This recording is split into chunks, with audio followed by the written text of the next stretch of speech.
The Red Room. By August Strindberg. Chapter 1. A Bird's Eye View of Stockholm.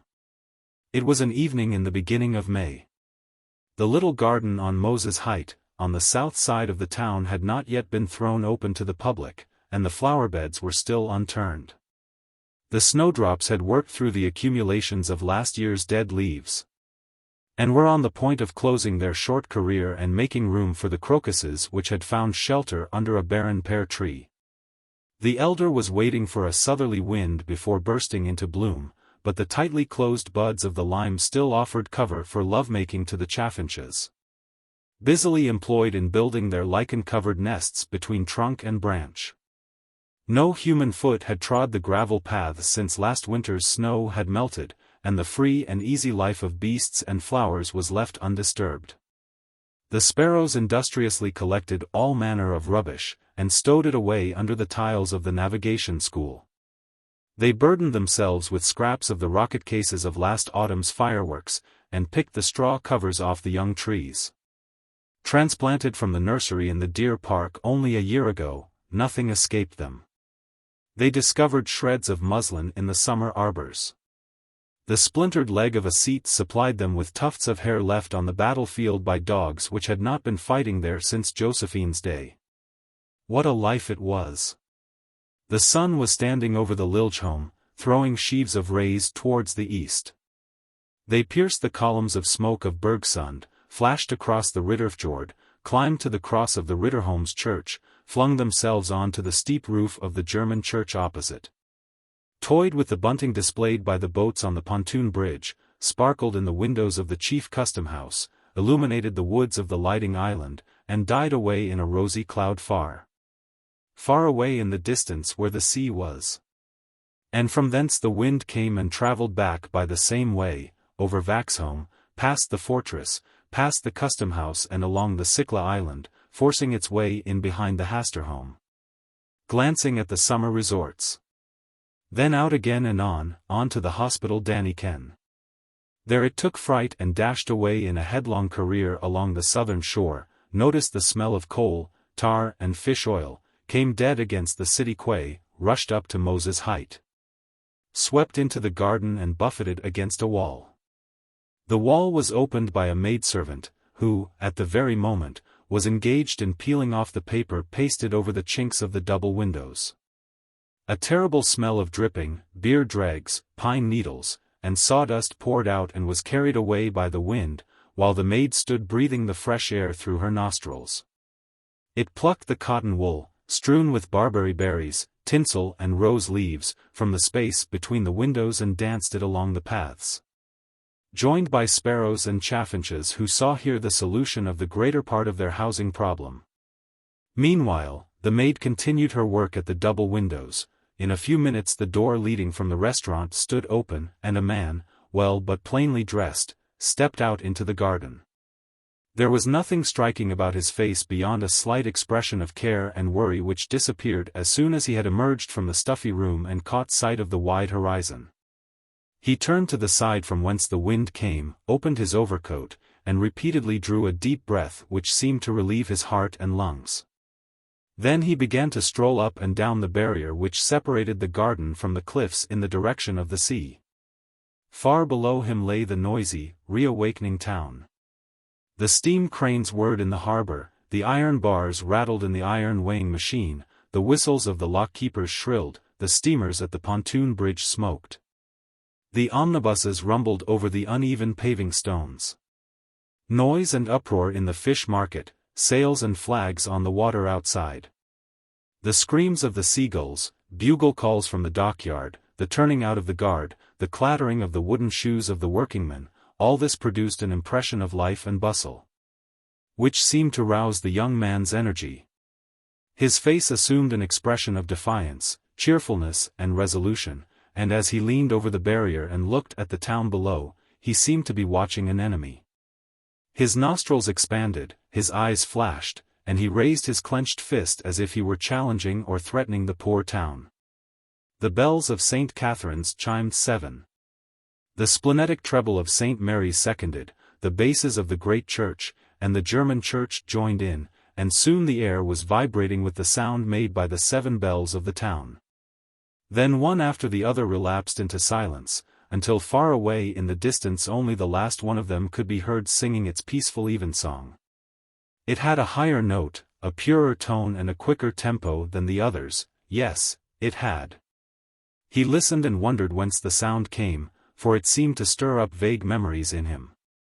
All of a sudden his face relaxed and his features expressed the misery of a forsaken child. And he was forsaken, his father and mother were lying in the churchyard of St. Clara's, from whence the bell could still be heard, and he was a child, he still believed in everything, truth and fairy tales alike. The bell of St. Clara's was silent, and the sound of footsteps on the gravel path roused him from his reverie. A short man with side whiskers came towards him from the veranda. He wore spectacles, apparently more for the sake of protecting his glances than his eyes, and his malicious mouth was generally twisted into a kindly, almost benevolent, expression. He was dressed in a neat overcoat with defective buttons, a somewhat battered hat, and trousers hoisted at half-mast. His walk indicated assurance as well as timidity. His whole appearance was so indefinite that it was impossible to guess at his age or social position. He might just as well have been an artisan as a government official. His age was anything between 29 and 45 years. He was obviously flattered to find himself in the company of the man whom he had come to meet, for he raised his bulging hat with unusual ceremony and smiled his kindliest smile. "I hope you haven't been waiting, Assessor?" "Not for a second, it's only just struck 7. Thank you for coming. I must confess that this meeting is of the greatest importance to me. I might almost say it concerns my whole future, Mr. Struve." "Bless me. Do you mean it?" Mr. Struve blinked. He had come to drink a glass of toddy and was very little inclined for a serious conversation. He had his reasons for that. "We shall be more undisturbed if we have our toddy outside, if you don't mind," continued the assessor. "Mr. Struve stroked his right whisker, put his hat carefully on his head and thanked the assessor for his invitation, but he looked uneasy. "To begin with, I must ask you to drop the assessor," began the young man. "I've never been more than a regular assistant, and I cease to be even that from today. I'm Mr. Falk, nothing else." "What?" Mr. Struve looked as if he had lost a distinguished friend, but he kept his temper. "You're a man with liberal tendencies." Mr. Struve tried to explain himself, but Falk continued. "I asked you to meet me here in your character of contributor to the Liberal Red Cap." "Good heavens! I'm such a very unimportant contributor. I've read your thundering articles on the working man's question, and all other questions which nearly concern us. We're in the year 3, in Roman figures, for it is now the 3rd year of the new Parliament, and soon our hopes will have become realities. I've read your excellent biographies of our leading politicians in The Peasant's Friend, the lives of those men of the people, who have at last been allowed to voice what oppressed them for so long. You're a man of progress and I've a great respect for you." Struve, whose eyes had grown dull instead of kindling at the fervent words, seized with pleasure the proffered safety valve. "I must admit," he said eagerly, "that I'm immensely pleased to find myself appreciated by a young and, I must say it, excellent man like you, Assessor. But, on the other hand, why talk of such grave, not to say sad things, when we're sitting here, in the lap of nature, on the first day of spring? While all the buds are bursting and the sun is pouring his warmth on the whole creation. Let's snap our fingers at care and drink our glass in peace. Excuse me, I believe I'm your senior, and, I venture, to propose therefore." Falk, who like a flint had gone out in search of steel, realized that he had struck wood. He accepted the proposal without eagerness. And the new brothers sat side by side, and all they had to tell each other was the disappointment expressed in their faces. "I mentioned a little while ago," Falk resumed, "that I've broken today with my past life and thrown up my career as a government employee. I'll only add that I intend taking up literature." "Literature? Good heavens! Why? Oh, but that is a pity. It isn't, but I want you to tell me how to set about finding work. That's really difficult to say. The profession is crowded with so many people of all sorts. But you mustn't think of it. It really is a pity to spoil your career. The literary profession is a bad one. Struve looked sorry, but he could not hide a certain satisfaction at having met a friend in misfortune. But tell me, he continued, why are you throwing up a career which promises a man honors as well as influence? Honors to those who have usurped the power, and influence to the most unscrupulous. Stuff. It isn't really as bad as all that? Isn't it? Well, then I must speak more plainly. I'll show you the inner working of one of the 6 departments for which I had put down. The first 5 I left at once for the very simple reason that there was no room for me. Whenever I went and asked whether there was anything for me to do, I was told no. And I never saw anybody doing anything. And that was in the busy departments, like the Committee on Brandy Distilleries, the Direct Taxation Office and the Board of Administration of Employees' Pensions. But when I noticed the swarming crowd of officials, the idea struck me that the department which had to pay out all the salaries must surely be very busy indeed. I therefore put my name down for the Board of Payment of Employees' Salaries. And did you go there? Asked Struve, beginning to feel interested. Yes. I shall never forget the great impression made on me by my visit to this thoroughly well-organized department. I went there at 11 o'clock one morning, because this is supposed to be the time when the offices open. In the waiting room I found 2 young messengers sprawling on a table, on their stomachs, reading the Fatherland. The Fatherland? Struve, who had up to the present been feeding the sparrows with sugar, pricked up his ears. Yes. I said, good morning. A feeble wriggling of the gentlemen's backs indicated that they accepted my good morning without any decided displeasure. One of them even went to the length of waggling the heel of his right foot, which might have been intended as a substitute for a handshake. I asked whether either of the gentlemen were disengaged and could show me the offices. Both of them declared that they were unable to do so, because their orders were not to leave the waiting room. I inquired whether there were any other messengers. Yes, there were others. But the chief messenger was away on a holiday, the first messenger was on leave, the second was not on duty. The third had gone to the post, the fourth was ill, the fifth had gone to fetch some drinking water, the sixth was in the yard, where he remained all day long. Moreover, no official ever arrived before 1 o'clock. This was a hint to me that my early, inconvenient visit was not good form, and at the same time a reminder that the messengers, also, were government employees. But when I stated that I was firmly resolved on seeing the offices, so as to gain an idea of the division of labor in so important and comprehensive a department, the younger of the 2 consented to come with me. When he opened the door I had a magnificent view of a suite of 16 rooms of various sizes. There must be work here, I thought, congratulating myself on my happy idea of coming. The crackling of 16 birchwood fires in 16 tiled stoves interrupted in the pleasantest manner the solitude of the place. Struve, who had become more and more interested, fumbled for a pencil between the material and lining of his waistcoat, and wrote 16 on his left cuff. This is the adjunct's room, explained the messenger. I see. Are there many adjuncts in this department? I asked. Oh, yes. More than enough. What do they do all day long? Oh. They write, of course, a little. He was speaking familiarly, so that I thought it time to interrupt him. After wandering through the copyists, the notaries, the clerks, the controllers and his secretaries, the revisers and his secretaries, the public prosecutors, the registrar of the exchequers, the master of the rolls and the librarians, the treasurers, the cashiers, the procurators, the protonotaries, the keeper of the minutes, the actuaries, the keeper of the records, the secretaries, the first clerks, and the head of the department's rooms, we came to a door which bore in gilt letters the words, "The President." I was going to open the door, but the messenger stopped me. genuinely uneasy, he seized my arm and whispered, "SHSH. Is he asleep?" I asked, my thoughts busy with an old rumor. "For God's sake, be quiet. No one may enter here unless the president rings the bell." "Does he often ring?"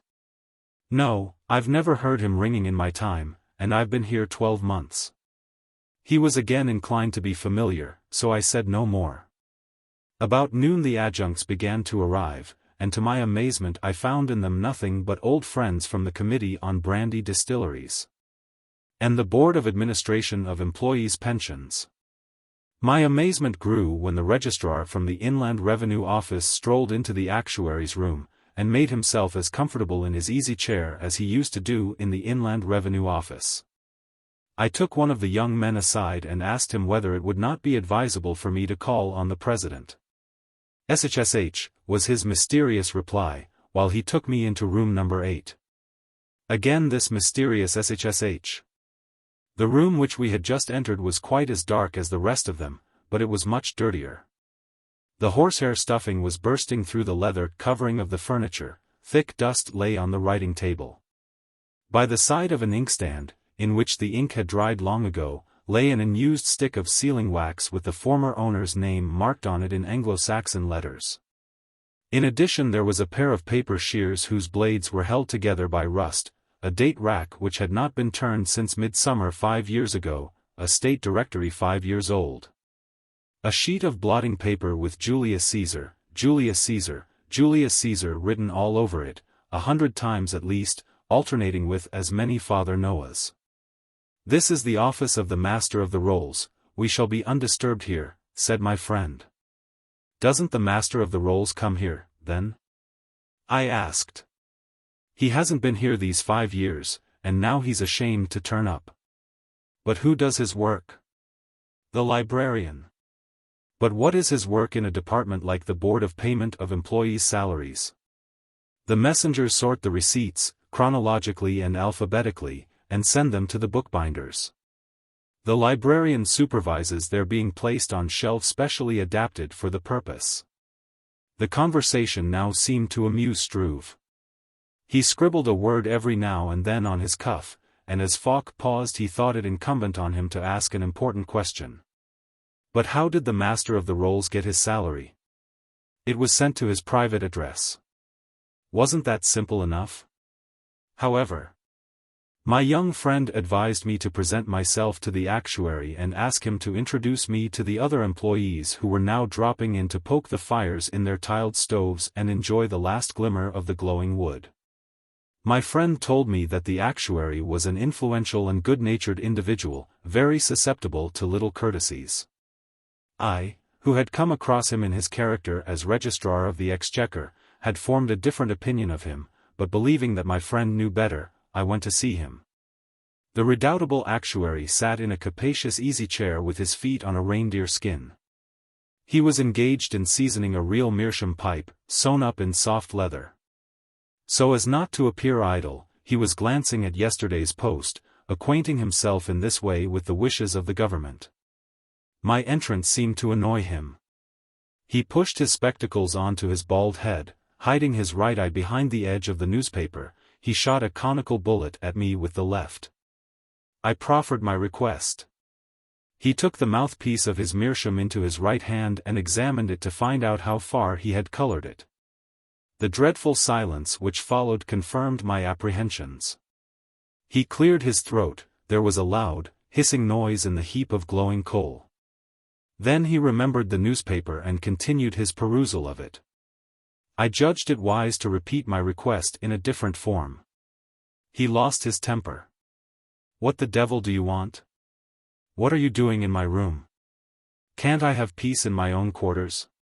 What? Get out, get out, get out. Sir, I say. Can't you see that I'm busy? Go to the protonotary if you want anything. Don't come here bothering me." I went to the protonotary. The Committee of Supplies was sitting, it had been sitting for 3 weeks already. The protonotary was in the chair and 3 clerks were keeping the minutes. The samples sent in by the purveyors lay scattered about on the tables, round which all disengaged clerks, copyists and notaries were assembled. In spite of much diversity of opinion, it had been agreed to order 20 reams of Lacebo paper, and after repeatedly testing their cutting capacity, the purchase of 48 pairs of Grantorp scissors, which had been awarded a prize, had been decided on. The actuary held 25 shares in this concern. The test writing with the steel nibs had taken a whole week, and the minutes concerning it had taken up 2 reams of paper. It was now the turn of the penknives, and the committee was intent on testing them on the leaves of the black table. I propose ordering Sheffield double blades a no. For, without a corkscrew, said the protonotary, cutting a splinter off the table large enough to light a fire with. What does the first notary say? The first notary, who had cut too deeply into the table, had come across a nail and damaged an Eskilstuna No. 2, with 3 blades, suggested buying the latter. After everybody had given his opinion and alleged reasons for holding it, adding practical tests, the chairman suggested buying 2 gross of Sheffields.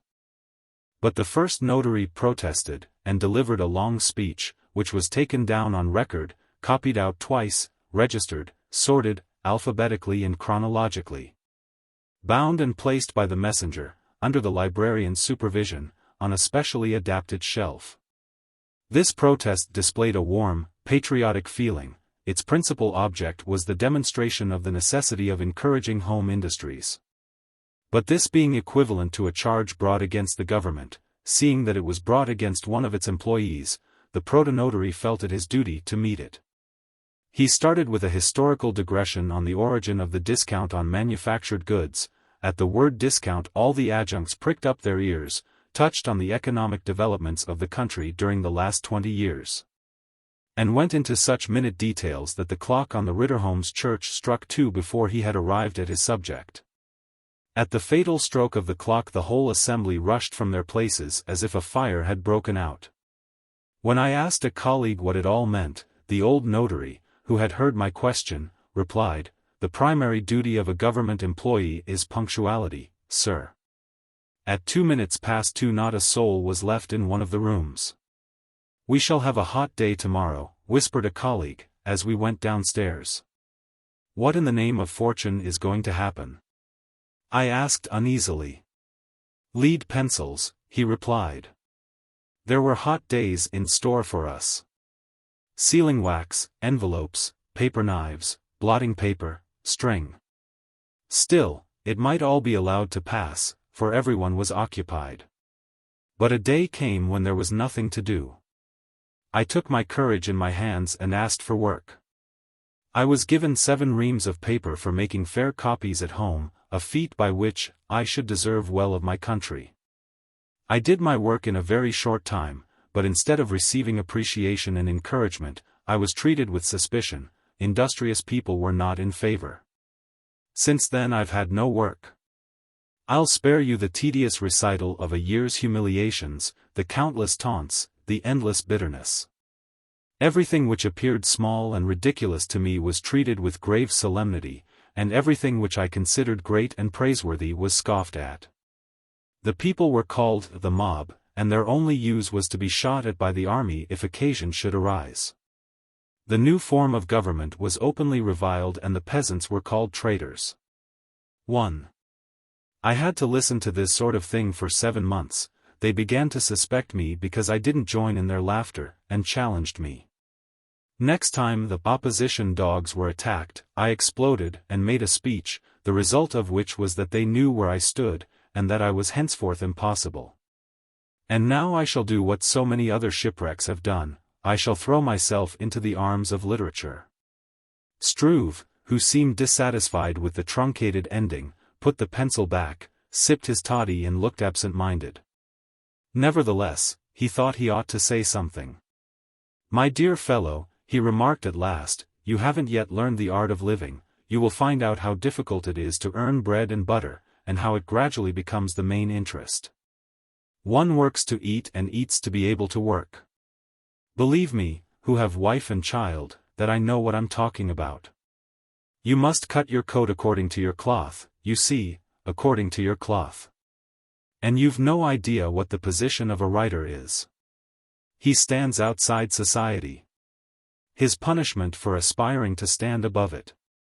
Moreover, I detest society, for it is not founded on a voluntary basis. It's a web of lies. I renounce it with pleasure. It's beginning to grow chilly, said Struve. Yes, shall we go? Perhaps we'd better. The flame of conversation had flickered out. Meanwhile the sun had set. The half-moon had risen and hung over the fields to the north of the town. Star after star struggled with the daylight which still lingered in the sky. The gas lamps were being lighted in the town. The noise and uproar was beginning to die away. Falk and Struve walked together in the direction of the north, talking of commerce, navigation, the crafts, everything in fact which did not interest them. Finally, to each other's relief, they parted. Falk strolled down River Street towards the dockyard, his brain pregnant with new thoughts. He felt like a bird which had flown against a windowpane and now lay bruised on the ground at the very moment when it had spread its wings to fly towards freedom.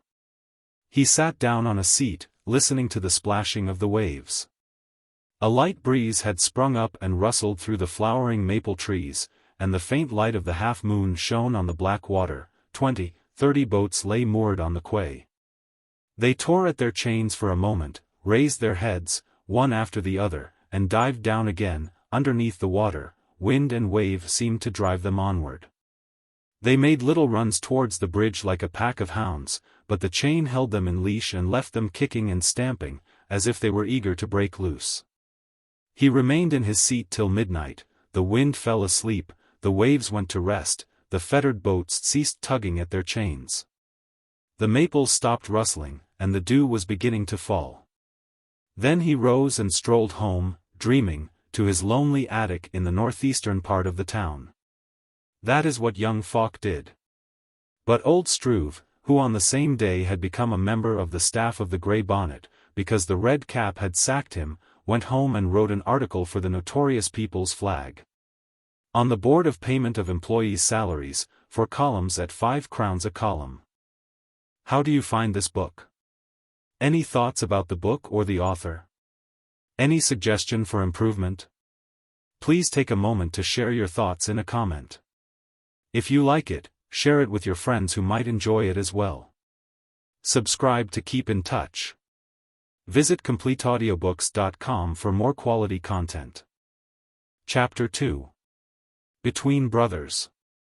The flax merchant, Charles Nicholas Falk, son of the late flax merchant, one of the 50 elders of the Burgesses, captain of the infantry of militia, vestryman and member of the Board of Administration of the Stockholm Fire Insurance, Charles John Falk, and brother of the former assessor and present writer, Arvid Falk, had a business or, as his enemies preferred to call it, a shop in Long Street East, nearly opposite Pig Street, so that the young man who sat behind the counter, surreptitiously reading a novel, could see a piece of a steamer, the paddle-box perhaps, or the jib-boom, and the crown of a tree on Skepshome, with a patch of sky above it, whenever he raised his eyes from his book.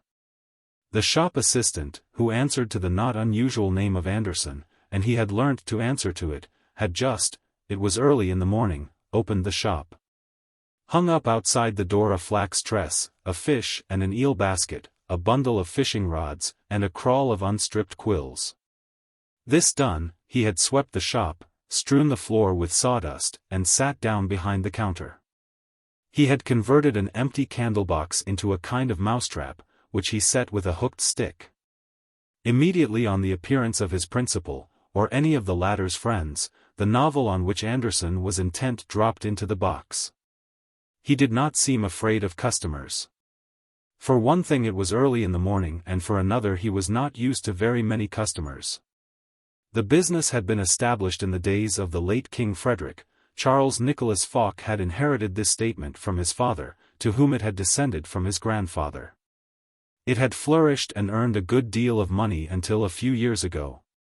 But the disastrous chamber system killed trade, ruined all prospects, impeded all enterprise, and threatened all citizens with bankruptcy. So, at least, Falk said. Others were inclined to believe that the business was mismanaged, to say nothing of the fact that a dangerous competitor had established himself close to the lock. Falk never talked of the decline of the business if he could help it, and he was shrewd enough carefully to choose occasion and audience whenever he touched upon that string. If an old business connection expressed surprise, in a friendly way, at the reduced trade, he told him that his principal business was a wholesale trade in the provinces, and that he was looking upon the shop merely in the light of a signboard. Nobody doubted this, for he had, behind the shop, a small counting-house where he generally could be found when he was not in town or at the exchange. But it was quite another tale if any of his acquaintances, such as the notary or the schoolmaster, for instance, expressed the same friendly uneasiness. Then he blamed the bad times, the result of the new chamber system. This alone was to blame for the stagnation of trade. Anderson was disturbed in his reading by 2 or 3 boys who were standing in the doorway, asking the price of the fishing rods. Looking out into the street he caught sight of our Mr. Arvid Falk. Falk had lent him the book, so that it could safely be left on the counter, and as his former playfellow entered the shop, he greeted him familiarly, with a knowing look. "Is he upstairs?" asked Falk, not without a certain uneasiness. "He's at breakfast," replied Anderson, pointing to the ceiling. A chair was pushed back on the floor above their heads. "He's got up from the table now, Mr. Arvid." Both young men seemed familiar with the noise and its purport. Heavy, creaking footsteps crossed the floor, apparently in all directions, and a subdued murmur penetrated through the ceiling to the listeners below. "Was he at home last night?" asked Falk. "No, he was out." "With friends or acquaintances?" "Acquaintances." "Did he come home late?" "Very late." "Do you think he'll be coming down soon, Anderson?" "I don't want to go upstairs on account of my sister-in-law." "He'll be here directly, I can tell by his footsteps." A door slammed upstairs. They looked at each other significantly. Arvid made a movement towards the door, but pulled himself together. A few moments later they heard sounds in the counting-house. A violent cough shook the little room and then came the well-known footsteps, saying, "Stamp, stamp, stamp, stamp." Arvid went behind the counter and knocked at the door of the counting-house. "Come in." He stood before his brother, a man of 40 who looked his age. He was 15 years older than Arvid, and for that and other reasons he had accustomed himself to look upon his younger brother as a boy towards whom he acted as a father. He had fair hair, a fair mustache, fair eyebrows, and eyelashes. He was rather stout, and that was the reason why his boots always creaked. They groaned under the weight of his thick-set figure. "Oh, it's only you," he said with good-natured contempt. This attitude of mind was typical of the man. He was never angry with those who for some reason or other could be considered his inferiors. He despised them. But his face expressed disappointment. He had expected a more satisfactory subject for an outburst. His brother was shy and modest, and never offered resistance if he could possibly help it. "I hope I'm not inconveniencing you, Brother Charles?" asked Arvid, standing on the threshold. This humble question disposed the brother to show benevolence. He helped himself to a cigar from his big, embroidered leather cigar case, offering his brother a smoke from a box which stood near the fireplace. That boxful, visitors' cigars, as he frankly called them, and he was of a candid disposition, had been through a shipwreck, which made them interesting, but did not improve them. And a sale by auction on the Strand, which had made them very cheap.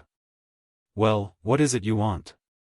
asked Charles Nicholas, lighting his cigar, and absent-mindedly putting the match into his pocket. He could only concentrate his thoughts on one spot inside a not very large circumference. His tailor could have expressed the size of it in inches after measuring him round the stomach. "I want to talk business with you," answered Arvid, fingering his unlighted cigar.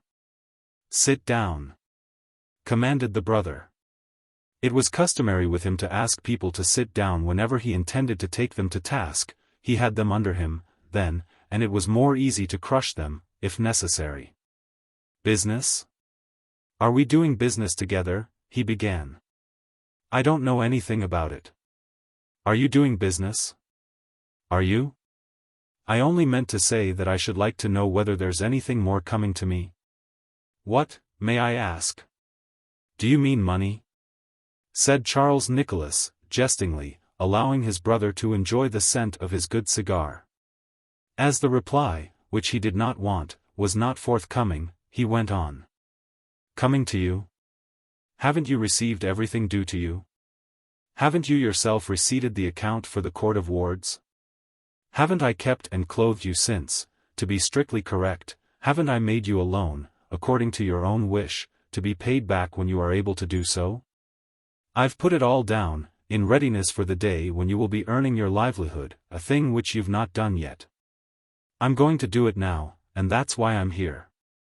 I wanted to know whether there's still anything owing to me, or whether I am in debt. The brother cast a penetrating look at his victim, wondering whether he had any mental reservations. His creaking boots began stamping the floor on a diagonal line between spittoon and umbrella stand, the trinkets on his watch chain tinkled, a warning to people not to cross his way.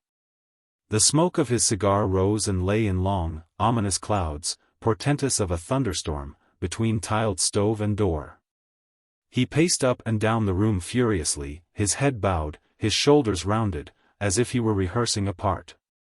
When he thought he knew it, he stopped short before his brother, gazed into his eyes with a long, glinting, deceitful look, intended to express both confidence and sorrow, and said, in a voice meant to sound as if it came from the family grave in the churchyard of St. Clara's. You're not straight, Arvid, you're not straight. Who, with the exception of Anderson, who was standing behind the door, listening, would not have been touched by those words, spoken by a brother to a brother. Fraught with the deepest brotherly sorrow? Even Arvid, accustomed from his childhood to believe all men perfect and himself alone unworthy, wondered for a moment whether he was straight or not. And as his education, by efficacious means, had provided him with a highly sensitive conscience, he found that he really had not been quite straight, or at least quite frank. When he asked his brother the not altogether candid question as to whether he wasn't a scoundrel. I've come to the conclusion, he said, that you cheated me out of a part of my inheritance. I've calculated that you charged too much for your inferior board and your cast-off clothes. I know that I didn't spend all my fortune during my terrible college days, and I believe that you owe me a fairly big sum. I want it now, and I request you to hand it over to me. A smile illuminated the brother's fair face, and with an expression so calm and a gesture so steady, that he might have been rehearsing them for years. So as to be in readiness when his cue was given to him, he put his hand in his trousers pocket, rattled his bunch of keys before taking it out, threw it up and dexterously caught it again. And walked solemnly to his safe. He opened it more quickly than he intended and, perhaps, than the sacredness of the spot justified, took out a paper lying ready to his hand and evidently also waiting for its cue. And handed it to his brother. Did you write this? Answer me. Did you write it? Yes. Arvid rose and turned towards the door. Don't go. Sit down. Sit down. If a dog had been present it would have sat down at once. What's written here? Read it. I, Arvid Falk, acknowledge and testify, that, I, have received from my brother, Charles Nicholas Falk, who was appointed my guardian, my inheritance in full, amounting to, and so on. He was ashamed to mention the sum. You have acknowledged and testified a fact which you did not believe. Is that straight? No, answer my question. Is that straight? No. Therefore you have borne false witness. Ergo, you're a blackguard. Yes, that's what you are. Am I right? The part was too excellent and the triumph too great to be enjoyed without an audience. The innocently accused must have witnesses. He opened the door leading into the shop. Anderson, he shouted, answer this question. Listen to me. If I bear false witness, am I a blackguard or not? Of course, you are a blackguard, sir. Anderson answered unhesitatingly and with warmth. Do you hear? He says I'm a blackguard, if I put my signature to a false receipt. What did I say? You're not straight, Arvid, you are not straight. Good-natured people often are blackguards. You have always been good-natured and yielding, but I've always been aware that in your secret heart you harbored very different thoughts. You're a blackguard. Your father always said so. I say, said, for he always said what he thought, and he was a straight man, Arvid, and that, you, are, not. And you may be sure that if he were still alive he would say with grief and pain, you're not straight, Arvid, you, are, not, straight. He did a few more diagonal lines and it sounded as if he were applauding the scene with his feet. He rattled his bunch of keys as if he were giving the signal for the curtain to rise. His closing remarks had been so rounded off that the smallest addition would have spoilt the whole. In spite of the heavy charge which he had actually expected for years, for he had always believed his brother to be acting a part, he was very glad that it was over, happily over. Well and cleverly over, so that he felt almost gay and even a little grateful. Moreover, he had had a splendid chance of venting the wrath which had been kindled upstairs, in his family, on someone. To vent it on Anderson had lost its charm. And he knew better than to vent it on his wife. Arvid was silent. The education he had received had so intimidated him that he always believed himself to be in the wrong. Since his childhood the great words, upright, honest, sincere, true, had daily and hourly been drummed into his ears, so that they stood before him like a judge, continuously saying, guilty. For a moment he thought that he must have been mistaken in his calculations, that his brother must be innocent and he himself a scoundrel. But immediately after he realized that his brother was a cheat, deceiving him by a simple lawyer's trick. He felt prompted to run away, fearful of being drawn into a quarrel, to run away without making his request number 2, and confessing that he was on the point of changing his profession. There was a long pause. Charles Nicholas had plenty of time to recapitulate his triumph in his memory. That little word blackguard had done his tongue good. It had been as pleasant as if he had said, get out. And the opening of the door, Anderson's reply, and the production of the paper, everything had passed off splendidly. He had not forgotten the bunch of keys on his night table. He had turned the key in the lock without any difficulty. His proof was binding as a rope. The conclusion he had drawn had been the baited hook by which the fish had been caught. He had regained his good temper. He had forgiven, nay, he had forgotten, and as he slammed the door of the safe, he shut away the disagreeable story forever. But he did not want to part from his brother in this mood. He wanted to talk to him on other subjects. Throw a few shovelfuls of gossip on the unpleasant affair, see him under commonplace circumstances, sitting at his table, for instance, and why not eating and drinking? People always looked happy and content when they were eating and drinking. He wanted so see him happy and content. He wanted to see his face calm, listen to his voice speaking without a tremor, and he resolved to ask him to luncheon. But he felt puzzled how to lead up to it, find a suitable bridge across the gulf. He searched his brain, but found nothing. He searched his pockets and found the match.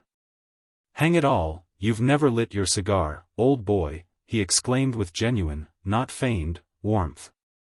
But the old boy had crushed his cigar during the conversation, so that it would not draw.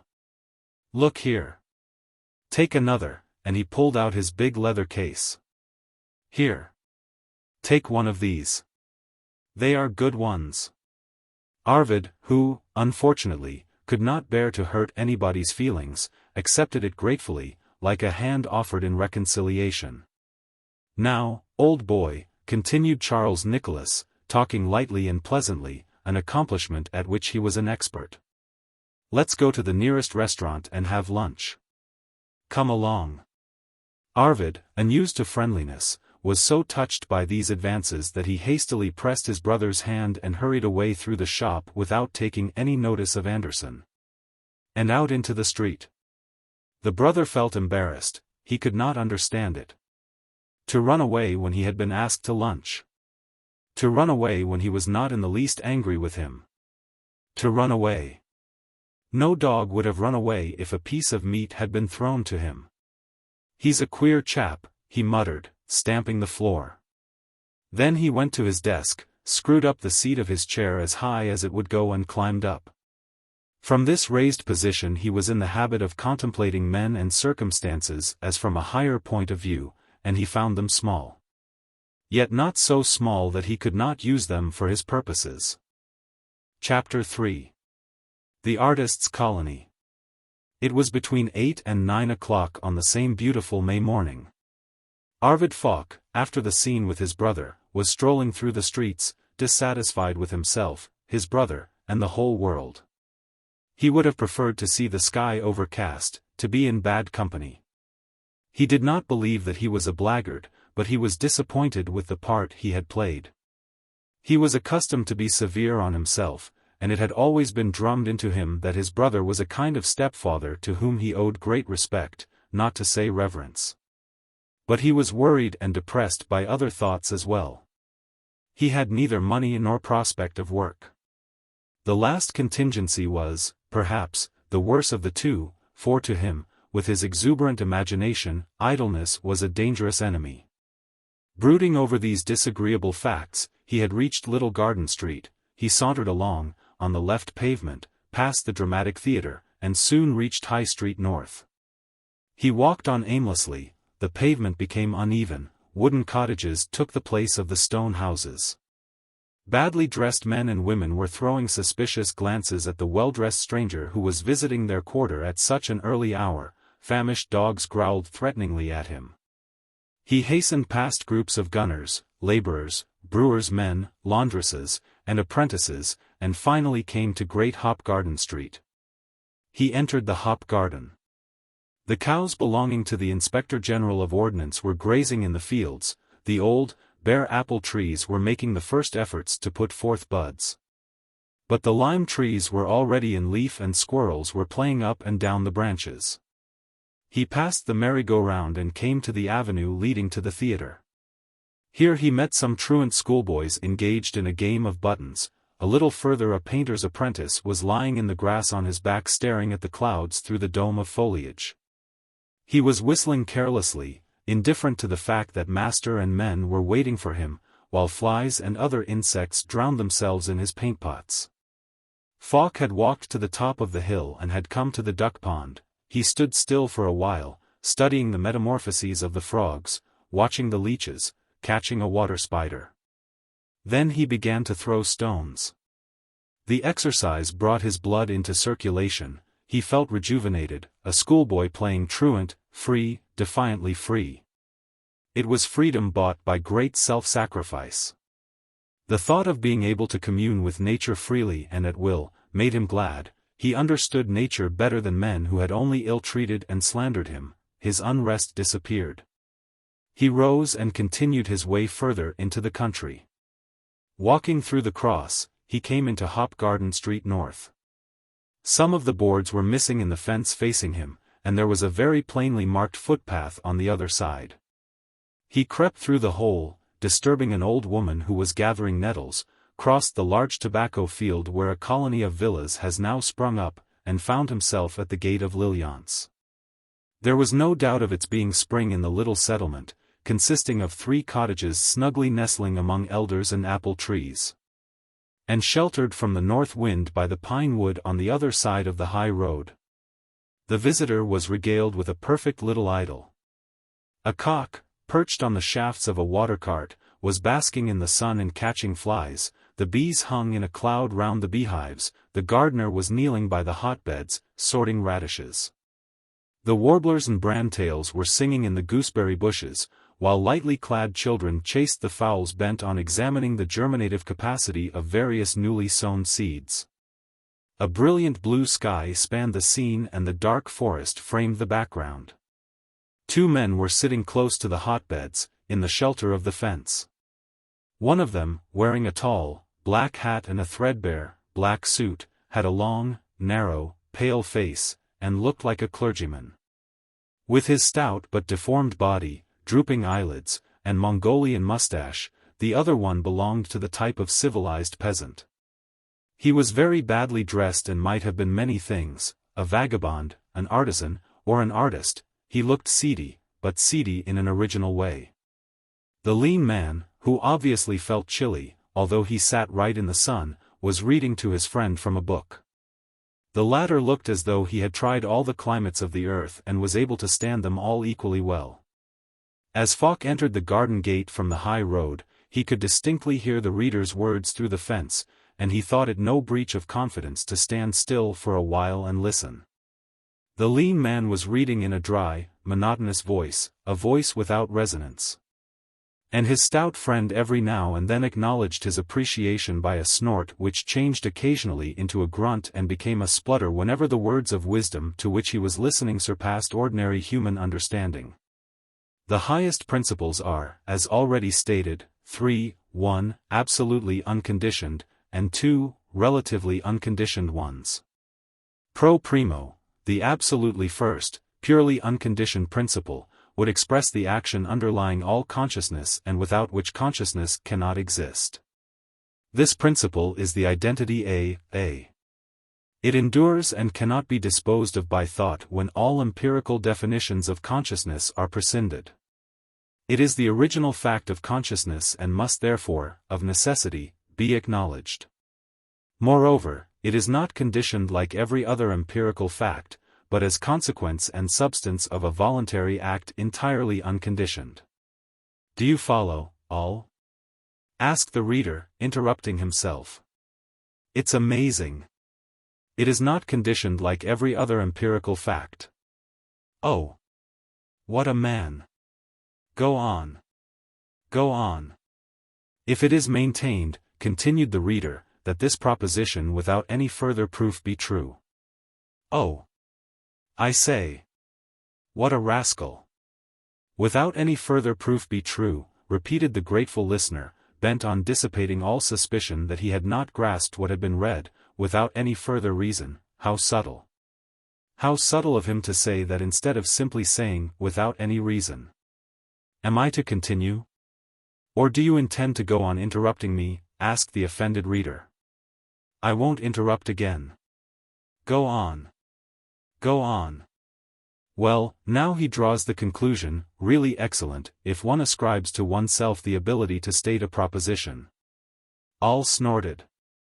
One does not propose thereby capital A, but merely that a, if and in so far as A exists at all.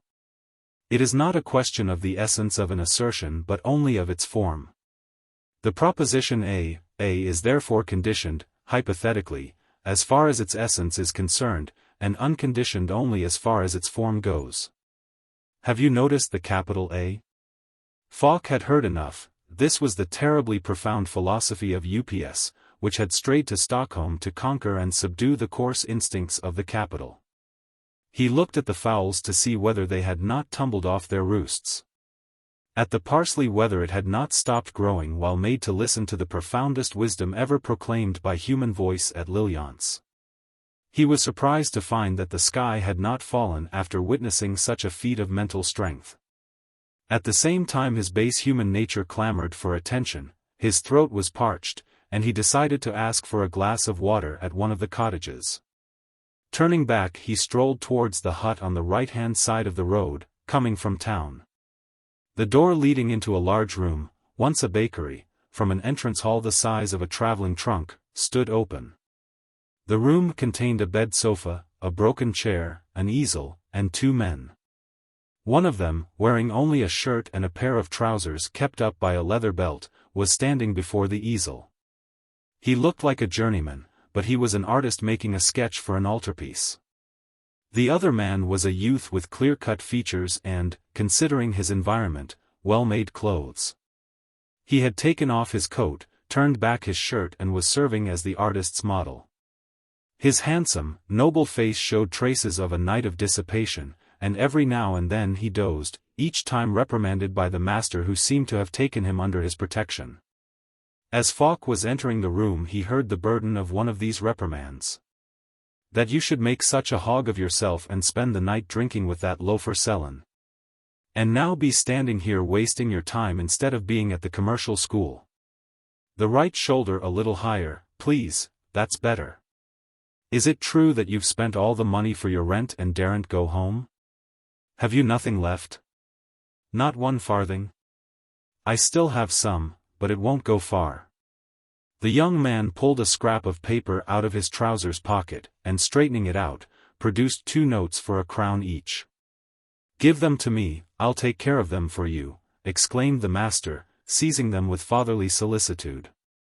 Falk, who had vainly tried to attract their attention, thought it best to depart as quietly as he had come.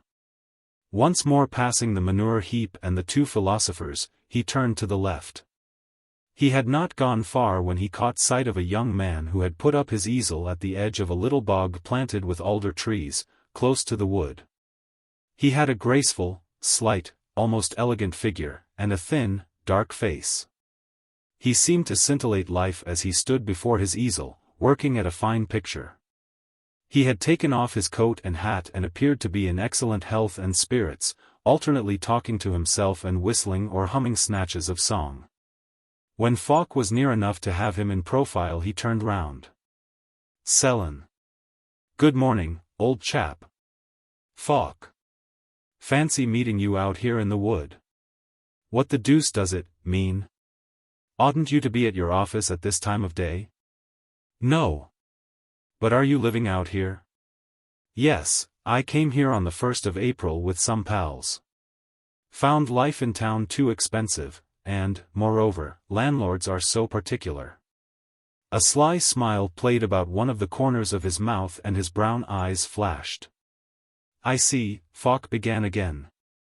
Then perhaps you know the 2 individuals who were sitting by the hotbeds just now, reading? The philosophers? Of course, I do.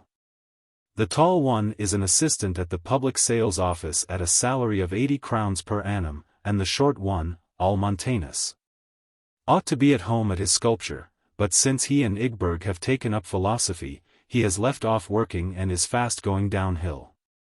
He has discovered that there is something sensual in art. What's he living on? On nothing at all. Occasionally he sits to the practical Lundell and then he gets a piece of black pudding. This lasts him for about a day.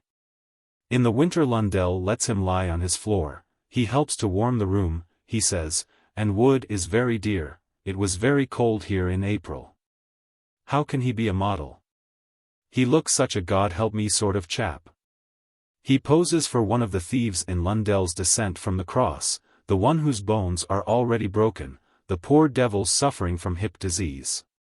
He does splendidly when he leans across the back of a chair, sometimes the artist makes him turn his back to him, then he represents the other thief. But why doesn't he work himself? Has he no talent? Olle Montanus, my dear fellow, is a genius, but he won't work. He's a philosopher and would have become a great man if he could have gone to college. It's really extraordinary to listen to him and Ygberg talking philosophy. It's true, Ygberg has read more, but in spite of that Montanus, with his subtle brain, succeeds in cornering him every now and again. Then Ygberg goes away and reads some more, but he never lends the book to Montanus. I see. And you like Ygberg's philosophy? Asked Falk. Oh. It's subtle, wonderfully subtle. You like Fichte, don't you? I say. What a man. Who were the 2 individuals in the cottage? Asked Falk, who did not like Fichte.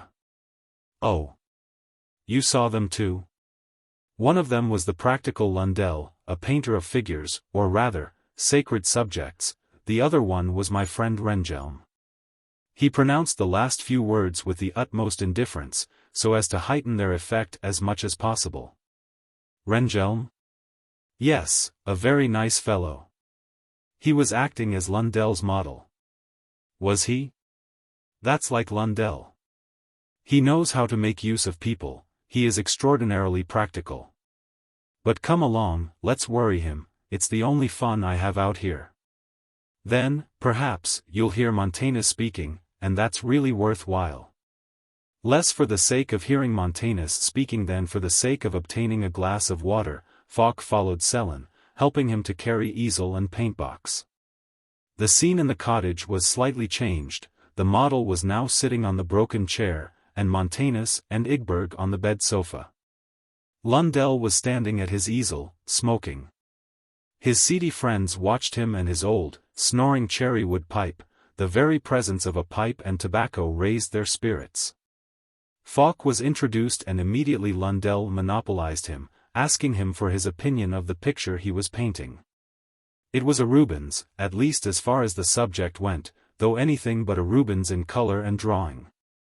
Thereupon Lundell dilated on the hard times and difficulties of an artist, severely criticized the Academy, and censured the government for neglecting native art.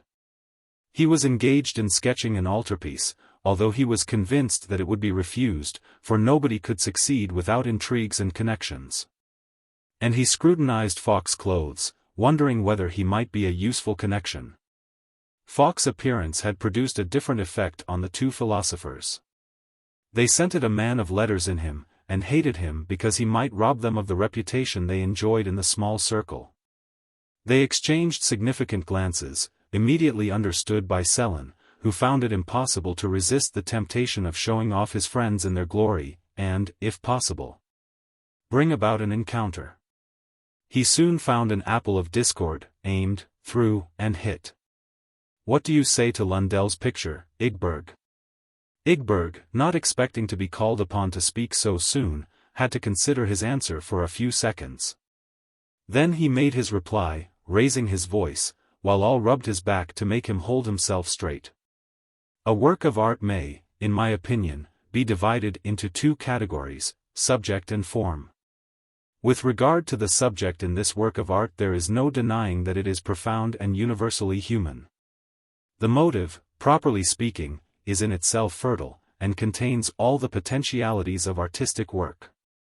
With regard to the form which of itself shall de facto manifest the idea, that is to say the absolute identity, the being, the ego, I cannot help saying that I find it less adequate. Lundell was obviously flattered. All smiled his sunniest smile as if he were contemplating the heavenly hosts. The model was asleep and Sellen found that Ygberg had scored a complete success. All eyes were turned on Falk, who was compelled to take up the gauntlet, for no one doubted that Ygberg's criticism was a challenge. Falk was both amused and annoyed. He was searching the limbo of memory for philosophical airguns, when he caught sight of Olle Montanus, whose convulsed face betrayed his desire to speak. Falk loaded his gun at random with Aristotle and fired. "What do you mean by adequate?" "I cannot recollect that Aristotle made use of that word in his Metaphysics." Absolute silence fell on the room. Everybody felt that a fight between the artists' colony and the University of UPS was imminent. The interval was longer than was desirable, for Ygberg was unacquainted with Aristotle and would have died sooner than have admitted it. As he was not quick at repartee, he failed to discover the breach which Falk had left open, but all did, caught Aristotle with both hands and flung him back at his opponent. "Although I'm not a learned man, I venture to question whether you, Mr. Falk, have upset your opponent's argument. In my opinion adequate may be used and accepted as a definition in a logical conclusion, in spite of Aristotle not having mentioned the word in his Metaphysics. Am I right, gentlemen? I don't know, I'm not a learned man and Mr. Falk has made a study of these things." He had spoken with half-closed eyelids, now he closed them entirely and looked impudently shy. There was a general murmur of, "All is right." Falk realized that this was a matter to be handled without mittens, if the honor of UPS was to be safeguarded. He made a pass with the philosophical pack of cards and threw up an ace. Mr. Montanus has denied the antecedent or said simply, "Nego majorum." Very well. I, on my part, declare that he has been guilty of a posterius prius. When he found himself on the horns of a dilemma he went astray and made a syllogism after Ferrioque instead of Barbara. He has forgotten the golden rule, Caesar comesters festino barocco secundo, and therefore his conclusion became weakened. Am I right, gentlemen? Quite right, absolutely right, replied everybody, except the two philosophers who had never held a book of logic in their hands.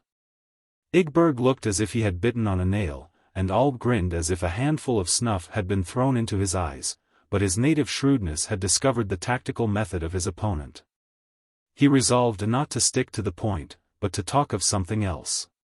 He brought out everything he had learned and everything he had heard, beginning with the criticism of Fichte's philosophy to which Falk had been listening a little while ago from behind the fence. The discussion went on until the morning was nearly spent. In the meantime Lundell went on painting, his foul pipe snoring loudly. The model had fallen asleep on the broken chair, his head sinking deeper and deeper until, about noon, it hung between his knees. A mathematician could have calculated the time when it would reach the center of the earth. Sellen was sitting at the open window enjoying himself.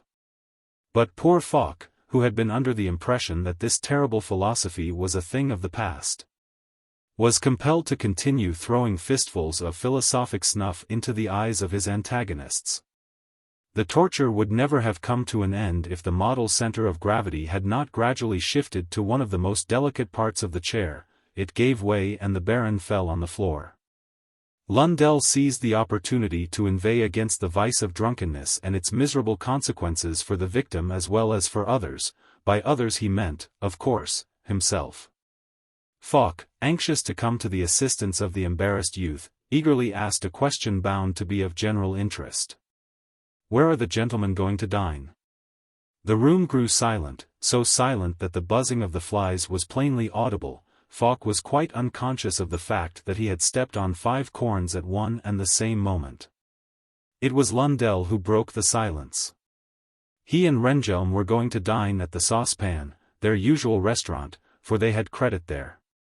Sellen objected to the place because he did not like the cooking, and had not yet decided on another establishment.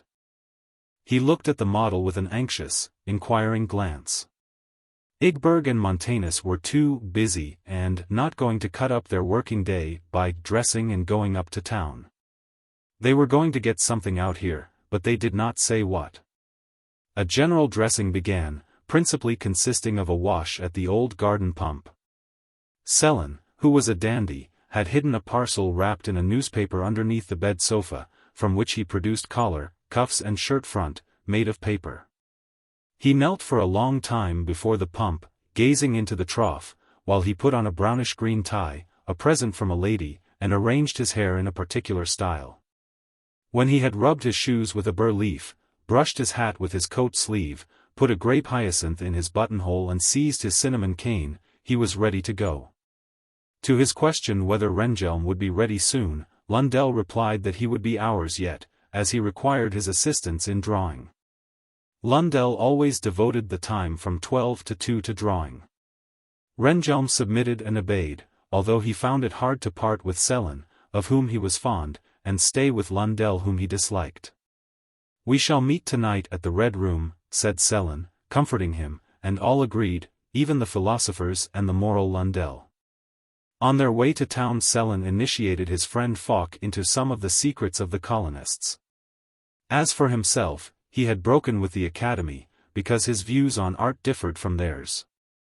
He knew that he had talent and would eventually be successful, although success might be long in coming.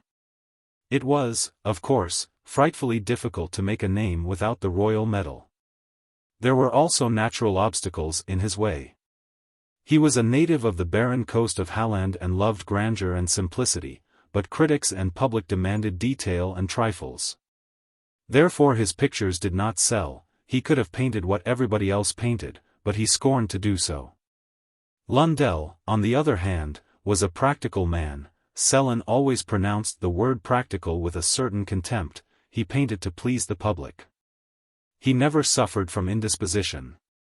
It was true he had left the academy, but for secret, practical reasons. Moreover, in spite of his assertion, he had not broken with it entirely.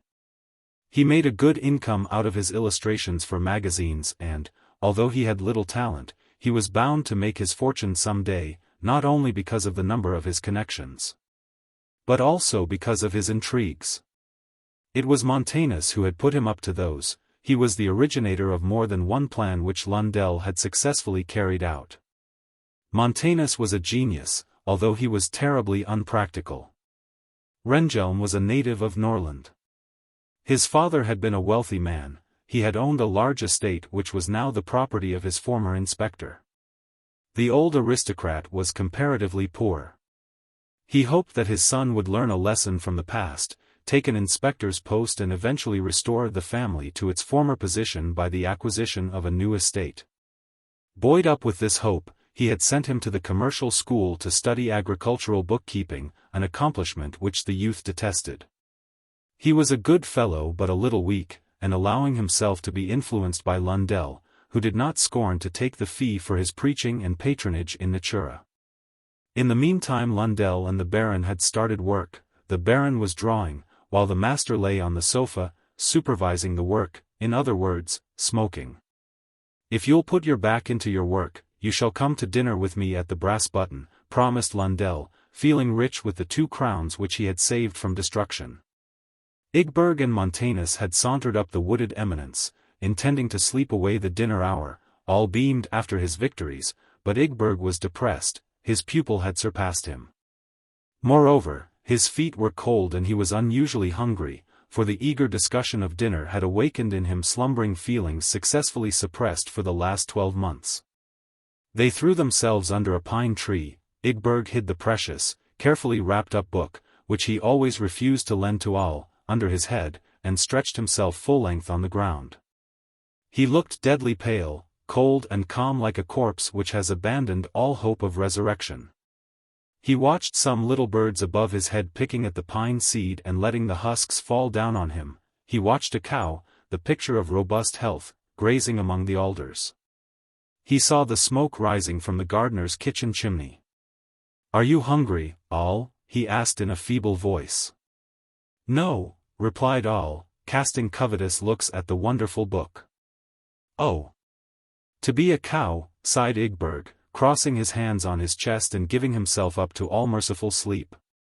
When his low breathing had become regular, the waking friend gently pulled the book from its hiding place, without disturbing the sleeper.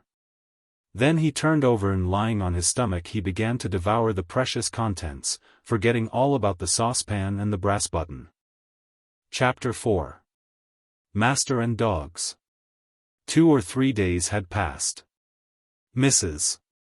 Charles Nicholas Falk, a lady of 22 years of age, had just finished her breakfast in bed, the colossal mahogany bed in the large bedroom. It was only 10 o'clock. Her husband had been away since 7, taking up flax on the shore. But the young wife had not stayed in bed, a thing she knew to be contrary to the rules of the house, because she counted on his absence. She had only been married for 2 years, but during that period she had found abundant time to introduce sweeping reforms in the old, conservative, middle-class household, where everything was old. Even the servants. He had invested her with the necessary power on the day on which he had confessed his love to her, and she had graciously consented to become his wife, that is to say, permitted him to deliver her from the hated bondage of her parental roof, where she had been compelled to get up every morning at 6 o'clock and work all day long. She had made good use of the period of her engagement, for it was then that she had collected a number of guarantees, promising her a free and independent life, unmolested by any interference on the part of her husband. Of course these guarantees consisted merely of verbal assurances made by a lovesick man, but she, who had never allowed her emotion to get the better of her, had carefully noted them down on the tablets of her memory. After 2 years of matrimony, unredeemed by the promise of a child, the husband showed a decided inclination to set aside all these guarantees, and question her right to sleep as long as she liked. For instance, to have breakfast in bed, etc., etc. He had even been so indelicate as to remind her that he had pulled her out of the mire, had delivered her from a hell, thereby sacrificing himself. The marriage had been a misalliance, her father being one of the crew of the flagship. As she lay there she was concocting replies to these and similar reproaches. And as her common sense during the long period of their mutual acquaintance had never been clouded by any intoxication of the senses, she had it well in hand and knew how to use it. The sounds of her husband's return filled her with unalloyed pleasure. Presently the dining-room door was slammed, a tremendous bellowing became audible. She pushed her head underneath the bedclothes to smother her laughter. Heavy footsteps crossed the adjacent room and the angry husband appeared on the threshold, hat on head. His wife, who was turning her back to him, called out in her most dulcet tones. "Is that you, little lubber? Come in, come in." The little lubber, this was a pet name, and husband and wife frequently used others, even more original ones, showed no inclination to accept her invitation, but remained standing in the doorway and shouted, "Why isn't the table laid for lunch? Ask the girls. It isn't my business to lay the table.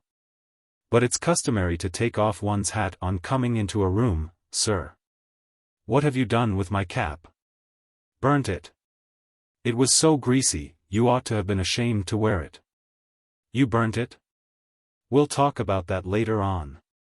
Why are you lying in bed until all hours of the morning, instead of supervising the girls? Because I like it. Do you think I married a wife to have her refusing to look after her house? What? You did. But why do you think I married you? I've told you 1,000 times, so that I shouldn't have to work, and you promised me I shouldn't. Didn't you? Can you swear, on your word of honor, that you did not promise? That's the kind of man you are. You are just like all the rest. It was long ago. Long ago? When was long ago? Is a promise not binding for all times? Or must it be made in any particular season? The husband knew this unanswerable logic only too well, and his wife's good temper had the same effect as her tears. He gave in. "I'm going to have visitors tonight," he stated. "Oh, indeed. Gentlemen?" "Of course. I detest women." "Well, I suppose you've ordered what you want?" "No, I want you to do that." I've no money for entertaining. I shall certainly not spend my housekeeping money on your visitors." "No, you prefer spending it on dress and other useless things. Do you call the things I make for you useless? Is a smoking cap useless? Are slippers useless? Tell me. Tell me candidly." She was an adept in formulating her questions in such a way that the reply was bound to be crushing for the person who had to answer them. She was merely copying her husband's method. If he wanted to avoid being crushed, he was compelled to keep changing the subject of conversation. "But I really have a very good reason for entertaining a few guests tonight," he said with a show of emotion. "My old friend, Fritz Levin, of the post office, has been promoted after 19 years' service. I read it in the Postal Gazette last night. But as you disapprove, and as I always give way to you, I shall let the matter drop, and shall merely ask Levin and schoolmaster Nystrom to a little supper in the counting-house." "So that loafer Levin has been promoted?" "I never. Perhaps now he'll pay you back all the money he owes you?" "I hope so. I can't understand how on earth you can have anything to do with that man. And the schoolmaster. Beggars, both of them, who hardly own the clothes they wear. I say, old girl, I never interfere in your affairs, leave my business alone. If you have guests downstairs, I don't see why I shouldn't have friends up here." "Well, why don't you?" "All right, little lubber, give me some money then." The little lubber, in every respect pleased with the turn matters had taken, obeyed with pleasure. "How much?" "I've very little cash today." "Oh. 50'll do." "Are you mad?" "Mad? Give me what I ask for. Why should I starve when you feast?" Peace was established and the parties separated with mutual satisfaction. There was no need for him to lunch badly at home, he was compelled to go out, no necessity to eat a poor dinner and be made uncomfortable by the presence of ladies. He was embarrassed in the company of women, for he had been a bachelor too long, no reason to be troubled by his conscience, for his wife would not be alone at home. As it happened she wanted to invite her own friends and be rid of him, it was worth 50 crowns. As soon as her husband had gone, Mrs. Falk rang the bell. She had stayed in bed all the morning to punish the housemaid, for the girl had remarked that in the old days everybody used to be up at 7. She asked for paper and ink and scribbled a note to Mrs. Homan, the controller's wife, who lived in the house opposite. "Dear Evelyn," the letter ran. Come in this evening and have a cup of tea with me, we can then discuss the statutes of the Association for the Rights of Women. Possibly a bazaar or amateur theatricals would help us on. I am longing to set the association going, it is an urgent need, as you so often said, I feel it very deeply when I think about it. Do you think that her ladyship would honor my house at the same time? Perhaps I ought to call on her first. Come and fetch me at 12 and we'll have a cup of chocolate at a confectioner's. My husband is away. Yours affectionately, Eugenia. P.S. My husband is away.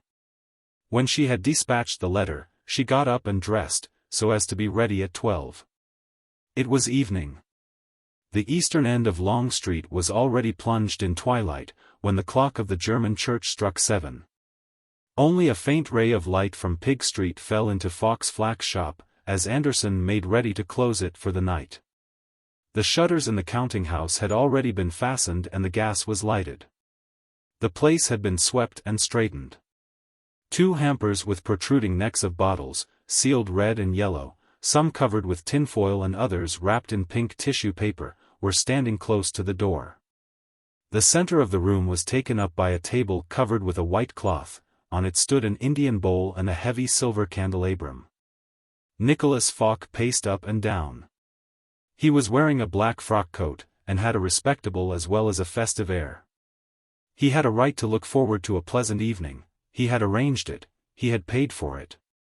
He was in his own house and at his ease, for there were no ladies present, and his invited guests were of a caliber which justified him in expecting from them not only attention and civility, but a little more. They were only 2, but he did not like many people, they were his friends, reliable, devoted as dogs, submissive, agreeable, always flattering and never contradicting him. Being a man of means, he could have moved in better circles, he might have associated with his father's friends, and he did so, twice a year, but he was of too despotic a nature to get on with them. It was 3 minutes past 7 and still the guests had not arrived. Falk began to show signs of impatience. When he invited his henchmen, he expected them to be punctual to the minute. The thought of the unusually sumptuous arrangement, however, and the paralyzing impression it was bound to make, helped him to control his temper a little longer. At the lapse of a few more moments Fritz Levin, the post office official, put in an appearance. "Good evening, brother, oh. I say." He paused in the action of divesting himself of his overcoat, and feigned surprise at the magnificent preparations. He almost seemed in danger of falling on his back with sheer amazement. The 7-armed candlestick, and the tabernacle. "Good Lord," he ejaculated, catching sight of the hampers. The individual who delivered these well-rehearsed witticisms while taking off his overcoat, was a middle-aged man of the type of the government official of 20 years ago. His whiskers joined his mustache, his hair was parted at the side and arranged in a coup de vent. He was extremely pale and as thin as a shroud. In spite of being well dressed, he was shivering with cold and seemed to have secret traffic with poverty. Falk's manner in welcoming him was both rude and patronizing. It was partly intended to express his scorn of flattery, more particularly from an individual like the newcomer, and partly to intimate that the newcomer enjoyed the privilege of his friendship. By way of congratulation he began to draw a parallel between Levin's promotion and his own father's receiving a commission in the militia. "Well, it's a grand thing to have the royal mandate in one's pocket, isn't it? My father, too, received a royal mandate. Pardon me, dear brother, but I've only been appointed. Appointed or royal mandate, it comes to the same thing. Don't teach me. My father, too, had a royal mandate. I assure you." "Assure me, what do you mean by that? Do you mean to imply that I'm standing here telling lies? Tell me, do you mean to say that I'm lying?" "Of course I don't. There's no need to lose your temper like that." "Very well. You're admitting that I'm not telling lies, consequently you have a royal mandate. Why do you talk such nonsense?" "My father." The pale man, in whose wake a drove of furies seemed to have entered the counting-house, for he trembled in every limb, now rushed at his patron. Firmly resolved to get over with his business before the feast began, so that nothing should afterwards disturb the general enjoyment. "Help me," he groaned, with the despair of a drowning man, taking a bill out of his pocket.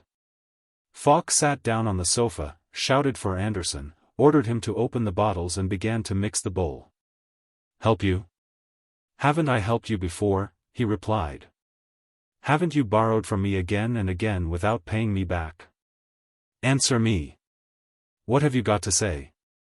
I know, brother, that you have always been kindness itself to me. And now you've been promoted, haven't you? Everything was to be all right now, all debts were to be paid and a new life was to begin.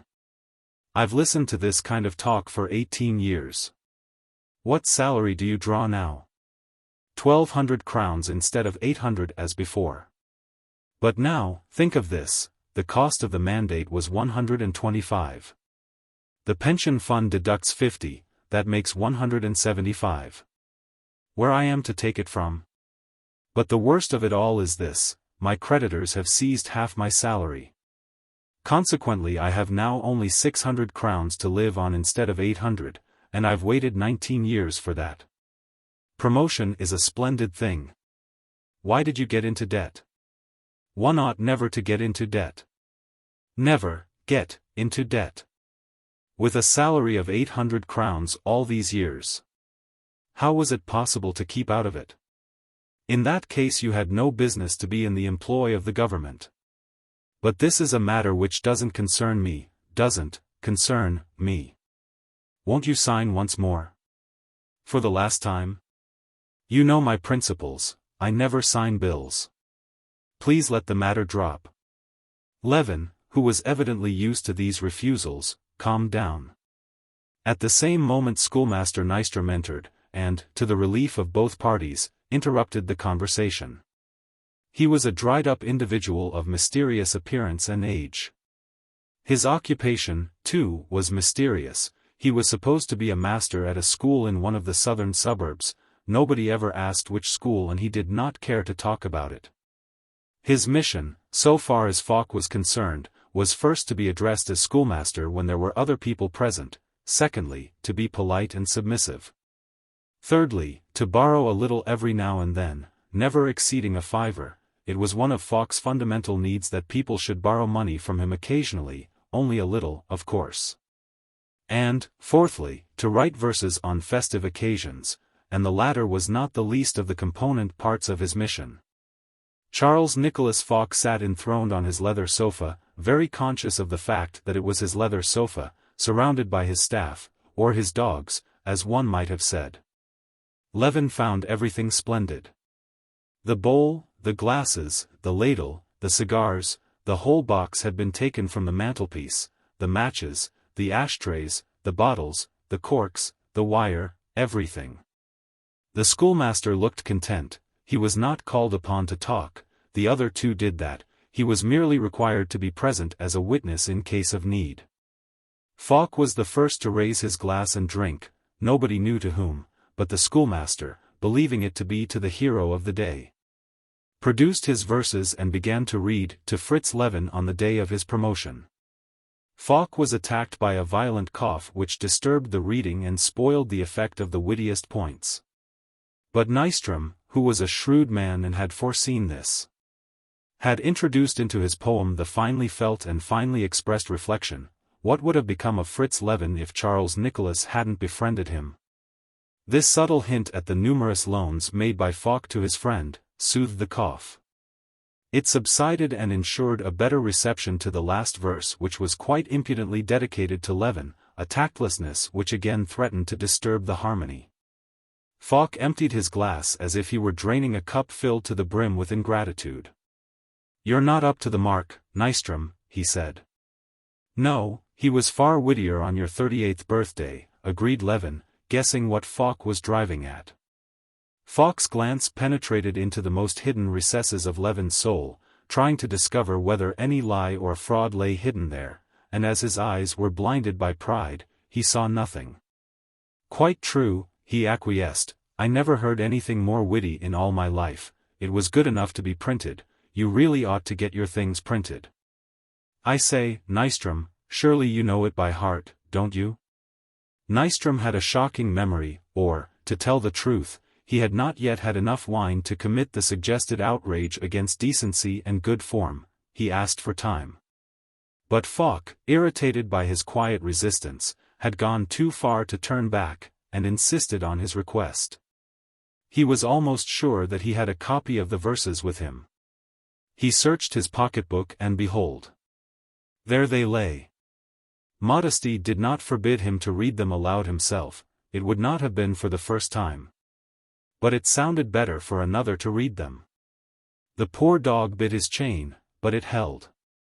He was a sensitive man, this schoolmaster, but he had to be brutal if he did not want to relinquish the precious gift of life, and he had been very brutal. The most private affairs were fully and openly discussed, everything in connection with the birth of the hero, his reception into the community, his education and upbringing were made fun of.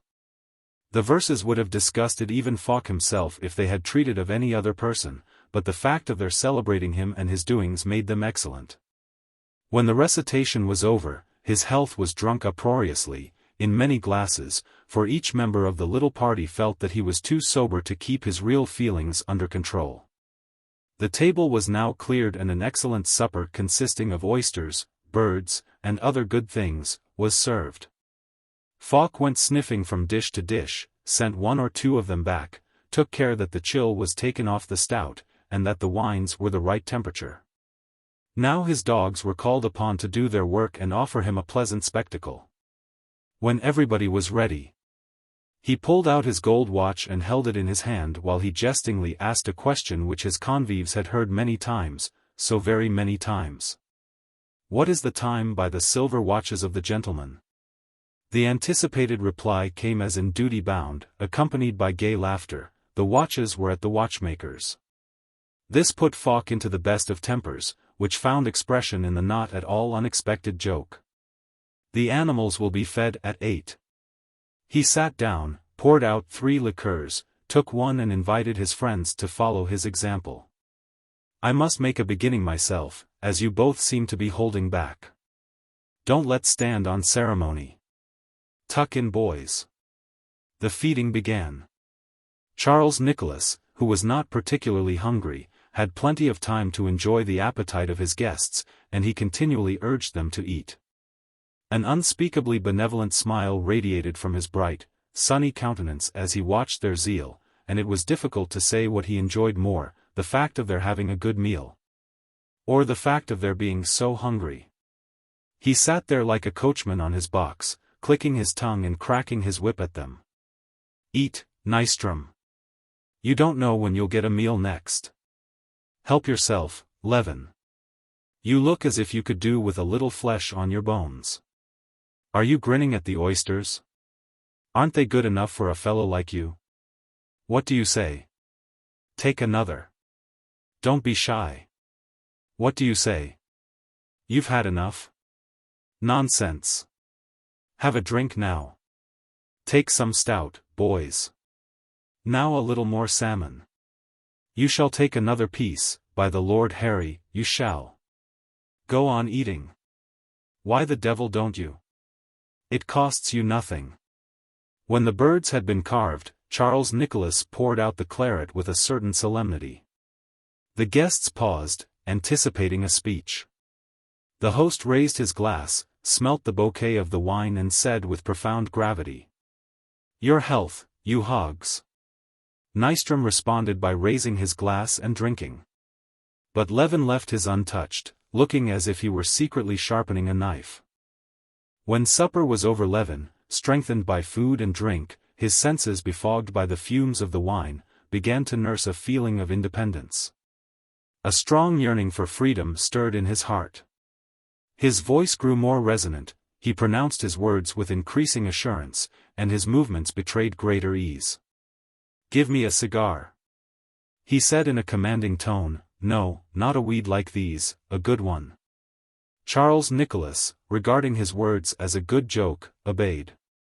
"Your brother isn't here tonight," remarked Levin casually. There was something ominous and threatening in his voice. Falk felt it and became uneasy. "No," he said shortly, but his voice was unsteady. Levin waited for a few moments before striking a second blow.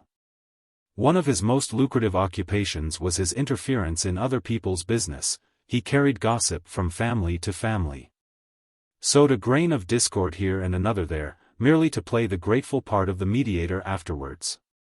In this way he had obtained a great deal of influence, was feared by his acquaintances, and managed them as if they were marionettes. Falk felt this disagreeable influence and attempted to shake it off, but in vain.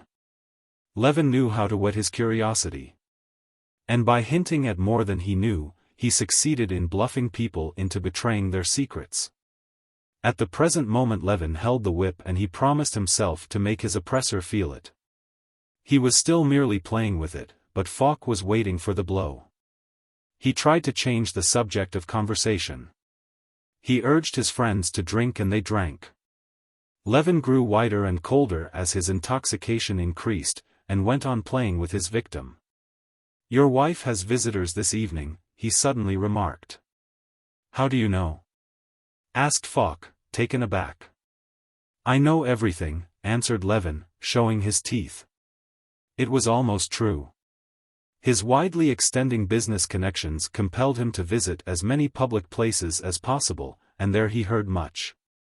Not only the things which were spoken of in his society, but also those which were discussed by others. Falk was beginning to feel afraid without knowing why, and he thought it best to divert the threatening danger.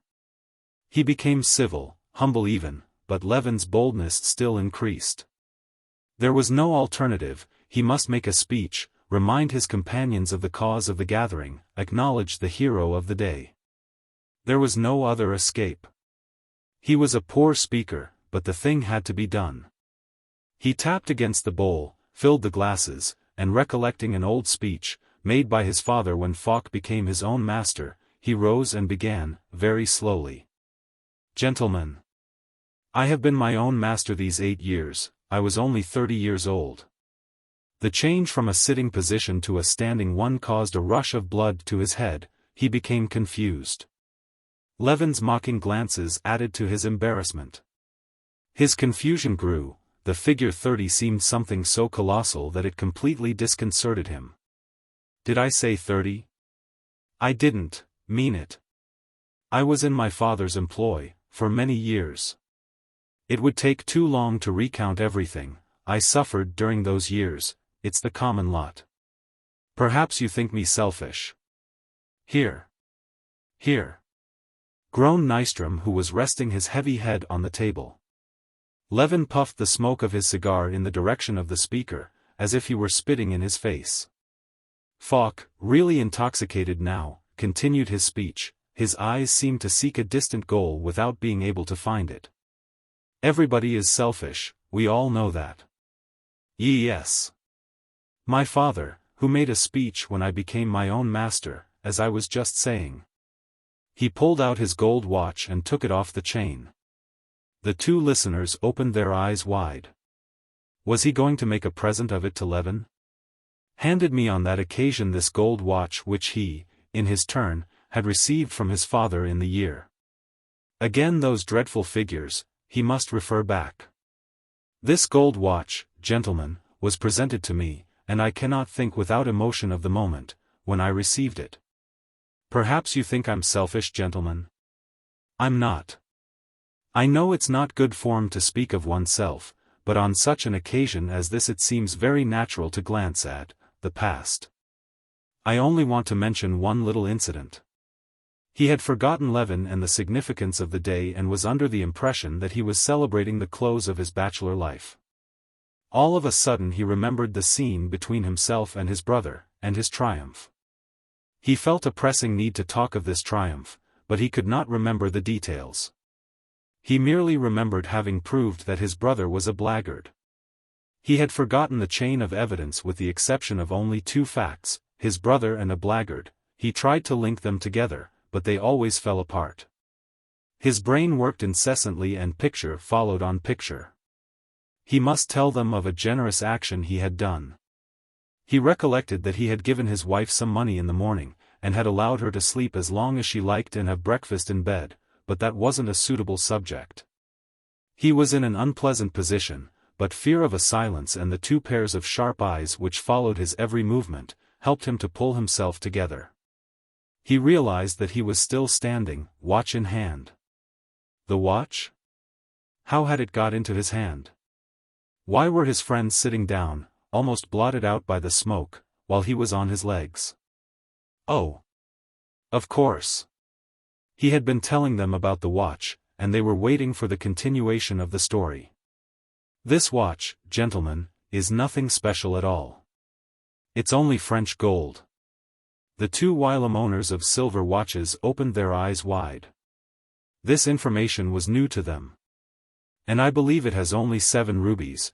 It's not a good watch at all, on the contrary, I should rather call it a cheap one. Some secret cause of which his brain was hardly conscious, made him angry. He must vent his wrath on something. Tapping the table with his watch, he shouted. "It's a damned bad watch, I say. Listen to me when I'm speaking. Don't you believe what I say, Fritz? Answer me. Why do you look so vicious? You don't believe me. I can read it in your eyes. Fritz, you don't believe what I'm saying. Believe me, I know human nature. And I might stand security for you once more. Either you are a liar, or I am. Shall I prove to you that you are a scoundrel? Shall I?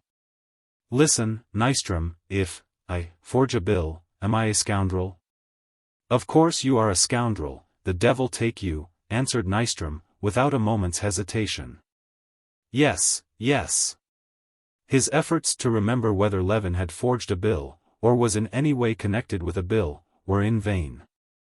Therefore he was obliged to let the matter drop. Levin was tired. He was also afraid that his victim might lose consciousness, and that he and Nystrom would be robbed of the pleasure of enjoying his intended discomfiture. He therefore interrupted Falk with a jest in his host's own style. "Your health, old rascal." And down came the whip. He produced a newspaper. "Have you seen the People's Flag?" he asked Falk in cold murderous accents. Falk stared at the scandalous paper but said nothing. The inevitable was bound to happen. It contains a splendid article on the board of payment of employees' salaries. Falk's cheeks grew white. "Rumor has it that your brother wrote it." "It's a lie. My brother's no scandalmonger." "He isn't. Jew here? But unfortunately he had to suffer for it. I'm told he's been sacked." "It's a lie. I'm afraid it's true. Moreover, I saw him dining today at the Brass Button with a rascally-looking chap. I'm sorry for the lad. It was the worst blow that could have befallen Charles Nicholas. He was disgraced. His name, his father's name, was dishonored. All that the old Burgesses had achieved had been in vain. If he had been told that his wife had died, he could have borne up under it. A financial loss, too, might have been repaired. If he had been told that his friend Levin, or Nystrom, had been arrested for forgery, he would have disowned them, for he had never shown himself in public in their company. But he could not deny his relationship to his brother. And his brother had disgraced him. There was no getting away from the fact. Levin had found a certain pleasure in retailing his information. Falk, although he had never given his brother the smallest encouragement, was in the habit of boasting of him and his achievements to his friends. "My brother, the assessor, is a man of brains, and he'll go far, mark my words." These continual indirect reproaches had long been a source of irritation to Levin, more particularly as Charles Nicholas drew a definite, unsurpassable, although indefinable line between assessors and secretaries. Levin, without moving a finger in the matter, had had his revenge at so little cost to himself that he could afford to be generous, and play the part of the comforter. There's no reason why you should take it so much to heart. Even a journalist can be a decent specimen of humanity, and you exaggerate the scandal. There can be no scandal where no definite individuals have been attacked. Moreover, the whole thing's very witty, and everybody's reading it. This last pill of comfort made Falk furious. He's robbed me of my good name. My name. How can I show myself tomorrow at the exchange? What will people say? By people he meant his wife. She would enjoy the situation because it would make the misalliance less marked. Henceforth they would be on the same social level. The thought was intolerable. A bitter hatred for all mankind took possession of his soul. If only he had been the bastard's father. Then he could have made use of his parental privilege, washed his hands of him, cursed him, and so have put an end to the matter, but there was no such thing as a brotherly privilege. Was it possible that he himself was partly to blame for the disgrace? Had he not forced his brother into his profession? Maybe the scene of the morning or his brother's financial difficulties, caused by him, were to blame? No. He had never committed a base action, he was blameless, he was respected and looked up to. He was no scandalmonger, he had never been sacked by anybody. Did he not carry a paper in his pocketbook, testifying that he was the kindest friend with the kindest heart?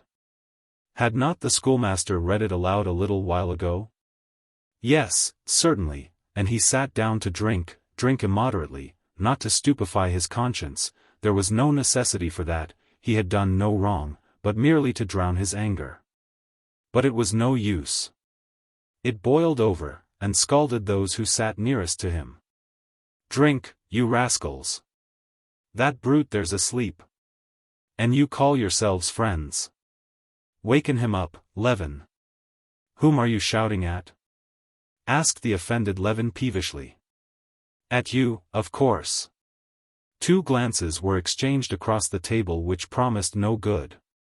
Falk, whose temper improved directly he saw another man in a rage, poured a ladleful of the contents of the bowl on the schoolmaster's head, so that it trickled down his neck behind his collar. Don't dare to do that again, threatened Levin. Who's to prevent me? I. Yes, I. I shan't let you ruin his clothes. It's a beastly shame. His clothes, laughed Falk. Isn't it my coat? Didn't I give it to him? You're going too far, said Levin, rising to go. So you're going now? You've had enough to eat, you can't drink any more, you don't want me any longer tonight. Didn't you want to borrow a fiver? What? Am I to be deprived of the honor of lending you some money? Didn't you want me to sign something? Sign, eh? At the word sign, Levin pricked up his ears. Supposing he tried to get the better of him in his excited condition? The thought softened him. Don't be unjust, brother, he recommenced. I'm not ungrateful, I fully appreciate your kindness. But I'm poor, poorer than you've ever been, or ever can be, I've suffered humiliations which you can't even conceive, but I've always looked upon you as a friend. I mean a friend in the highest sense of the word. You've had too much to drink tonight and so you're cross. This makes you unjust, but I assure you, gentlemen, in the whole world there beats no kinder heart than that of Charles Nicholas. And I don't say this for the first time. I thank you for your courtesy tonight, that is to say, if the excellent supper we have eaten, the magnificent wines we have drunk, have been eaten and drunk in my honor. I thank you, brother, and drink your health. Here's to you, brother Charles Nicholas. Thank you 1,000 times. You've not done it in vain. Mark my words. Strange to say, these words, spoken in a tremulous voice, tremulous with emotion, produced good results. Falk felt good.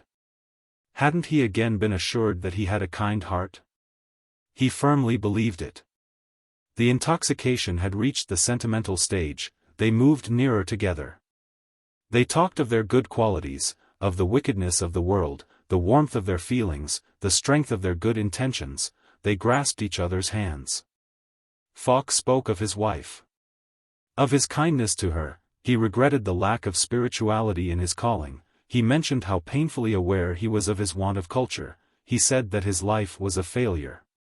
And after the consumption of his 10th liqueur, he confided to Levin that it had been his ambition to go into the church, become a missionary, even. They grew more and more spiritual. Levin spoke of his dead mother, her death and funeral, of an unhappy love affair, and finally of his religious convictions, as a rule jealously guarded as a secret. And soon they were launched on an eager discussion of religion. It struck one, it struck two, and they were still talking while Nystrom slept soundly, his arms on the table, and his head resting on his arms. A dense cloud of tobacco smoke filled the counting-house and robbed the gas flames of their brilliancy. The 7 candles of the 7-armed candelabrum had burnt down to the sockets and the table presented a dismal sight. 1 or 2 glasses had lost their stems, the stained tablecloth was covered with cigar ash, the floor was strewn with matches. The daylight was breaking through the chinks of the shutters. Its shafts pierced the cloud of smoke and drew cabalistic figures on the tablecloth between the 2 champions of their faith, busily engaged in re-editing the Augsburg Confession. They were now talking with hissing voices, their brains were numbed, their words sounded dry, the tension was relaxing in spite of their diligent recourse to the bottle. They tried to whip up their souls into an ecstasy, but their efforts grew weaker and weaker, the spirit had died out of their conversation, they only exchanged meaningless words. The stupefied brains which had been whirling round like teetotums, slackened in their speed and finally stopped. One thought alone filled their minds: they must go to bed, if they did not want to loathe the sight of each other, they must be alone. Nystrom was shaken into consciousness. Levin embraced Charles Nicholas and took the opportunity to pocket 3 of his cigars. The heights which they had scaled were too sublime to allow them to talk of the bill just yet. They parted, the host let his guests out, he was alone. He opened the shutters, daylight poured into the room, he opened the window. The cool sea breeze swept through the narrow street, one side of which was already illuminated by the rising sun. It struck 4, he listened to that wonderful striking only heard by the poor wretch who yearns for the day on a bed of sickness or sorrow. Even Long Street East, that street of vice, of filth and brawls, lay in the early morning sun, still, desolate and pure. Falk felt deeply unhappy. He was disgraced, he was lonely. He closed window and shutters, and as he turned round and beheld the state of the room, he at once began setting it straight. He picked up the cigar ends and threw them into the grate. He cleared the table, swept the room, dusted it and put everything in its place. He washed his face and hands, and brushed his hair.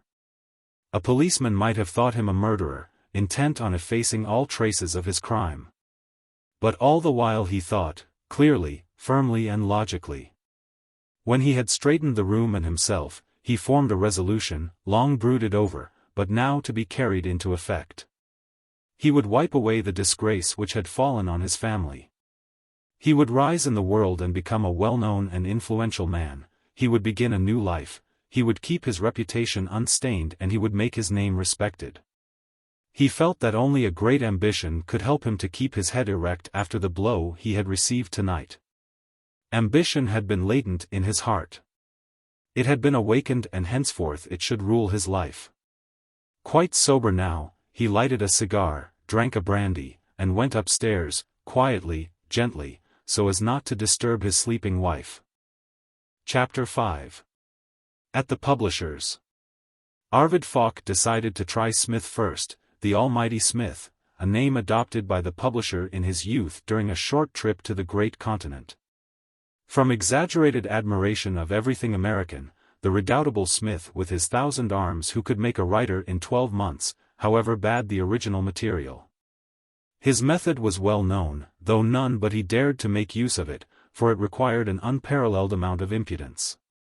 The writer whom he took up could be sure of making a name. Hence Smith was overrun with nameless writers. The following story is told as an instance of his irresistible power and capacity for starting an author on the road to fame. A young, inexperienced writer submitted his first novel, a bad one, to Smith. For some reason the latter happened to like the first chapter, he never read more, and decided to bless the world with a new author. The book was published bearing on the back of the cover the words, Blood and Sword. A novel by Gustav Sjöholm. This work of the young and promising author, whose highly respected name has for a long time been familiar to the widest circles, etc., etc. It is a book which we can strongly recommend to the novel-reading public. The book was published on April 3. On April 4, a review appeared in the widely read metropolitan paper The Grey Bonnet, in which Smith held 50 shares. It concluded by saying, "Gustav Sjöholm's name is already well known. The spreading of his fame does not lie with us, and we recommend this book not only to the novel-reading, but also to the novel-writing public."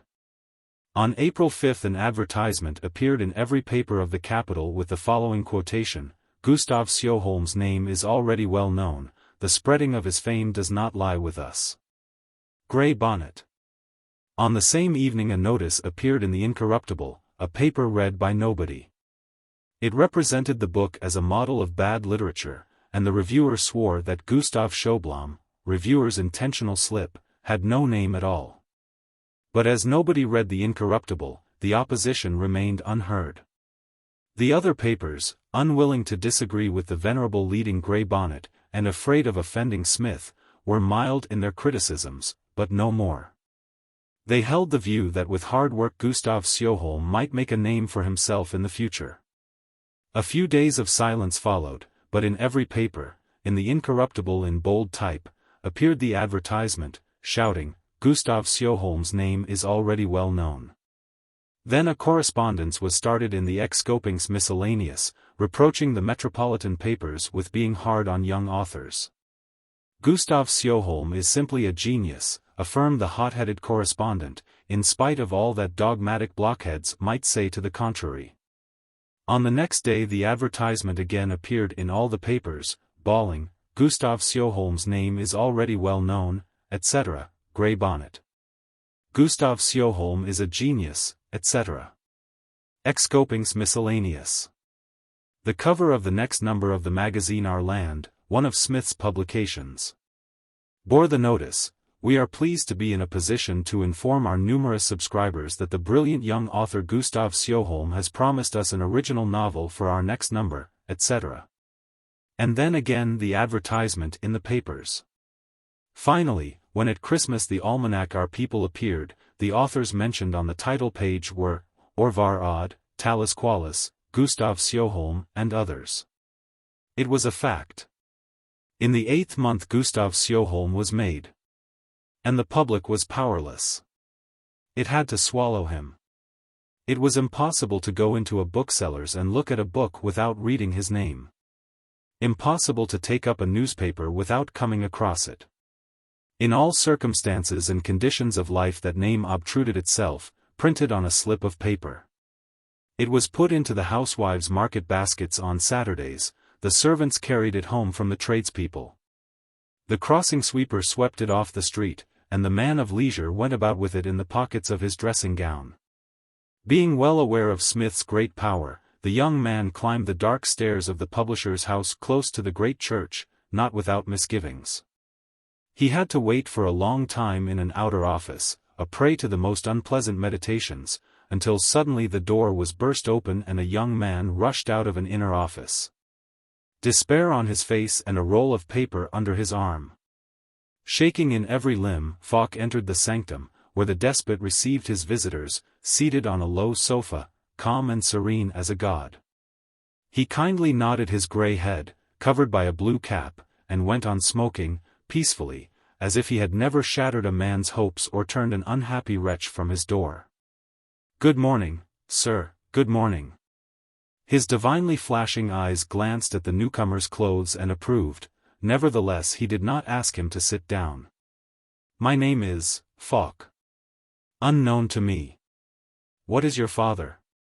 "My father is dead." "Is he? Good. What can I do for you, sir?"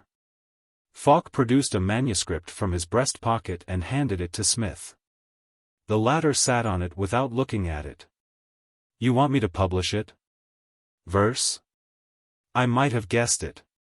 Do you know the cost of printing a single page, sir?" "No, you don't." And he playfully poked the ignoramus with the stem of his pipe. "Have you made a name, sir?" "No. Have you distinguished yourself in any way? No. The Academy has praised these verses. Which Academy? The Academy of Sciences? The one which publishes all that stuff about flints. About flints? Yes, you know the Academy of Sciences. Close to the museum, near the river. Well, then. Oh, no, Mr. Smith. The Swedish Academy, in the Exchange. I see. The one with the tallow candles. Never mind, no man on earth can tell what purpose it serves. No, my dear sir, the essential thing is to have a name like Tegner, like Oehrenschlägel, like, yes. Our country has many great poets, but I can't remember them just at the moment. But a name is necessary. Mr. Falk? Who knows Mr. Falk? I don't, and I know many great poets. As I recently said to my friend Ibsen, now just you listen to me, Ibsen, I call him Ibsen, quite plainly, just you listen to me, write something for my magazine. I'll pay you whatever you ask. He wrote, I paid, but I got my money back. The annihilated young man longed to sink through the chinks in the floor when he realized that he was standing before a person who called Ibsen quite plainly Ibsen. He longed to recover his manuscript, and go his way, as the other young man had done, away, far away, until he came to running water. Smith guessed it. Well, I've no doubt you can write Swedish, sir. And you know our literature better than I do. Good. I have an idea. I am told of great, beautiful, spiritual writers who lived in the past, let's say in the reign of Gustav Eriksson and his daughter Christina. Isn't that so? Gustavus Adolphus. Gustavus Adolphus, so be it. I remember there was one with a very great name. He wrote a fine work in verse, on God's creation, I believe. His Christian name was Håkan. You mean Håkan Spegel, Mr. Smith. God's Works and Rest. Ah, yes. Well, I've been thinking of publishing it. Our nation is yearning for religion these days, I've noticed that. And one must give the people something. I have given them a good deal of Hermann Frank and Arndt, but the great foundation can sell more cheaply than I can, and now I want to bring out something good at a fair price. Will you take the matter in hand? I don't know where I come in, as it is but a question of a reprint, answered Falk, not daring to refuse straight out. Dear me, what ignorance. You would do the editing and proofreading, of course. Are we agreed? You publish it, sir. What? Shall we draw up a little agreement? The work must appear in numbers. What? A little agreement. Just hand me pen and ink. Well? Falk obeyed, he was unable to offer resistance. Smith wrote and Falk signed. Well, so much for that. Now, there's another thing. Give me that little book on the stand. The third shelf. There. Now look here. A brochure, title, The Guardian Angel. Look at the vignette. An angel with an anchor and a ship, it's a schooner without any yards, I believe. The splendid influence of marine insurance on social life in general is well known. Everybody has at one time or other sent something more or less valuable across the sea in a ship.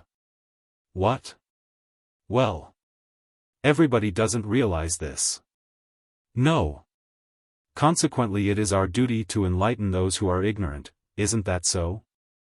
Well. We know, you and I, therefore it is for us to enlighten those who don't. This book maintains that everybody who sends things across the water should insure them. But this book is badly written. Well. We'll write a better one. What? You'll write me a novel of 10 pages for my magazine Our Land, and I expect you to have sufficient gumption to introduce the name Triton, which is the name of a new limited liability company. Founded by my nephew, and we are told to help our neighbors, twice, neither more nor less. But it must be done cleverly and so that it is not at all obvious. Do you follow me? Falk found the offer repulsive, although it contained nothing dishonest. However, it gave him a start with the influential man, straight away, without any effort on his part. He thanked Smith and accepted. You know the size? 16 inches to the page, altogether 160 inches of 8 lines each. Shall we write a little agreement? Smith drew up an agreement and Falk signed. Well, now. You know the history of Sweden? Go to the stand again, you will find a cliché there, a wood block. To the right. That's it. Can you tell me who the lady is meant for? She is supposed to be a queen. Falk, who saw nothing at first but a piece of black wood, finally made out some human features and declared that to the best of his belief it represented Ulrika Eleonora. Didn't I say so? Hi. The block has been used for Elizabeth, Queen of England, in an American popular edition. I've bought it cheaply, with a lot of others. I'm going to use it for Ulrika Eleonora in my people's library. Our people are splendid, they are so ready to buy my books. Will you write the letterpress? Although Falk did not like the order, his supersensitive conscience could find no wrong in the proposal. Well then. We'd better make out a little agreement. 16 pages octavo, at 3 inches, at 24 lines each. There. Falk, realizing that the audience was over, made a movement to recover his manuscript on which Smith had all along been sitting. But the latter would not give it up. He declared that he would read it, although it might take him some time. You're a sensible man, sir, who knows the value of time, he said. I had a young fellow here just before you came in. He also brought me verses, a great poem, for which I have no use. I made him the same offers I just made to you, sir. Do you know what he said? He told me to do something unmentionable. He did, indeed, and rushed out of the office. He'll not live long, that young man. Good day, good day. Don't forget to order a copy of Håkan Spegel. Well, good day, good day. Smith pointed to the door with the stem of his pipe and Falk left him. He did not walk away with light footsteps. The woodblock in his pocket was heavy and weighed him down, kept him back. He thought of the pale young man with the roll of manuscript who had dared to say a bold thing to Smith, and pride stirred in his heart. But memories of old paternal warnings and advice whispered the old lie to him that all work was equally honorable, and reproved him for his pride. He laid hold of his common sense and went home to write 192 inches about Ulrika Eleonora. As he had risen early he was at his writing table at 9 o'clock. He filled a large pipe, took 2 sheets of paper, wiped his steel nibs and tried to recall all he knew about Ulrika Eleonora. He looked her up in Eklund and Fryxell. There was a great deal under the heading Ulrika Eleonora, but very little about her personally. At 9:30 he had exhausted the subject. He had written down her birthplace, and the place where she died, when she came to the throne, when she abdicated, the names of her parents and the name of her husband. It was a commonplace excerpt from a church register, and filled 3 pages, leaving 13 to be covered. He smoked 2 or 3 pipes and dragged the inkstand with his pen, as if he were fishing for the Midgard serpent, but he brought up nothing. He was bound to say something about her personally, sketch her character. He felt as if he were sitting in judgment on her. Should he praise or revile her? As it was a matter of complete indifference to him, his mind was still not made up when it struck 11. He reviled her, and came to the end of the 4th page, leaving 12 to be accounted for. He was at his wit's end. He wanted to say something about her rule, but as she had not ruled, there was nothing to be said. He wrote about her counsel, 1 page, leaving 11. He whitewashed Gortz, another, leaving 10. He had not yet filled half the required space. He hated the woman. More pipes. Fresh steel nibs. He went back to remoter days, passing them in review, and being now in a thoroughly bad temper, he overthrew his old idol, Charles XII, and hurled him in the dust. It was done in a few words, and only added one more page to his pile. There still remained 9. He anticipated events and criticized Frederick I, half a page. He glanced at the paper with unhappy eyes, he glimpsed Halfway House, but could not reach it. He had written 7.5 small pages, Ekeland had only managed 1.5. He flung the woodblock on the floor, kicked it underneath his writing table, crawled after it, dusted it and put it in its former place. It was torture. His soul was as dry as the block. He tried to work himself up to views which he did not hold. He tried to awaken some sort of emotion in his heart for the dead queen, but her plain, dull features, cut into the wood, made no more impression on him than he on the block. He realized his incapacity and felt despondent, degraded. And this was the career of his choice, the one he had preferred to all others. With a strong appeal to his reason, he turned to the guardian angel. The brochure was originally written for a German society, the Nereus, and the argument was as follows: Mr. and Mrs. Castle had emigrated to America, where they acquired a large estate. To make the story possible, they had sold their land, and, very unpractically, invested the total amount realized in costly furniture and objects of art. As the story required that everything should be completely lost and nothing whatever saved from the shipwreck, they sent off the whole lot in advance by the Washington, a first-class steamer. Copper-bottomed, with watertight bulkheads, and insured with the great German marine insurance company for £60,000.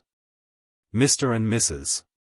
Castle and the children followed on the Bolivar, the finest boat of the White Star Line, insured with the great marine insurance company Nereus, capital $10 million, and safely arrived at Liverpool. They left Liverpool and all went well until they came to Skagen Point. During the whole voyage the weather had, of course, been magnificent. The sky was clear and radiant, but at the dangerous Skagen Point a storm overtook them, the steamer was wrecked. The parents, whose lives were insured, were drowned, thereby guaranteeing to the children, who were saved, £1,500. The latter, rejoicing at their parents' foresight, arrived at Hamburg in good spirits, eager to take possession of the insurance money and the property which they had inherited from their parents. Imagine their consternation when they were told that the Washington had been wrecked a fortnight before their arrival on Dogger Bank. Their whole fortune, which had been left uninsured, was lost. All that remained was the life insurance money. They hurried to the company's agents. A fresh disaster. They were told that their parents had not paid the last premium which, oh, fateful blow, had been due on the day preceding their death. The distressed children bitterly mourned their parents, who had worked so hard for them. They embraced each other with tears and made a solemn vow that henceforth all their possessions should be insured, and that they would never neglect paying their life insurance premiums. This story was to be localized, adapted to a Swedish environment and made into a readable novelette, and with this he was to make his debut in the literary world. The devil of pride whispered to him not to be a blackguard and to leave the business alone, but this voice was silenced by another, which came from the region of his empty stomach, and was accompanied by a gnawing, stinging sensation. He drank a glass of water and smoked another pipe. But his discomfort increased. His thoughts became more gloomy, he found his room uncomfortable, the morning dull and monotonous. He was tired and despondent, everything seemed repulsive, his ideas were spiritless and revolved round nothing but unpleasant subjects, and still his discomfort grew.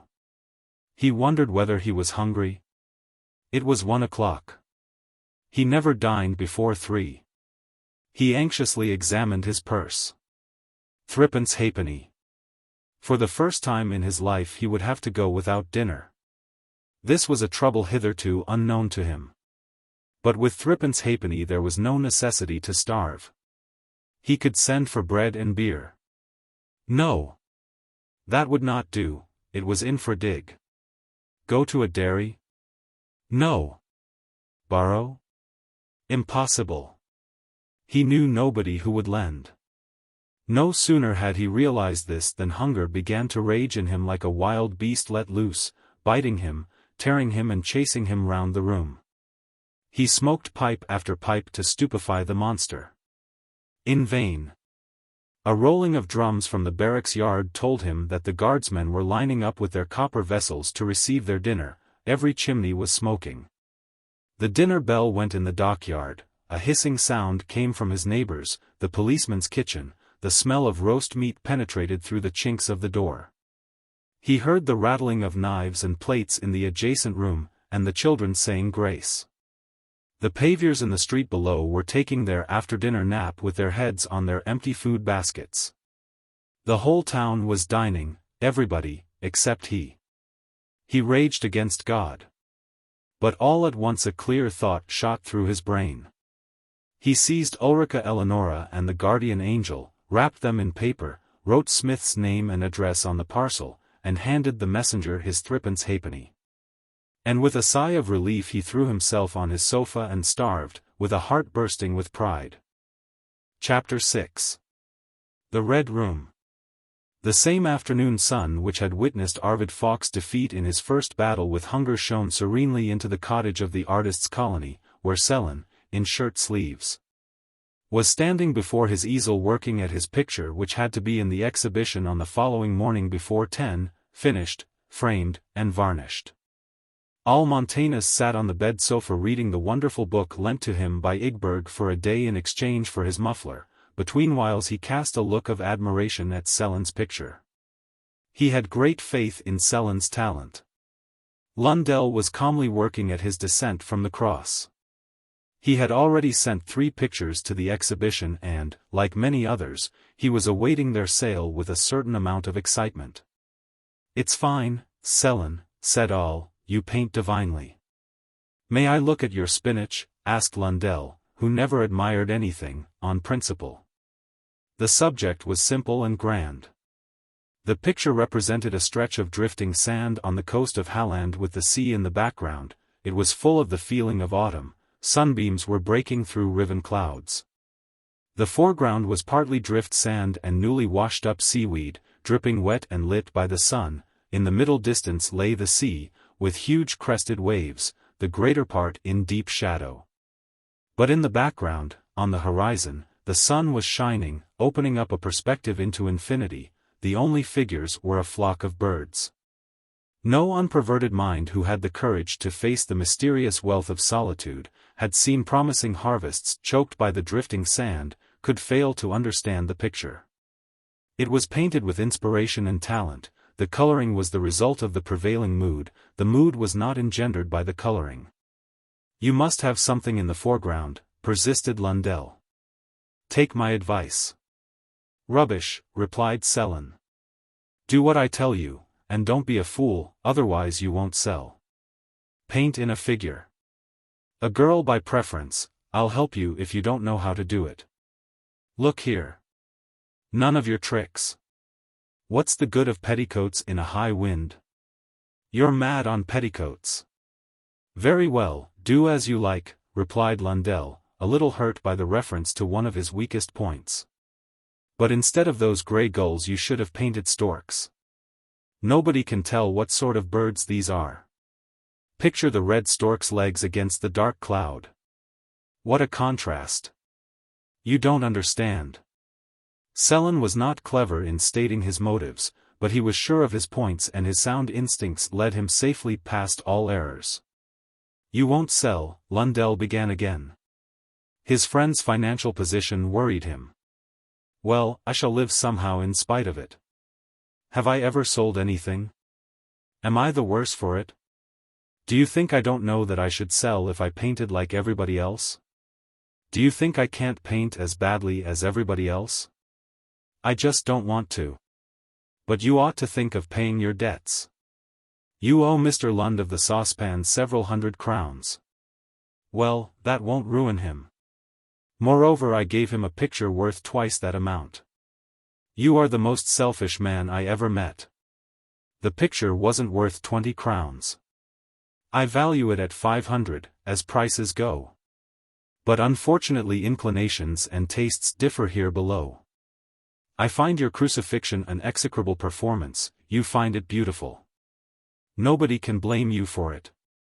Tastes differ. But you spoilt our credit at the saucepan. Mr. Lund refused to give me credit yesterday, and I don't know how I'm to get a dinner today. What does it matter?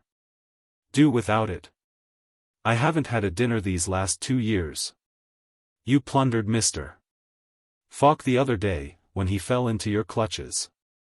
That's true. He's a nice chap, moreover, he has talent. There's much originality in his verses. I have read some of them these last few evenings. But I'm afraid he's not hard enough to get on in this world. He's too sensitive, the rascal. If he sees much of you, he'll get over that. It's outrageous how you spoilt that young Rehnhjelm in so short a time. I hear you are encouraging him to go on the stage. Did he tell you that? The little devil. He'll get on if he remains alive. But that's not so simple when one has so little to eat. God's death. I've no more paint. Can you spare any white? Merciful Lord. All the tubes are empty. You must give me some, Lundell. I've no more than I want for myself, and even if I had, I should take jolly good care not to give you any. Stop talking nonsense. You know there's no time to lose. Seriously, I haven't got your colors. If you weren't so wasteful your tubes would go further. I know that. Give me some money, then. Money, indeed. That's no go. Get up, Ull. You must go and pawn something. At the word pawn Ull's face brightened, he saw a prospect of food. Sellen was searching the room. What's this? A pair of boots. We'll get tuppence halfpenny on them, they'd better be sold. They're Rehnhjelm's. You can't take them, objected Lundell, who had meant to put them on in the afternoon when he was going up to town. Surely you aren't going to take liberties with other people's property. Why not? He'll be getting money for them. What's in this parcel? A velvet waistcoat. A beauty. I shall keep it for myself and then Ull can pawn mine. Collars and cuffs? Oh. Paper. A pair of socks.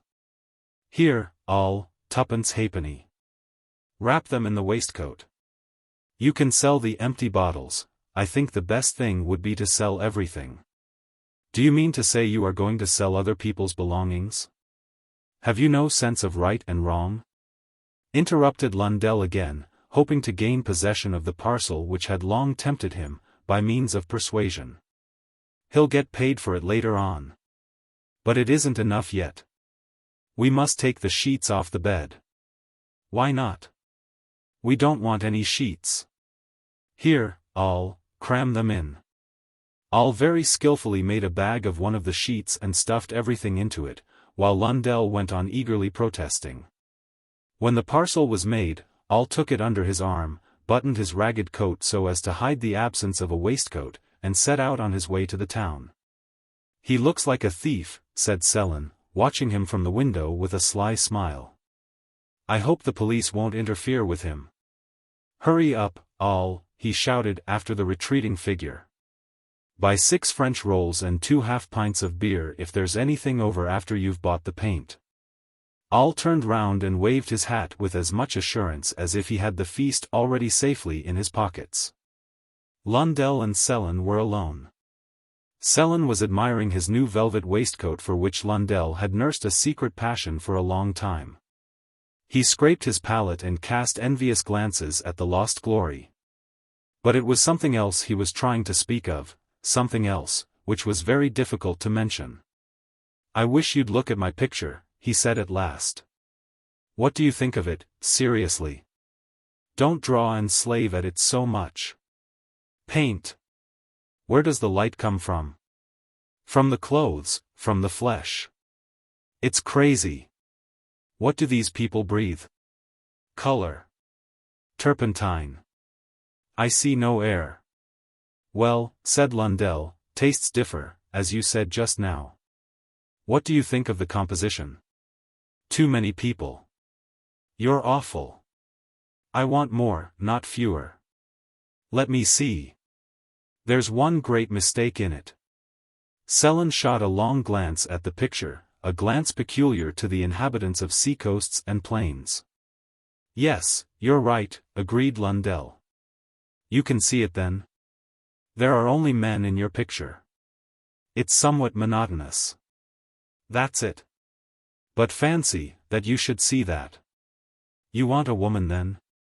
Lundell looked at him, wondering whether he was joking, but was unable to settle the point, for Sellen was whistling. Yes, I want a female figure, he replied at last. There was silence, and gradually the silence became uncomfortable, two very old acquaintances in a tête-à-tête conversation. I wish I knew where to get a model from. I don't want the Academy models, the whole world knows them, and, besides, the subject is a religious one. You want something better? I understand. If it were not for the nude, I might perhaps. It isn't for the nude. Are you mad? Among all those men, besides, it's a religious subject. Yes, we know all that. She must be dressed in something oriental, and bend down as if she were picking up something, show her shoulders, her neck, and the first vertebra, I understand. Religious like the Magdalene. Bird's eye view. You scoff and jeer at everything. Let's keep to the point. You shall have your model, for it's impossible to paint without one. You, yourself, don't know one. Very well. Your religious principles don't allow you to look for one, therefore Rehnhjelm and I, the two black sheep, will find you one.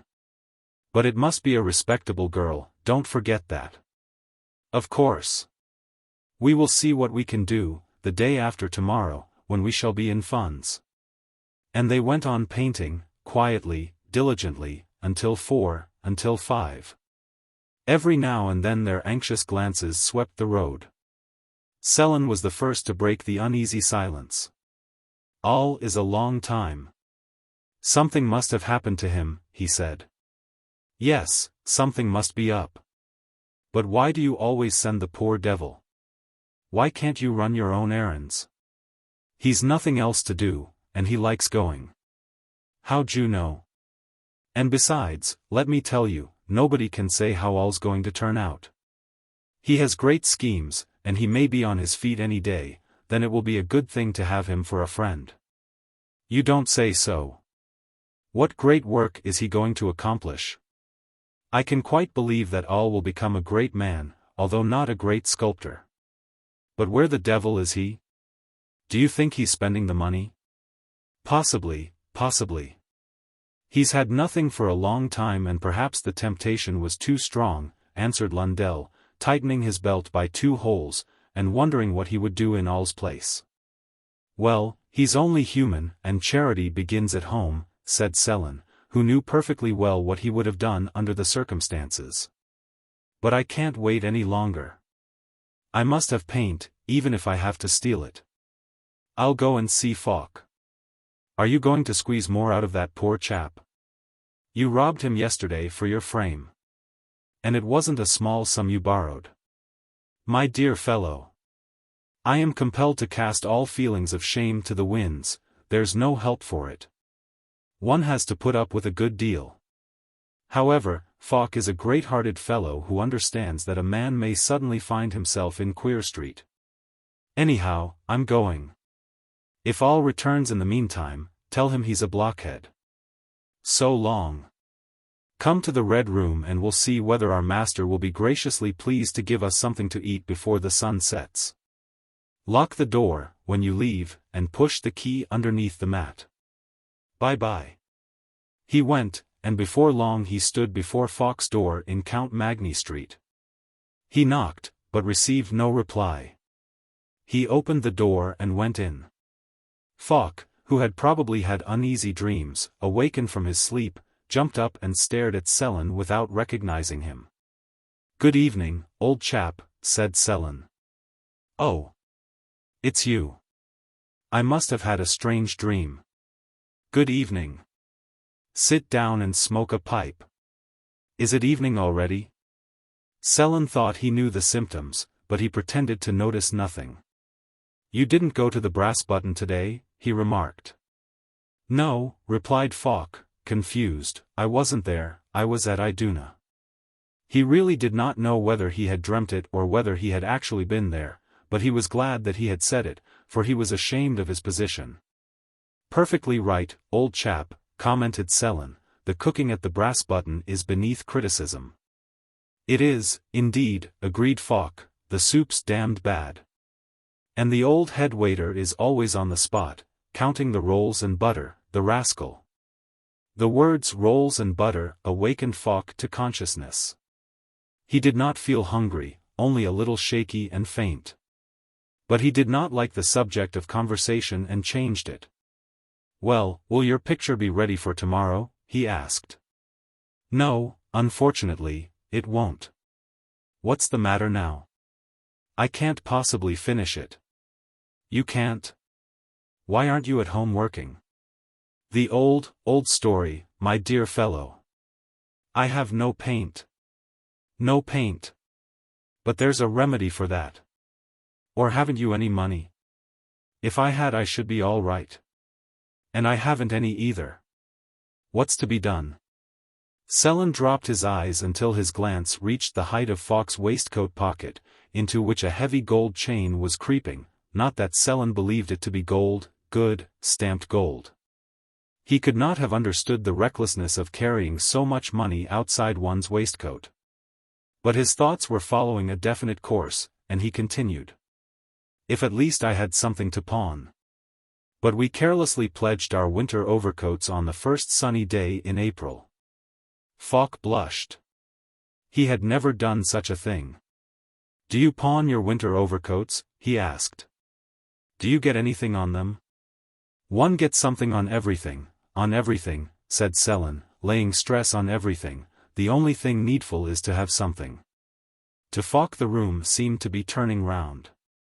He had to sit down. Then he pulled out his gold watch. "How much, do you think, should I get on this watch and chain?" Sellen seized the future pledges and looked at them with the eye of a connoisseur. "Is it gold?" he asked faintly. "It is gold." "Stamped?" "Stamped." "The chain, too?" "The chain, too." 100 crowns, declared Sellen, shaking his hand so that the gold chain rattled. "But it's a pity. You shouldn't pawn your things for my sake." "Then for my own," said Falk, anxious to avoid the semblance of an unselfishness which he did not feel. "I want money, too. If you'll turn them into cash, you'll do me a service." "All right then," said Sellen, resolved not to embarrass his friend by asking indelicate questions. "I'll pawn them." "Pull yourself together, old chap. Life is hard at times, I don't deny it. But we go through with it." He patted Falk's shoulder with a cordiality which did not often pierce the scorn with which he had enveloped himself. They went out together. By the time they had concluded the business it was 7 o'clock. They bought the paint and repaired to the Red Room. Bern's salon had just begun to play its civilizing part in the life of Stockholm by putting an end to the unhealthy café chantant's life which had flourished, or raged, in the 60s. And from the capital had spread over the whole country. Here, every evening after 7, crowds of young people met who lived in that abnormal transition stage which begins on leaving the parental roof and ends with the foundation of a new home and family. Here were numbers of young men who had escaped from the solitude of their room or attic to find light and warmth and a fellow creature to talk to. The proprietor had made more than one attempt to amuse his patrons by pantomimic, gymnastic, ballet, and other performances. But he had been plainly shown that his guests were not in search of amusement, but in quest of peace. What was wanted was a consulting room, where one was likely every moment to chance on a friend. The band was tolerated because it did not stop conversation, but rather stimulated it, and gradually it became as much a component of the Stockholm evening diet as punch and tobacco. In this way Bern's salon became the bachelors' club of all Stockholm. Every circle had its special corner. The colonists of Liljans had usurped the inner chess room, usually called the Red Room on account of its red furniture and for the sake of brevity. It was a safe meeting ground even if during the whole day the members had been scattered like chaff. When times were hard and funds had to be raised at any cost, regular raids were made from this spot round the room. A chain was formed, 2 members skirmished in the galleries, and 2 others attacked the room lengthways. One might have said they dredged the room with a ground net, and they rarely dredged in vain, for there was a constant flow of new arrivals during the evening. Tonight, however, these efforts were not required. Sellen, calmly and proudly, sat down on the red sofa in the background. After having acted a little farce on the subject of what they were going to drink, they came to the conclusion that they must have something to eat first. They were starting the sexa, and Falk was beginning to feel a return of his strength, when a long shadow fell across their table. Before them stood Ygberg, as pale and emaciated as ever. Sellen, who was in funds tonight, and under those circumstances invariably courteous and kind-hearted, pressed him to have dinner with them, and Falk seconded the invitation. Ygberg hesitated while examining the contents of the dishes and calculating whether his hunger would be satisfied or only half satisfied. "You wield a stinging pen, Mr. Falk," he said, in order to deflect the attention from the raids which his fork was making on the tray. "How? What do you mean?" asked Falk, flushing. He did not know that anybody had made the acquaintance of his pen. "The article has created a sensation." "What article? I don't understand." "The correspondence in the People's Flag on the Board of Payment of Employees' Salaries." "I didn't write it." "But the board is convinced that you did." "I just met a member who's a friend of mine. He mentioned you as the author. I understood that the resentment was fierce." "Indeed?" Falk felt that he was half to blame for it. He realized now what the notes were which Struve had been making on that evening on Moses Height. But Struve had merely reported what he, Falk, had said. He was responsible for his statements and must stand by them even at the risk of being considered a scandalmonger. Retreat was impossible. He realized that he must go on. "Very well," he said, "I am the instigator of the article. But let us talk of something else. What do you think of Ulrika Eleonora? Isn't she an interesting character? Or what is your opinion of the maritime insurance company Triton? Or Hacken Spegel?" "Ulrika Eleonora is the most interesting character in the whole history of Sweden," answered Ygberg gravely. "I've just had an order to write an essay on her." "From Smith?" asked Falk. "Yes, but how do you know?" "I've returned the block this afternoon. It's wrong to refuse work. You'll repent it. Believe me." A hectic flush crimsoned Falk's cheeks. He spoke feverishly. Sellen sat quietly on the sofa, smoking. He paid more attention to the band than to the conversation, which did not interest him because he did not understand it. From his sofa corner he could see through the 2 open doors leading to the South Gallery, and catch a glimpse of the North Gallery. In spite of the dense cloud of smoke which hung above the pit between the 2 galleries, he could distinguish the faces on the other side. Suddenly his attention was caught by something in the distance. He clutched Falk's arm.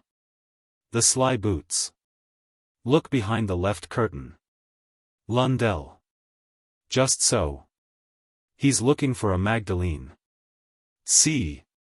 He's talking to her now. What a beautiful girl." Falk blushed, a fact which did not escape Sellen. "Does he come here for his models?" he asked, surprised. "Well, where else should he go to? He can't find them in the dark." A moment afterwards Lundell joined them. Sellen greeted him with a patronizing nod, the significance of which did not seem to be lost on the newcomer. He bowed to Falk with more than his usual politeness, and expressed his astonishment at Ygberg's presence in disparaging words. Ygberg, carefully observing him, seized the opportunity to ask him what he would like to eat. Lundell opened his eyes. He seemed to have fallen among magnates. He felt happy. A gentle, philanthropic mood took possession of him, and after ordering a hot supper, he felt constrained to give expression to his emotion. It was obvious that he wanted to say something to Falk, but it was difficult to find an opening. The band was playing, "Hear Us, Sweden," and a moment afterwards, "A Stronghold is Our God." Falk called for more drink. "I wonder whether you admire this fine old hymn as much as I do, Mr. Falk," began Lundell. Falk, who was not conscious of admiring any one hymn more than another, asked him to have some punch. Lundell had misgivings. He did not know whether he could venture. He thought he had better have some more supper first. He was not strong enough to drink. He tried to prove it, after his third liqueur, by a short but violent attack of coughing. "The Torch of Reconciliation is a splendid name," he said presently. "It proves at the same time the deep, religious need of atonement, and the light which came into the world when the miracle happened which has always given offense to the proud in spirit." He swallowed a meat ball while carefully studying the effect of his remark, and felt anything but flattered when he saw 3 blank faces staring at him, expressing nothing but consternation. Spegel is a great name, and his words are not like the words of the Pharisees. We all know that he wrote the magnificent psalm, "The wailing cries are silent," a psalm which has never been equaled. Your health, Mr. Falk. I am glad to hear that you are identifying yourself with the work of such a man. Lundell discovered that his glass was empty. I think I must have another half-pint. 2 thoughts were humming in Falk's brain: the fellow is drinking neat brandy, and how did he get to know about Spegel? A suspicion illuminated his mind like a flash of lightning, but he pretended to know nothing, and merely said, "Your health, Mr. Lundell." The unpleasant explanation which seemed bound to follow was avoided by the sudden entrance of Olle. It was Olle, but more rugged than before, dirtier than before and, to judge from his appearance, lamer than before. His hips stood out beneath his coat like bowsprits. A single button kept his coat together close above his first rib.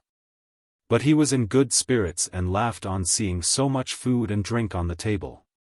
To Sellen's horror he began to report on the success of his mission, all the time divesting himself of his acquisitions.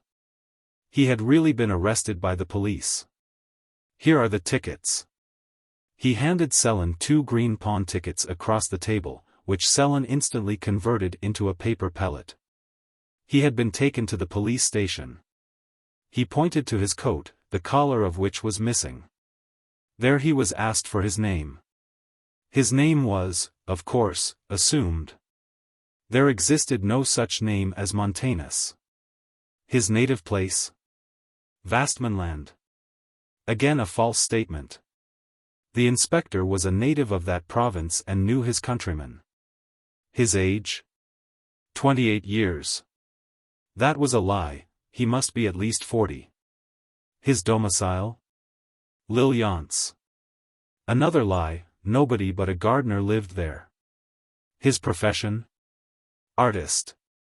That also was a lie, for he looked like a dock laborer. Here's your paint, 4 tubes. Better look at them carefully. His parcel had been opened and, in the process, one of the sheets had been torn. Therefore I only got 1 and 2 halfpenny for both. You'll see that I'm right if you'll look at the ticket. The next question was where he had stolen the things. Olle had replied that he had not stolen them. Then the inspector drew his attention to the fact that he had not been asked whether he had stolen them, but where he had stolen them. Where? Where? Where? Here's your change, 2 halfpenny. I've kept nothing back. Then the evidence was taken down and the stolen goods, which had been sealed with 3 seals, were described. In vain had Olle protested, in vain had he appealed to their sense of justice and humanity. The only result of his protestations was a suggestion made by the constable to place on record that the prisoner, he was already regarded in the light of a prisoner, was heavily intoxicated. The suggestion was acted upon, but the word heavily was omitted. After the inspector had repeatedly urged the constable to try and remember whether the prisoner had offered resistance at his arrest, and the constable had declared that he could not take his oath on it, it would have been a very serious matter for the prisoner looked a desperate character, but it had appeared to him that he had tried to resist by taking refuge in a doorway. The latter statement was placed on record. Then a report was drawn up, and all was ordered to sign it. It ran as follows. A male individual of sinister and forbidding appearance was found slinking along the row of houses in Northland Street, carrying a suspicious-looking parcel in his hand. On his arrest he was dressed in a green frock coat, he wore no waistcoat, blue serge trousers, a shirt with the initials P.L. which clearly proves that either the shirt was stolen or that he had given a wrong name, woolen stockings with grey edges, and a felt hat with a cock's feather. Prisoner gave the assumed name of Olle Montanus, falsely deposed that his people were peasants in Västmanland and that he was an artist, domiciled at Lillejans, obviously an invention. On being arrested he tried to offer resistance by taking refuge in a doorway. Then followed a minute description of the contents of the parcel. As all refused to admit the correctness of this report, a telegram was sent to the prison, and a conveyance appeared to fetch all, the bundle, and a constable. As they were turning into Mint Street, all caught sight of Per Ill's son, a member of Parliament and a countryman of his. He called to him, and Per Ill's son proved that the report was wrong. All was released and his bundle was restored to him. And now he had come to join them and here are your French rolls. There are only 5 of them, for I've eaten one. And here's the beer. He produced 5 French rolls from his coat pockets, laid them on the table, and placed 2 bottles of beer, which he pulled out of his trousers pockets, by the side of them. After which his figure resumed its usual disproportions. Falk, old chap, you must excuse all, he's not used to smart society. Put the French rolls back into your pockets, all. What will you be up to next? Said Sellen disapprovingly. All obeyed. Lundell refused to have the tray taken away, although he had cleared the dishes so thoroughly that it would have been impossible to say what they had contained. Every now and then he seized the brandy bottle, absent-mindedly, and poured himself out half a glass. Occasionally he stood up or turned round in his chair to see what the band was playing. On those occasions Sellen kept a close eye on him. At last Rehnhjelm arrived. He had obviously been drinking. He sat down silently, his eyes seeking an object on which they could rest while he listened to Lundell's exhortations. Finally his weary eyes fell on Sellen and remained riveted on the velvet waistcoat, which gave him plenty of food for thought for the remainder of the evening. His face brightened momentarily as if he had met an old friend, but the light on it went out as Sellen buttoned up his coat, because there was a draught. Ygberg took care that all had some supper, and never tired of urging him to help himself and to fill his glass. As the evening advanced music and conversation grew more and more lively. This state of semi-stupor had a great charm for Falk, it was warm, light, and noisy here. He was in the company of men whose lives he had prolonged for a few more hours and who were therefore gay and lively, as flies revived by the rays of the sun. He felt that he was one of them, for he knew that in their inner consciousness they were unhappy, they were unassuming, they understood him, and they talked like human beings and not like books. Even their coarseness was not unattractive, there was so much naturalness in it, so much innocence, even Lundell's hypocrisy did not repulse him. It was so naive and sat on him so loosely, that it could have been cast off at any moment. And the evening passed away and the day was over which had pushed Falk irrevocably on to the thorny path of the writer. Chapter 7. The Imitation of Christ.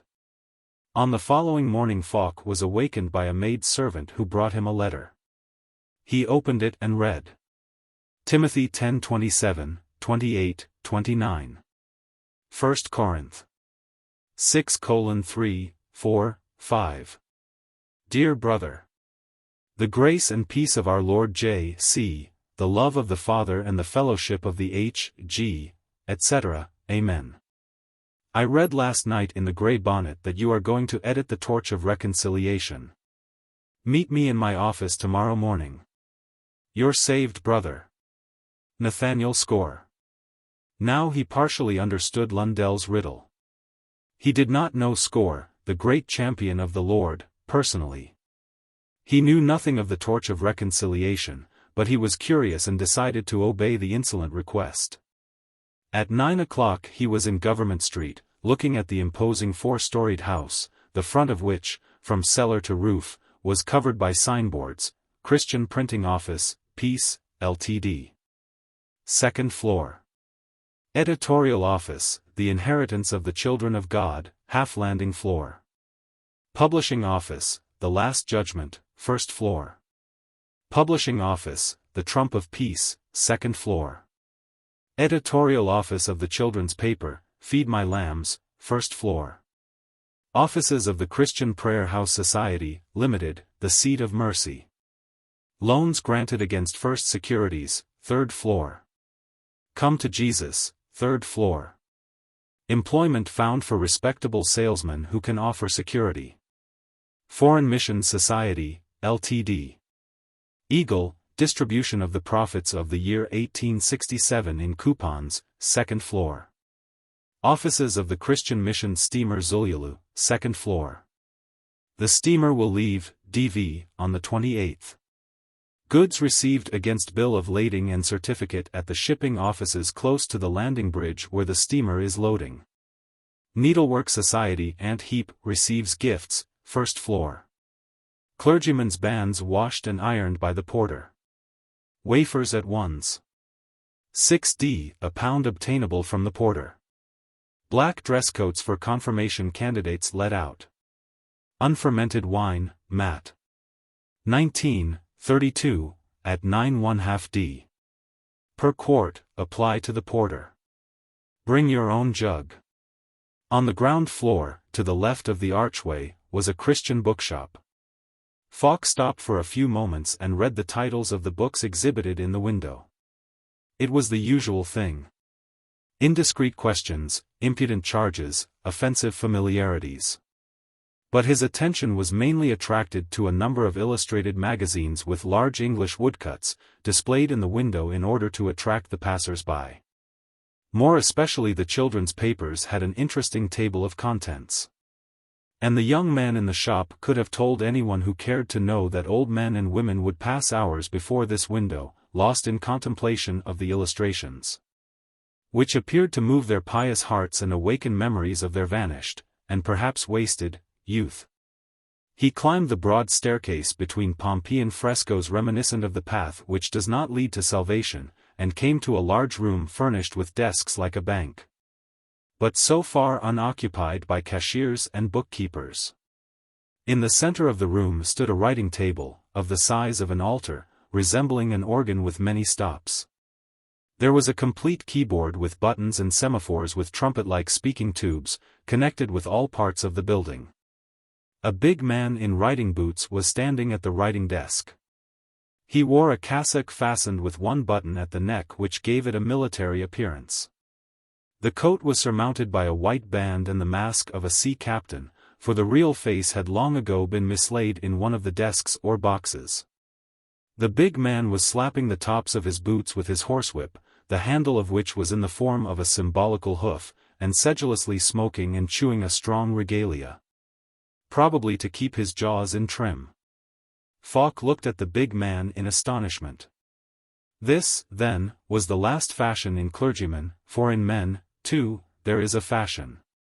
This was the great promulgator, who had succeeded in making it fashionable to be sinful, to thirst for mercy, to be poor and wretched, in fact, to be a worthless specimen of humanity in every possible way.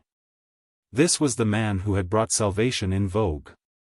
He had discovered a gospel for smart society. The divine ordinance of grace had become a sport. There were competitions in viciousness in which the prize was given to the sinner. Paper chases were arranged to catch poor souls for the purpose of saving them. But also, let us confess it, battues for subjects on whom to demonstrate one's conversion in a practical manner, by venting on them the most cruel charity. "Oh, it's you, Mr. Falk," said the mask. "Welcome, dear friend. Perhaps you would like to see something of my work? Pardon me, I hope you are saved. Yes, this is the office of the printing works. Excuse me a second." He stepped up to the organ and pulled out several stops. The answer was a long whistle. Just have a look round. He put his mouth to one of the trumpets and shouted, "The seventh trumpet and the eighth woe." Composition medieval 8, titles Gothic, names spaced out. A voice answered through the same trumpet, "No more manuscript." The mask sat down at the organ, and took a pen and a sheet of foolscap. The pen raced over the paper while he talked, cigar in mouth. "This activity is so extensive that it would soon be beyond my strength, and my health would be worse than it is, if I did not look after it so well." He jumped up, pulled out another stop and shouted into another trumpet, "Proofs of, have you paid your debt?" Then he continued writing and talking. "You wonder why I wear riding boots. It's first, because I take riding exercises, for the sake of my health." A boy appeared with proofs. The mask handed them to Falk.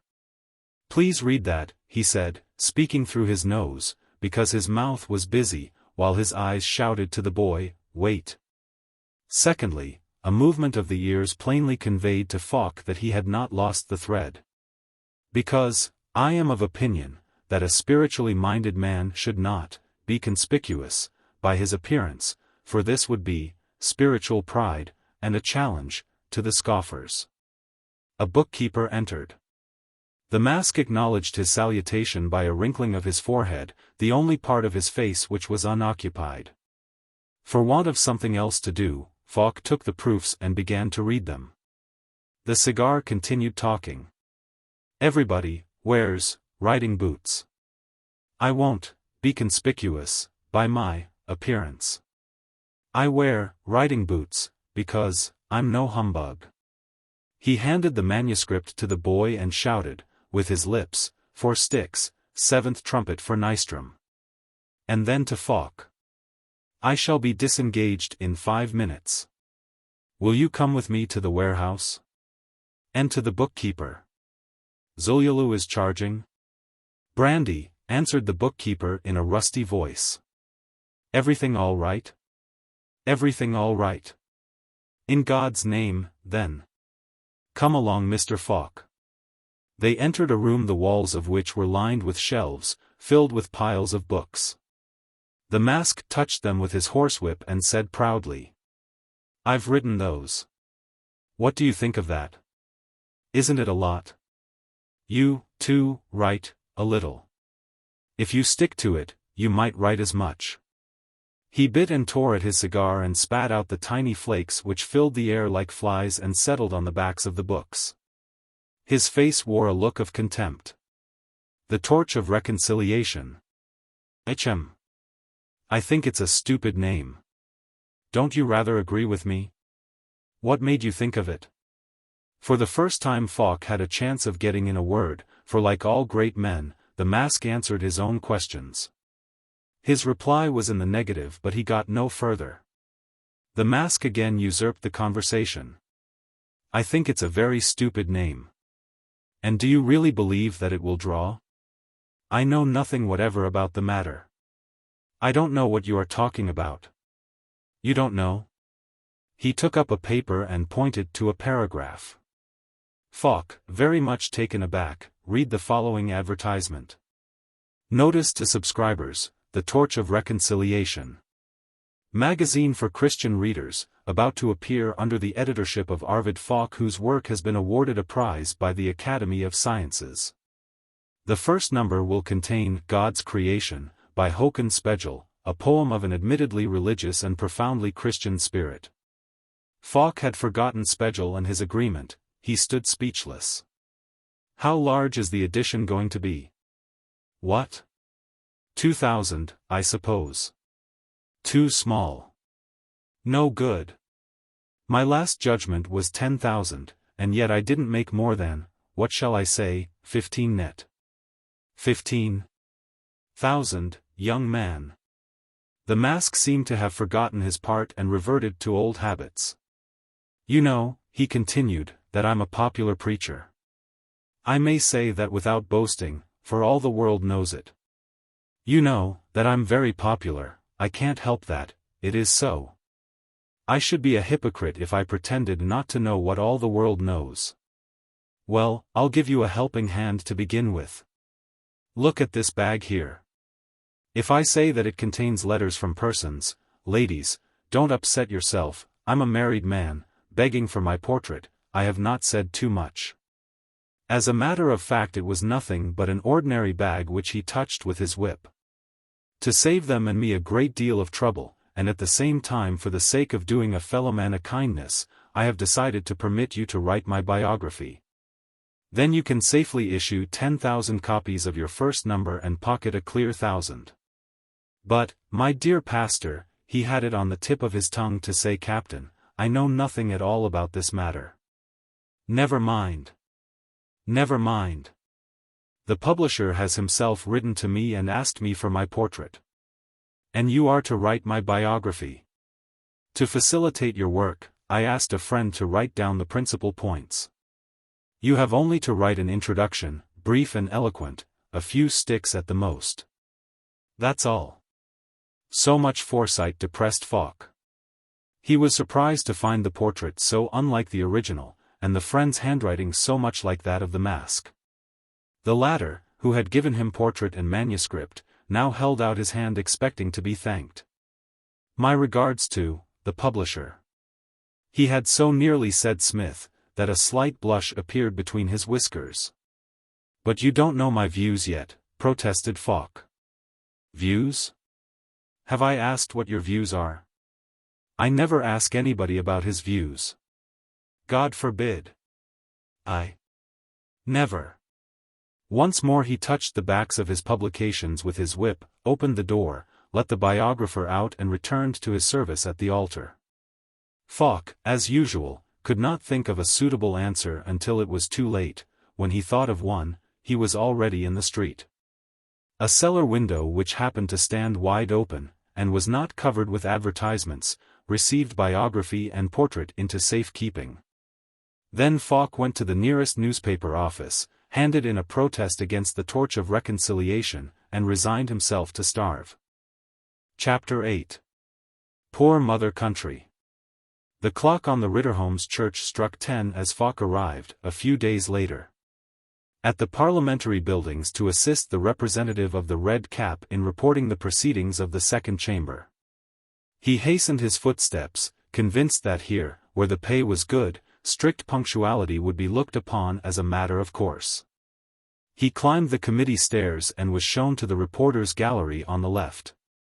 A feeling of awe overcame him as he walked across the few boards, hung up under the roof like a pigeon house, where the men of free speech listened to the discussion of the country's most sacred interests by the country's most worthy representatives.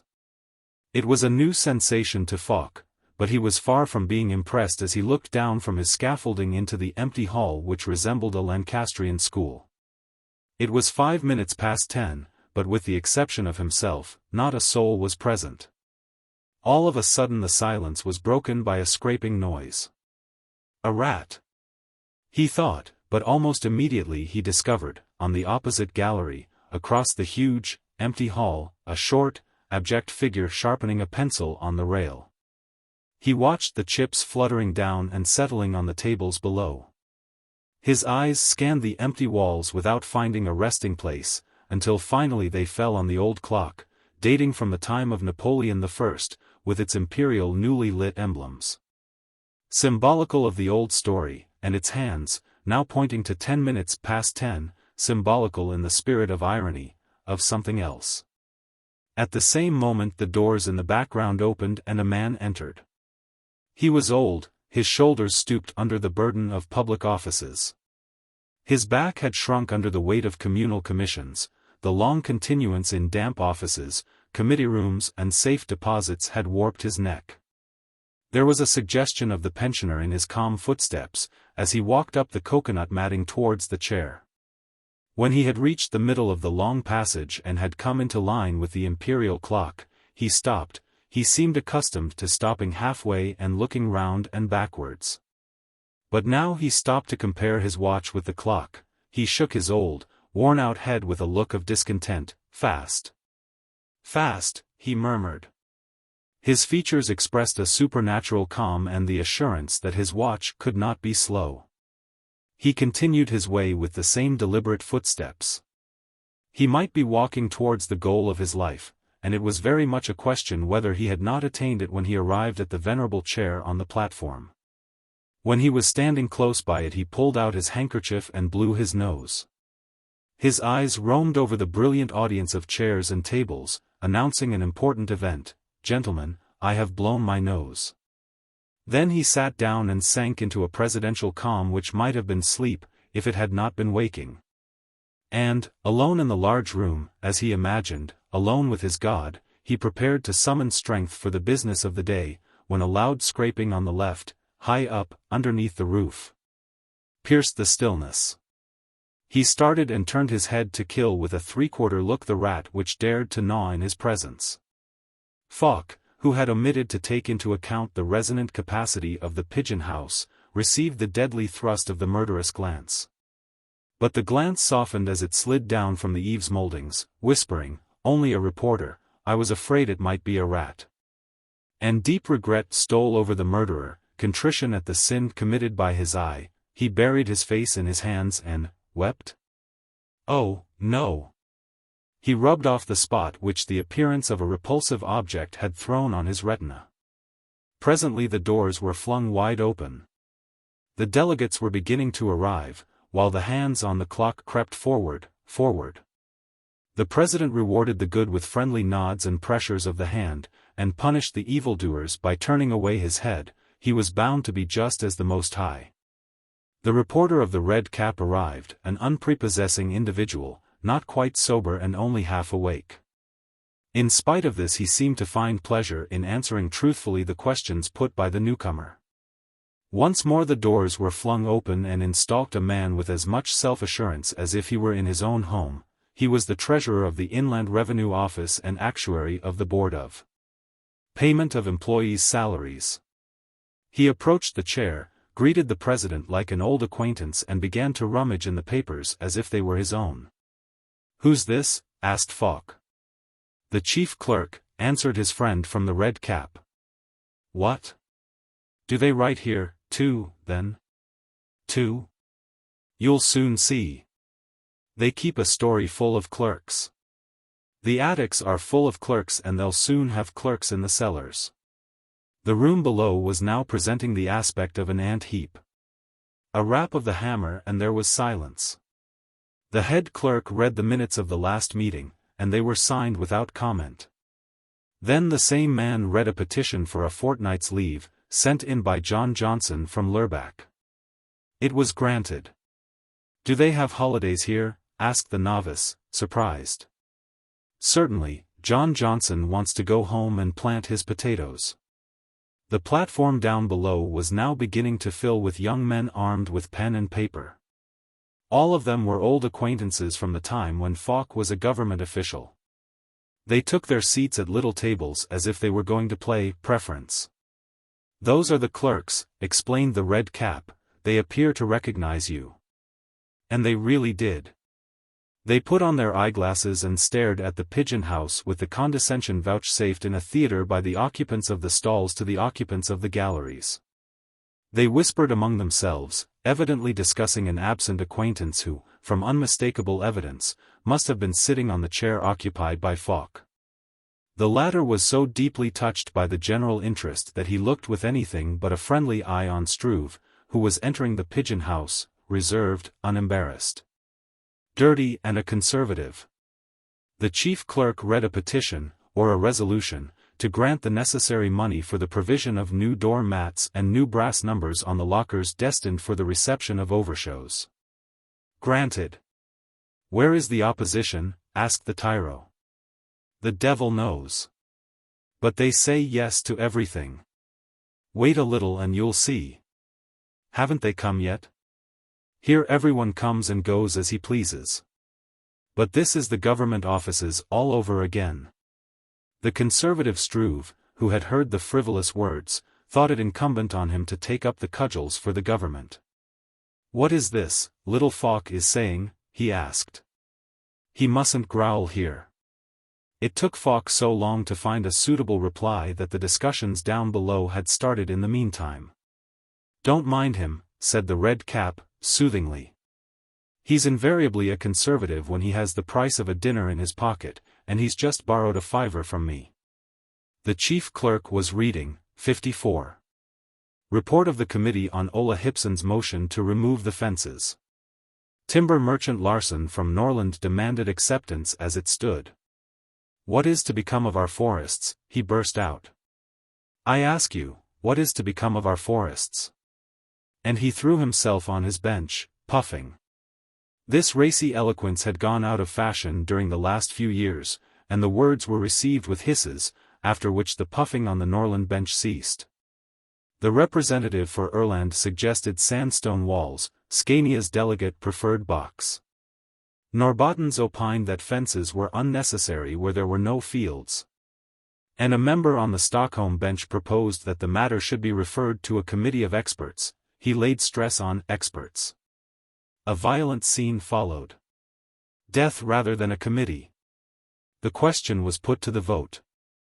The motion was rejected. The fences would remain standing until they decayed. The chief clerk was reading, 66. Report of the Committee on Carl Johnson's proposition to intercept the moneys for the Bible Commission. At the sound of the venerable name of an institution 100 years old, even the smiles died away and a respectful silence ensued. Who would dare to attack religion in its very foundation? Who would dare to face universal contempt? The Bishop of Ystad asked permission to speak. "Shall I write?" asked Falk. "No, what he says doesn't concern us." But the conservative Struve took down the following notes. Sacred. Int Mother Country. United Names Religion Humanity 829, 1632. Unbelief. Mania for Innovations. God's Word. Man's Word. Sentin. Ansgar. Zeal. Honesty. Fair play. Capac. Doctrine. Exist. Swed. Immemorial Swed. Honor. Gustavus I. Gustavus Adolphus. Hill Lutzen. Eyes Europe. Verdict Posterity. Mourning. Shame. Green fields.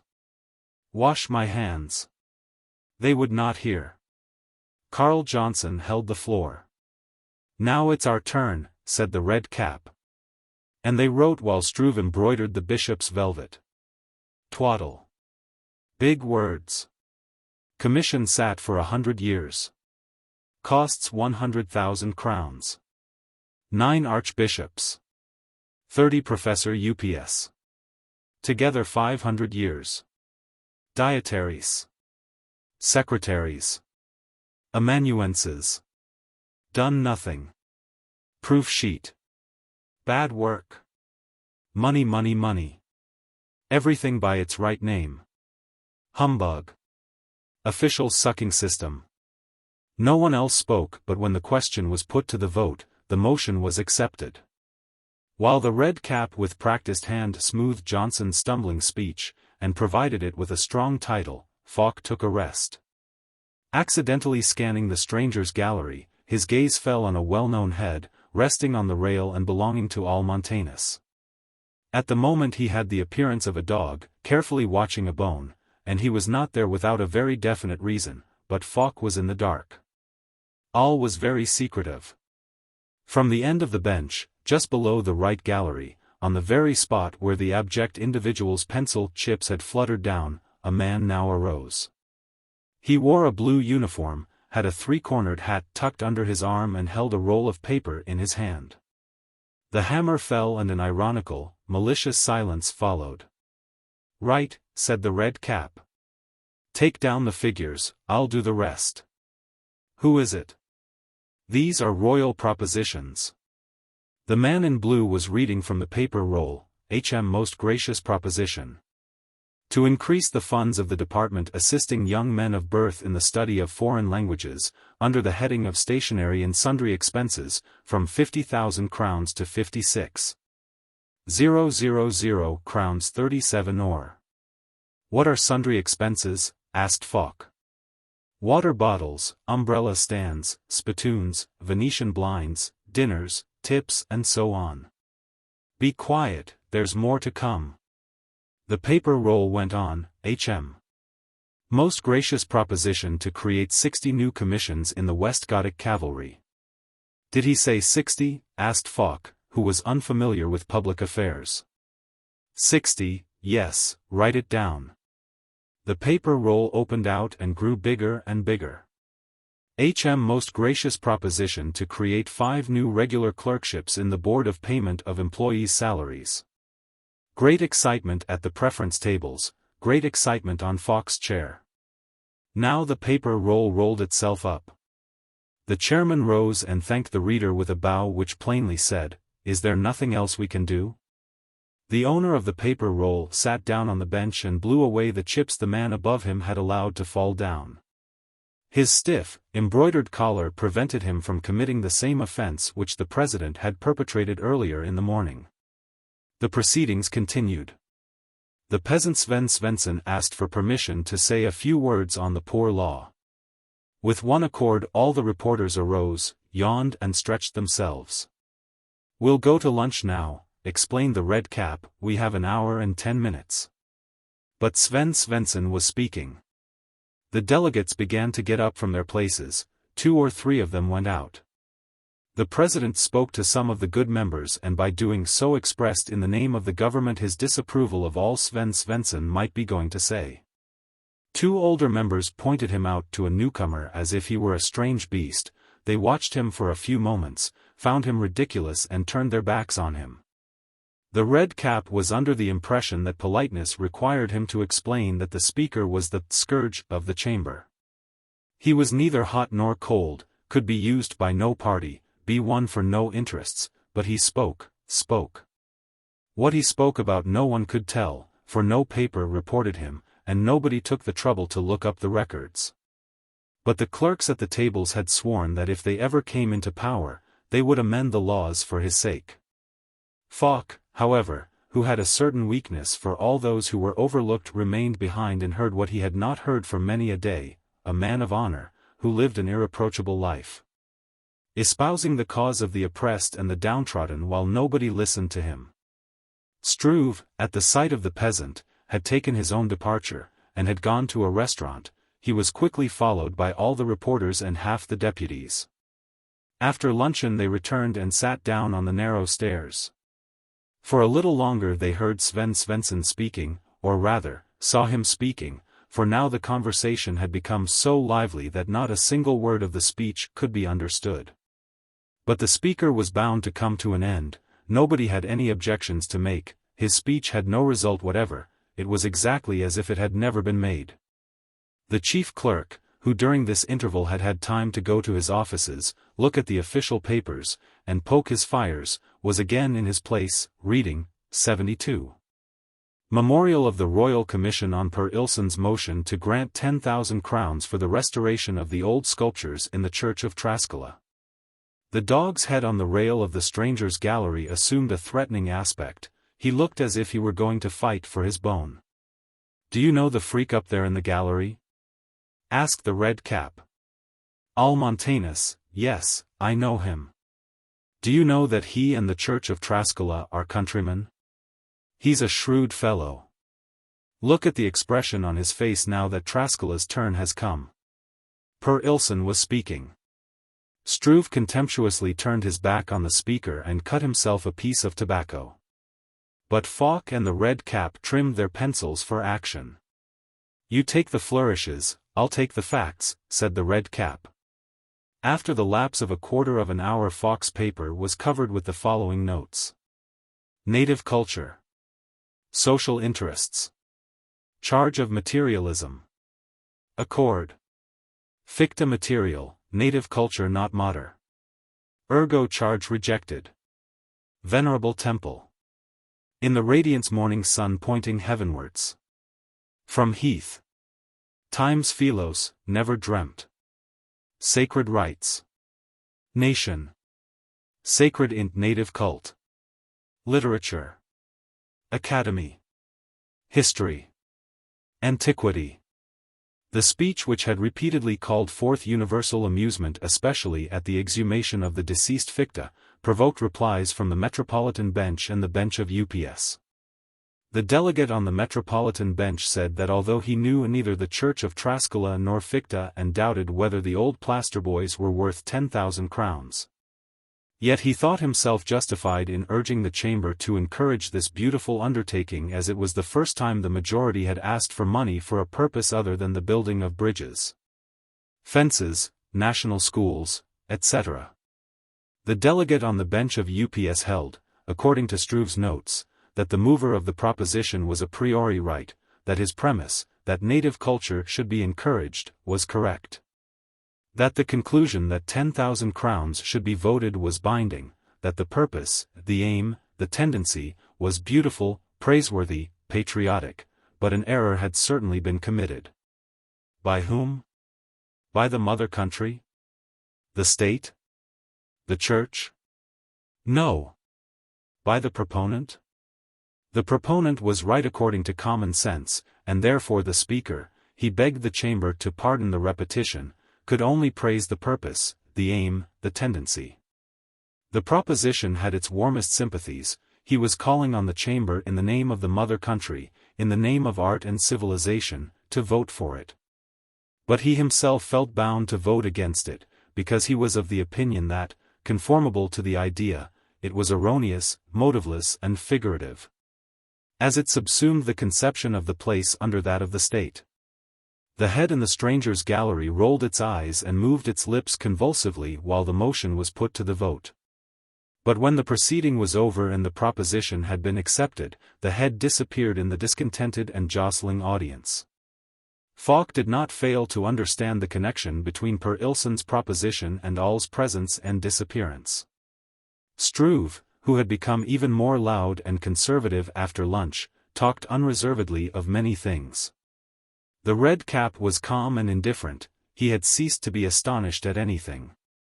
From the dark cloud of humanity which had been rent by All's exit, suddenly broke a face, clear, bright and radiant as the sun, and Arvid Falk, whose glances had strayed to the gallery, felt compelled to cast down his eyes and turn away his head. He had recognized his brother, the head of the family, the pride of the name, which he intended to make great and honorable. Behind Nicholas Falk's shoulder half of a black face could be seen, gentle and deceitful, which seemed to whisper secrets into the ear of the fair man. Falk had only time to be surprised at his brother's presence. He knew his resentment at the new form of administration, for the president had given Anderson permission to state a proposition. Anderson availed himself of the permission with the greatest calm. In view of certain events, he read, "Move that a bill should be passed making His Majesty jointly and severally liable for all joint stock companies whose statutes he has sanctioned."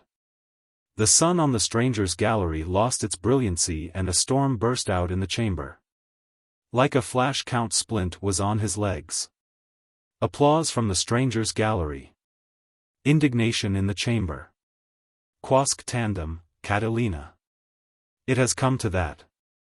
Members are forgetting themselves so far as to dare to criticize government. Yes, gentlemen, criticize government, or, what is even worse, make a joke of it, for this motion cannot be anything but a vulgar joke. Did I say joke? It is treason. Oh, my poor country! Your unworthy sons have forgotten the debt they owe you. But what else can we expect, now, that you have lost your knightly guard, your shield and your arms? I request the blackguard Per Anderson, or whatever his name may be, to withdraw his motion or, by gad, he shall see that king and country still have loyal servants, able to pick up a stone and fling it at the head of the many-headed hydra of treason. Ha! Do you think I'm afraid? The speaker made a gesture as if he were throwing a stone, but on every one of the hydra's 100 faces lay a smile. Glaring round, in search of a hydra which did not smile, the speaker discovered it in the reporter's gallery. There. There. He pointed to the pigeon house and in his eyes lay an expression as if he saw all hell open. That's the crow's nest. I hear their croaking, but it doesn't frighten me. Arise, men of Sweden. Cut off the tree, saw through the boards, pull down the beams, kick the chairs to pieces, break the desks into fragments. Small as my little finger, he held it up, and then burn the blackguards until nothing of them is left. Then the kingdom will flourish in peace and its institutions will thrive. Thus speaks a Swedish nobleman. Peasants, remember his words. This speech, which 3 years ago would have been welcomed with acclamations, taken down verbatim and printed and circulated in national schools and other charitable institutions, was received with universal laughter. An amended version was placed on the record and, strange to say, it was only reported by the opposition papers which do not, as a rule, care to publish outbursts of this description. The UPS bench again craved permission to speak. The speaker quite agreed with the last speaker, his acute ear had caught something of the old rattling of swords. He would like to say a few words. He would like to speak of the idea of a joint stock company as an idea, but begged to be allowed to explain to the chamber that a joint stock company was not an accumulation of funds. Not a combination of people, but a moral personality, and as such not responsible. Shouts of laughter and loud conversation prevented the reporters from hearing the remainder of the argument, which closed with the remark that the interests of the country were at stake. Conformable to the idea, and that, if the motion were rejected, the interests of the country would be neglected and the state in danger. 6 speakers filled up the interval until dinner time by giving extracts from the official statistics of Sweden, Naumann's fundamental statutes, the legal textbook and the Göteborg Commercial Gazette. The conclusion invariably arrived at was that the country was in danger if His Majesty were to be jointly and severally liable for all joint stock companies the statutes of which he had sanctioned, and that the interests of the whole country were at stake. One of the speakers was bold enough to say that the interests of the country stood on a throw of the dice. Others were of the opinion that they stood on a card, others again that they hung on a thread. The last speaker said they hung on a hair. At noon the proposition to go into committee on the motion was rejected. That was to say, there was no need for the country to go through the committee mill, the office sieve, the imperial chaff cutter, the club winnower and the newspaper hubbub. The country was saved. Poor country. Chapter 9. Bills of Exchange.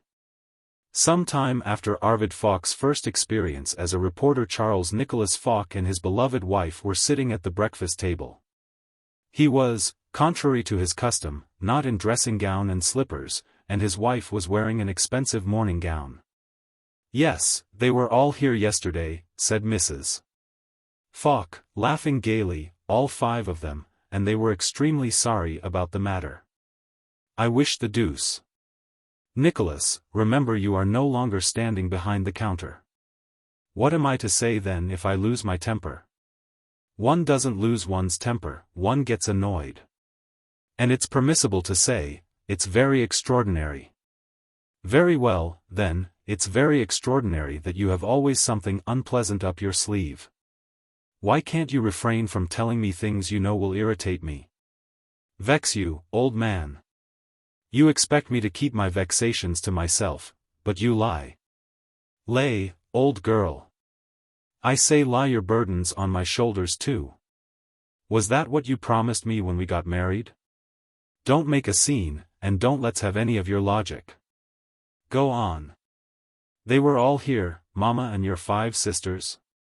4 sisters. You don't care much for your family. No more do you. No more do I. And they came here to condole with you on account of my brother's discharge?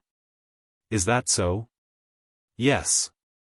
And they were impertinent enough to say that I had no longer any reason to be stuck up. Proud, old girl. They said stuck up. Personally, I should never have condescended to make use of such an expression. What did you say? I expect you gave them a piece of your mind? You may depend on that. The old lady threatened never again to cross our threshold. Did she really? Do you think she meant it? No, I don't. But I'm certain that the old man. You shouldn't speak of your father in that tone. Supposing somebody heard you. Do you think I should run that risk? However, the old man, between you and me, will never come here again. Falk pondered. After a while he resumed the conversation. Is your mother proud? Is she easily hurt? I'm always so afraid of hurting people's feelings, as you know. You ought to tell me about her weak points, so that I can take care. You ask me whether she is proud? You know, she is, in her own way. Supposing, for instance, she was told that we had given a dinner party without asking her and my sisters, she would never come here again. Wouldn't she really? You may depend upon it. It's extraordinary that people of her class. What's that? Oh, nothing, women are so sensitive. How's your association getting on? What did you call it? The Association for the Promotion of Women's Rights. What rights do you mean? The wife shall have the right of disposing of her own property. Hasn't she got it already? No, she hasn't. May I ask what your property is of which you are not allowed to dispose? Half of yours, old man. My dowry. The devil.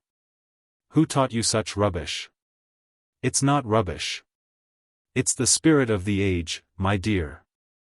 The new law should read like this: when a woman marries she becomes the owner of half her husband's property, and of this half she can dispose as she likes. And when she has run through it, the husband will have to keep her. I should take jolly good care not to.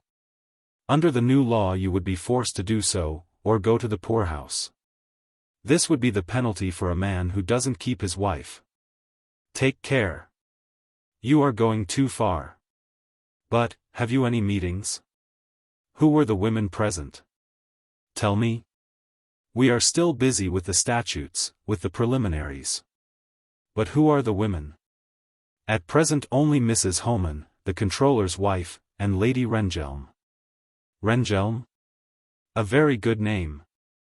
I think I've heard it before. But didn't you tell me you were going to float a Dorcas society as well? Found a Dorcas society. Oh, yes, and what do you think? Pastor Score is coming one evening to read a paper. Pastor Score is an excellent preacher and moves in good society. I'm glad that you're keeping away from the lower classes. There's nothing so fatal to man or woman as to form low connections. My father always said that, it was one of his strictest principles. Mrs. Falk picked up the breadcrumbs from the tablecloth and dropped them into her empty cup. Mr.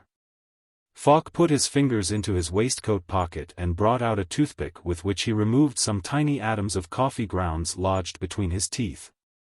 Husband and wife felt self-conscious in each other's company. Each guessed the thoughts of the other, and both realized that the first who broke the silence would say something foolish and compromising. They cast about for fresh subjects of conversation, mentally examined them and found them unsuitable. Every one of them had some connection with what had been said, or could be brought into connection with it. Falk would have liked to have reason for finding fault with the breakfast, so as to have an excuse for expressing indignation. Mrs. Falk looked out of the window, feebly hoping that there might be a change in the weather. In vain. A maidservant entered and saved the situation by offering them a tray with the newspapers, at the same time announcing Mr. Levin. Ask him to wait, said the master curtly. For a few moments his boots squeaked up and down the room, preparing the visitor who was waiting in the corridor for his arrival. The trembling Levin, greatly impressed by the newly invented waiting in the corridor, was ultimately conducted into the master's private room, where he was received like a petitioner. Have you brought the bill of exchange with you? Asked Falk. I think so, replied the crestfallen Levin, producing a bundle of guarantees and blank bills of various values. Which bank do you prefer? I have bills on all with the exception of one. In spite of the grave character of the situation, Falk could not help smiling as he looked at the incomplete guarantees on which the name was missing. The bills fully filled up with the exception of an acceptor's name, and those completely filled up, which had not been accepted. Let's say the ropemaker's bank, he said. That's the one impossible one, I'm known there. Well, the shoemaker's bank, the tailor's bank, anyone you like, only do be quick about it. They finally accepted the joiner's bank. And now, said Falk, with a look as if he had bought the other's soul, now you had better go and order a new suit. But I want you to order it at a military tailor's, so that they will supply you later on with a uniform on credit. Uniform? I don't want. Hold your tongue, and do as you are told. It must be finished on Thursday next, when I'm going to give a big party. As you know, I've sold my shop and warehouse, and tomorrow I shall receive the freedom of the city as a wholesale merchant. Oh! I congratulate you. Hold your tongue when I'm speaking. You must go and pay a call now. With your deceitful ways, your unrivaled capacity for talking nonsense, you have succeeded in winning the good graces of my mother-in-law. I want you to ask her what she thought of the party I gave on Sunday last. Did you? Hold your tongue and do as I tell you. She'll be jealous and ask you whether you were present. Of course you weren't, for there was no party. You'll both express discontent, become good friends and slander me. I know you're an expert at it. But you must praise my wife. Do you understand? No, not quite. Well, it's not necessary that you should, all you've got to do is to carry out my orders. Another thing, tell Nystrom that I've grown so proud that I don't want to have anything more to do with him. Tell him that straight out, you'll be speaking the truth for once. No. Hold on. We'll postpone that. You'll go to him, speak of the importance of next Thursday, paint for him the great advantages, the many benefits, the brilliant prospects, and so on. You understand me? I understand. Then you take the manuscript to the printers and, then, we'll kick him out. If you like to call it that, I have no objection. And am I to read the verses to your guests and distribute them? Yes. And another thing. Try to meet my brother, find out all you can about his circumstances and friends. Make up to him, worm yourself into his confidence, the latter's an easy job, become his friend. Tell him that I've cheated him, tell him that I am proud, and ask him how much he'll take for changing his name. A tinge of green, representing a blush, spread over Levin's pale face. That's ugly, he said. What? And besides, one thing more. I'm a businessman and I like order in all my transactions. I guarantee such and such a sum, I must pay it, that's clear. Oh, no. Don't talk rubbish. I have no security in case of death. Just sign this bond made out to the holder and payable at sight. It's merely a formality. At the word holder, a slight tremor shook Levin's body, and he seized the pen hesitatingly, although he well knew that retreat was impossible. In imagination he saw a row of shabby, spectacled men, carrying canes in their hands, their breast pockets bulging with stamped documents. He heard knocking at doors, running on stairs, summonses, threats, respite. He heard the clock on the town hall striking as the men shouldered their canes and led him, with clogged feet, to the place of execution, where he himself was finally released. But where his honor as a citizen fell under the executioner's axe amid the delighted shouts of the crowd. He signed. The audience was over. Chapter 10. The newspaper syndicate, Grey Bonnet. For 40 years Sweden had worked for the right which every man obtains when he comes of age. Pamphlets had been written, newspapers founded, stones thrown, suppers eaten and speeches made. Meetings had been held, petitions had been presented, the railways had been used, hands had been pressed, volunteer regiments had been formed. And so, in the end, with a great deal of noise, the desired object had been attained. Enthusiasm was great and justifiable. The old birchwood tables at the opera restaurant were transformed into political tribunes, the fumes of the reform punch attracted many a politician, who, later on, became a great screamer. The smell of reform cigars excited many an ambitious dream which was never realized, the old dust was washed off with reform soap, it was generally believed that everything would be right now. And after the tremendous uproar the country lay down and fell asleep, confidently awaiting the brilliant results which were to be the outcome of all this fuss. It slept for a few years, and when it awoke it was faced by a reality which suggested a miscalculation. There were murmurs here and there. The statesmen who had recently been lauded to the skies were now criticized. There were even, among the students, some who discovered that the whole movement had originated in a country which stood in very close relationship to the promoter of the bill. And that the original could be found in a well-known handbook. But enough of it. Characteristic of these days was a certain embarrassment which soon took the form of universal discontent or, as it was called, opposition. But it was a new kind of opposition. It was not, as is generally the case, directed against the government, but against Parliament. It was a conservative opposition including liberals as well as conservatives, young men as well as old. There was much misery in the country. Now it happened that the newspaper syndicate Grey Bonnet, born and grown up under liberal auspices, fell asleep when it was called upon to defend unpopular views, if one may speak of the views of a syndicate.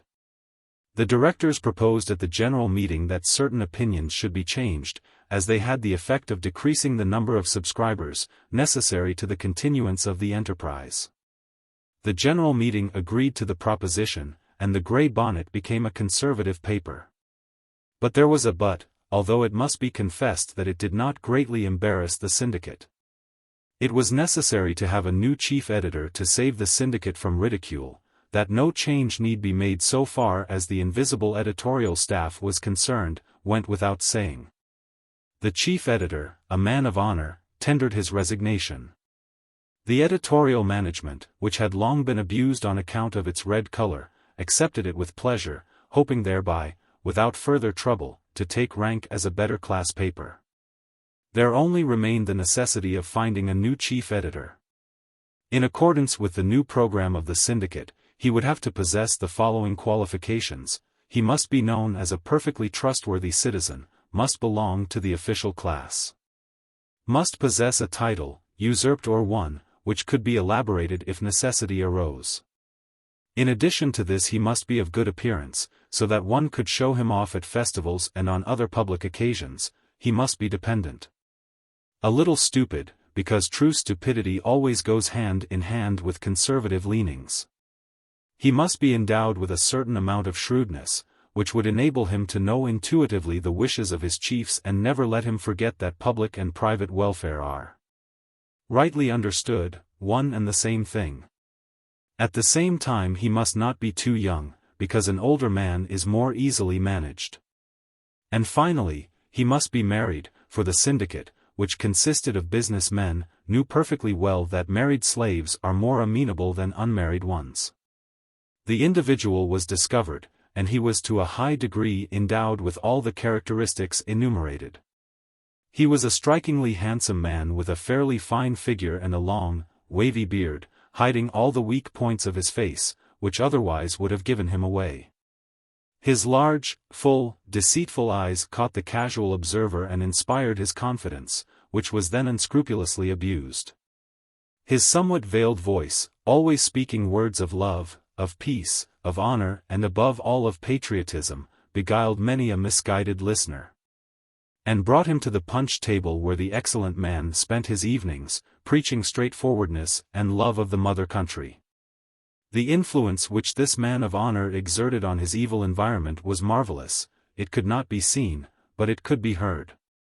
The whole pack, which for years had been let loose on everything time-honored and venerable, which had not even let alone the higher things, was now restrained and full of love, not only for its old friends, was now, and not merely in its heart, moral and straightforward.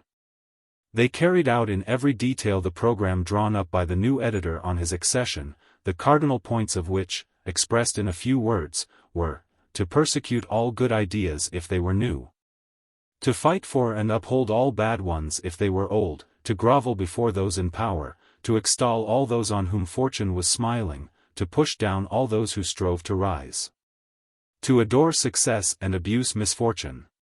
Freely translated, the program read, to acknowledge and cheer only the tested and admittedly good, to work against the mania of innovation, and to persecute severely, but justly, everybody who was trying to get on by dishonest means, for honest work only should be crowned with success. The secret of the last clause which the editorial staff had principally at heart was not difficult to discover. The staff consisted entirely of people whose hopes had been disappointed in one way or another, in most cases by their own fault, through drinking and recklessness. Some of them were college geniuses, who in the past had enjoyed a great reputation as singers, speakers, poets or wits, and had then justly, or according to them unjustly, been forgotten. During a number of years it had been their business to praise and promote, frequently against their own inclination, everything that was new, all the enterprises started by reformers.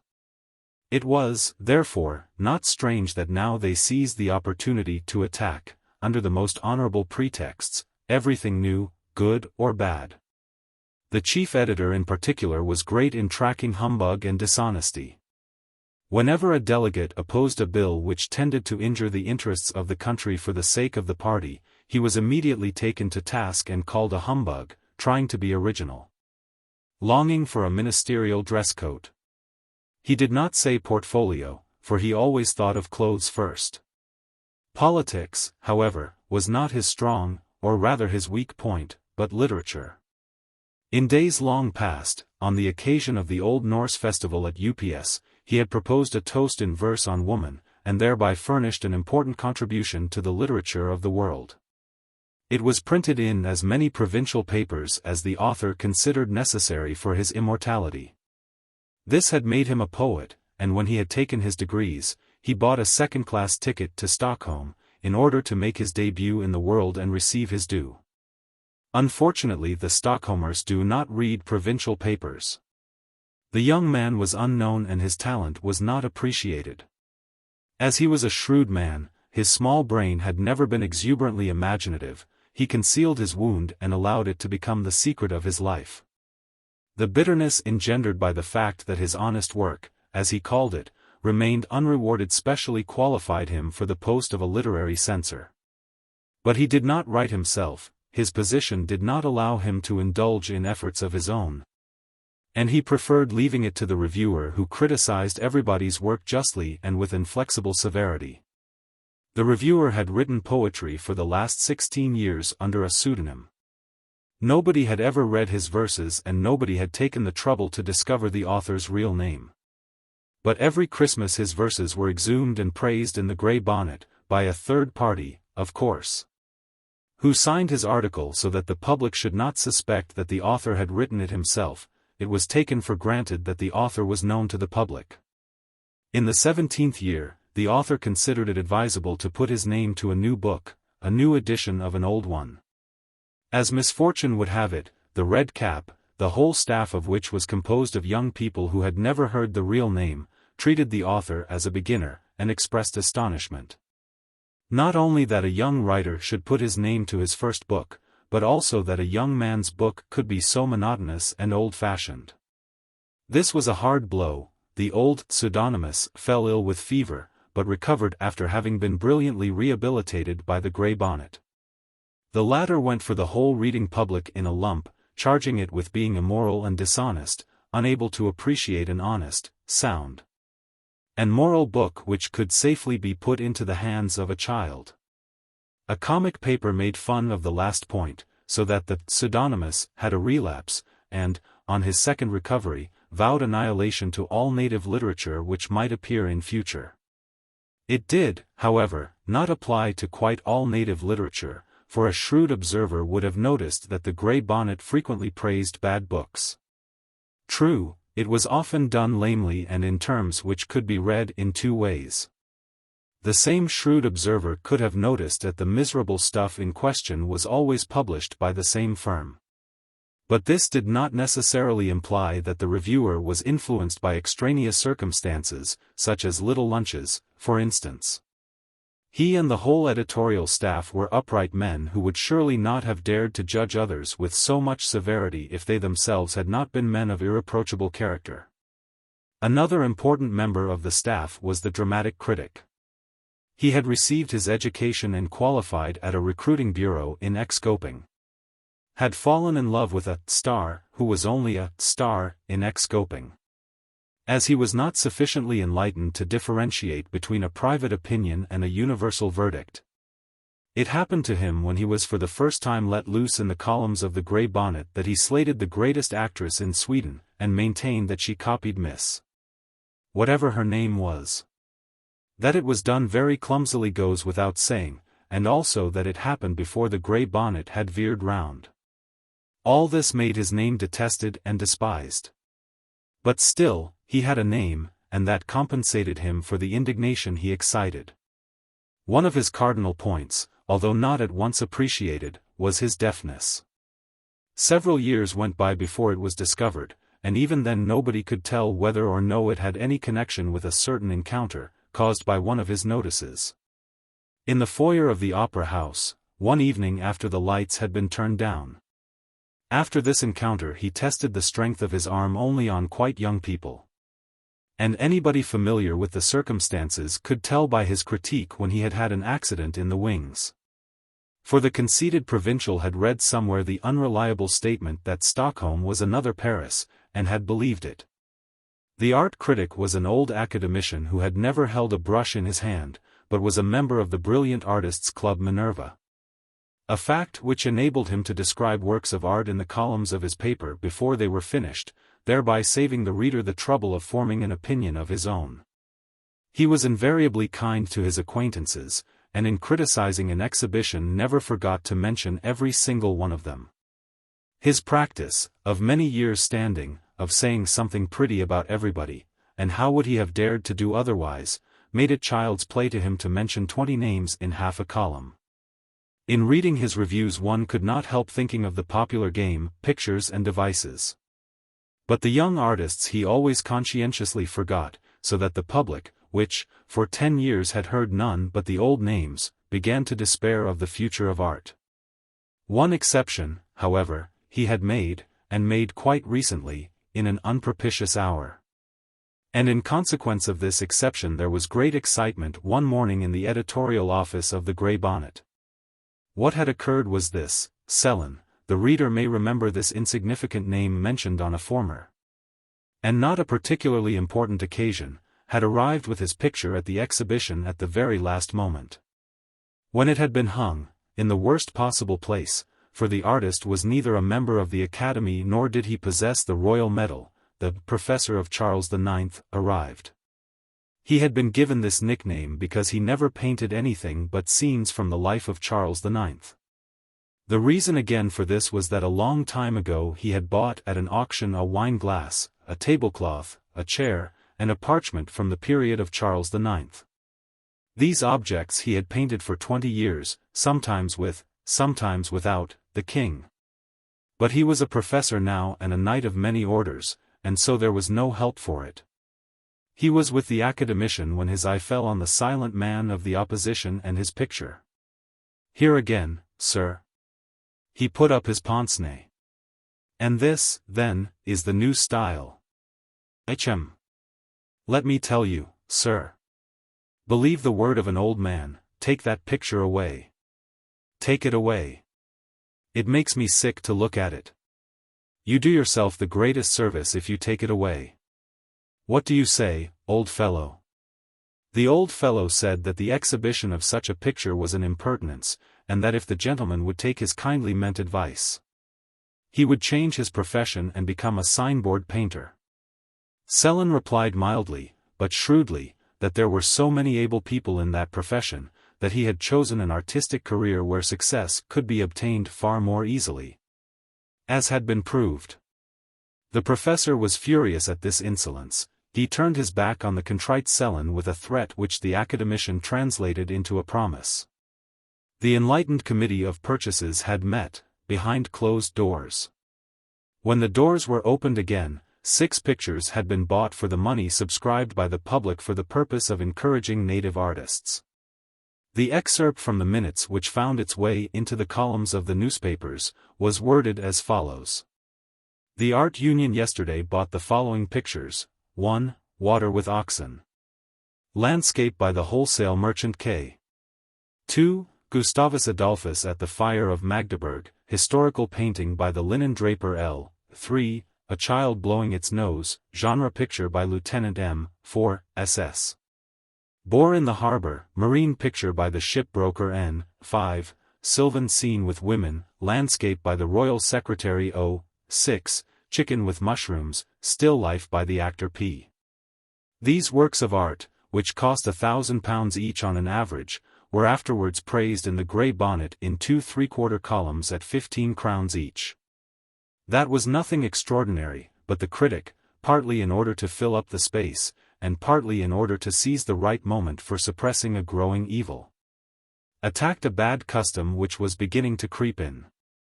He referred to the fact that young, unknown adventurers, who had run away from the academy without study, were trying to pervert the sound judgment of the public by a mere running after effect. And then Sellen was taken by the ears and flogged, so that even his enemies found that his treatment was unfair, and that means a great deal. Not only was he denied every trace of talent and his art called humbug, even his private circumstances were dragged before the public. The article hinted at cheap restaurants where he was obliged to dine, at the shabby clothes he was forced to wear, at his loose morals, his idleness. It concluded by prophesying in the name of religion and morality that he would end his days in a public institution unless he mended his ways while there was yet time. It was a disgraceful act, committed in indifference and selfishness.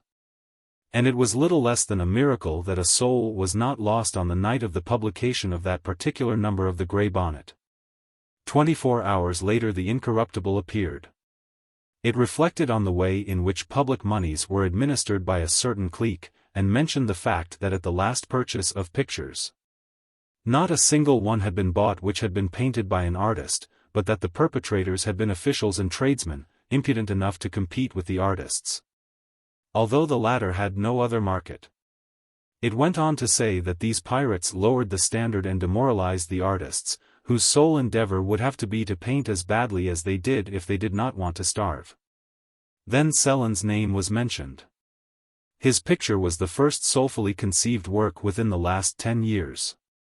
For 10 years art had been a mere affair of colors and brushes. Sellen's picture was an honest piece of work, full of inspiration and devotion, and entirely original. A picture which could only have been produced by an artist who had met the spirit of nature face to face.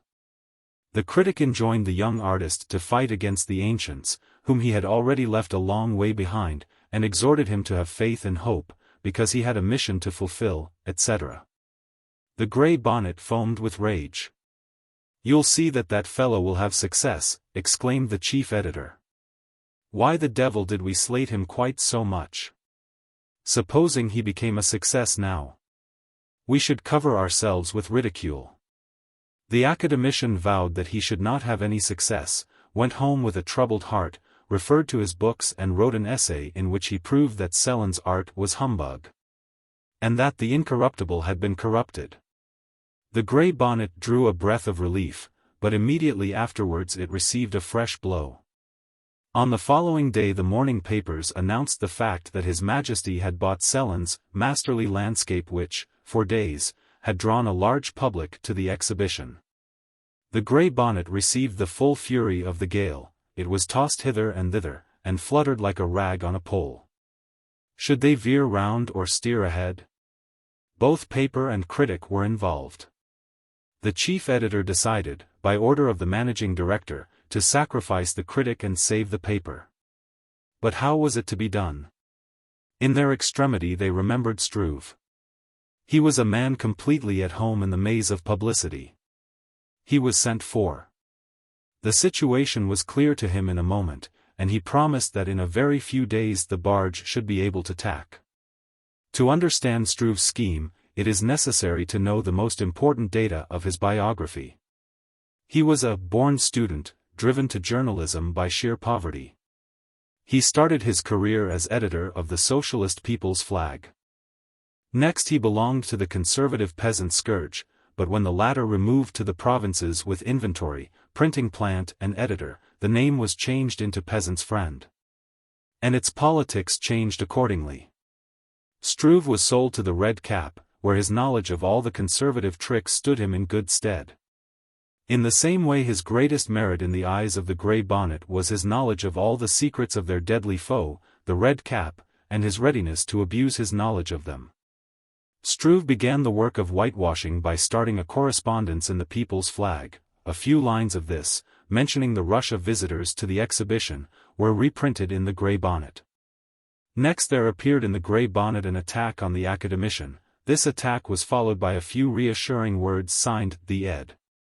Which read as follows: although we never shared the opinion of our art critic with regard to Mr. Sellen's justly praised landscape, yet we cannot altogether agree with the judgment of our respected correspondent.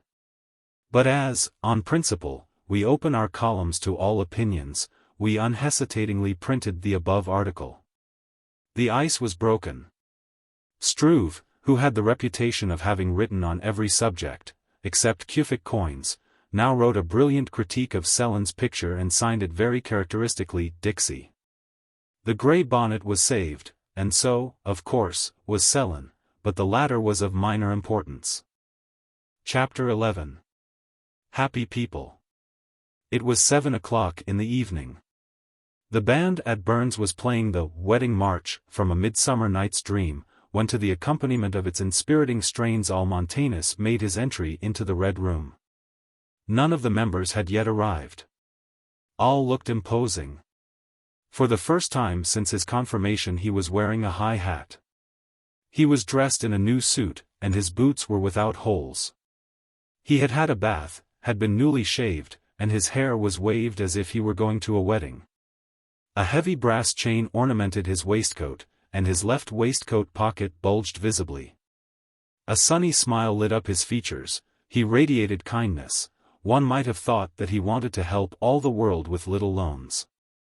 Taking off his overcoat, no longer cautiously buttoned up, he took the center of the sofa in the background.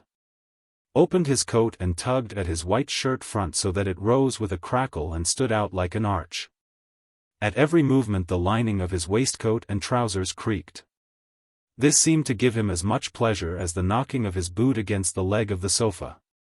He pulled out his watch, his dear old turnip, which for a year and a month's grace had been in the pawnbroker's hands, and the two old friends both seemed to enjoy its liberty. What had happened that this poor fellow should be so inexpressibly happy? We know that he had not drawn the winner in a lottery, that he had not inherited a fortune, that he had not been honorably mentioned. That he had not won the sweet happiness which baffles description. What had happened then? Something very commonplace. He had found work. Sellen was the next to arrive. He wore a velvet jacket and patent leather boots. He carried a rug, a field glass on a strap, and a cane. A yellow silk handkerchief was knotted round his throat. His hands were covered by flesh-colored gloves and a flower blossomed in his buttonhole. He was, as usual, cheerful and calm. His lean, intelligent face betrayed no trace of the emotions undergone during the last few days. Sellen was accompanied by Rehnhjelm. The lad was unusually subdued. He knew that his friend and patron was leaving him. "Hullo, Sellen," said Olle, "you are happy at last, aren't you, old chap?" "Happy? What nonsense you are talking. I've sold a piece of work. The first in 5 years. Is that so overwhelming? But you must have read the papers. Your name's made." "Oh. I don't care the toss of a button for that. Don't imagine that I care for such trifles. I know exactly how much I still have to learn before I shall be anybody. Let's talk of it again in 10 years' time, Olle." Olle believed half of what Sellen said and doubted the rest. His shirt front crackled and the lining creaked so that Sellen's attention was aroused. "By the Lord Harry!" he burst out, "you are magnificent." "Think so? You look like a lion." Sellen wrapped his patent leather boots with his cane, shyly smelt the flower in his buttonhole, and looked indifferent. Olle pulled out his watch to see whether it was not yet time for Lundell to arrive, which gave Sellen an opportunity of sweeping the galleries with his field-glass. Olle was permitted to feel the soft texture of the velvet coat, while Sellen assured him that it was an exceptionally good quality at the price. Olle could not resist asking the cost. Sellen told him, and admired Olle's studs, which were made of shells. Presently Lundell appeared. He, too, had been given a bone at the great banquet. He was commissioned to paint the altarpiece for the church of Trascala for a small sum. But this had not visibly affected his outward appearance, unless, indeed, his fat cheeks and beaming face hinted at a more generous diet. Falk was with Lundell. He was grave, but he rejoiced, in the name of the whole world sincerely rejoiced, that merit had found its just reward. "Congratulations, Sellen," he said, "but it's no more than your due." Sellen agreed. "I have been painting just as well these last 5 years and all the world has jeered. They were still jeering the day before yesterday, but now. It's disgusting. Look at this letter which I received from the idiot, the professor of Charles IX. All eyes opened wide and became keen, for it is gratifying to examine the oppressor closely, have him, on paper at least, in one's hands, at one's mercy. My dear Mr. Sellen, fancy that. Let me welcome you among us. He's afraid of me, the blackguard. I have always appreciated your talent, the liar. Let's tear up the rag and forget all about him." Sellen invited his friends to drink. He drank to Falk, and hoped that his pen would soon bring him to the front. Falk became self-conscious, blushed and promised to do his best when his time came. But he was afraid that his apprenticeship would be a long one, and he begged his friends not to lose patience with him if he tarried. He thanked Sellen for his friendship, which had taught him endurance and renunciation. Sellen begged him not to talk nonsense. Where was the merit of endurance when there was no other alternative? And where was the virtue in renouncing what one had no chance of obtaining? But Olle smiled a kindly smile, and his shirt front swelled with pleasure, so that the red braces could be plainly seen. He drank to Lundell and implored him to take an example from Sellen, and not forget the land of promise in lingering over the fleshpots of Egypt. He assured him that his friend, Olle, believed in his talent, that was to say, when he was himself and painted according to his own light. But whenever he humbugged and painted to please others he was worse than the rest. Therefore he should look upon the altarpiece as a pot-boiler which would put him into a position to follow his own inspiration in art. Falk tried to seize the opportunity of finding out what Olle thought of himself and his own art, a puzzle which he had long vainly attempted to solve, when Ygberg walked into the Red Room. Everybody eagerly invited him to be his guest, for he had been forgotten during the last hot days, and everyone was anxious to show him that it had not been out of selfishness. But Olle searched in his right waistcoat pocket, and with a movement which he was anxious to hide from all eyes he slipped a rolled-up banknote into Ygberg's coat pocket. The latter understood and acknowledged it by a grateful look. Ygberg drank to Sellen. He said that one might consider, in one way, that Sellen's fortune was made. But, on the other hand, one might consider, with equal justification, that it was not so. Sellen was not sufficiently developed. He still wanted many years' study, for art was long, as he, Ygberg, had himself experienced. He had had nothing but ill luck, therefore nobody could suspect him of envying a man of Sellen's reputation. The envy which peered through Ygberg's words slightly clouded the sunny sky. But it was only for a moment, for everybody realized that the bitterness of a long, wasted life, must be held responsible for it.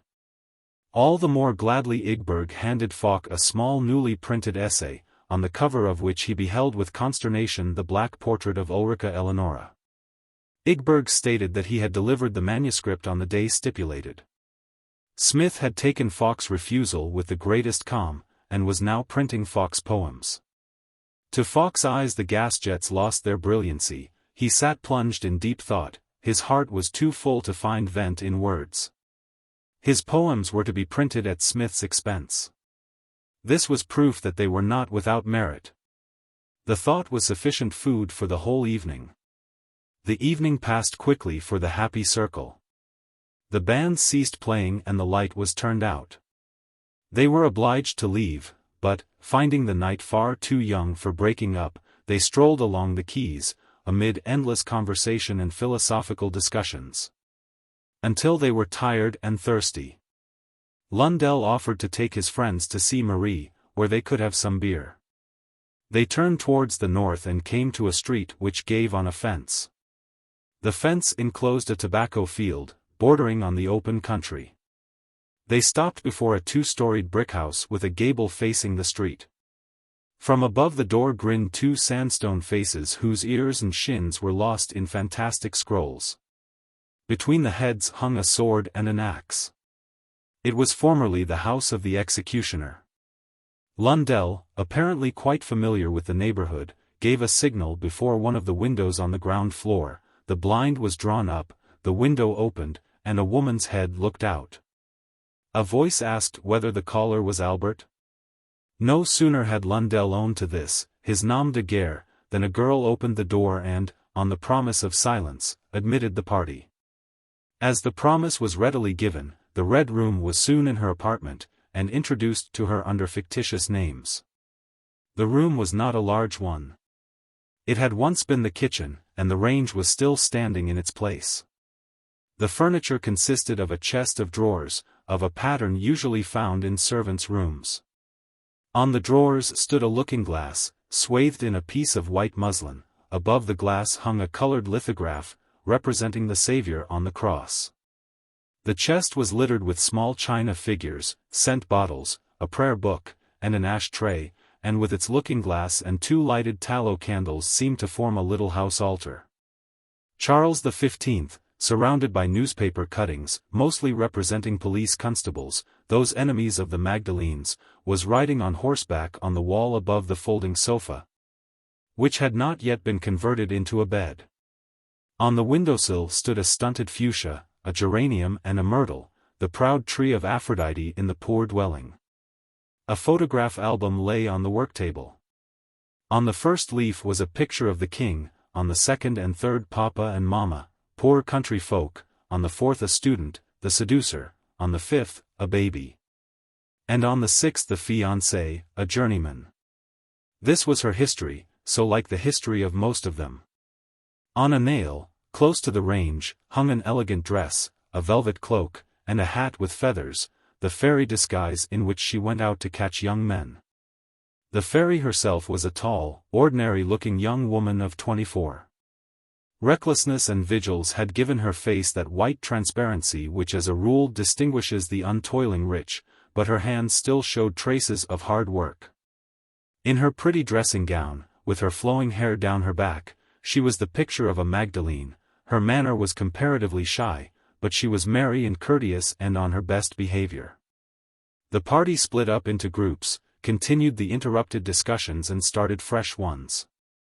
Falk, who now looked upon himself as a poet and was determined to be interested in everything, be it ever so banal, began a sentimental conversation with Marie, which she greatly enjoyed. For she appreciated the honor of being treated like a human being. As usual the talk drifted to her story and the motives which had shaped her career.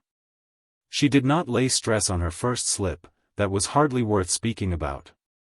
But all the blacker was her account of the time she had spent as a servant, leading the life of a slave, made miserable by the whims and scoldings of an indolent mistress. A life of never-ending toil. No, the free life she was leading now was far preferable. But when you are tired of it, then I shall marry Vestergren. Does he want you?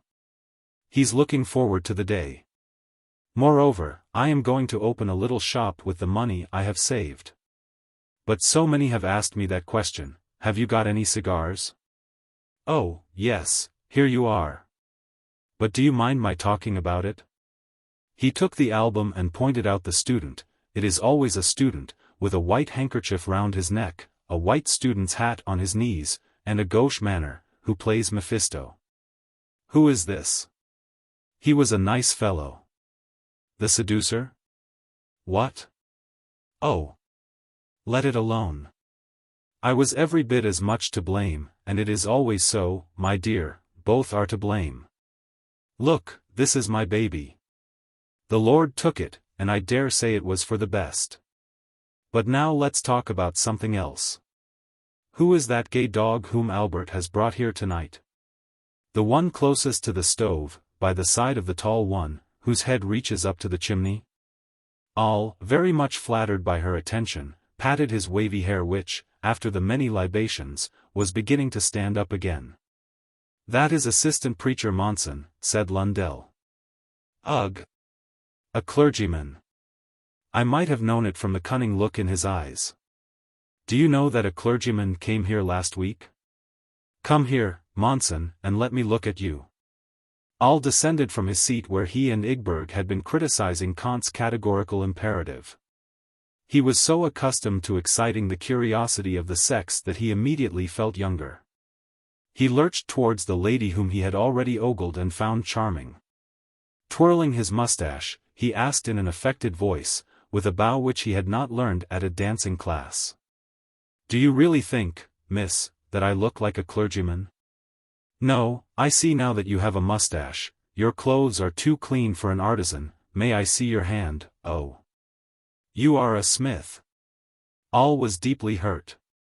Am I so very ugly, miss? He asked pathetically. Marie examined him for a moment. You are very plain, she said, but you look nice. Oh, dear lady, if you only knew how you are hurting me. I have never yet found a woman ready to love me, and yet I have met so many who found happiness although they were plainer than I am. But woman is a cursed riddle, which nobody can solve. I detest her. That's right, all, came a voice from the chimney, where Ygberg's head was. That's all right.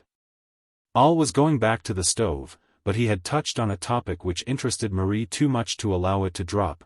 He had played on a string the sound of which she knew. She sat down by his side and soon they were deep in a long-winded and grave discussion, on love and women. Rehnhjelm, who during the whole evening had been more quiet and restrained than usual, and of whom nobody could make anything, suddenly revived and was now sitting in the corner of the sofa near Falk. Obviously something was troubling him, something which he could not make up his mind to mention. He seized his beer glass, rapped on the table as if he wanted to make a speech, and when those nearest to him looked up ready to listen to him, he said in a tremulous and indifferent voice, Gentlemen, you think I am a beast, I know. Falk, I know you think me a fool, but you shall see, friends, the devil take me, you shall see. He raised his voice and put his beer glass down with such determination that it broke in pieces, after which he sank back on the sofa and fell asleep. This scene, although not an uncommon one, had attracted Marie's attention. She dropped the conversation with All, who, moreover, had begun to stray from the purely abstract point of the question and rose. Oh! What a pretty boy, she exclaimed. How does he come to be with you? Poor little chap. How sleepy he is. I hadn't seen him before. She pushed a cushion under his head and covered him with a shawl. How small his hands are. Far smaller than yours, you country louts. And what a face. How innocent he looks. Albert, did you make him drink so much? Whether it had been Lundell or another was a matter of no importance now. The man was drunk. But it also was a fact that he did not need any urging to drink. He was consumed by a constant longing to still an inner restlessness which seemed to drive him away from his work. The remarks made by his pretty friend had not perturbed Lundell, but now his increasing intoxication excited his religious feelings, which had been blunted by a luxurious supper. And as the intoxication began to be general, he felt it incumbent on him to remind his companions of the significance of the day and the impending leave-taking. He rose, filled his glass, steadied himself against the chest of drawers and claimed the attention of the party. Gentlemen, he remembered Magdalene's presence, and ladies. We have eaten and drunk tonight with, to come to the point, an intent which, if we set aside the material which is nothing but the low, sensual animal component of our nature, that in a moment like this when the hour of parting is imminent, we have here a distressing example of the vice which we call drunkenness. Doubtless, it arouses all one's religious emotion if, after an evening spent in a circle of friends, One feels moved to propose a glass to him who has shown more than ordinary talent. I am speaking of Sellen. One should think that self-respect should to a certain extent prevail. Such an example, I maintain, has been manifested here, in higher potency, and therefore I am reminded of the beautiful words which will never cease ringing in my ears as long as I am able to think. And I am convinced they are now in the mind of each one of us, although this spot is anything but suitable. This young man, who has fallen a victim to the vice which we will call drunkenness, has unfortunately crept into our circle and, to cut my speech short, matured a sadder result than anybody could have expected. Your health, noble friend Sellen. I wish you all the happiness which your noble heart deserves. Your health, Olle Montanus. Falk, too, has a noble heart, and will come to the front when his religious sense has acquired the vigor which his character foreshadows. I won't mention Ygberg, for he has at last come to a decision, and we wish him luck in the career upon which he has so splendidly entered, the philosophical career. It is a difficult one, and I repeat the words of the psalmist, who can tell? At the same time we have every reason to hope for the best in the future, and I believe that we can count on it as long as our sentiments are noble and our hearts are not striving for worldly gain. For, gentlemen, a man without religion is a beast. I therefore ask every gentleman here present to raise his glass and empty it to all that is noble, beautiful, and splendid, and for which we are striving. Your health, gentlemen. Religious emotion now overwhelmed Lundell to such a degree that it was thought best to break up the party. Daylight had been shining through the window blind for some time and the landscape with the castle and the maiden stood out brilliantly in the first radiance of the morning sun. When the blind was drawn up, day rushed in and illuminated the faces of those nearest the window. They were deadly pale. The red light of the tallow candles fell with magnificent effect on the face of Ygberg, who was sitting on the stove, clutching his glass. All was proposing toasts to women, the spring, the sun, the universe, throwing open the window, to give vent to his feelings. The sleepers were roused, the party took their leave of Marie, and filed through the front door. When they had reached the street, Falk turned round. Magdalene was leaning out of the window. The rays of the sun fell on her pale face. Her long, black hair, which shone deep red in the sunlight, seemed to trickle down her throat and over her shoulders and to be falling on the street in little streams. Above her head hung the sword and the axe and the two grinning faces. But in an apple tree on the other side of the road perched a black and white flycatcher, and sang its frenzied song of joy that the night was over. Chapter 12. Marine Insurance Society, Triton. Levi was a young man born and educated for business and on the point of establishing himself with the assistance of his wealthy father, when the latter died, leaving nothing but a family totally unprovided for. This was a great disappointment to the young man. He had reached an age when he considered that he might stop working altogether and let others toil for him. He was 25 and of good appearance. Broad-shouldered and lean in the flank, his body seemed specially adapted for wearing a frock coat in the manner which he had much admired in certain foreign diplomatists. Nature had arched his chest in the most elegant fashion, so that he was capable of setting off to the fullest advantage a four-buttoned shirt front. Even in the very act of sinking into an easy chair at the foot of a long board table occupied by the whole administrative committee. A beautiful beard, parted in the middle, gave his young face a sympathetic and trustworthy expression.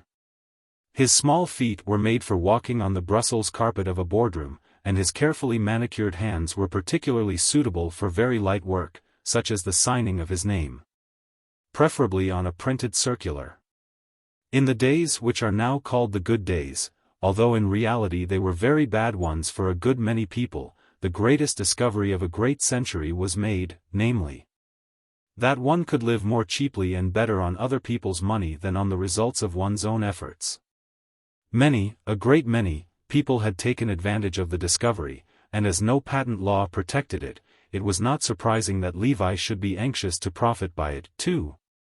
More particularly as he had no money himself and no inclination to work for a family which was not his own. He, therefore, put on his best suit one day and called on his uncle Smith. Oh, indeed.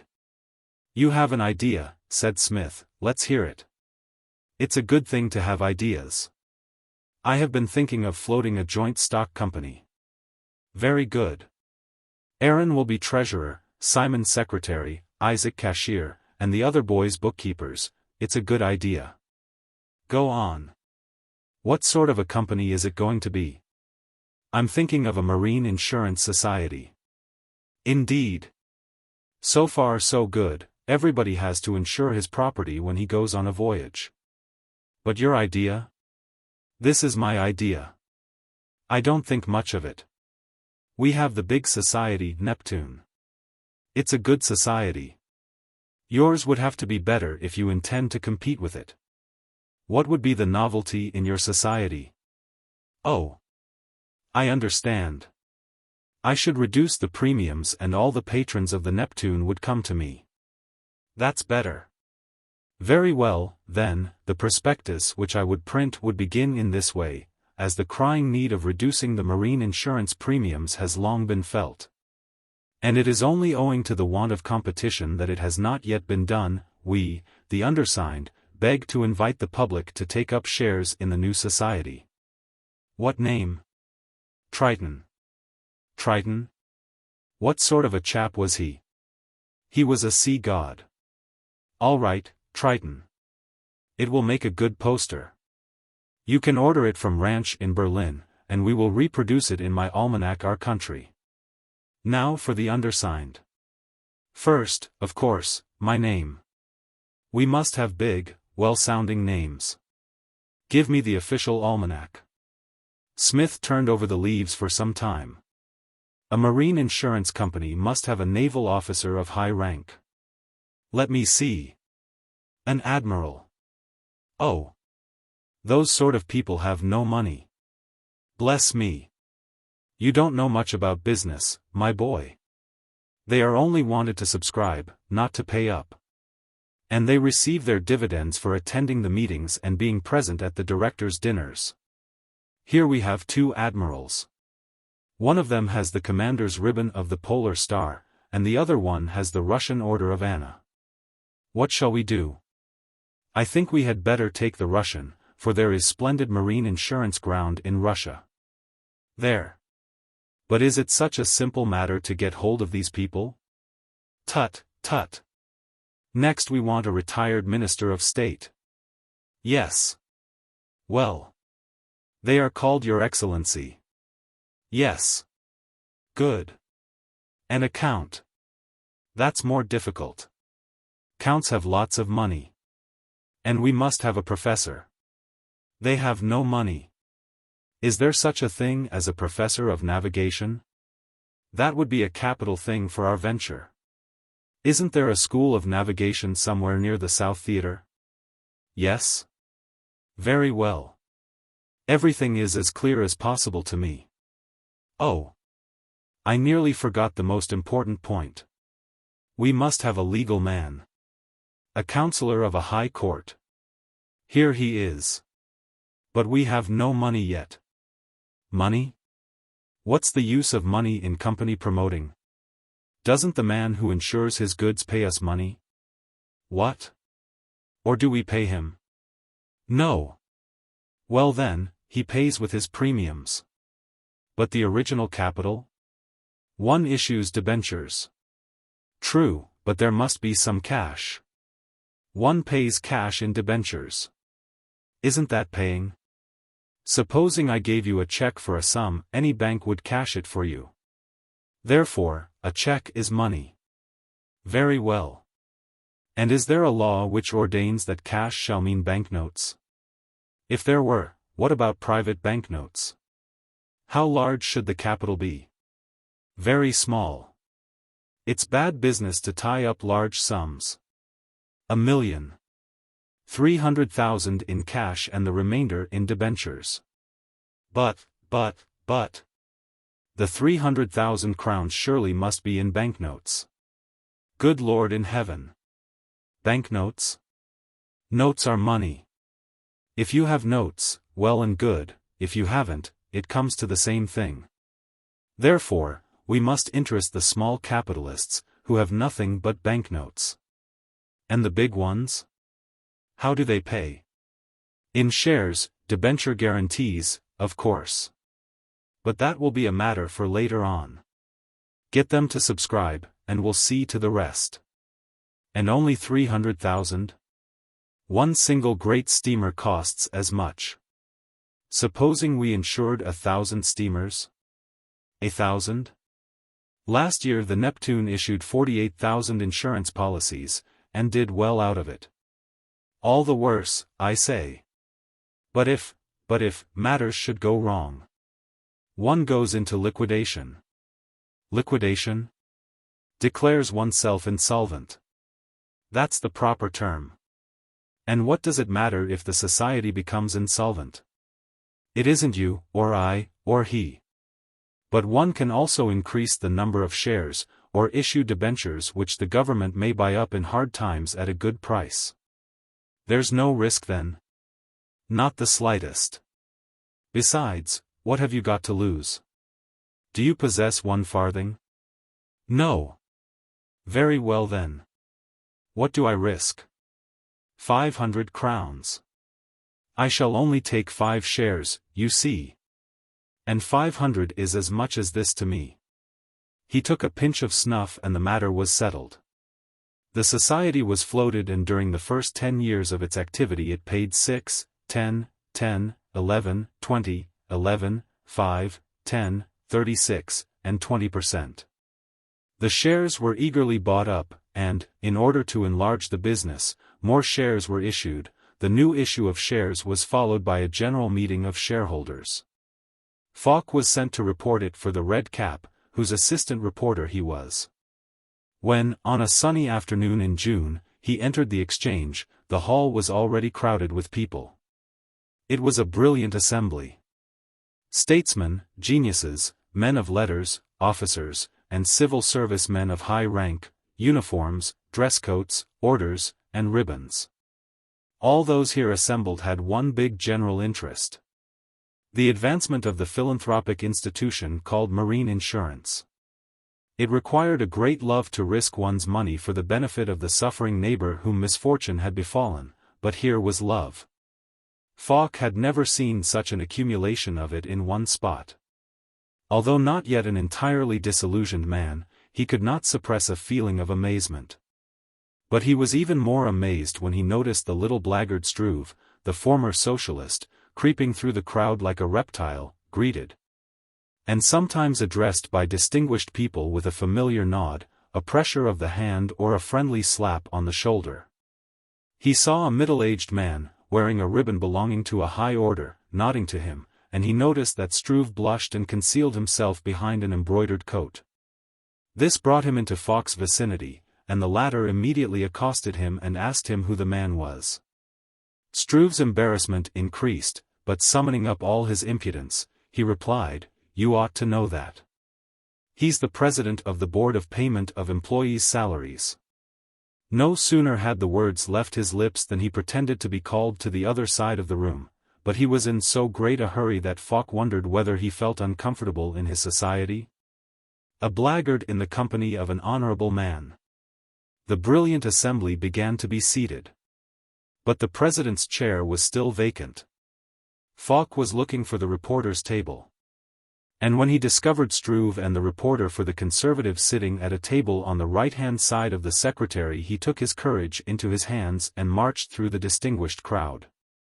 Just as he had reached the table, the secretary stopped him with a question. "For which paper?" he asked. A momentary silence ensued. "For the Red Cap," answered Falk, with a slight tremor in his voice. He had recognized in the secretary the actuary of the Board of Payment of Employees' Salaries. A half-stifled murmur ran through the room. Presently the secretary said in a loud voice, "Your place is at the back, over there." He pointed to the door and a small table standing close to it. Falk realized in a moment the significance of the word conservative, and also what it meant to be a journalist who was not a conservative. Boiling inwardly, he retraced his footsteps, walking to his appointed place through the sneering crowd. He stared at the grinning faces, challenging them with burning eyes, when his glance met another glance, quite in the background, close to the wall.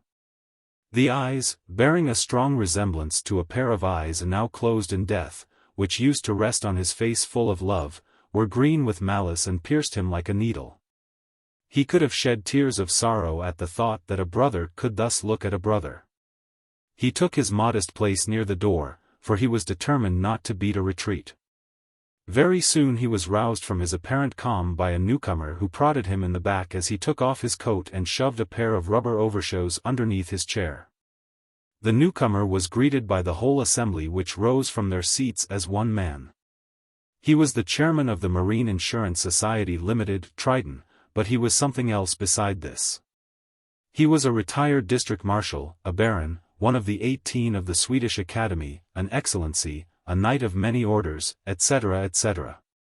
A rap with the hammer, and amid dead silence the president whispered the following oration, just delivered by him at a meeting of the Coal Company Limited, in the hall of the Polytechnic. Gentlemen, amongst all the patriotic and philanthropic enterprises there are few, if any, of such a noble and beneficial nature as an insurance society.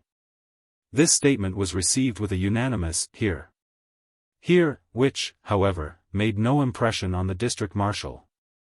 What else is life but a struggle, a life and death struggle, one might say, with the forces of nature? There will be few among us who do not, sooner or later, come into conflict with them. Hear, hear. For long ages man, more especially primitive man, has been the sport of the elements, a ball tossed hither and thither, a glove blown here and there by the wind like a reed. This is no longer the case. I'm correct in saying it is not. Man has determined to rebel. It is a bloodless rebellion, though, and very different to the revolutions which dishonorable traitors to their country have now and again stirred up against their lawful rulers. No, gentlemen. I'm speaking of a revolution against nature. Man has declared war to the natural forces. He has said, "Thus far shalt thou go and no farther." Hear, hear, and clapping of hands. The merchant sends out his steamer, his brig, his schooner, his barge, his yacht, and so forth. The gale breaks the vessel to pieces. "Break away," says the merchant, for he loses nothing. This is the great aspect of the insurance idea. Imagine the position, gentlemen. The merchant has declared war upon the storms of heaven, and the merchant has won the day. A storm of applause brought a triumphant smile to the face of the great man. He seemed thoroughly to enjoy this storm. But, gentlemen, do not let us call an insurance institution a business. It is not a business. We are not businessmen. Far from it. We have collected a sum of money and we are ready to risk it. Is this not so, gentlemen? Yes, yes. We have collected a sum of money so as to have it ready to hand over to him whom misfortune has befallen. His percentage, I think he pays 1%, cannot be called a contribution. It is called a premium, and rightly so. Not that we want any sort of reward. Premium means reward, for our little services, which we merely render because we are interested. As far as I am concerned, it is purely for this reason.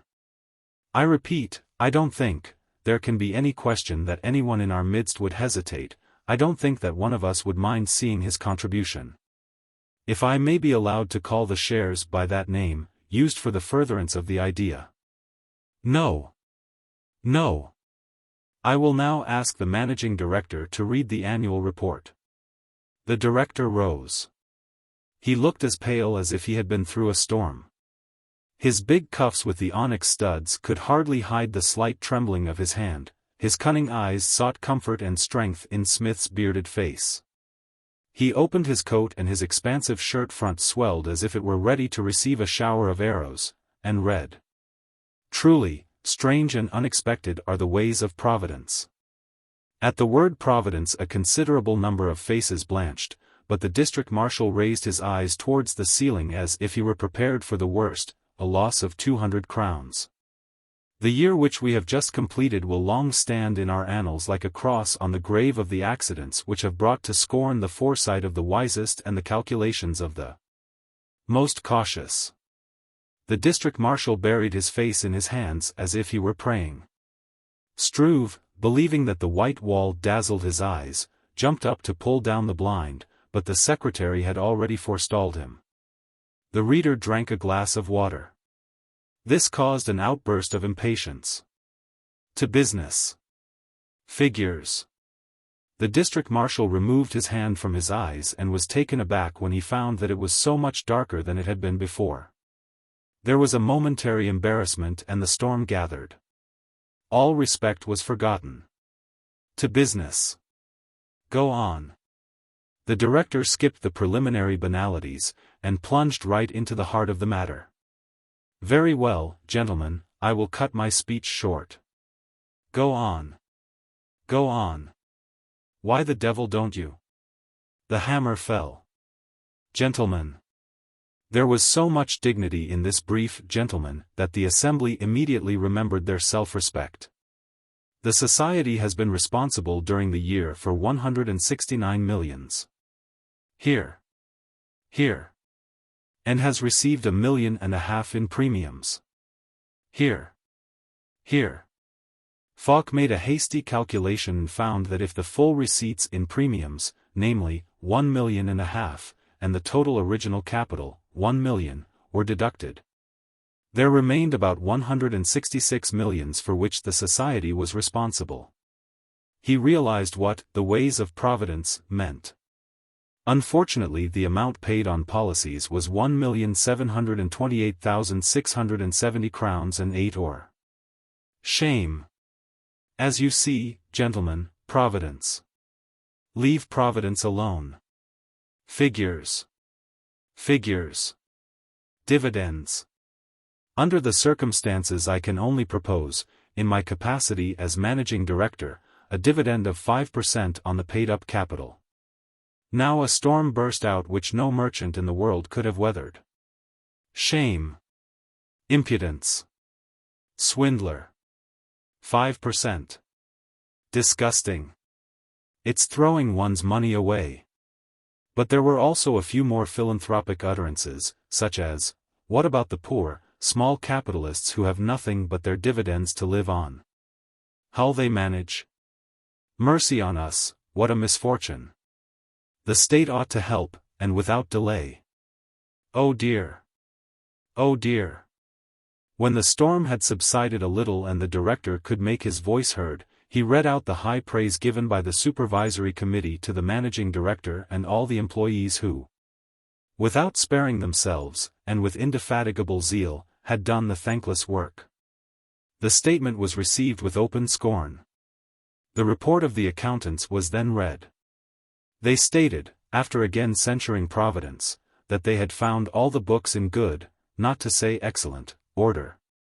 And in checking the inventory all debentures on the reserve fund had been found correct. They therefore called upon the shareholders to discharge the directors and acknowledge their honest and unremitting labor. The directors were, of course, discharged. The managing director then declared that under the circumstances he could not think of accepting his bonus, 100 crowns, and handed it to the reserve fund. This declaration was received with applause and laughter.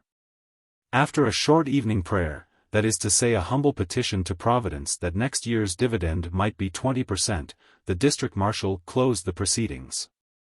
Chapter 13. Divine Ordinance. On the same afternoon on which her husband had attended the meeting of the Marine Insurance Society Triton, Mrs. Falk for the first time wore a new blue velvet dress, with which she was eager to arouse the envy of Mrs. Homan, who lived in the house opposite. Nothing was easier or more simple. All she had to do was to show herself every now and then at the window while she supervised the preparations in her room, intended to crush her guests, whom she expected at 7. The administrative committee of the crèche Bethlehem was to meet and examine the first monthly report. It consisted of Mrs. Homan, whose husband, the controller, Mrs. Falk suspected of pride because he was a government official, Lady Rehnhjelm whom she suspected of the same failing because of her title, and the Rev. Score, who was private chaplain of all the great families. The whole committee was to be crushed and crushed in the sweetest possible manner. The new setting for the scene had already been displayed at the big party. All the old pieces which were neither antique nor possessed of any artistic value had been replaced by brand new furniture. Mrs. Falk intended to manage the actors in the little play until the close of the proceedings.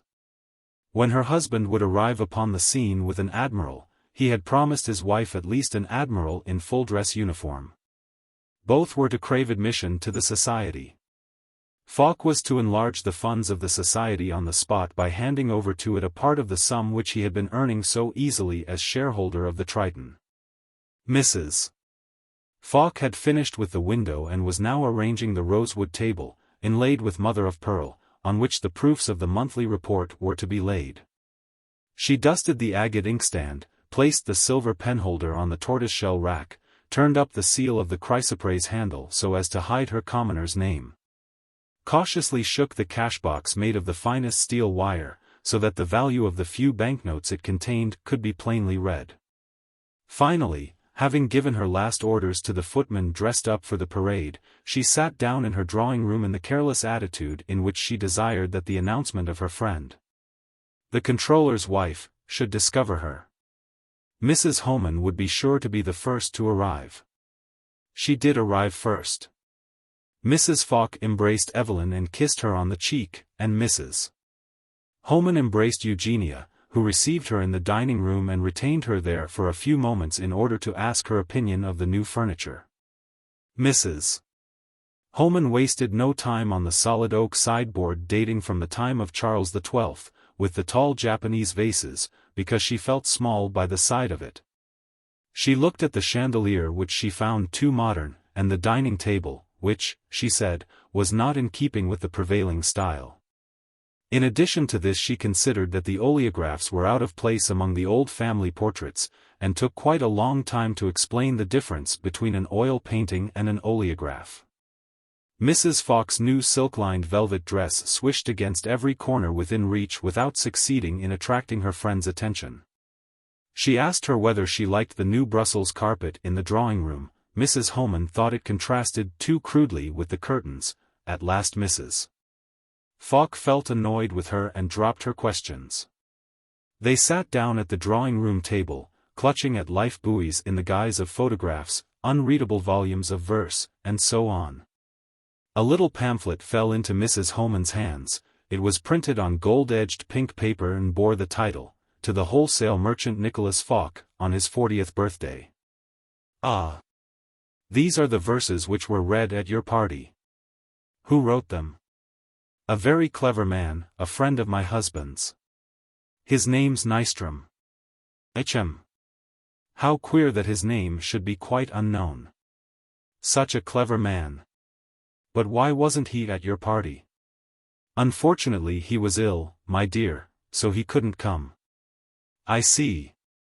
But, my dear Eugenia, isn't it awfully sad about your brother-in-law?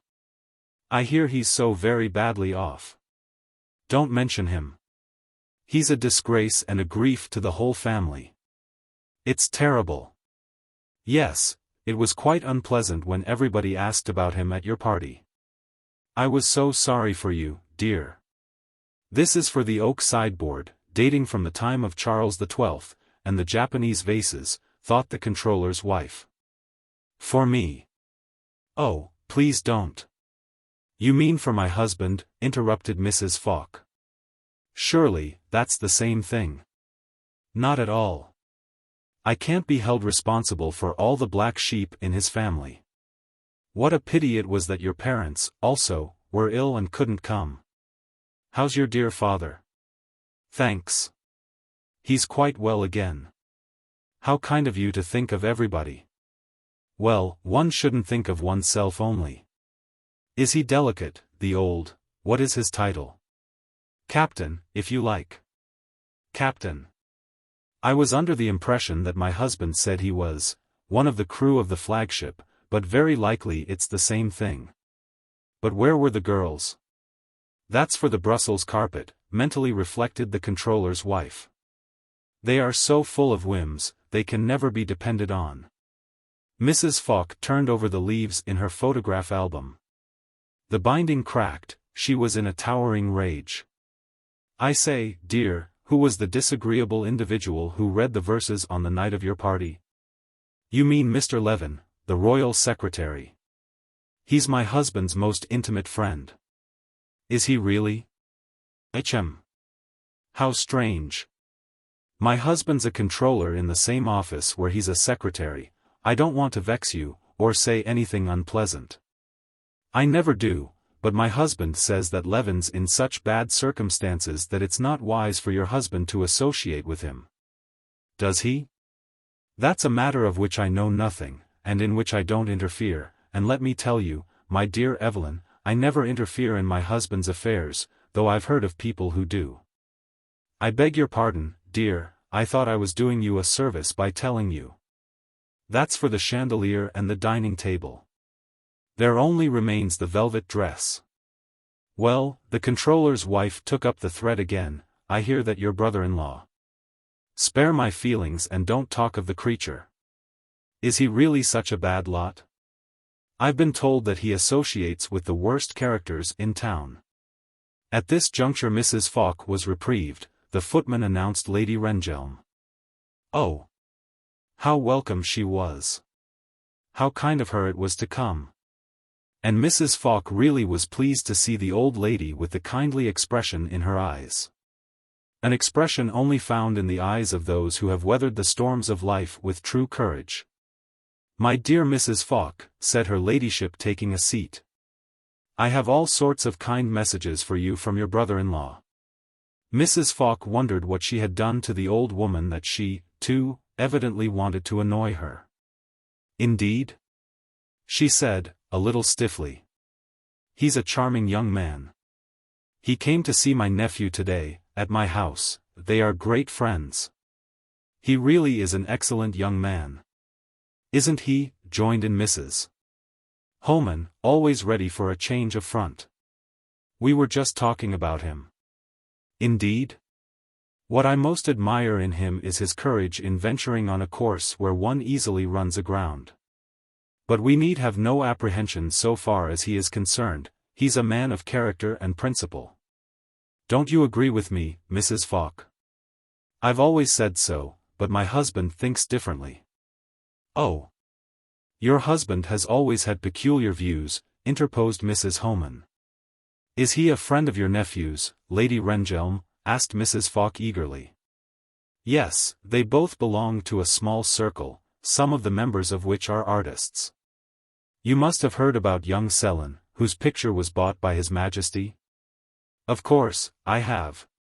We went to the exhibition on purpose to have a look at it." "Is he one of them?" "Yes. They're often very hard up, these young fellows, but that's nothing new in the case of young men who have to fight their way in the world." "They say your brother-in-law's a poet," went on Mrs. Homan. "Oh, rather. He writes excellent verse. The Academy gave him a prize. The world will hear of him in time," replied Mrs. Falk with conviction. "Haven't I always said so?" agreed Mrs. Homan. And Arvid Falk's talents were enlarged upon, so that he had arrived in the Temple of Fame when the footman announced the Reverend Nathaniel Score. The latter entered hastily and hurriedly shook hands with the ladies. "I must ask your indulgence for being so late," he said, "but I'm a very busy man. I have to be at a meeting at Countess Fabelkrantz at 9:30, and I have come straight from my work." "Are you in a hurry then, dear pastor?" "Yes, my wide activities give me no leisure." "Hadn't we better begin business at once?" The footman handed round refreshments. "Won't you take a cup of tea, pastor, before we begin?" asked the hostess, smarting under the unpleasantness of a small disappointment. The pastor glanced at the tray. "Thank you, no, I'll take a glass of punch, if I may. I've made it a rule, ladies, never to differ from my fellow creatures in externals. Everybody drinks punch. I don't like it, but I don't want the world to say that I'm better than anybody else. Boasting is a failing which I detest. May I now begin with the proceedings?" He sat down at the writing table, dipped the pen into the ink and read. Account of the presents received by the Administrative Committee of the Crèche Bethlehem during the month of May, signed Eugenia Falk. Nay, if I may ask? Oh, never mind about that, said Mrs. Falk. Evelyn Homan. Nay, if I may make so bold? Von Bar, dear Pastor. Antoinette Rehnhjelm.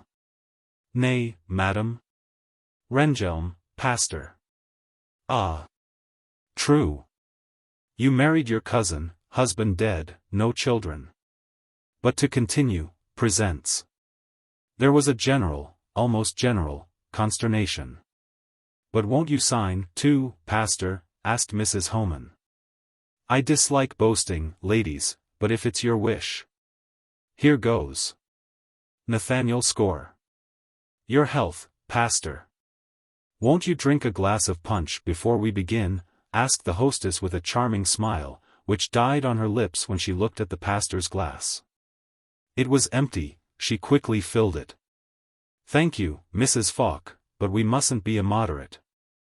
May I begin now? Please check me by the manuscript. Presents, H.M. the Queen, 40 crowns. Countess Fabelkrantz, 5 crowns and a pair of woolen stockings. Wholesale merchant Sellen, 2 crowns, a packet of envelopes, 6 steel nibs, and a bottle of ink. Miss Amanda Libert, a bottle of eau de cologne. Miss Anna Fief, a pair of cuffs.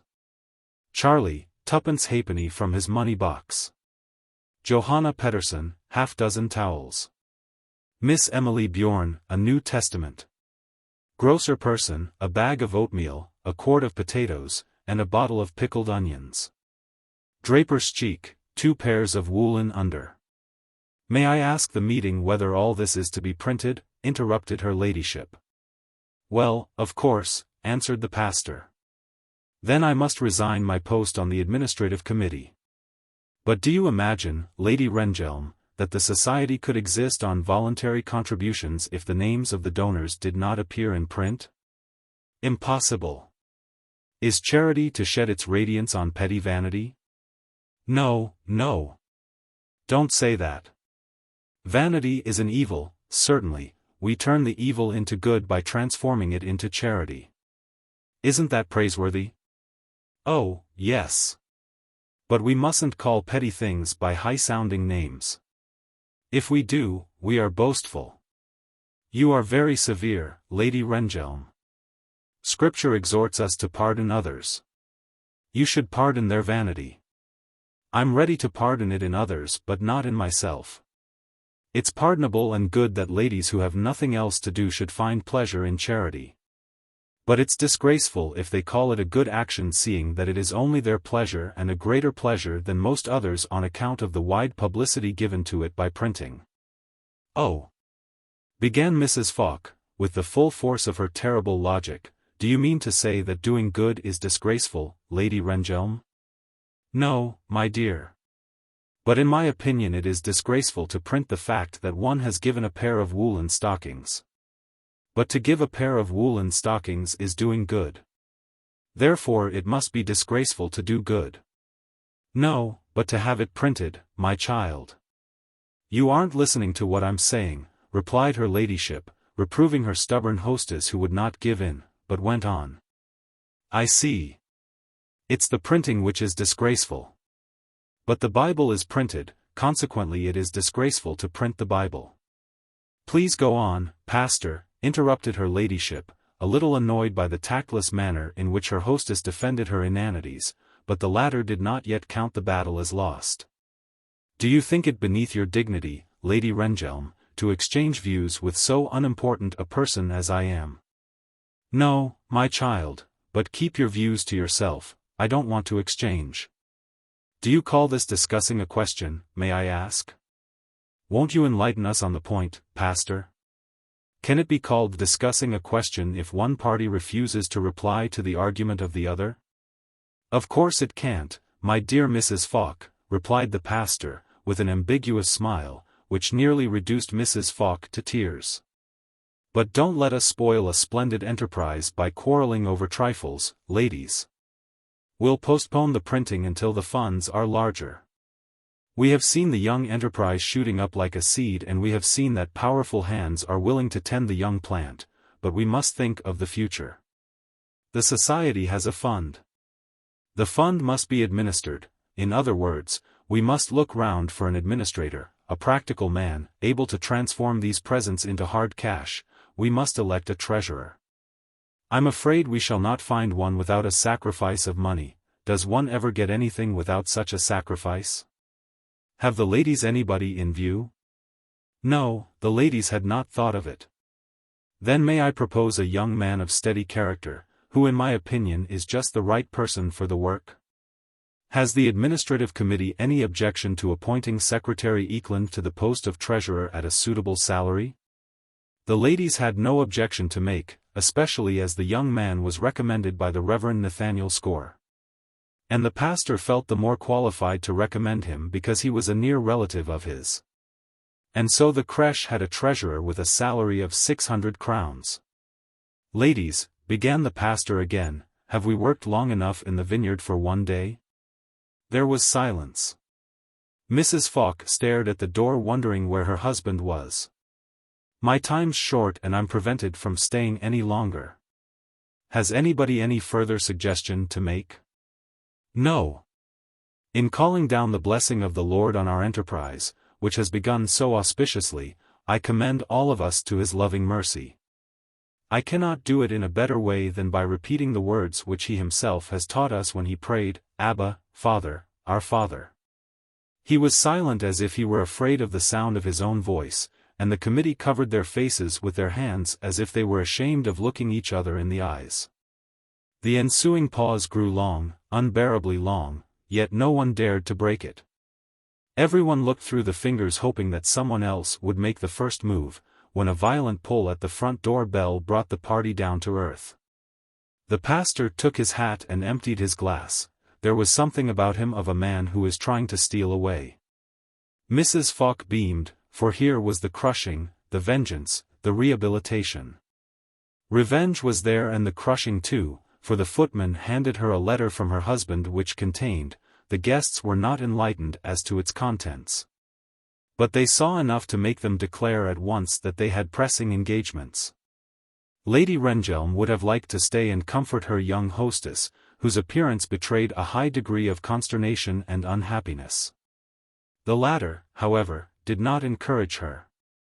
But on the contrary was so exceedingly eager to help her visitors with their hats and cloaks that it looked as if she wanted to be rid of them as quickly as possible. They parted in great embarrassment.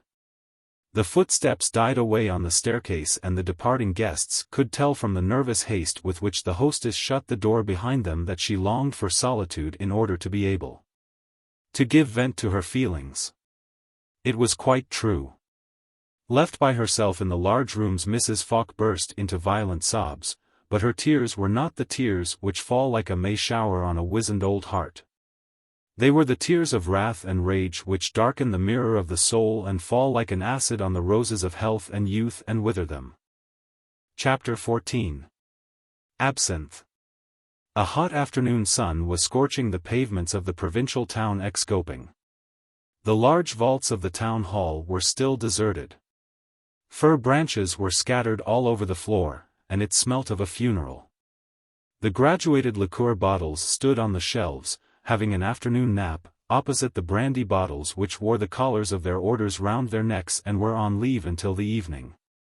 The clock, which could never take a nap, stood against the wall like a tall peasant, whiling away the time by contemplating, apparently, a huge playbill, impaled on a clothes peg close by. The vault was very long and narrow.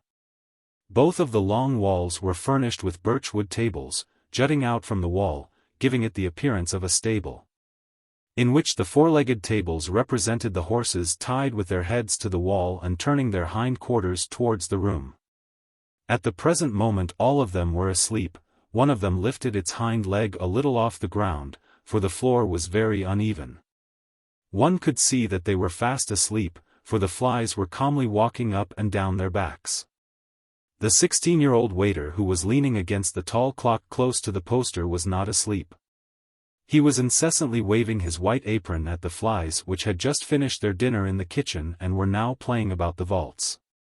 Every now and then he leaned back and put his ear to the chest of the clock, as if he were sounding it, or wanting to find out what it had had for dinner. He was soon to be enlightened.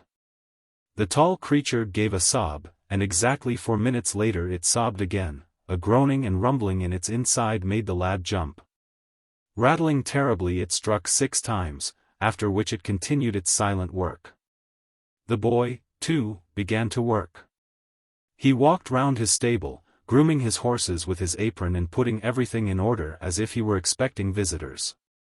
On one of the tables, in the background, from which a spectator could view the whole long room, he placed matches, a bottle of absinthe and 2 glasses, a liqueur glass and a tumbler.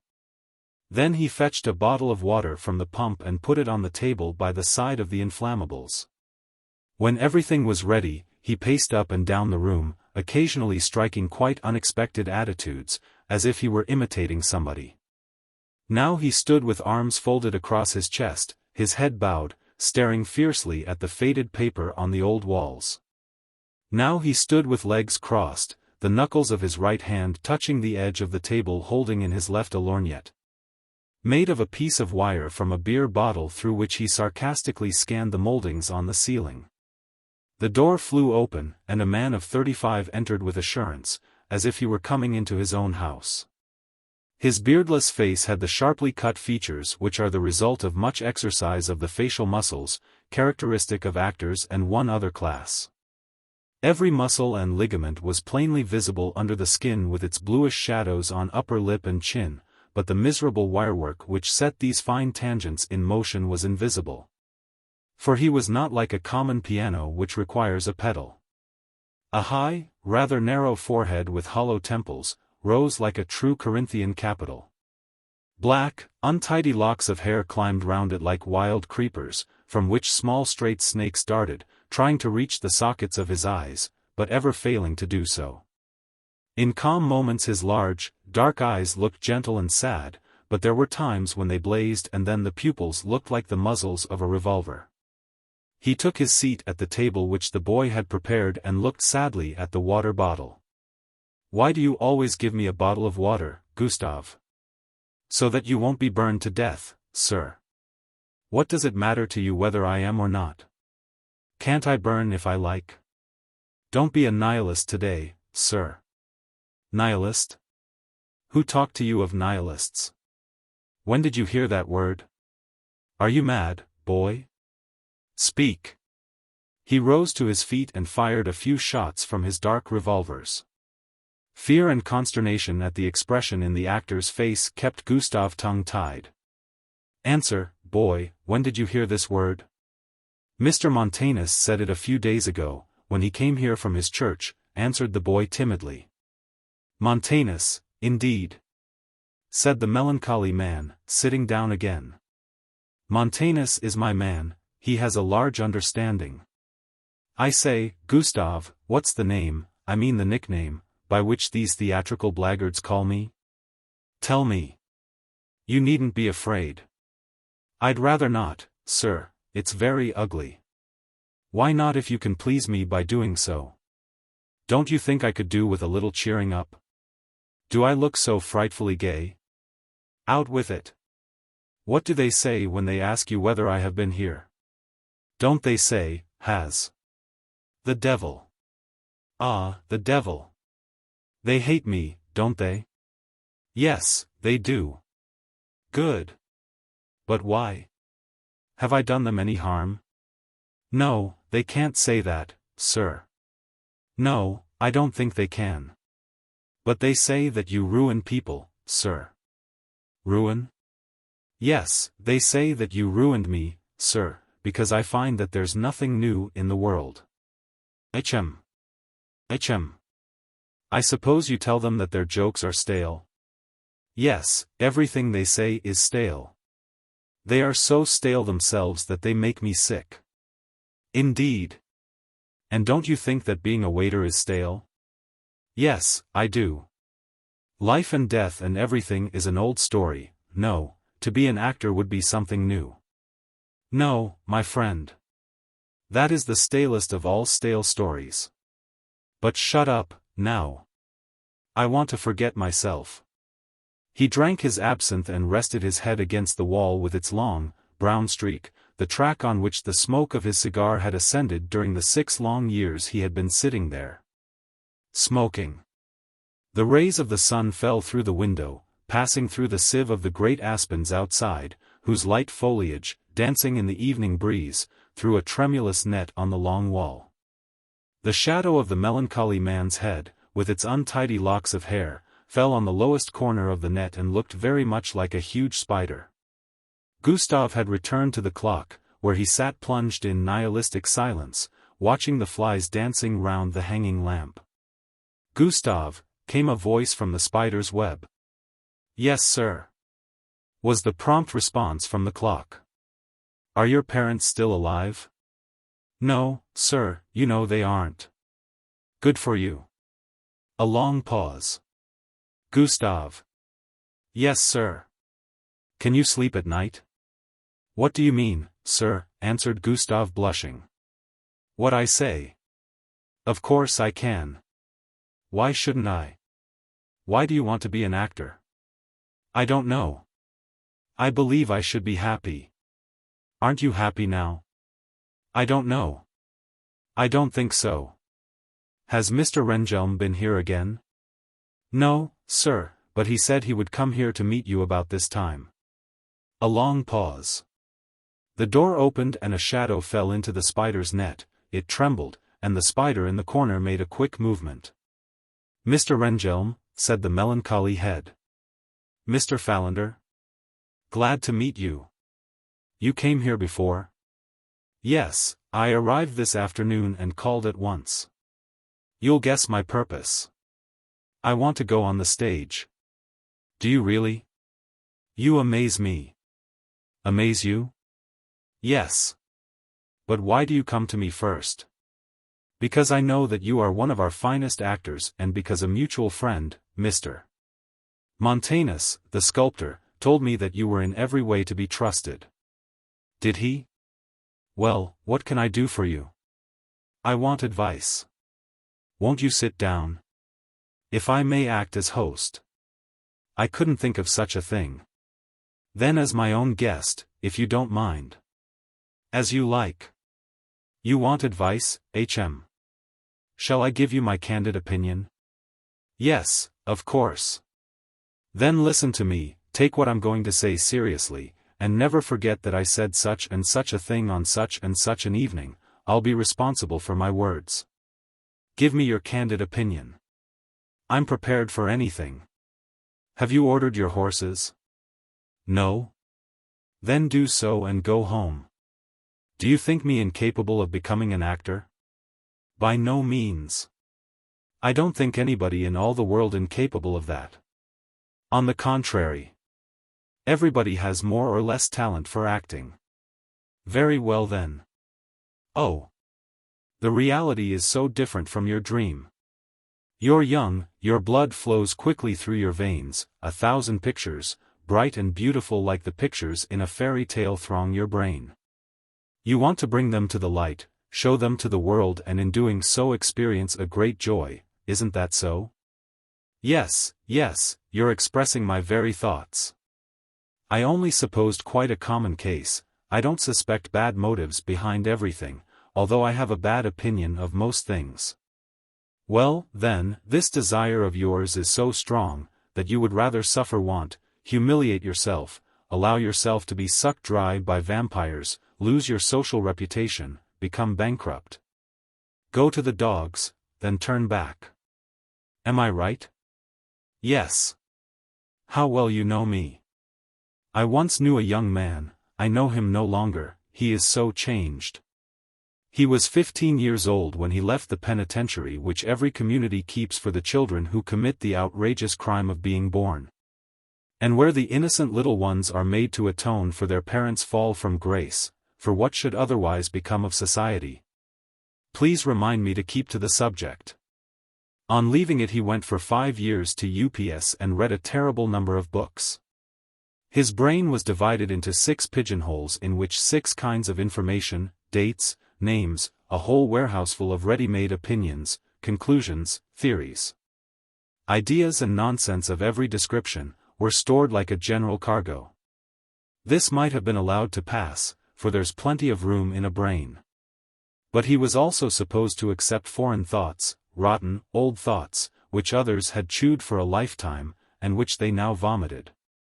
It filled him with nausea and, he was 20 years old, he went on the stage. Look at my watch. Look at the second hand, it makes 60 little steps before a minute has passed. 60 times 60 before it is an hour, 24 times the number and it is a day, 365 times and it is only a year.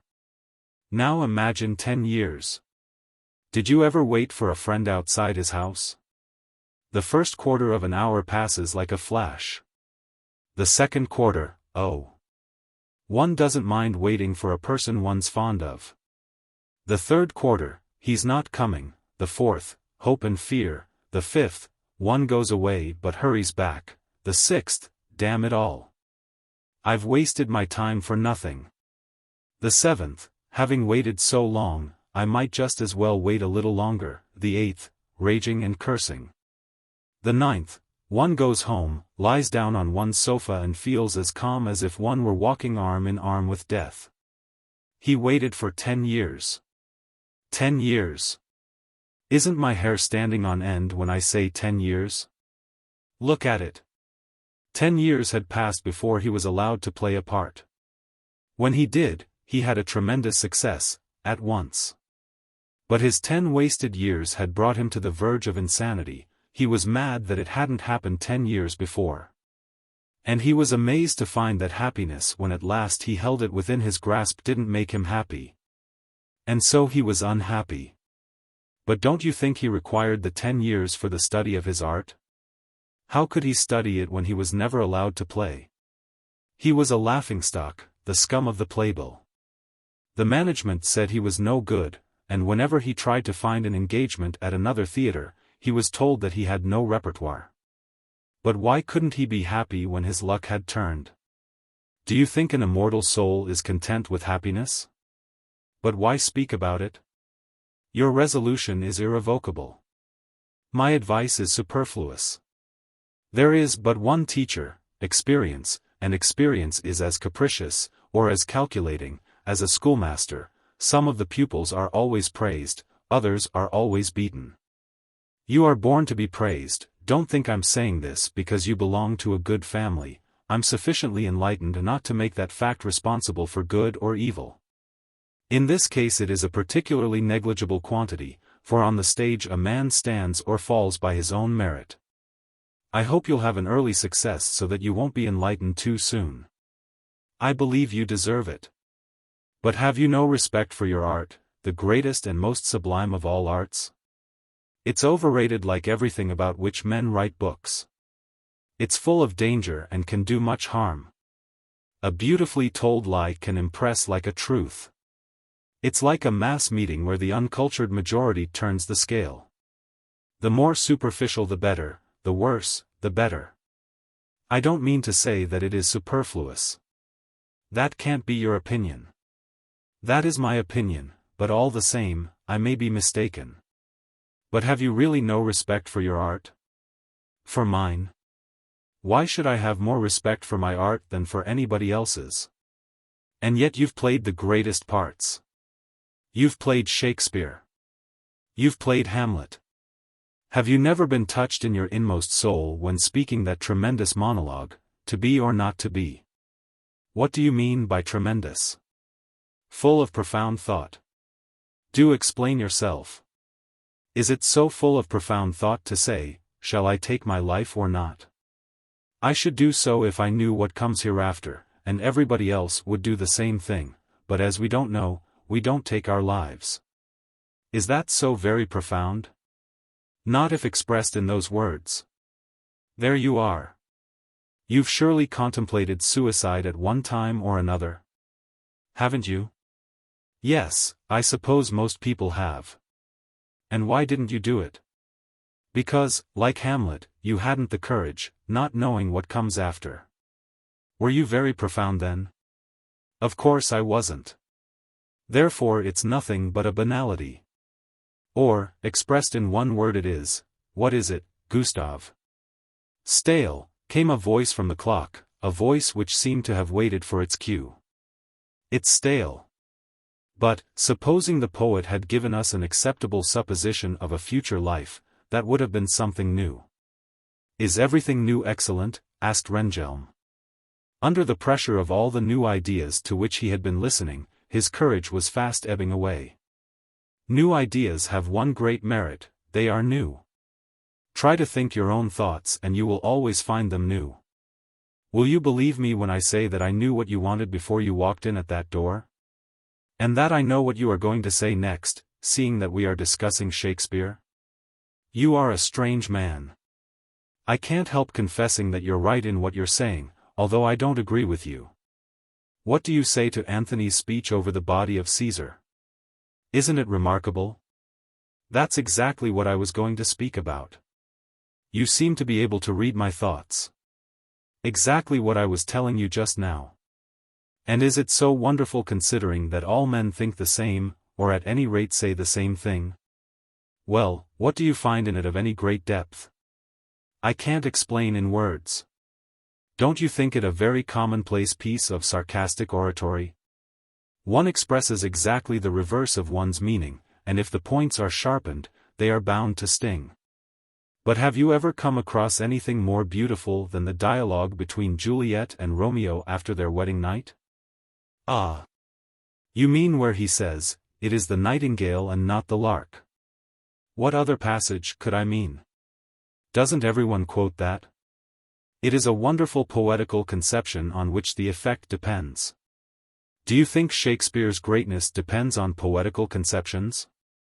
Why do you break up everything I admire? Why do you take away my supports? I am throwing away your crutches so that you may learn to walk without them. But let me ask you to keep to the point. You are not asking, you are compelling me to do so. Then you should steer clear of me. Your parents are against your taking this step? Yes. How do you know? Parents always are. Why overrate my judgment? You should never exaggerate anything. Do you think we should be happier if we didn't? Happier? XVIII. Do you know anybody who is happy? Give me your own opinion, not the conventional one. No. If you don't believe anybody is happy, how can you postulate such a condition as being happier? Your parents are alive then? It's a mistake to have parents. Why? What do you mean? Don't you think it unfair of an older generation to bring up a younger one in its antiquated inanities?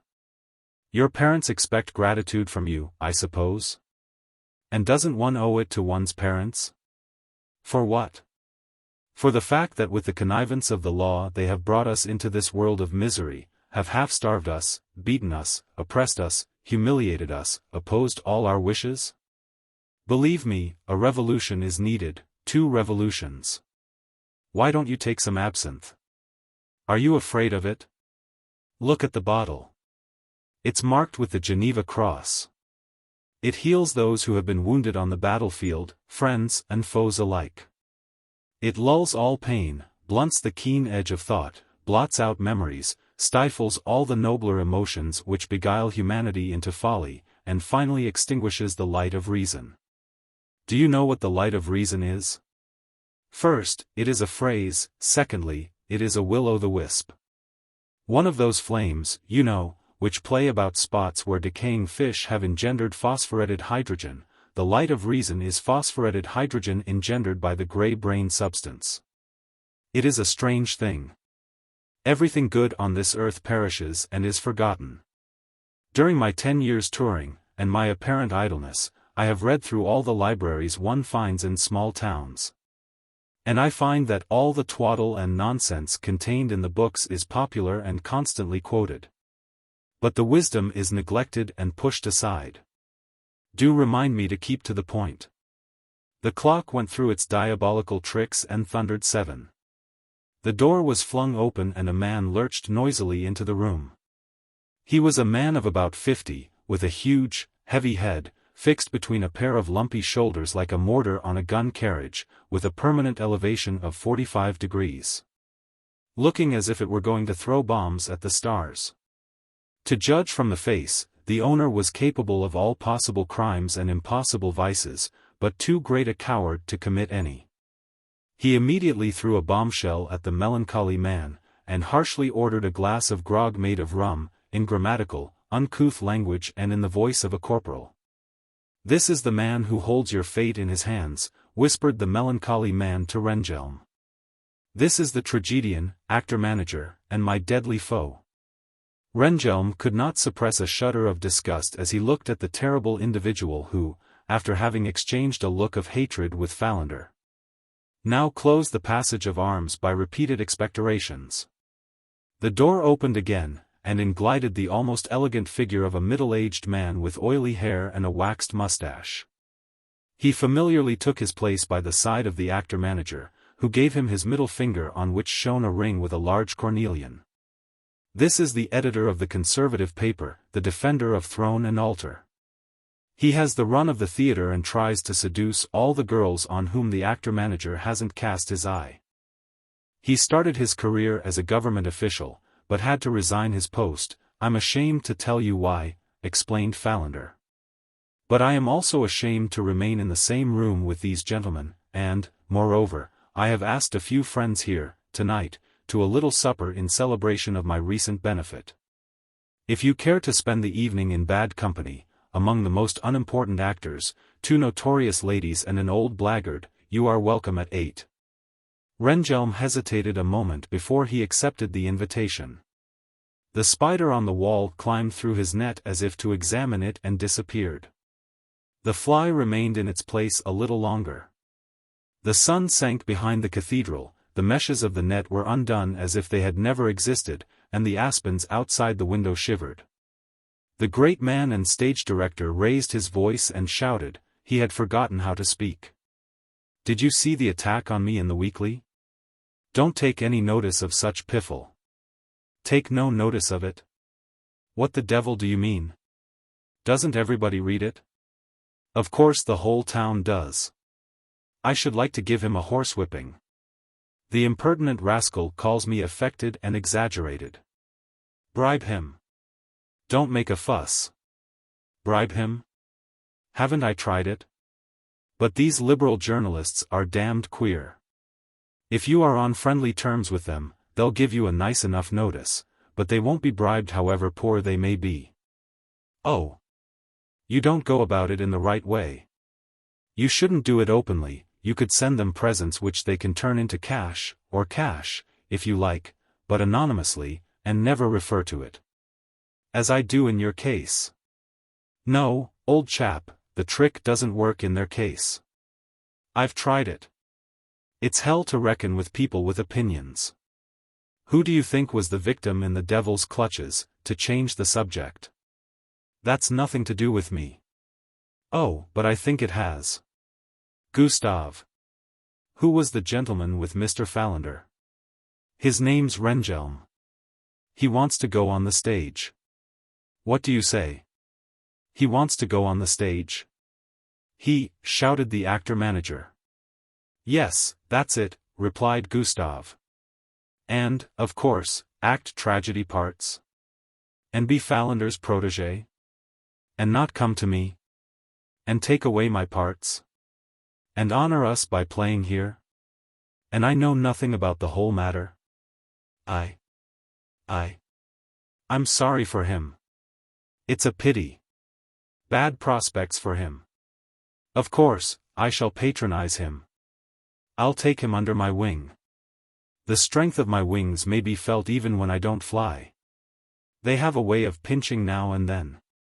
He was a nice-looking lad. A smart lad. Beautiful as Antinous. What a pity he didn't come to me first. I should have given him Fallender's parts, every one of them." Oh. But it isn't too late yet. Ha! Let the devil corrupt him first. He's still a little too fresh. He really looked quite an innocent boy. Poor little chap. I'll only say, God help him. The sound of the last sentence was drowned in the noise made by the grog drinkers of the whole town who were now beginning to arrive. Chapter 15. The Theatrical Company, Phoenix. On the following day Rehnhjelm awoke late in the morning in his hotel bed. Memories of the previous night arose like phantoms and crowded round him. He saw again the pretty, closely shuttered room, richly decorated with flowers, in which the orgy had been held. He saw the actress, a lady of 35 who, thanks to a younger rival, had to play the parts of old women. He saw her entering the room, in a frenzy of rage and despair at the fresh humiliations heaped upon her, throwing herself full length on the sofa, drinking glass after glass of wine and, when the temperature of the room rose, opening her bodice, as a man opens his waistcoat after a too plentiful dinner. He saw again the old comedian who, after a very short career, had been degraded from playing lead to taking servants' parts.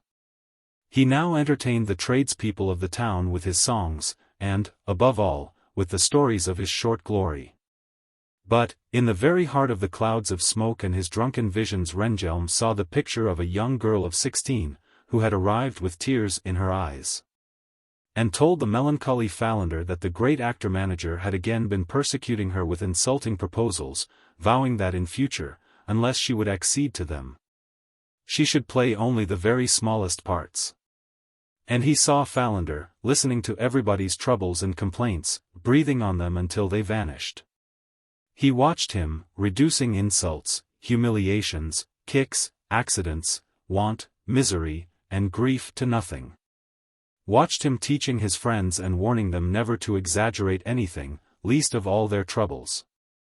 But again and again his thoughts reverted to the little girl of 16 with the innocent face, with whom he had made friends, and who had kissed him when they parted, hungrily, passionately. To be quite candid, her kiss had taken him by surprise. But what was her name? He rose, and stretching out his hand for the water bottle, he seized a tiny handkerchief, spotted with wine. Ah! Here was her name, ineffaceable, written in marking ink, Agnes. He kissed the handkerchief twice on the cleanest spot and put it into his box. When he had carefully dressed himself, he went out to see the actor-manager, whom he confidently expected to find at the theatre between 12 and 3. To be on the safe side, he arrived at the office at 12 o'clock. He found no one there but a porter, who asked him what he wanted and put himself at his service. Rehnhjelm did not think that he would need his help, and asked to see the actor-manager. He was told that the actor-manager was at the present moment at the factory, but would no doubt come to the office in the course of the afternoon. Rehnhjelm supposed factory to be a slang expression for theatre, but the porter explained to him that the actor-manager was also a match manufacturer. His brother-in-law, the cashier, was a post-office employee and never came to the theatre before 2 o'clock. His son, the secretary, had a post in the telegraph office, and his presence could never be safely relied upon. But the porter, who seemed to guess the object of Rehnhjelm's visit, handed him, on his own responsibility and in the name of the theatre, a copy of the statutes. The young gentleman was at liberty to amuse himself with it until one of the managerial staff arrived. Rehnhjelm possessed his soul in patience and sat down on the sofa to study the documents. It was 12:30 when he had finished reading them.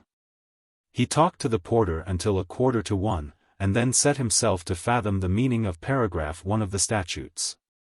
The theatre is a moral institution, it ran, therefore the members of the company should endeavor to live in the fear of God, and to lead a virtuous and moral life. He turned and twisted the sentence about, trying to throw light upon it, without succeeding. If the theatre is a moral institution, he mused, the members who, in addition to the manager, the cashier, the secretary, the machinists, and scene-shifters, form the institution, need not endeavor to practice all these beautiful things. If it said, the theatre is an immoral institution and therefore, there would be some sense in it, but that, surely, the management does not intend to convey. He thought of Hamlet's words, but immediately remembered that to quote Hamlet was stale, and that one ought to clothe one's thoughts in one's own words.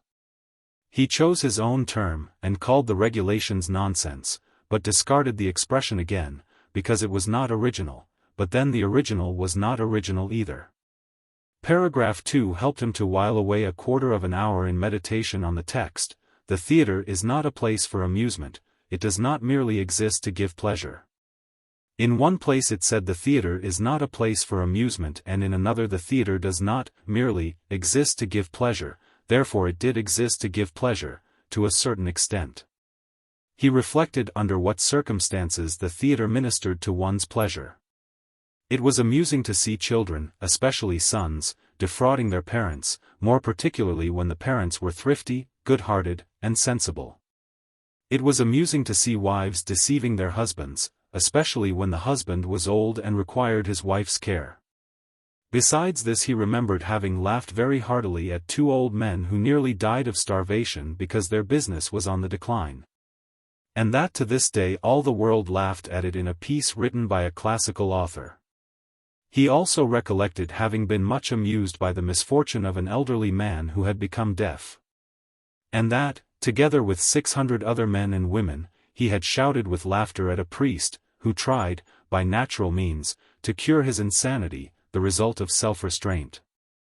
His mirth had been particularly stimulated by the hypocrisy displayed by the wily priest in order to gain the object of his desire. Why does one laugh? He wondered. And as he had nothing else to do, he tried to find an answer.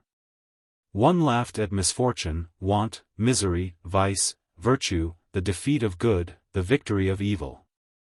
This conclusion, which was partly new to him, put him into a good temper. He found a great deal of amusement in playing with his thoughts. As the management still remained invisible, he went on playing, and, before the lapse of 5 minutes, he had come to the following conclusion: in a tragedy one weeps at just those things which in comedy make one laugh. At this point his thoughts were arrested. The great actor-manager burst into the room, brushed past Rehnhjelm without apparently being aware of his presence, and entered a room on the left, whither, a moment afterwards, the violent ringing of a bell summoned the porter. In less than half a minute he had gone in and come out again, announcing that His Highness was ready to receive the visitor. As Rehnhjelm entered, the director had already fired his shot, and his mortar was fixed at an angle which quite prevented him from perceiving the nervous mortal who was timidly coming into the room. But he had no doubt heard him, for he asked him immediately, in an offensive manner, what he wanted. Rehnhjelm stammered that he was anxious to make his debut on the stage. What? A debut? Have you a repertory, sir? Have you played Hamlet, Lear, Richard Sheridan, been called 10 times before the curtain after the 3rd act? What? I've never played a part. Oh, I see. That's quite another thing. He sat down in an easy chair painted with silver paint and covered with blue brocade. His face had become a mask. He might have been sitting for a portrait for one of the biographies of Suetonius. Shall I give you my candid opinion, what? Leave the theatrical profession alone. Impossible. I repeat, leave it alone. It's the worst of all professions. Full of humiliations, unpleasantnesses, little annoyances, and thorns which will embitter your life so that you'll wish you had never been born. He looked as if he were speaking the truth, but Rehnhjelm's resolution was not to be shaken. I beg you to take my advice. I solemnly adjure you to drop this idea. I tell you that the prospects are so bad, that for years to come you'll have simply to walk on. Think of it. And don't come to me with complaints when it is too late. The theatrical career is so infernally difficult, sir, that you would not dream of taking it up, if you had the least knowledge of it. It's a hell. Believe me. I have spoken. It was a waste of breath. Well, wouldn't you prefer an engagement without a debut? The risk is less great. I shall be only too pleased, I never expected more. Then you'd better sign this agreement. A salary of 1,200 crowns and a 2 years engagement. Do you agree? He pulled a filled-up agreement, signed by the management, from underneath the blotting pad, and gave it to Rehnhjelm. The latter's brain was whirling at the thought of the 1,200 crowns, and he signed it without a look at the contents. When he had signed, the actor-manager held out his large middle finger with the cornelian ring, and said, "Be welcome." He flashed at him with the gums of his upper jaw and the yellow and bloodshot whites of his eyes with their green irises. The audience was over. But Rehnhjelm, in whose opinion the whole business had been hurried through far too quickly, instead of moving, took the liberty of asking whether he had not better wait until all the members of the management were assembled. "The management?" shouted the great tragedian. "I am the management. If you have any questions to ask, address yourself to me. If you want advice, come to me." "To me, sir. To nobody else. That's all. You can go now." The skirt of Rehnhjelm's coat must have caught on a nail, for he turned on the threshold to see what the last words looked like. But he saw only the red gums, which had the appearance of an instrument of torture, and the bloodshot eyes. He felt no desire to ask for an explanation, but went straight to the vaults of the town hall to have some dinner and meet Fallender. Fallender was sitting at one of the tables, calm and indifferent, as if he were prepared for the worst. He was not surprised to hear that Rehnhjelm had been engaged, although this news considerably increased his gloom. "And what did you think of the manager?" he asked. "I wanted to box his ears, but I hadn't the courage." "Nor has the management, and therefore he rules autocratically. Brutality always rules. Perhaps you know that he is a playwright as well as all the rest?" "I've heard about it. He writes a sort of historical play which is always successful. The reason is that he writes parts instead of creating characters. He manipulates the applause at the exits and trades on so-called patriotism. His characters never talk, they quarrel. Men and women, old and young, all of them. For this reason his popular piece, The Sons of King Gustavus, is rightly called a historical quarrel in 5 acts. It contains no action, nothing but quarrels, family rows, street brawls, scenes in Parliament, and so on. Questions are answered by sly cuts, which do not provoke scenes, but the most terrible scuffles. There is no dialogue, nothing but squabbling, in which the characters insult each other, and the highest dramatic effect is attained by blows. The critics call his characterization great. What has he made of Gustavus Vasa in the play I just mentioned? A broad-shouldered, long-bearded, bragging, untenable fellow of enormous strength. At the meeting of Parliament at Västerås, he breaks a table with his fist, and at Vadstena he kicks a door panel to pieces. On one occasion, however, the critics said there was no meaning in his plays. It made him angry, and he resolved to write comedies with plenty of meaning. He had a boy at school, the blackguards married, who had been playing pranks and got a thrashing. Immediately his father wrote a comedy in which he drew the masters and exposed the inhuman treatment boys receive at school in these days. On another occasion he was criticized by an honest reviewer, and immediately he wrote a comedy, libeling the liberal journalists of the town. But I'll say no more about him. Why does he hate you? Because I said, at a rehearsal, Don Pasquale, in spite of his maintaining that the proper pronunciation was Pascal. Result, I was ordered, on penalty of a fine, to pronounce the word in his way. It was immaterial to him, he said, how the rest of the world pronounced the word. At XVIII it was to be pronounced Pascal, because it was his wish. Where does he come from? What was he before? Can't you guess that he was a wheelwright? He'd poison you if he thought you knew it. But let us change the subject. How do you feel after last night's revels? Splendid. I quite forgot to thank you. Don't mention it. Are you fond of the girl? I mean Agnes? Yes, I'm very fond of her. And she loves you? That's all right, then. Take her. What nonsense you talk. We couldn't be married for a long time. Who told you to be married? What are you driving at?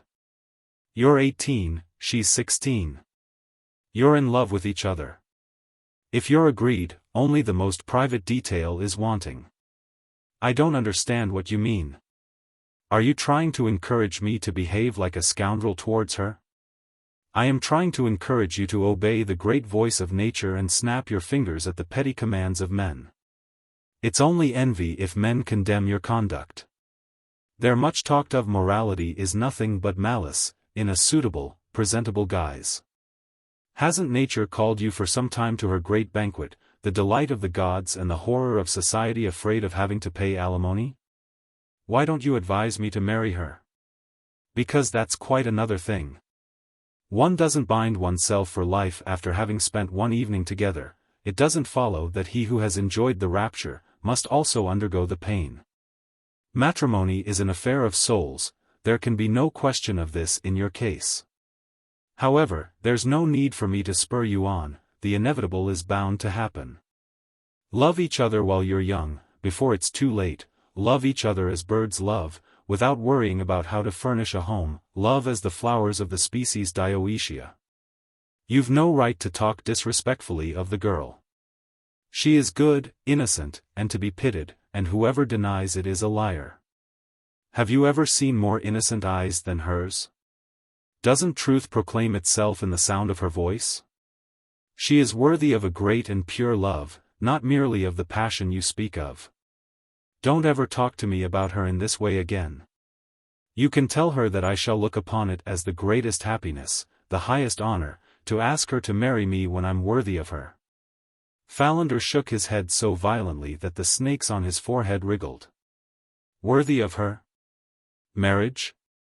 What stuff! I mean it. Dreadful. And if I should tell you that the girl does not only lack all the qualities which you ascribe to her, but possesses all the reverse ones, you wouldn't believe me. But would deprive me of your friendship? Yes. The world is so full of lies, that nobody will believe a man when he speaks the truth. How can a man believe you, who have no morals? That word again. What an extraordinary word it is. It answers all questions, cuts off all discussions, excuses all failings, one's own, not those of others, strikes down all adversaries, pleads for or against a cause, just like a lawyer. For the moment you have defeated me with it, next time I shall defeat you. I must be off, I have a lesson at 3. Goodbye, good luck. And he left Rehnhjelm to his dinner and his reflections. When Fallender arrived home, he put on a dressing gown and slippers, as if he were expecting no visitors. But he seemed full of an uncontrollable restlessness. He walked up and down the room, stopping every now and then at the window and gazing at the street from behind the curtain. After a while he stopped before the looking-glass, took his collar off and laid it on the sofa table. For a few more minutes he continued his promenade, but suddenly, coming to a standstill before a card tray, he took up the photograph of a lady, placed it under a strong magnifying glass and examined it as if it were a microscopic slide. He lingered a long time over his examination. Presently he heard the sound of footsteps on the stairs. Quickly concealing the photograph in the place from where he had taken it, he jumped up and went and sat at his writing table, turning his back to the door. He was apparently absorbed in writing when a knocking, 2 short, gentle raps, broke the silence. "Come in," he called, in a voice which was anything but inviting. A young girl, small but well-proportioned, entered the room. She had a delicate, oval face, surrounded by an aureole of hair which might have been bleached by the sun, for it was of a less pronounced tint than the usual natural blonde. The constant play of the small nose and exquisitely cut mouth produced roguish curves which were incessantly changing, like the figures in a kaleidoscope. When, for instance, she moved the wings of her nose, so that the bright red cartilage showed like the leaf of the liverwort, her lips fell apart and disclosed the edges of very small, straight teeth which, although her own, were too white and even to inspire confidence. Her eyes were drawn up at the root of the nose and slanted towards the temples. This gave them a pleading, pathetic expression, which stood in bewitching contrast to the lower, roguish parts of her face.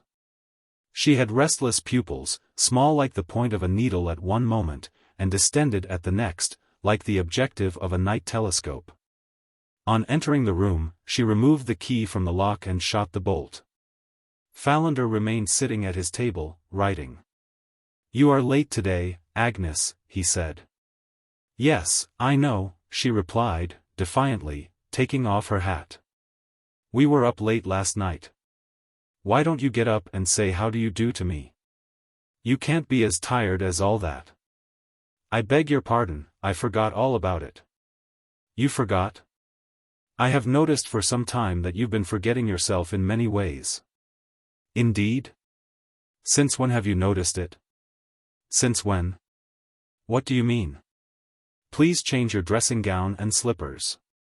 This is the first time you have found me in them, and you said for some time. Isn't that funny? Don't you think it is?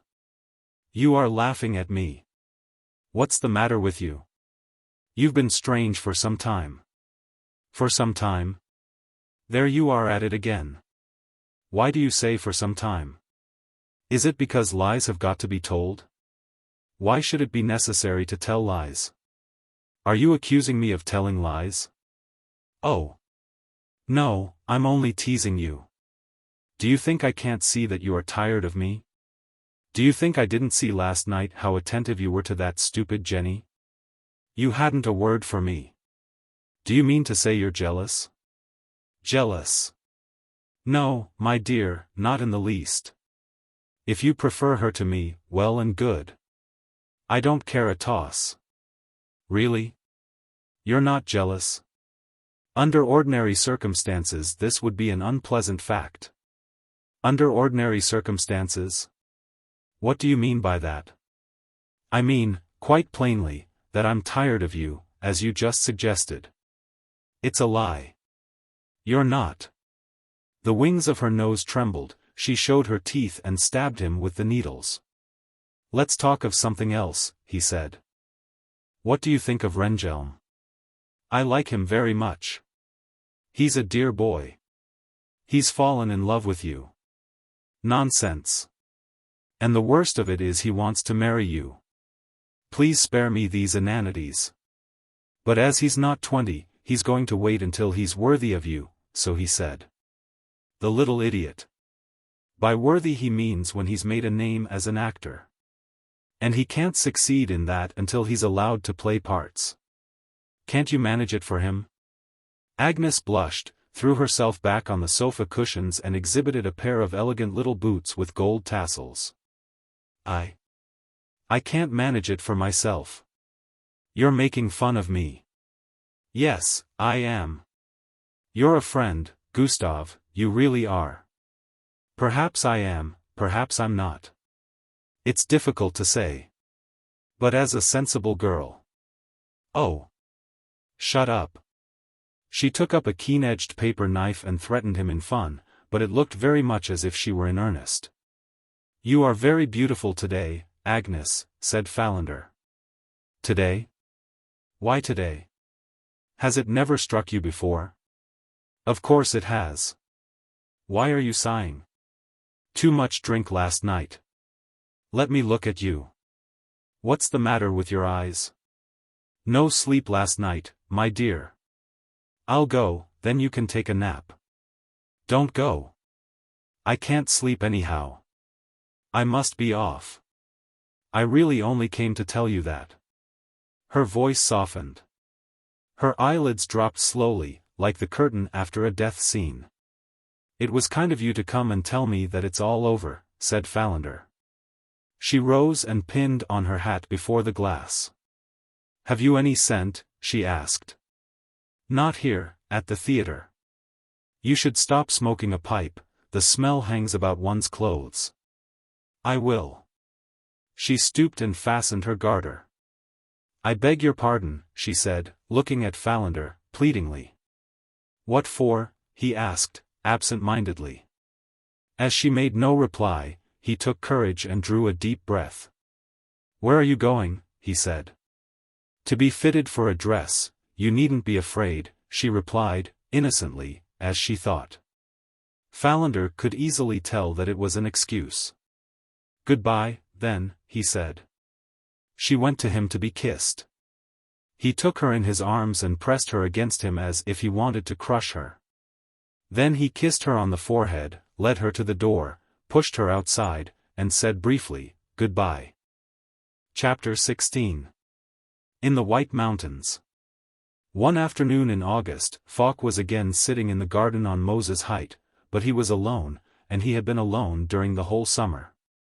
He was turning over in his mind all that had happened to him during the 3 months which had passed since his last visit, when his heart was brimful of hope, courage, and strength. He felt old, tired, indifferent. He had seen the houses at his feet from the inside, and on every occasion his expectations had been disappointed. He had seen humanity under many aspects, aspects which are only revealed to the eye of the poor man's doctor or the journalist. With the only difference that the journalist generally sees men as they wish to appear, and the doctor as they are. He had every opportunity of studying man as a social animal in all possible guises. He had been present at parliamentary meetings, church councils, general meetings of shareholders, philanthropic meetings, police court proceedings, festivals, funerals, public meetings of working men. Everywhere he had heard big words and many words, words never used in daily intercourse, a particular species of words which mean nothing, at least not what they ought to mean. This had given him a one-sided conception of humanity. He could see in man nothing but the deceitful social animal, a creature he is bound to be because civilization forbids open war. His aloofness blinded him to the existence of another animal, an animal which, between glass and wall, is exceedingly amiable, as long as it is not exasperated, and which is ready to come out with all its failings and weaknesses when there are no witnesses. He was blind to it, and that was the reason why he had become embittered. But the worst of it all was he had lost his self-respect. And that had happened without his having committed a single action of which he need have been ashamed. He had been robbed of it by his fellow creatures, and it had not been a very difficult thing to do. He had been slighted everywhere, and how could he, whose self-confidence had been destroyed in his early youth, respect a person whom everybody despised? With many a bitter pang he saw that all conservative journalists, that was to say men who defended and upheld everything that was wrong, or if they could not defend it, at least left it untouched, were treated with the utmost courtesy. He was despised, not so much as a pressman as in his character of advocate of all those who were downtrodden and hardly dealt with. He had lived through times of cruel doubt. For instance, in reporting the general meeting of shareholders of the Marine Insurance Society Triton, he had used the word swindle. In replying to his report, the Grey Bonnet had published a long article proving so clearly that the society was a national, patriotic, philanthropic institution that he had almost felt convinced of having been wrong. And the thought of having recklessly played with the reputation of his fellow citizens was a nightmare to him for many days to come. He was now in a state of mind which alternated between fanaticism and callousness. His next impulse would decide the direction his development was to take. His life had been so dreary during the summer that he welcomed with malicious pleasure every rainy day, and it was a comparatively pleasant sensation to watch leaves rustling along the garden paths. He sat absorbed in grimly humorous meditations on life and its purposes, when one lean, bony hand was laid on his shoulder, and another clutched his arm. He felt as if death had come to take him at his word. He looked up and started. Before him stood Ygberg, pale as a corpse, emaciated and looking at him with those peculiarly washed-out eyes which only starvation produces. "Good morning, Falk," he whispered, almost inaudibly, and his whole body seemed to rattle. "Good morning, Ygberg," replied Falk, suddenly brightening up. "Sit down and have a cup of coffee. How are you? You look as if you had been lying under the ice." "Oh. I've been so ill, so ill." "You seem to have had as jolly a summer as I had. Have you had a hard time, too?" asked Ygberg, a faint hope that it had been the case brightening his yellow face. "I can only say, thank God that the cursed summer is over. It might be winter all the year round for all I care. Not only that one is suffering all the time, but one also has to watch others enjoying themselves. I never put a foot out of town, did you?" I haven't seen a pine tree since Lundell left Lilliance in June. And why should one want to see pine trees? It isn't absolutely essential, nor is a pine tree anything extraordinary. But that one can't have the pleasure, that's where the sting comes in. Oh, well. Never mind. It's clouding over in the east, therefore it will rain tomorrow. And when the sun shines again, it will be autumn. Your health. Ygberg looked at the punch as if it were poison, but he drank it nevertheless. But you wrote that beautiful story of the guardian angel, or the Marine Insurance Society Triton, for Smith, remarked Falk. Didn't it go against your convictions? Convictions? I have no convictions. Haven't you? No, only fools have convictions. Have you no morals, Ygberg? No. Whenever a fool has an idea, it comes to the same thing whether it is original or not. He calls it his conviction, clings to it and boasts of it, not because it is a conviction, but because it is his conviction. So far as the Marine Insurance Society is concerned, I believe it's a swindle. I'm sure it injures many men, the shareholders at all events, but it's a splendid thing for others, the directors and employees, for instance, so it does a fair amount of good, after all. Have you lost all sense of honor, old friend? One must sacrifice everything on the altar of duty. I admit that. The first and foremost duty of man is to live at any price. Divine as well as human law demands it. One must never sacrifice honor. Both laws, as I said, demand the sacrifice of everything. They compel a poor man to sacrifice his so-called honor.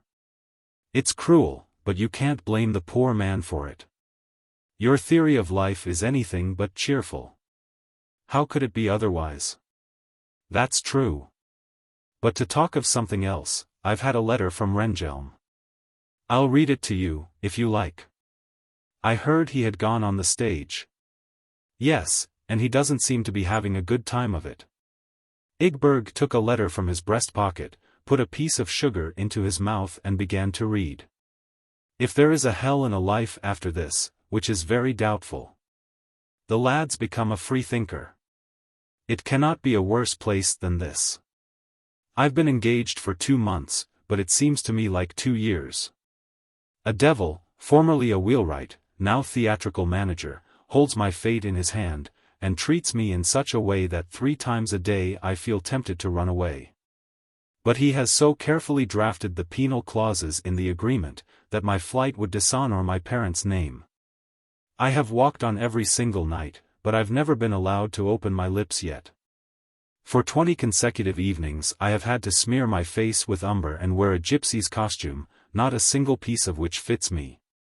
The tights are too long, the shoes too large, the jacket is too short. An underdevil, called the prompter, takes good care that I don't exchange my costume for one more suitable. And whenever I try to hide myself behind the crowd, which is made up of the director-manufacturer's factory hands, it opens and pushes me forward to the footlights. If I look into the wings, my eyes fall on the underdevil, standing there, grinning, and if I look at the house, I see Satan himself sitting in a box, laughing.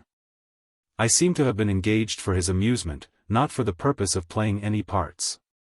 On one occasion I ventured to draw his attention to the fact that I ought to have practice in speaking parts if I was ever going to be an actor. He lost his temper and said that one must learn to crawl before one can learn to walk. I replied that I could walk. He said it was a lie and asked me whether I imagined that the art of acting, the most beautiful and difficult of all arts, required no training. When I said that that was exactly what I did imagine, and that I was impatiently waiting for the beginning of my training, he told me I was an ignorant puppy, and he would kick me out. When I remonstrated, he asked me whether I looked upon the stage as a refuge for impecunious youths. My reply was a frank, unconditional glad yes. He roared that he would kill me. This is the present state of my affairs. I feel that my soul is flickering out like a tallow candle in a draught, and I shall soon believe that evil will be victorious, even though it be concealed in clouds, as the Catechism has it. But the worst of all is that I have lost all respect for this art, which was the dream and the love of my boyhood. Can I help it when I see that men and women without education or culture, spurred on by vanity and recklessness, completely lacking in enthusiasm and intelligence, are able to play in a few months' time character parts, historical parts, fairly well, without having a glimmer of knowledge of the time in which they move, or the important part which the person they represent played in history? It is slow murder. And the association with this mob which keeps me down. Some of the members of the company have come into collision with various paragraphs of the penal code, is making of me what I've never been. An aristocrat. The pressure of the cultured can never weigh as heavily on the uncultured. There is but one ray of light in this darkness. I am in love. She is purest gold among all this dross. Of course she, too, is persecuted and slowly murdered, just as I am, since she refused the stage manager's infamous proposals. She is the only woman with a living spirit among all these beasts, wallowing in filth, and she loves me with all her soul. We are secretly engaged. I am only waiting for the day when I shall have won success, to make her my wife. But when will that be? We have often thought of dying together, but hope, treacherous hope, has always beguiled us into continuing this misery. To see my innocent love burning with shame when she is forced to wear improper costumes, is more than I can bear. But I will drop this unpleasant subject. Olle and Lundell wish to be remembered. Olle is very much changed. He has drifted into a new kind of philosophy, which tears down everything and turns all things upside down. It sounds very jolly and sometimes seems true, but it must be a dangerous doctrine if carried out. I believe he owes these ideas to one of the actors here, an intelligent and well-informed man, who lives a very immoral life. I like and hate him at the same time. He is a queer chap, fundamentally good, noble and generous, a man who will sacrifice himself for his friends. I cannot fix on any special vice, but he is immoral, and a man without morality is a blackguard, don't you think so? I must stop, my angel, my good spirit is coming. There is a happy hour in store for me, all evil spirits will flee, and I shall be a better man. Remember me to Falk and tell him to think of me when life is hard on him. Your friend R. Well, what do you think of that? It's the old story of the struggle of the wild beasts. I'll tell you what, Ygberg, I believe one has to be very unscrupulous if one wants to get on in the world. Try it. You may not find it so easy. Are you still doing business with Smith? No, unfortunately not. And you? I've seen him on the subject of my poems. He has bought them, 10 crowns the folio, and he can now murder me in the same way as the wheelwright is murdering Rehnhjelm. And I'm afraid something of the sort is going to happen, for I haven't heard a word about them. He was so exceedingly friendly that I expect the worst. If only I knew what's going on. But what's the matter with you? You're as white as a sheet. The truth is, replied Ygberg, clutching the railings, all I've had to eat these last 2 days has been 5 lumps of sugar. I'm afraid I'm going to faint. If food will set you right, I can help you, fortunately I have some money. Of course it will set me right, whispered Ygberg faintly. But it was not so. When they were sitting in the dining room and food was served to them, Ygberg grew worse, and Falk had to take him to his room, which fortunately was not very far off. The house was an old, one-story house built of wood. It had climbed onto a rock and looked as if it suffered from hip disease. It was spotted like a leper. A long time ago it was going to be painted, but when the old paint had been burned off, nothing more was done to it. It looked in every respect miserable, and it was hard to believe the legend of the sign of the fire insurance office, rusting on the wall, namely, that a phoenix should rise from the ashes. At the base of the house grew dandelions, nettles, and roadweed, the faithful companions of poverty. Sparrows were bathing in the scorching sand and scattering it about.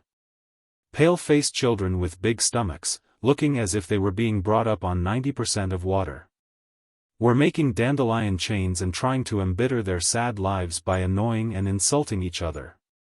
Falk and Ygberg climbed a rotten, creaking staircase and came to a large room. It was divided into 3 parts by chalk lines. The first and second divisions served a joiner and a cobbler as workshops, the third was exclusively devoted to the more intimate pursuits of family life. Whenever the children screamed, which happened once in every quarter of an hour, the joiner flew into a rage and burst out scolding and swearing. The cobbler remonstrated with quotations from the Bible. The joiner's nerves were so shattered by these constant screams, the unceasing punishments and scoldings, that 5 minutes after partaking of the snuff of reconciliation offered by the cobbler, he flew into a fresh temper in spite of his firm resolve to be patient. Consequently he was nearly all day long in a red-hot fury. But the worst passages were when he asked the woman, why these infernal females need bring so many children into the world. Then the woman in question came on the tapis and his antagonist gave him as good as he brought. Falk and Ygberg had to pass this room to gain the latter's garret, and although both of them went on tiptoe, they wakened 2 of the children. Immediately the mother began humming a lullaby, thereby interrupting a discussion between cobbler and joiner. Naturally the latter nearly had a fit. "Hold your tongue, woman. Hold your tongue yourself. Can't you let the children sleep? To hell with the children. Are they my children? Am I to suffer for other people's immorality? Am I an immoral man? What? Have I any children? Hold your tongue, I say, or I'll throw my plane at your head." "I say, master, master," began the cobbler, "you shouldn't talk like that of the children. God sends the little ones into the world." "That's a lie, cobbler. The devil sends them." "The devil. And then the dissolute parents blame God. You ought to be ashamed of yourselves." "Master, master. You shouldn't use such language. Scripture tells us that the kingdom of heaven belongs to the children." "Oh, indeed. They have them in the kingdom of heaven, have they?" "How dare you talk like that?" shrilled the furious mother. "If you ever have any children of your own, I shall pray that they may be lame and diseased. I shall pray that they shall be blind and deaf and dumb, I shall pray that they shall be sent to the reformatory and end on the gallows, see if I won't. Do so for all I care, you good-for-nothing hussy. I'm not going to bring children into the world to see them living a dog's life. You ought to be sent to the house of correction, for bringing the poor things into all this misery. You are married, you say? Well, need you be immoral because you are married? Master, master. God sends the children. It's a lie, cobbler. I read in a paper the other day that the damned potato is to blame for the large families of the poor. Don't you see, the potato consists of 2 substances, called oxygen and nitrogen. Whenever these substances occur in a certain quantity and proportion, women become prolific. But what is one to do? Asked the angry mother, whom this interesting explanation had calmed down a little. One shouldn't eat potatoes, can't you see that? But what is one to eat if not potatoes? Beefsteak, woman. Steak and onions. What? Isn't that good? Or steak à la Chateaubriand. Do you know what that is? What? I saw in the Fatherland the other day that a woman who had taken womb grain very nearly died as well as the baby. What's that? Asked the mother, pricking up her ears. You'd like to know, would you? Is it true what you just said about womb grain? Asked the cobbler, blinking his eyes. Ho ho. That brings up your lungs and liver, but there's a heavy penalty on it, and that's as it should be. Is it as it should be? Asked the cobbler dully. Of course it is. Immorality must be punished. And it's immoral to murder one's children. Children. Surely, there's a difference, replied the angry mother, resignedly, but where does the stuff you just spoke about come from, master? Huh. You want more children, you hussy, although you are a widow with 5. Beware of that devil of a cobbler. He's hard on women, in spite of his piety. A pinch of snuff, cobbler? There is really a herb then. Who said it was a herb? Did I say so? No, it's an organic substance. Let me tell you, all substances, nature contains about 60, are divided into organic and inorganic substances. This one's Latin name is Cornuticus cicaleus. It comes from abroad, for instance from the Calabrian peninsula. Is it very expensive, master? Asked the cobbler. Expensive? Ejaculated the joiner, manipulating his plane as if it were a carbine. It's awfully expensive. Falk had listened to the conversation with great interest. Now he started. He had heard a carriage stopping underneath the window, and the sound of two women's voices which seemed familiar to him. This house looks all right. Does it? Said an older voice. I think it looks dreadful. I meant it looks all right for our purpose. Do you know, driver, whether any poor people are living in this house? I don't know, replied the driver, but I'd stake my oath on it. Swearing is a sin, so you had better not. Wait for us here, while we go upstairs to do our duty. I say, Eugenia, hadn't we better first talk a little to the children down here, said Mrs. Homan to Mrs. Falk, lagging behind. Perhaps it would be just as well. Come here, little boy. What's your name? Albert, answered a pale-faced little lad of 6. Do you know Jesus, my laddie? No, answered the child with a laugh, and put a finger into his mouth. Terrible, said Mrs. Falk, taking out her notebook. I'd better say, Parish of St. Catherine's. White Mountains. Profound spiritual darkness in the minds of the young. I suppose darkness is the right word? She turned to the little fellow, and don't you want to know him? No.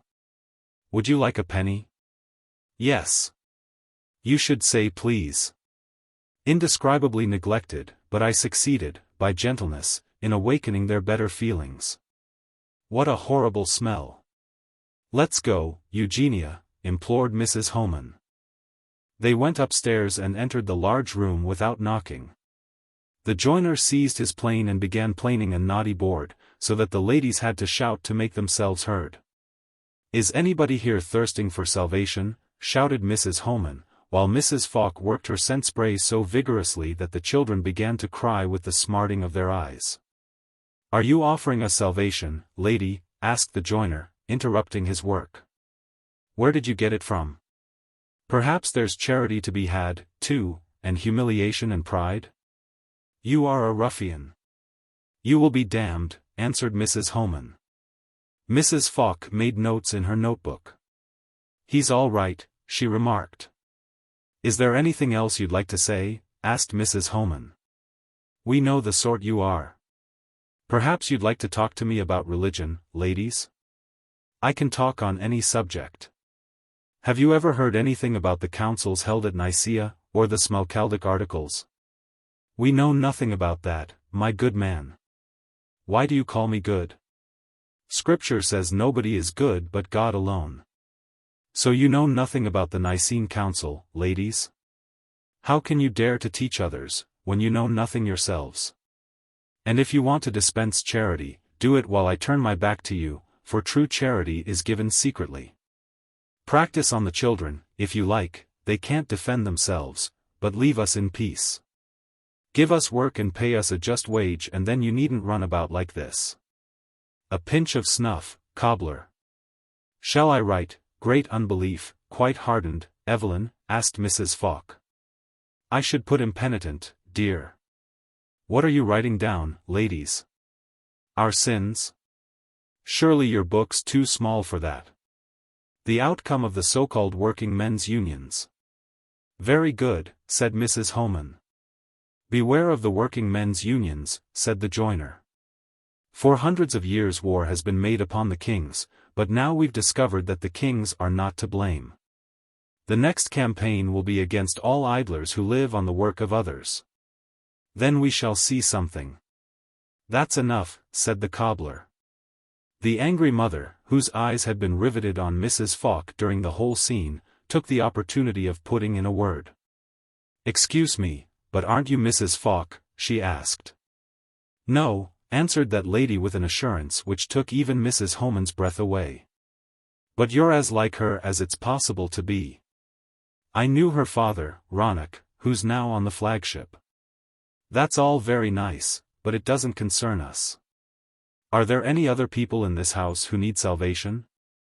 No, said the joiner, they don't need salvation, they need food and clothes, or, better still, work, much work and well-paid work.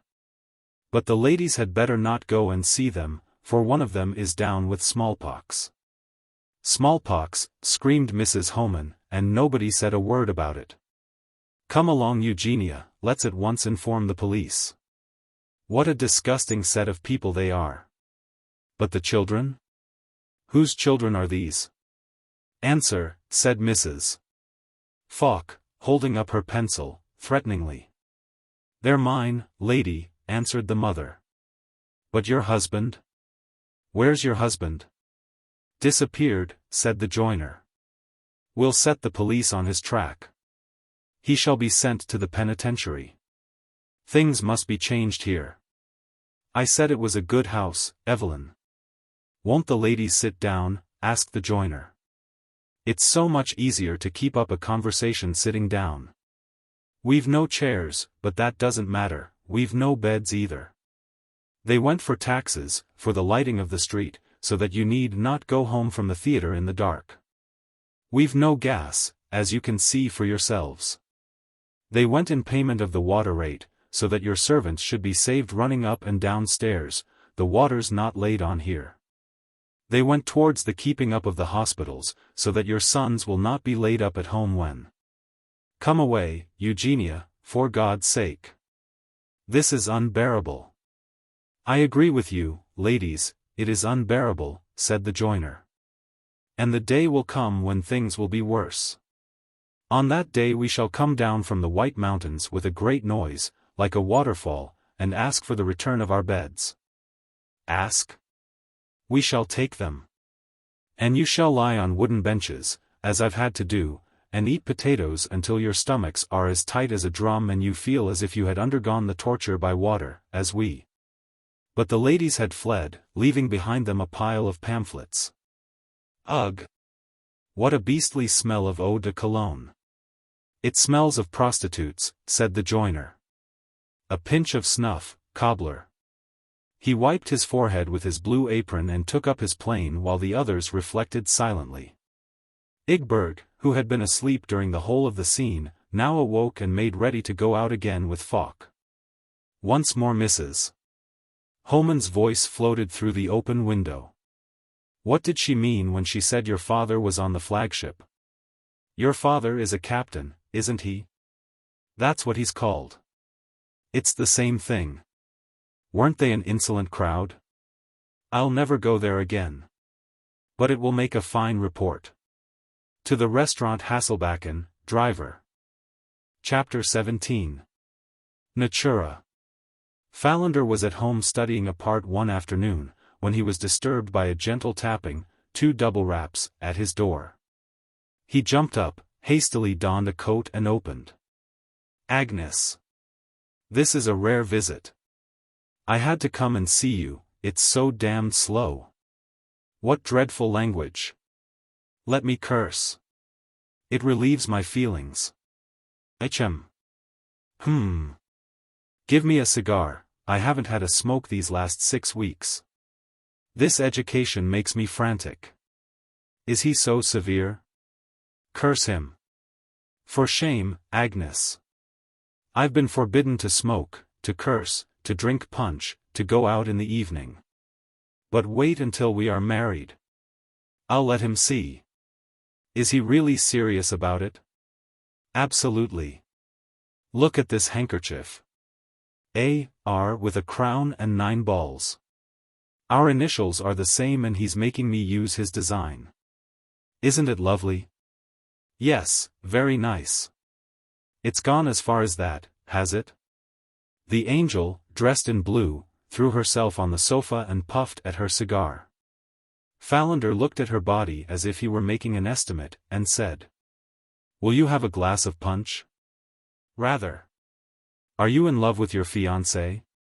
He doesn't belong to the class of men with whom one can really be in love. But I don't know. Love? What is love? Yes, what is it? Oh, you know what I mean. He's very respectable, awfully respectable, but. He's so proper. She looked at Fallender with a smile which would have saved the absent fiancé, if he could have seen it. He isn't demonstrative enough? Asked Fallender curiously, in an unsteady voice. She drank her glass of punch, paused, shook her head, and said with a theatrical sigh. No. The reply seemed to satisfy Fallender, it obviously relieved him. He continued his cross-examination. It may be a long time before you can get married. He's never played a single part yet. No, I know. Won't you find the waiting dull? One must be patient. I must use the thumbscrew, thought Fallender. I suppose you know that Jenny and I are lovers? The ugly, old hag. A whole shower of white northern lights flamed across her face and every muscle twitched, as if she were under the influence of a galvanic battery. She isn't as old as all that, said Fallender coldly. Have you heard that the waiter Gustav is going to play Don Diego in the new piece, and that Rehnhjelm has been given the part of his servant? The waiter is bound to have a success, for the part plays itself, but poor Rehnhjelm will die with shame. Good heavens! Is it true? It's true enough. It shan't happen. Who's to prevent it? She jumped up from the sofa, emptied her glass and began to sob wildly. Oh! How bitter the world is, how bitter, she sobbed. It's just as if an evil power were spying on us, finding out our wishes, merely to cross them, discerning our hopes, so as to shatter them, anticipating our thoughts so as to paralyze them. If it were possible to long for evil to happen to oneself, one ought to do it just for the sake of making a fool of that power. Quite true, my dear. Therefore one should always be prepared for a bad ending. But that's not the worst. I'll give you a thought which will comfort you. You know that every success you attain entails someone else's failure. If you are given a part to play, some other woman is disappointed. It makes her writhe like a worm trodden underfoot, and without knowing it you have committed a wrong, therefore, even happiness is poisoned.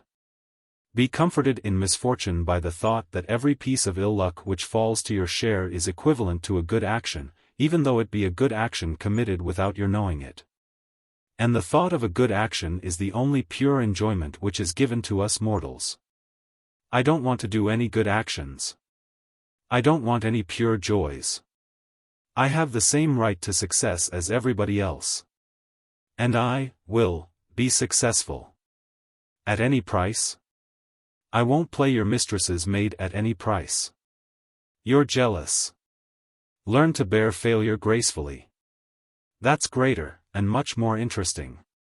Tell me one thing. Is she in love with you? I'm afraid she loves me only too well. And you? I shall never love any woman but you. He seized her hand. She jumped up from the sofa, showing her stockings. Do you believe in what is called love? She asked, gazing at him with distended pupils. I believe there are several kinds of love. She crossed the room towards the door. Do you love me wholly and entirely? She put her hand on the door handle. He pondered for 2 seconds. Then he replied. Your soul is evil, and I don't love evil. I don't care a fig for my soul. Do you love me? Me? Yes. So deeply. Why did you send me Rehnhjelm? Because I wanted to find out what life without you would be like. Did you lie when you said you were tired of me? Yes, I lied. Oh. You old devil. She took the key out of the lock and he drew down the blind. Chapter 18. Nihilism. As Falk was walking home one rainy September evening and turning into Count Magny Street, he saw to his amazement that his windows were lit up. When he was near enough to be able to cast a glance into his room from below, he noticed on the ceiling the shadow of a man which seemed familiar, although he could not place it. It was a despondent-looking shadow, and the nearer he came the more despondent it looked. On entering his room he saw Struve sitting at his writing table with his head on his hands. His clothes were soaked with rain and clung heavily to his body. There were little puddles on the floor which slowly drained off through the chinks. His hair hung in damp strands from his head, and his usually English whiskers fell like stalactites on his damp coat collar. He had placed his black hat beside him on the table. It had collapsed under its own weight, and the wide crape band which it was wearing suggested that it was mourning for its lost youth. "Good evening," said Falk. "This is an unexpected honor." "Don't jeer at me," begged Struve. "And why not? I see no reason why I should spare you." "I see. You're done." "Yes. I shall turn conservative too, before long." "You're in mourning, I see. I hope I may congratulate you." "I've lost a little son." "Then I'll congratulate him. But what do you want here? You know I despise you." "I expect you do yourself." "Don't you?" "Of course I do. But isn't life bitter enough without our unnecessarily embittering it still further? If God, or Providence, is amused at it, need it follow that man should equally degrade himself? That sounds reasonable and does you honor. Won't you put on my dressing gown while you are drying your clothes? You must be cold." "Thank you. But I mustn't stay." "Oh. Stay a little while. It will give us a chance of having things out. I don't like talking about my misfortunes." "Then talk about your crimes." "I haven't committed any." "Oh, yes, you have. You have committed great crimes. You have put your heavy hand on the oppressed, you have kicked the wounded, you have sneered at the wretched. Do you remember the last strike when you were on the side of power? The side of the law, brother." "Huh. The law? Who has dictated the law which governs the life of the poor man, you fool?" "The rich man. That is to say, the master made the law for the slave. The law was dictated by the whole nation and the universal sense of right. God gave the law. Save your big words when you talk to me. Who wrote the law of 1734? Mr. Cronstead. Who is responsible for the law of corporal punishment? Colonel Sableman. It was his bill, and his friends, who formed the majority at that time, pushed it through. Colonel Sableman is not the nation and his friends are not the universal sense of right. Who is responsible for the law concerning joint stock companies? Judge Svindelgren. Who is responsible for the new parliamentary laws? Assessor Valonius. Who has written the law of legal protection, that is to say the protection of the rich from the just claims of the poor? Wholesale merchant grocer. Don't talk to me. I know your claptrap. Who has written the new law of succession? Criminals. The forest laws? Thieves. The law relating to bills of private banks? Swindlers. And you maintain that God has done it? Poor God. May I give you a piece of advice, bought with my own experience, advice which will be useful to you all your life? If you want to escape self-immolation, a fate which in your fanaticism you are fast approaching, change your point of view as soon as possible. Take a bird's-eye view of the world, and you will see how small and insignificant everything is. Start with the conviction that the whole world is a rubbish heap. That men are the refuse, no better than eggshells, carrot stalks, cabbage leaves, rags, then nothing will take you by surprise, you will never lose an illusion. But, on the contrary, you will be filled with a great joy whenever you come across a fine thought, a good action. Try to acquire a calm contempt of the world, you needn't be afraid of growing callous. I have not yet attained to that point of view, it's true, but I have a contempt for the world. But that is my misfortune, for directly I hear of a single act of generosity or kindness, I love humanity again, and overrate my fellow men, only to be deceived afresh. Be more selfish. Let the devil take your fellow men. I'm afraid I can't. Try another profession, join your brother, he seems to get on in this world. I saw him yesterday at the church council of the parish of St. Nicholas. At the church council? Yes, that man has a future. The pastor primarius nodded to him. He'll soon be an alderman, like all landed proprietors. What about the Triton? They work with debentures now, but your brother hasn't lost anything by it, even though he hasn't made anything. No, he's other fish to fry. Don't let us talk of that man. But he's your brother. That isn't his merit. But now tell me what you want. My boy's funeral is tomorrow, and I have no dress coat. I'll lend you mine. Thank you, brother. You're extricating me from an awkward position. That was one thing, but there is something else, of a rather more delicate nature. Why come to me, your enemy, with your delicate confidences? I'm surprised. Because you are a man of heart. Don't build on that any longer. But go on. How irritable you've grown. You're not the same man, you used to be so gentle.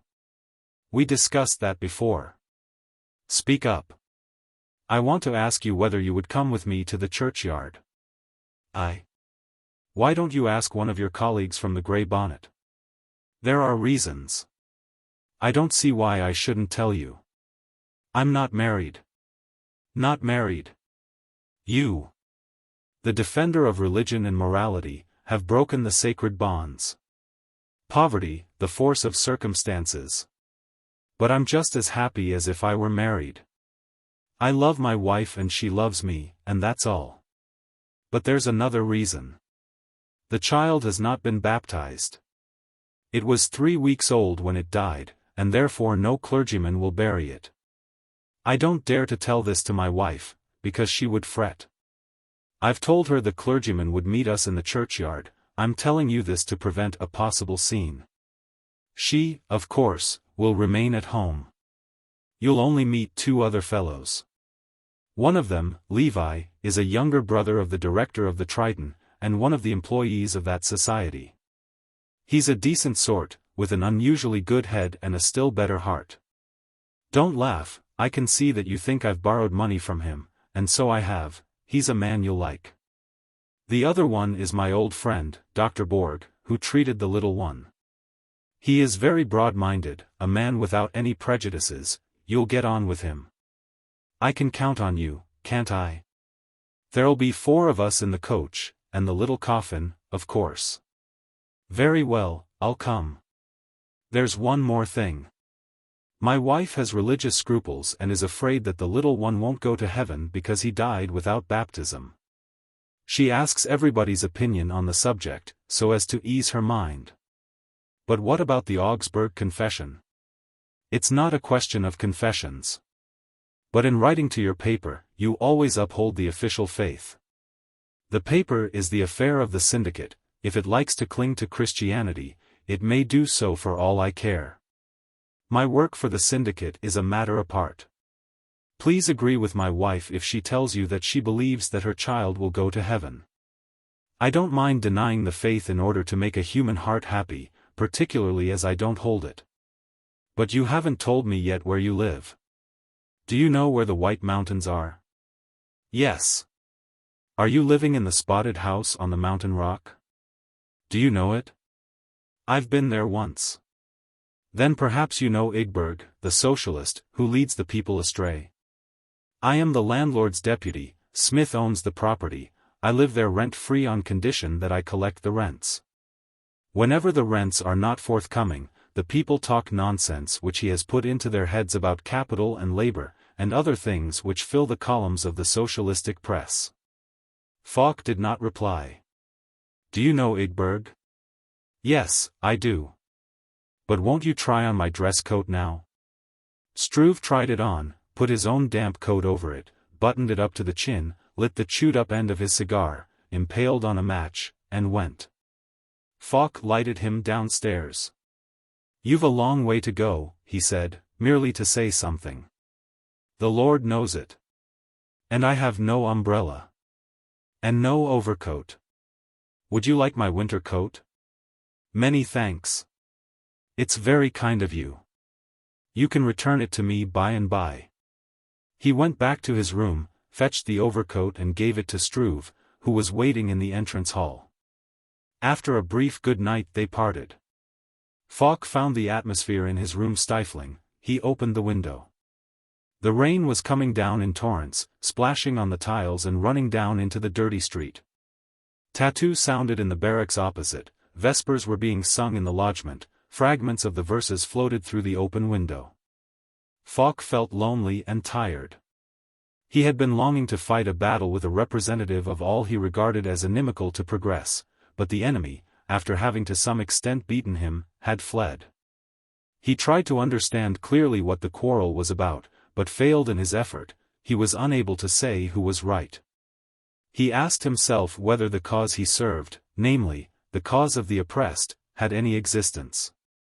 But at the next moment he reproached himself with cowardice, and the steady fanaticism which glowed in him burst into fresh flames. He condemned the weakness which again and again had induced him to yield.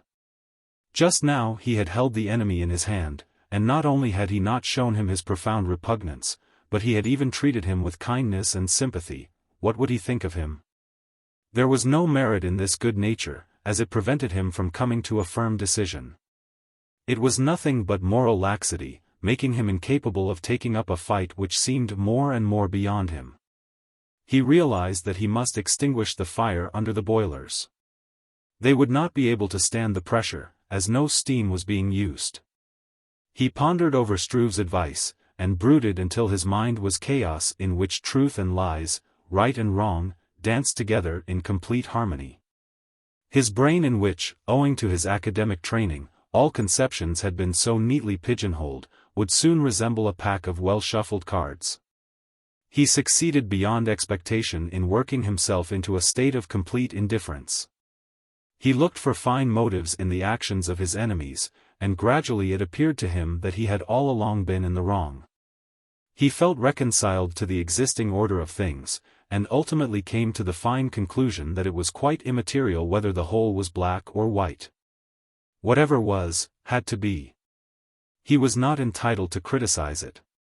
He found this mood pleasant. It gave him a feeling of restfulness to which he had been a stranger all those years during which he had made the troubles of humanity his own. He was enjoying this calm and a pipe of strong tobacco, when a maid-servant brought him a letter just delivered by the postman. It was from Olle Montanus and very long. Parts of it seemed to impress Falk greatly. "My dear fellow," it ran. "Although Lundell and I have now finished our work and will soon be back in Stockholm, I yet feel the need of writing down my impressions. Because they have been of great importance to myself and my spiritual development.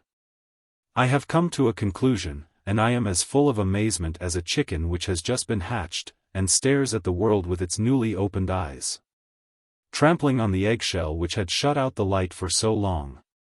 The conclusion, of course, is not a new one. Plato propounded it before Christianity was. The world, the visible world, is but a delusion, the reflection of the ideas.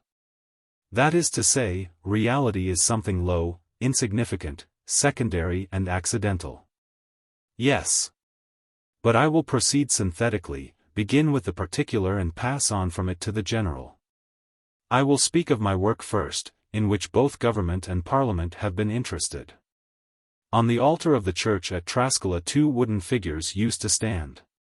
One of them was broken, but the other one was whole. The whole one, the figure of a woman, held a cross in her hand. 2 sacks of fragments of the broken one were preserved in the sacristy. A learned archaeologist had examined the contents of the 2 sacks, in order to determine the appearance of the broken figure, but the result had been mere conjecture. But he had been very thorough. He had taken a specimen of the white paint with which the figure had been grounded, and sent it to the Pharmaceutical Institute. The latter had reported that it contained lead and not zinc. Therefore, the figure must date from before 1844, because zinc white did not come into use until after that date. What can one say to such a conclusion, seeing that the figure might have been painted over? Next he sent a sample of the wood to the Stockholm timber office. he was informed that it was birch. The figure was therefore made of birch wood and dated from before 1844. But that was not all he was striving for. He had a reason. In plain words, he wished for his own aggrandizement, that the carved figures should be proved to date from the 16th century. And he would have preferred that they should be the work of the great, of course great. Because his name had been so deeply carved in oak that it has been preserved to our time, Burchard von Schiedenhan, who had carved the seats in the choir of the Cathedral of Västerås. The learned research was carried on. The professor stole a little plaster from the figures in Västerås and sent it, together with a specimen from the sacristy of Traskala, to the École Polytechnique. I can't spell it. The reply completely crushed the scoffers. The analysis proved that the two specimens of plaster were identical, both contained 77% of chalk and 35% of sulfuric acid. Therefore, the figures must date from the same period. The age of the figures had now been settled. A sketch was made of the whole one and sent in. What a terrible passion these learned men have for sending things in to the Academy. The only thing which remained to be done was to determine and reconstruct the broken one. For 2 whole years the two sacks travelled up and down between UPS and Lund. The two professors differed and carried on a lively dispute. The professor of Lund, who had just been made rector, took the figure as the subject of his inaugural address and crushed the professor of UPS. The latter replied in a brochure. Fortunately, at the very moment a professor of the Stockholm Academy of Art appeared with a totally new opinion. Then Herod and Pilate compromised, as is always the case, and attacked the man from the capital, rending him with the unbridled fury of provincials. This was their compromise. The broken figure had represented unbelief, because the other one must have been meant for faith, whose symbol is the cross. The supposition, advanced by the professor of Lund, that the broken figure had been intended to represent hope, arrived at because one of the sacks contained an anchor, was rejected. Because that would have postulated a third figure, love, of which there was no trace, and for which there could have been no room. Moreover, it was proved by specimens from the rich collection of arrowheads in the Historical Museum, that the fragment in question was not an anchor, but an arrowhead, which forms a part of the weapons belonging to the symbols of unbelief. The shape of the arrowhead, which resembled in every detail those from the period of the Vice-Regent Sture, removed the last doubt as to the age of the figure. It was my task to make a statue of unbelief, as a companion to the figure of faith, in accordance with the directions of the professors. I was given my instructions and I did not hesitate. I looked for a male model, for the figure was to be a man. I had to look for a long time, but I found him in the end. I really believe I met the personification of unbelief, and I succeeded brilliantly. And there he now stands, Falander, the actor, to the left of the altar, with a Mexican bow, used in the drama Ferdinand Cortez, and a robber's cloak, from Fra Diavolo. But the people say that it is unbelief throwing down his arms before faith. And the deputy superintendent, who preached the inaugural sermon, spoke of the splendid gifts which God sometimes gives to man, and which, in this case, he had given to me. And the count, who gave the inaugural dinner, declared that I had created a masterpiece, fit to stand side by side with the antiques. He's been in Italy. And a student who occupies some post in the count's household, seized the opportunity to write and circulate some verses, in which he developed the conception of the sublimely beautiful, and gave a history of the myth of the devil. Up to now I have, like a true egoist, spoken only of myself. What am I to say about Lundell's altarpiece? I will try to describe it to you. Christ, Rehnhjelm, hangs on the cross in the background. To the left is the impenitent thief, I, and the rascal has made me worse looking than I am. To the right the repenting thief, Lundell himself, squinting with hypocritical eyes at Rehnhjelm. At the foot of the cross Mary Magdalene, you will remember Marie, in a very low dress, and a Roman centurion, Falander, on horseback, stallion belonging to Alderman Olsen. I cannot describe the awful impression made on me when, after the sermon, the picture was unveiled. And I saw all these well-known faces staring from the wall above the altar at the community, rapturously listening to the words of the preacher on the great importance of art. Particularly art in the service of religion. As far as I am concerned, a veil has been lifted from many things. I will tell you by and by my thoughts on faith and unbelief. I am going to embody my views on art and its high mission in an essay, and read it at some public hall as soon as I am back in town. It goes without saying that Lundell's religious sense has tremendously developed during those dear days. He is, comparatively speaking, happy in his colossal self-deception, and has no idea what a rascal he really is. I think I have told you everything now, anything else verbally when we meet. Until then, goodbye. I hope you are in good health and spirits. Your friend, Olle Montanus. P.S. I must not forget to tell you the result of the antiquarian research. The end of it all was that old Jan, an inmate of the almshouses, remembered having seen the figures when he was a child. He said there had been three: faith, hope, and love. And as love was the greatest of these, it had stood above the altar. In the first decade of this century a flash of lightning had struck love and faith. The figures had been the work of his father, who was a carver of figureheads in the naval port Karlskrona. O.M. When Falk had read the letters, he sat down at his writing table, examined his lamp to see whether there was plenty of oil in it, lit his pipe, took a manuscript from his table drawer, and began to write. Chapter 19. From Churchyard to Public House. The September afternoon lay grey and warm and still over the capital as Falk climbed the hills in the south. When he had arrived at the churchyard of St. Catherine's he sat down to rest. He noticed with a feeling of genuine pleasure that the maples had turned color during the recent cold nights, and he welcomed autumn with its darkness, its grey clouds, and falling leaves. Not a breath stirred. It was as if nature were resting, tired after the work of the short summer. Everything was asleep. The dead were lying beneath the sod, calm and peaceful, as if they had never been alive. He wished that he had all men there, and that he, himself, was with them. The clock on the tower chimed the hour, and he rose and continued his walk. He went down Garden Street, turned into New Street, which looked as if it had been new 100 years ago at least, crossed the New Market, and came to the White Mountains. He stood still before the spotted house, listening to the children's chatter, for, as usual, there were children playing about the street. They talked loudly and unreservedly while they were busy polishing little pieces of brick, presently to be used in a game of hopscotch. "What did you have for dinner, Jana?" "That's my business." "Your business? Did you say it was your business? Mind what you're about or you'll get a hiding. Don't brag. You with your eyes. Who shoved you into the lake the other day?" "Oh. Shut up." Jana received a thrashing, and peace was restored. "I say. You stole cress in the churchyard the other day, didn't you, Jana? That cripple Ole split on me.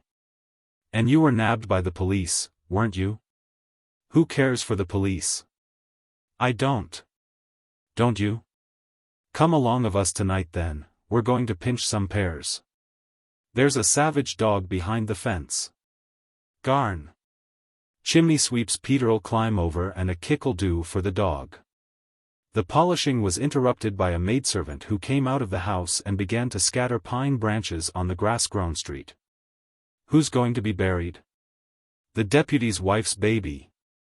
He's a proper old Satan, the deputy, isn't he?"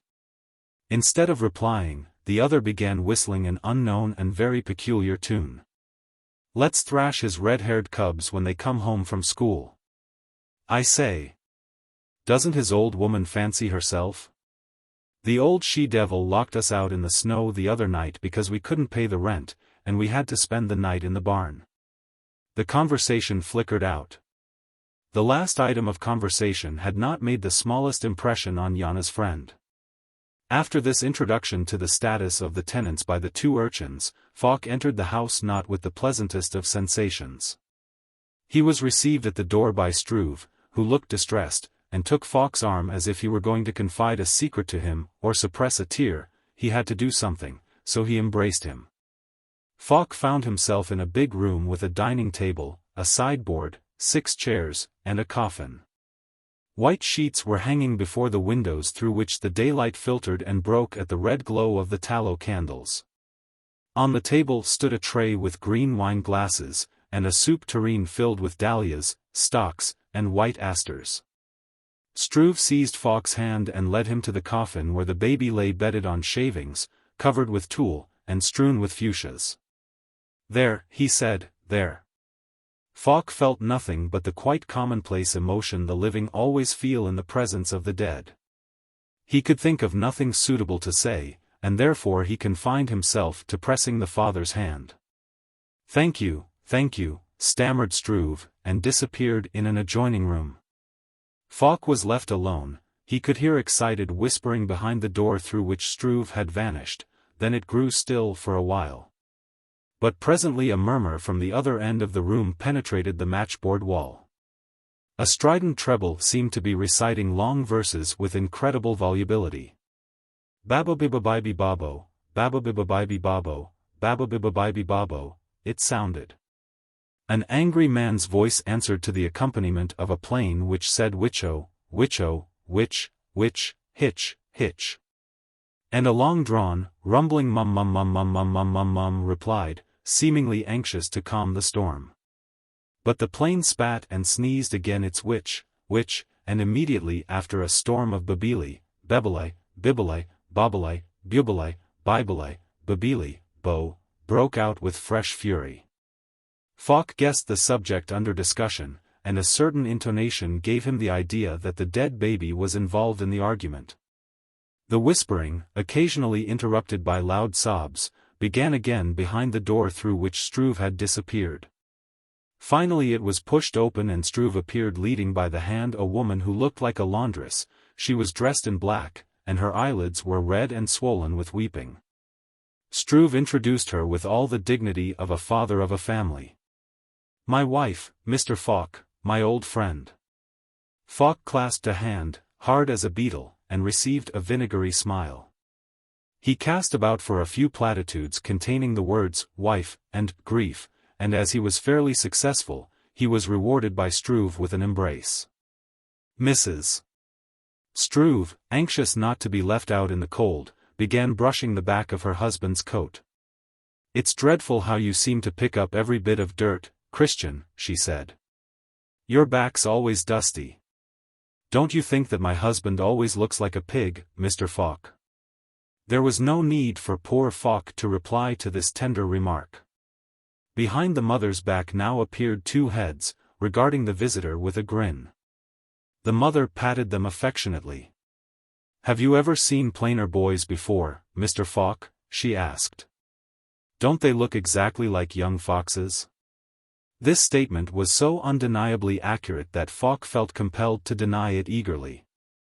The opening of the hall door and the entrance of 2 men stopped all further civilities.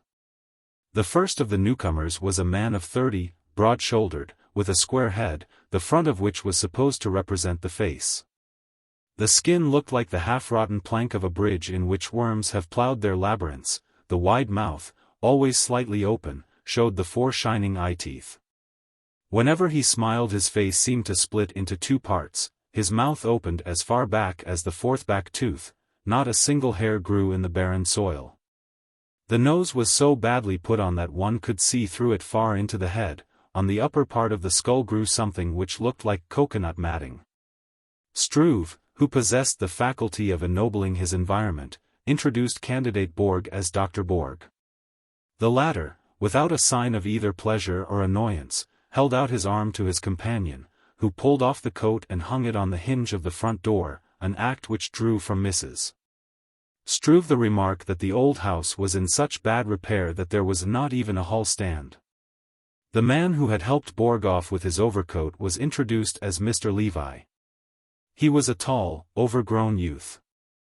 The skull seemed but a backward development of the nasal bone, and the trunk which reached to the knees, looked as if it had been drawn through a wire plate, in the way in which wire is drawn. The shoulders slanted like eaves, there was no trace of hips, the shanks ran up into the thighs, the feet were worn out of shape like a pair of old shoes, the instep had given way. The legs curved outward and downward, like the legs of a working man who has carried heavy loads, or stood for the greater part of his life. He was a pure slave type. The candidate had remained at the door. He had taken off his gloves, put down his stick, blown his nose, and put back the handkerchief into his pocket without taking the least notice of Struve's repeated attempts to introduce him. He believed that he was still in the entrance hall, but now he took his hat, scraped the floor with his foot and made a step into the room. "Good morning, Jenny. How are you?" he said, seizing Mrs. Struve's hand with as much eagerness as if it were a matter of life and death. He bowed, hardly perceptibly, to Falk, with the snarl of a dog who sees a strange dog in its yard. "Young Mr. Levi followed at the heels of the candidate, responding to his smiles, applauding his sarcasms, and generally kowtowing to his superiority. Mrs. Struve opened a bottle of hock and filled the glasses. Struve raised his glass and welcomed his guests. The candidate opened his mouth, made a canal of his tongue, poured the contents of the glass on it, grinned as if it were physic and swallowed it. "It's awfully sour and nasty," said Mrs. Struve. "Would you prefer a glass of punch, Henrik?" "Yes, it is very nasty," agreed the candidate, and Levi eagerly seconded him. The punch was brought in. Borg's face brightened. He looked for a chair, and immediately Levi brought him one. The party sat down round the dining table. The strong scent of the stocks mingled with the smell of the wine. The candles were reflected in the glasses, the conversation became lively, and soon a column of smoke stood above the candidate's chair. Mrs. Struve glanced uneasily at the little sleeper near the window, but nobody saw her look. Presently a coach stopped in the street outside the house.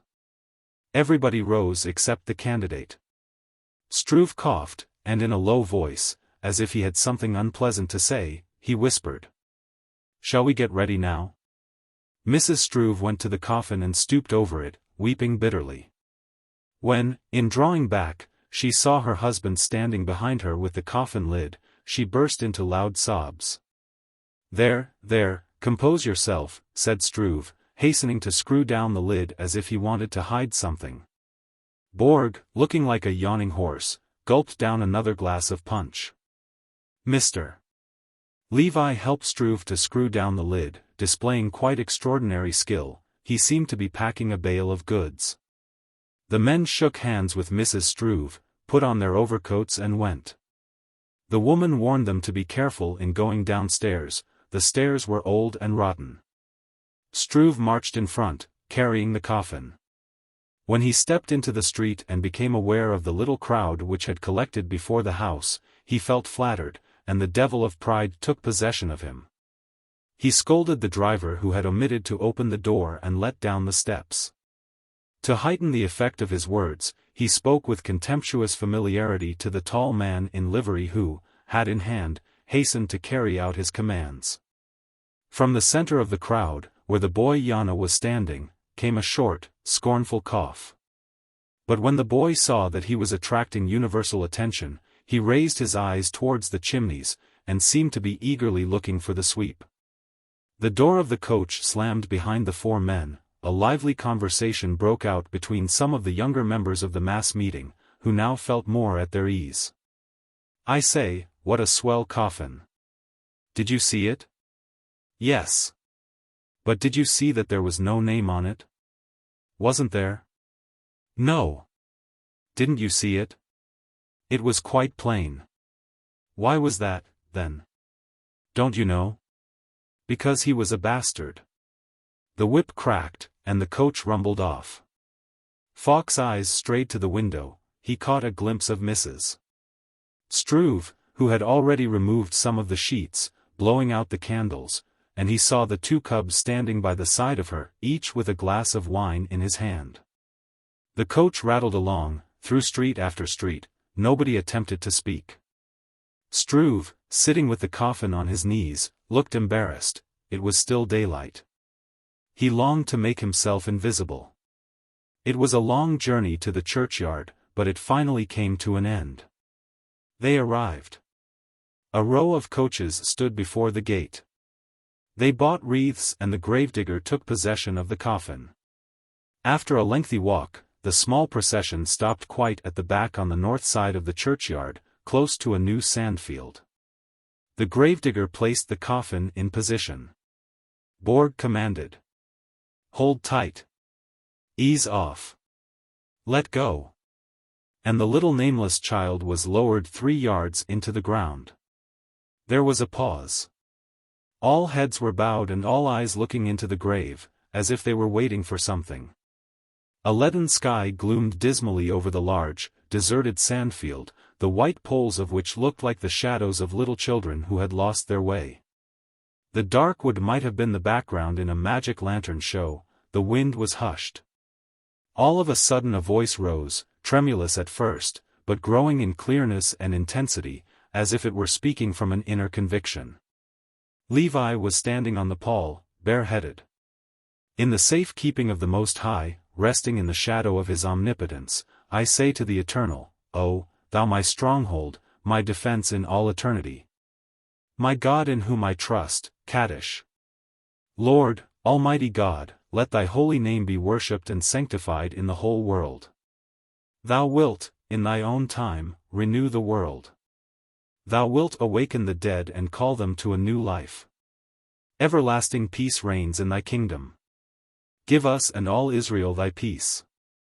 Amen. Sleep soundly, little one, to whom no name had been given. He who knoweth his own will give you a name. Sleep soundly in the autumn night, no evil spirits will trouble you, although you never received the holy water, rejoice that you are spared the battle of life, you can dispense with its pleasures. Count yourself happy that you were permitted to go, before you knew the world, pure and stainless your soul left its delicate tenement. Therefore we will not throw earth on your coffin, for earth is an emblem of dissolution. We will bed you in flowers, for as a flower pierces the soil, so your soul shall rise from the dark grave to the light, from spirit you came, to spirit you will return. He dropped his wreath into the little grave and covered his head. Struve took a few steps towards him, seized his hand, and shook it warmly. Tears rolled down his cheeks, and he begged Levi for the loan of his handkerchief. Borg, after throwing his wreath into the grave, turned to go, and the others followed slowly. Falk stood gazing into the open grave, plunged in deep thought. At first he saw only a square of darkness, but gradually a bright spot appeared which grew and took shape. It looked like a disk and shone with the whiteness of a mirror. It was the blank shield on which the life of the child should have been recorded. It gleamed brightly in the darkness, reflecting the unbroken daylight. He dropped his wreath. There was a faint, dull thud, and the light went out. He turned and followed the others. Arrived at the coach, there was a brief discussion. Borg cut it short. "To the restaurant Norrbacka," he said, briefly. A few minutes later the party was standing in the large room on the first floor. They were received by a girl whom Borg embraced and kissed. This done, he pushed his hat underneath the sofa, commanded Levi to help him off with his overcoat, and ordered a quart of punch, 25 cigars, half a pint of brandy, and a sugar loaf. Finally he took off his coat and sat down in shirt sleeves on the only sofa in the room. Struve's face beamed when he saw the preparations for an orgy, and he shouted for music. Levi went to the piano and strummed a waltz, while Struve put his arm into Falk's and walked with him up and down the room. He touched lightly on life in general, on grief and joy, the inconstant nature of man, and so on, all of which went to prove that it was a sin to mourn what the gods, he said gods. Because he had already said sin and did not wish to be taken for a pietist, had given and taken. This reflection was apparently made by way of an introduction to the waltz which he immediately after danced with the girl who brought the bowl. Borg filled the glasses, called Levi, nodded towards a glass, and said, "Let's drink to our brotherly love now, later on we can be as rude as we like." Levi expressed his appreciation of the honor. Your health, Isaac, said Borg. My name's not Isaac. What the dickens do I care what your name is? I call you Isaac, my Isaac. You're a jolly devil. Devil. Shame on you, Jew. We were going to be as rude as we liked. We? I was, as far as you are concerned. Struve thought he had better interfere. Thank you, Brother Levi, for your beautiful words, he said. What prayer was that? Our funeral prayer. It was beautiful. Nothing but empty words, interposed Borg. The infidel dog prayed only for Israel, therefore the prayer couldn't have been meant for the child. All those who are not baptized are looked upon as belonging to Israel, replied Levi.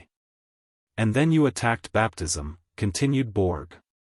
I don't allow anybody to attack baptism, we can do that ourselves.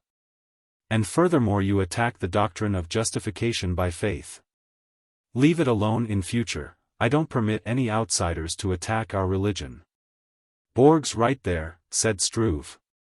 We should draw the line at attacking either baptism or any other of the sacred truths, and I must beg of you not to indulge in any frivolous discussion of these things tonight. You must beg of us, sneered Borg. Must you really? All right. I'll forgive you if you'll hold your tongue. Play something, Isaac. Music. Why is music mute at Caesar's feast? Music. But none of your old chestnuts. Play something new. Levi went to the piano, and played the overture to the mute. Now, let's talk, said Borg. You are looking depressed, Mr. Falk. Have a glass with me. Falk, who felt a certain embarrassment in Borg's company, accepted the offer with mental reservations. But conversation languished, everybody seemed to dread a collision. Struve fluttered about like a moth in search of pleasure, but unable to find it he again and again returned to the punch table. Every now and then he danced a few steps, to keep up the fiction that the meeting was merry and festive, but this was not the case by any means. Levi seesawed between piano and punch.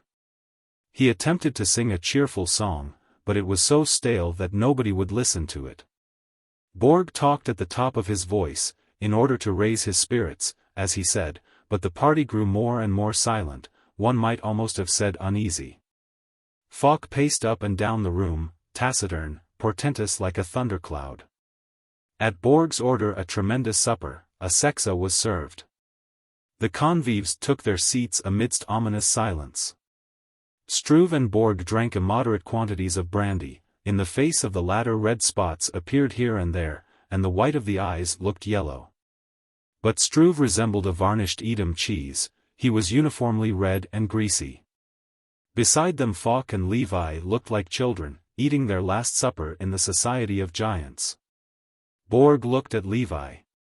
Hand the salmon to the scandalmonger, he commanded, in order to break the monotonous silence. Levi handed the dish to Struve. The latter pushed his spectacles on to his forehead and spat venom.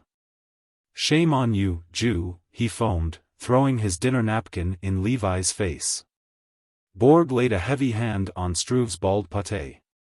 Silence, you blackguard, he said. What dreadful company to be mixed up with. Let me tell you, gentlemen, I'm too old to be treated like a schoolboy, said Struve, tremulously, forgetting his usual bonhomie. Borg, who had had enough to eat, rose from the table. Ugh! He said, what a beastly crowd you are. Pay, Isaac, I'll pay you back later on, I'm going. He put on his overcoat, put his hat on his head, filled a tumbler with punch, added brandy to it, emptied it at one gulp, blew out some of the candles in passing, smashed a few of the glasses. Pocketed a handful of cigars and a box of matches, and staggered out of the room. What a pity that such a genius should drink like that, said Levi solemnly. A moment later Borg re-entered the room, went to the dining table, took the candelabrum, lighted his cigar, blew the smoke into Struve's face, put out his tongue, showed his back teeth. Extinguished the lights, and departed again. Levi rolled on the floor screaming with laughter. To what scum have you introduced me? Asked Falk gravely.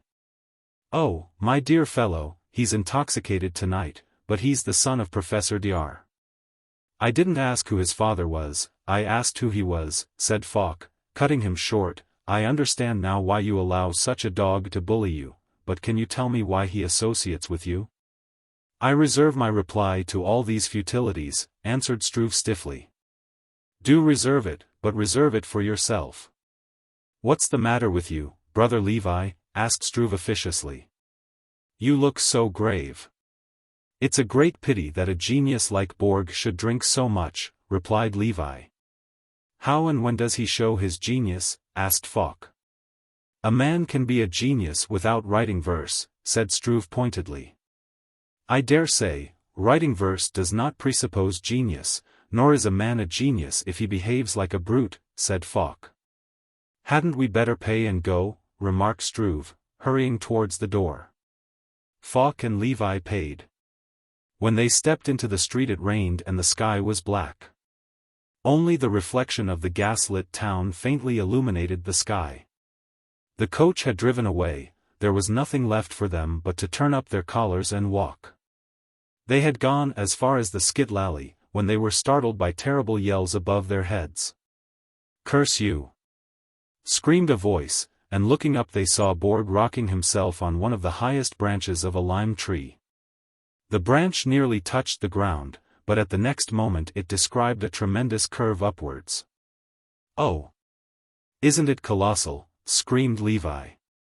Colossal! What a madman, smiled Struve, proud of his protégé. Come along, Isaac, bellowed Borg, high up in the air, come along, Jew, let's borrow money from each other. How much do you want? Asked Levi, waving his pocket-book. I never borrow less than 50. At the next moment Borg had slid to the ground and pocketed the note. Then he took off his overcoat. Put it on again immediately, commanded Struve. What do you say? I'm to put it on again? Who are you to order me about? What? Do you want a fight? He smashed his hat against the tree, took off coat and waistcoat, and let the rain beat on his shirt. Come here, you rascal. Let's have a fight. He seized Struve round the waist, and, staggering backwards, both of them fell into the ditch. Falk hurried away as fast as he could. And for a long time he could hear behind him outbursts of laughter and shouts of bravo. He could distinguish Levi's voice yelling, "It's divine, it's colossal, it's colossal." And Borg's, "Traitor! Traitor!" Chapter 20. On the altar. The clock in the town hall vaults of XVIII thundered the 7th hour of an October evening as the manager of the municipal theatre came in. He beamed as a toad may beam after a good meal. He looked happy, but his facial muscles, not accustomed to express such emotions, drew the skin into worried folds and disfigured him still more than usual. He nodded patronizingly to the little shriveled head waiter who was standing behind the bar counting the guests. Well, and how's the world treating you? Screamed the manager in German. He had dropped the habit of speaking long ago. Thank you, replied the head waiter in the same language, and as this was all the German the two gentlemen knew, the conversation was continued in Swedish. Well, what do you think of the lad Gustav? Wasn't his Don Diego excellent? Don't you admit that I can make actors? What? There's no denying that. Fancy, that boy. It's quite true what you said, sir. It's easier to do something with a man who hasn't been ruined by book learning. Books are the ruin of a good many people. Nobody knows that better than I do. However, do you know anything about books? I do. You will see queer things when young Rehnhjelm plays Horatio. I've promised him the part, because he gave me no peace. But I've also warned him not to look to me for any assistance. I don't want to be held responsible for his failure. I also told him that I was allowing him to play the part to show him how difficult it is to act when one has no talent. Oh! He shall have such a snub that he'll never look at a part again. See if he won't. But that isn't what I want to say to you. Have you got 2 vacant rooms? The 2 small ones? Just so. They're at your disposal, sir. Supper for 2, the best you can do. You'd better do the waiting yourself. He did not shout the last few words. The head waiter bowed. He had understood. At this moment Fallender entered the room. He took his accustomed seat without as much as a look at the manager. The latter rose immediately. At 8 then, he whispered, as he passed the bar and went out. The head waiter brought Fallender a bottle of absinthe, and all the usual trimmings. As the actor seemed disinclined to enter into conversation, the head waiter wiped the table with his napkin. When that was no good, he refilled the match stand, and said, "Supper tonight, the small rooms." Of whom and of what are you talking? Of him who's just gone out. I see. But that's unusual, he's generally so mean. Supper for 1? For 2, replied the head waiter, winking. In the small rooms, Fallender pricked up his ears, but at the same time he felt ashamed to be listening to gossip and dropped the subject, but that was not what the head waiter wanted. I wonder who it is.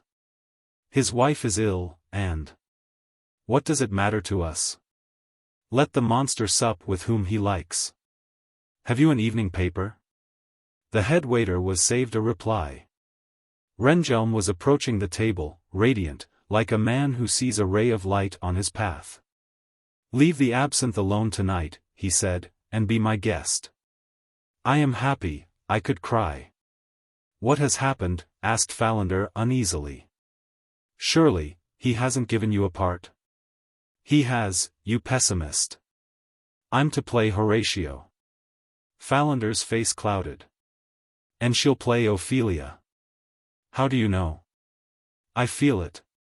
You and your premonitions. But after all, it wasn't so difficult to guess. Don't you think she deserves it? Have they a better Ophelia in the whole company? No, I admit that. Do you like your part? Oh. It's splendid. It's extraordinary how opinions differ. What do you think? I think that he is the greatest rascal at the whole court. He says yes to everything, yes, my prince, yes, my good prince.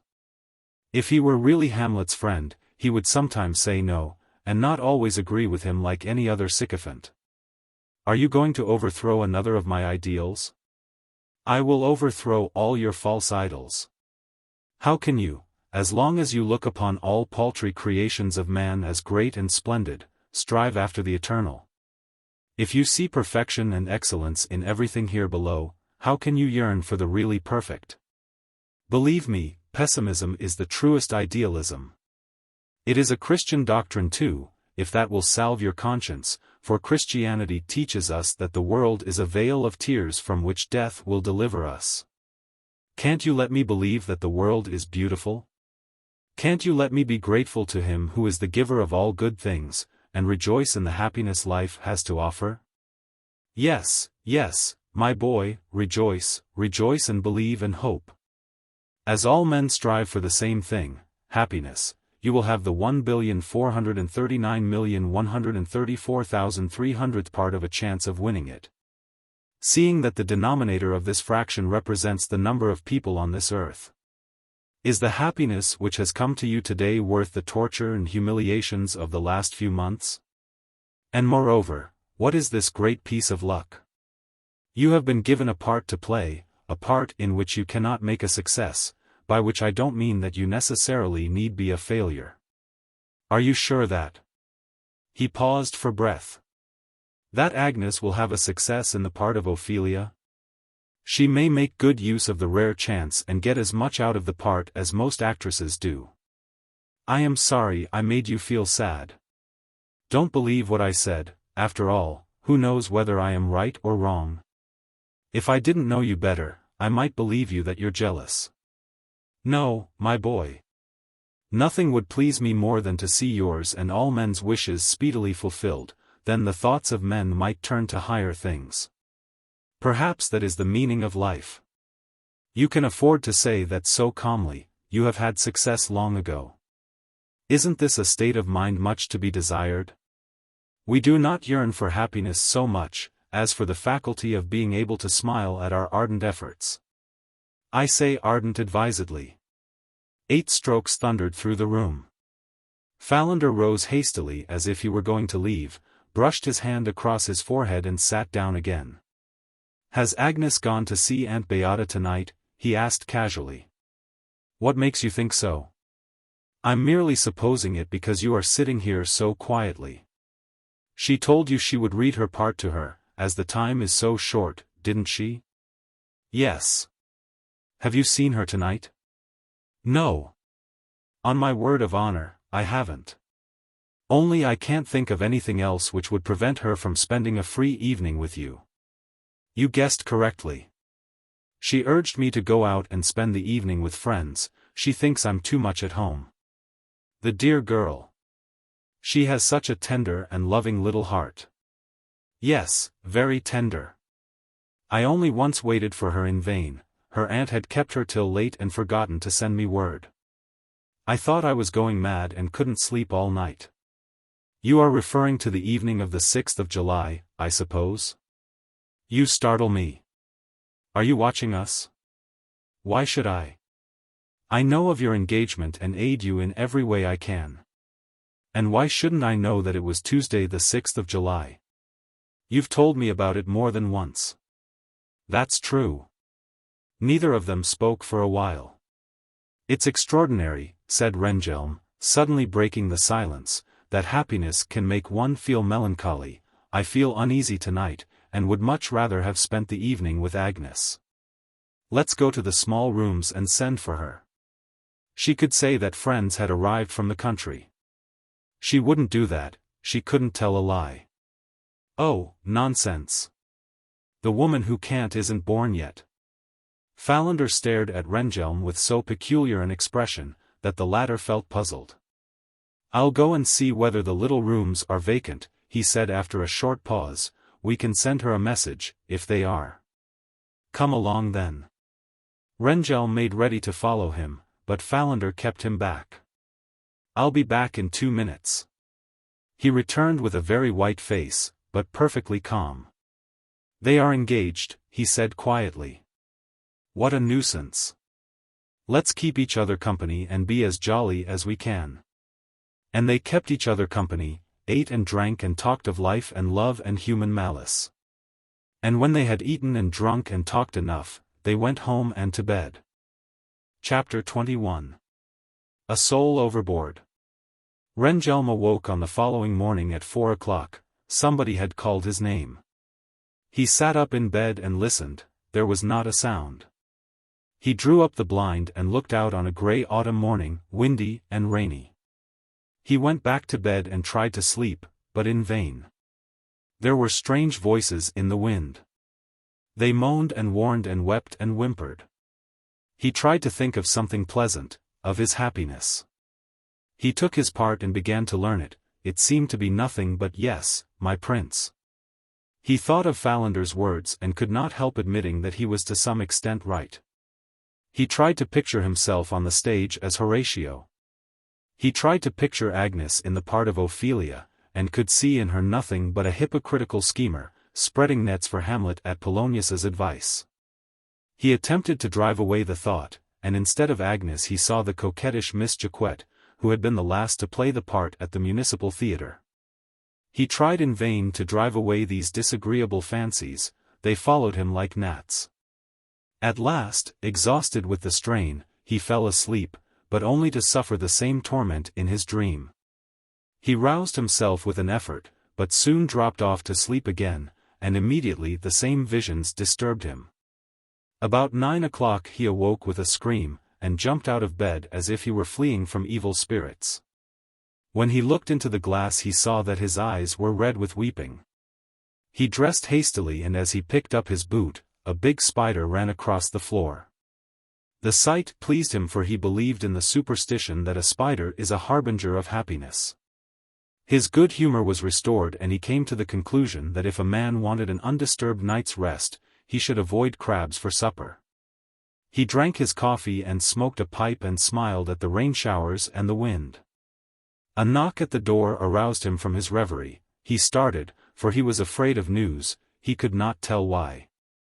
But he thought of the spider and calmly opened the door. A servant handed him a letter from Fallender, begging him to come to his rooms at 10, on very important business. Again he was assailed by the indescribable feeling of fear which had troubled his morning slumber. He tried to while away the time until 10. It was impossible. He dressed and went to Fallender's house. The latter had risen early, his room had been put straight and he was ready to receive his friend. He greeted Rehnhjelm cordially, but with unusual gravity. Rehnhjelm overwhelmed him with questions, but Fallender refused to reply before 10 o'clock. Rehnhjelm's anxiety grew and he wanted to know whether there was unpleasant news. Fallender replied that nothing on earth was unpleasant as long as one looked at things in the right light. And he declared that many so-called unbearable situations could be borne quite easily if only one did not exaggerate their importance. The time passed slowly, but at last it struck 10. A gentle double rap at the door relieved the tension. Fallender opened at once and admitted Agnes. Without a look at those present she drew the key from the lock, and locked the door from the inside. A momentary embarrassment seized her when, on turning round, she was confronted by two men instead of only one, but her embarrassment gave way to pleasant surprise when she recognized Rehnhjelm.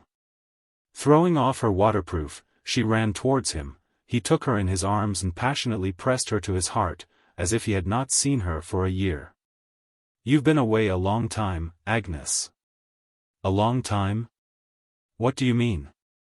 I feel as if I hadn't seen you for a lifetime. How splendid you are looking. Did you sleep well? Do you think I look better than usual?" "Yes. You are flushed and there are little dimples in your cheeks. Won't you say good morning to Fallender?" The latter stood quietly listening to the conversation, but his face was deadly white and he seemed to be absorbed in thought. "How worn you are looking," said Agnes, crossing the room with the graceful movements of a kitten, as Rehnhjelm released her from his arms. Fallender made no reply. Agnes looked at him more keenly, and all at once became aware of his thoughts. A fleeting expression of trouble passed across her face, as the surface of a pond is rippled by the breeze. But she immediately regained her usual serenity, glanced at Rehnhjelm, realized the situation, and was prepared for anything. "May we be told what important business has brought us together here, at this early hour?" she asked gaily, putting her hand on Fallender's shoulder. "Certainly," said the latter, with such firm resolution that her face paled. But at the same moment he threw back his head, as if he wanted to force his thoughts into another groove. "It's my birthday, and I want you to have breakfast with me." Agnes, who had seen the train rushing straight at her, felt relieved. She burst into merry laughter and embraced Fallender. "But as breakfast has been ordered for 11, we'll have to wait a while. Won't you sit down?"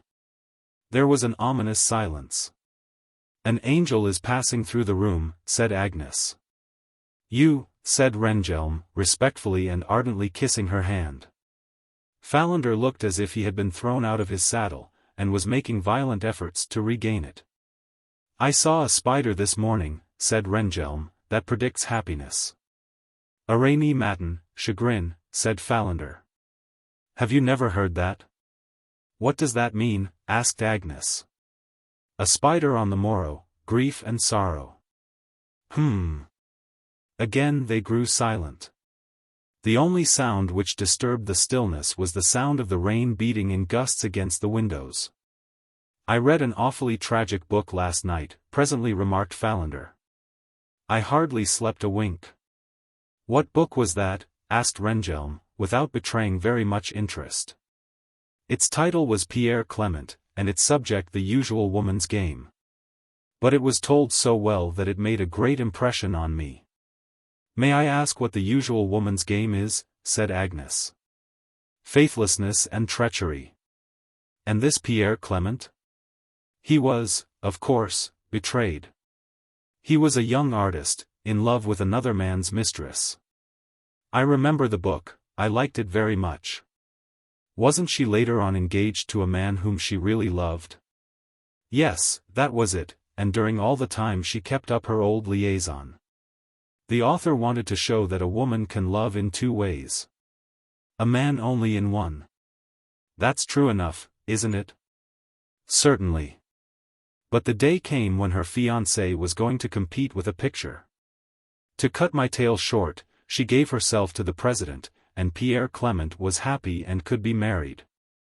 And by this the author wanted to show that a woman will sacrifice everything to the man she loves, a man, on the other hand. That is the most infamous statement I ever heard. Burst out Fallender. He rose, went to his writing desk, threw open the flap and took out a black box. Here, he said, handing it to Agnes, go home and rid the world of a monster. What's that? Laughed Agnes, opening the box and taking out a 6-barreled revolver. I say, what a sweet thing. Didn't you use this as Karl Moore? I believe it is loaded. She raised the revolver and fired up the chimney. Lock it up, she said, this is no toy, my friends.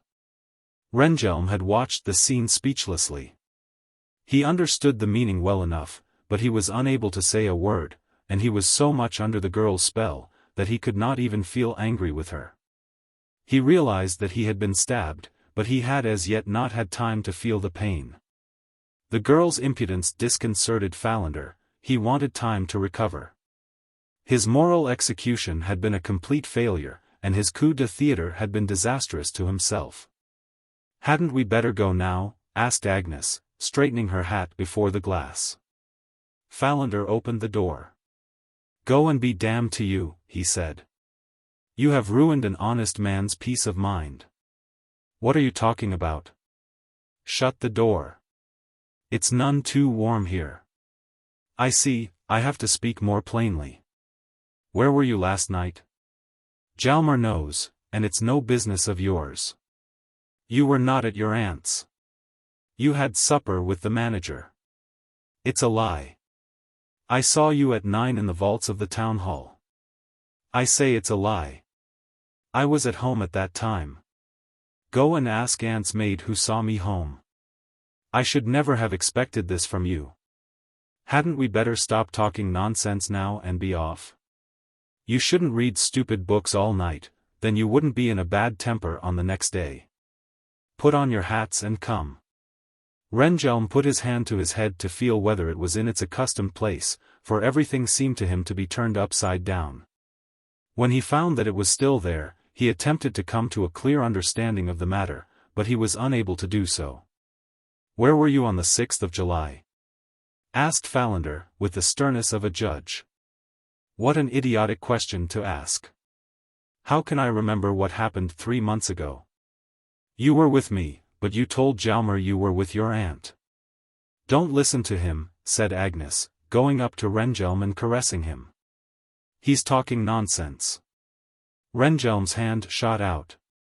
He seized her by the throat and flung her on her back behind the stove, where she fell on a little pile of wood and remained lying still and motionless. He put on his hat, but Fallender had to help him with his coat, for he trembled violently. Come along, let's be off, he said, spitting on the hearthstone. Fallender hesitated for a moment, felt Agnes' pulse and then followed Rehnhjelm, with whom he caught up in the lower hall. I admire you, he said, the matter was really beyond discussion. Then let it forever remain so. We haven't much time to enjoy each other's company. I am leaving for home by the next train, to work and to forget. Let's go to the vaults now. They went to the vaults and engaged a private room, where breakfast was served to them. Has my hair turned grey? Asked Rehnhjelm, passing his hand over his hair, which was damp and clung closely to his skull. No, old man, that doesn't often happen, even I'm not grey. Is she hurt? No. It was in this room, I met her for the first time. He rose from the table, staggered to the sofa, and threw himself on his knees by the side of it. Burying his head in the cushions, he burst into tears like a child crying in his mother's lap. Fallender took his head in both his hands, and Rehnhjelm felt something hot and scalding dropping on his neck. Where's your philosophy now, old fellow? Out with it. I'm drowning. Give me a straw to clutch at. Poor boy. Poor old boy. I must see her. I must ask her forgiveness. I love her in spite of it. In spite of it. Are you sure she isn't hurt? Oh. My God, that one can be so unhappy and yet not die. At 3 o'clock in the afternoon Rehnhjelm left for Stockholm. Falander slammed the carriage door behind him and turned the handle. Chapter 22. Hard Times. To Sellen also the autumn had brought great changes. His powerful patron had died, and all memory of him was to be blotted out. Even the memories of his kind actions were not to survive him. That Sellen stipend was stopped went without saying, especially as the artist could not bring himself to petition for its continuance. He did not believe that he required further assistance, after having been given a helping hand once, and, moreover, there were so many younger members of his profession in greater need of it. But he was made to realize that not only was the sun extinguished but that the smaller planets, too, suffered from total eclipse. He had worked strenuously during the summer and had made great progress in his art, but nevertheless the president declared that it had deteriorated. And that his success in the spring had been nothing more than a stroke of luck. The professor of landscape painting had told him as a friend that he would never be a great artist, and the academician had seized the opportunity to rehabilitate himself. And clung to his first opinion. In addition to this, the public taste in pictures had changed. The ignorant wealthy handful of people who were in the habit of buying pictures and therefore set the fashion, did not want landscapes. But portraits of the watering places and summer resorts they knew. And it was difficult to sell even these, the only demand was for sentimental genre pictures and half-nude figures. Therefore Sellen had fallen on evil days, for he could not bring himself to paint against his better judgment. He was now renting a former photographic studio on the top of a house in Government Street. The accommodation consisted of the studio itself, with its rotten floor and leaking roof. The latter defect was not felt at present. For it was winter and the roof was covered with snow, and the old darkroom which smelt of collodium, and for this reason could only be used as a wood or coal shed. When circumstances permitted the purchase of fuel.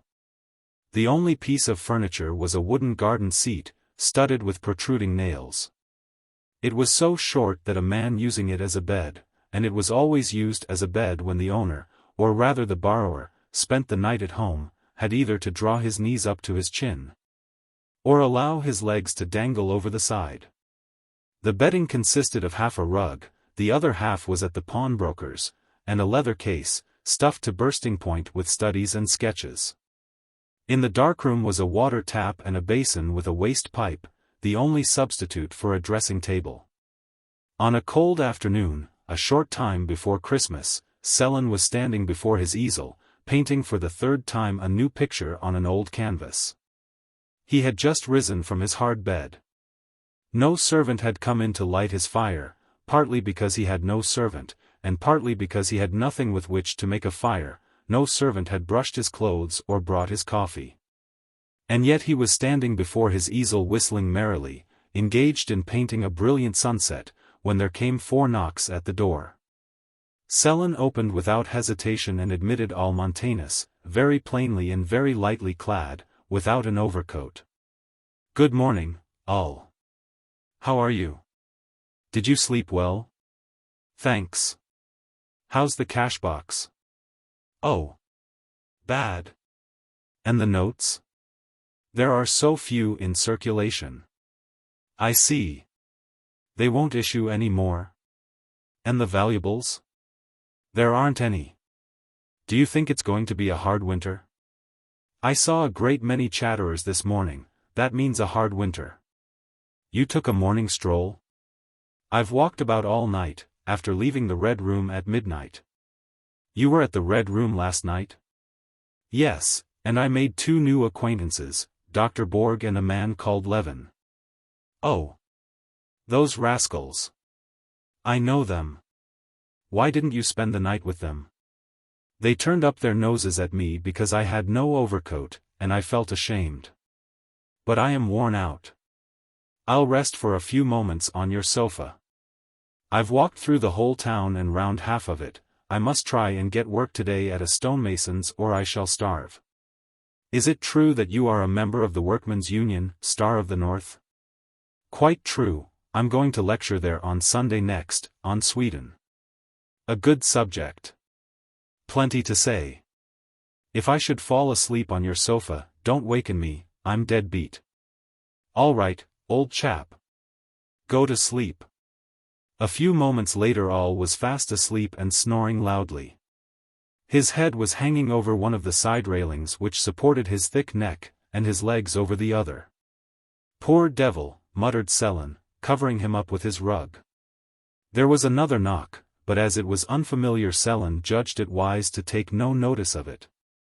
Thereupon the clamor became so furious that it dissipated his apprehensions and he opened the door to Dr. Borg and Levin. Borg was the first to speak. Is Falk here?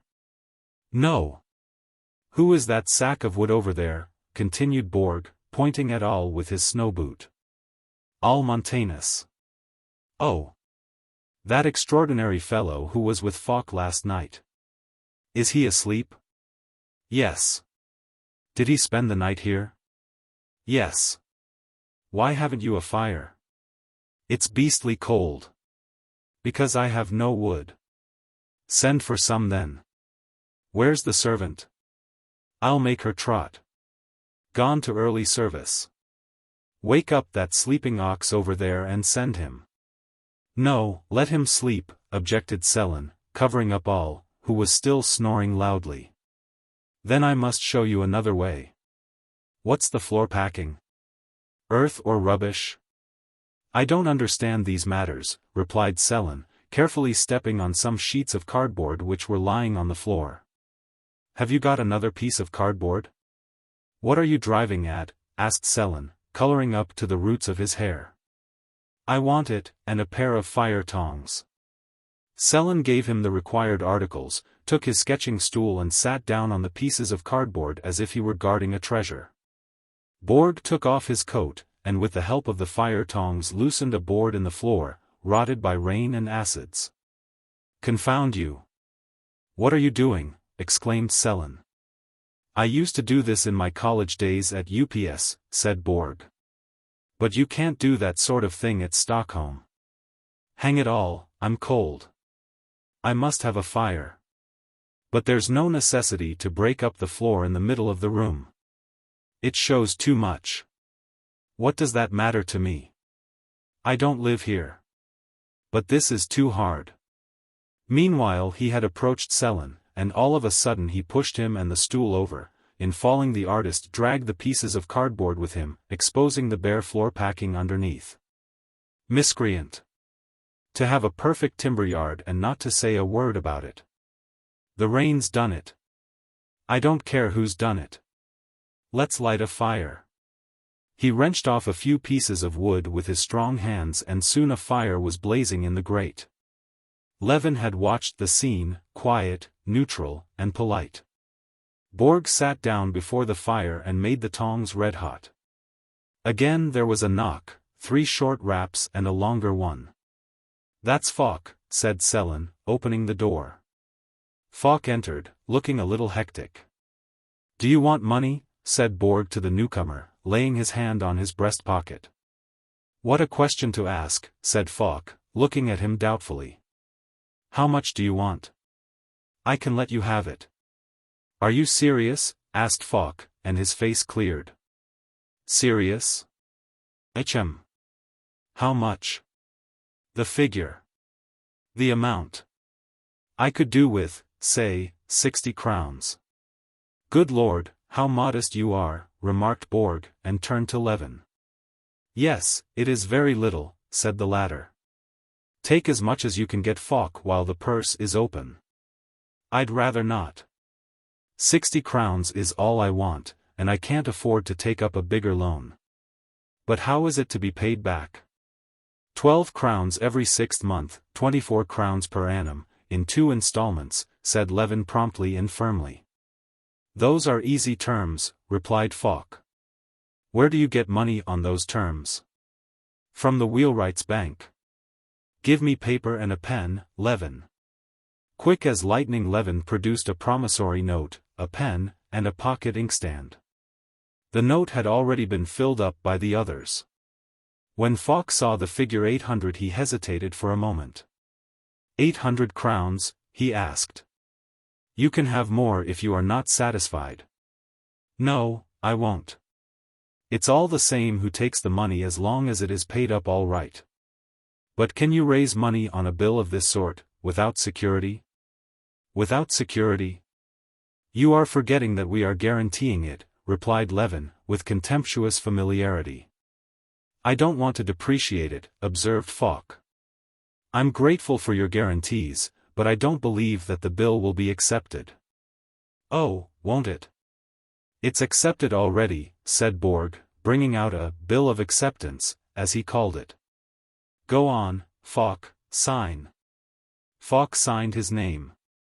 Borg and Levin were watching him, looking over his shoulders like policemen. Assessor, dictated Borg. No, I'm a journalist, objected Falk. That's no good, you are registered as assessor, and as such you still figure in the directory.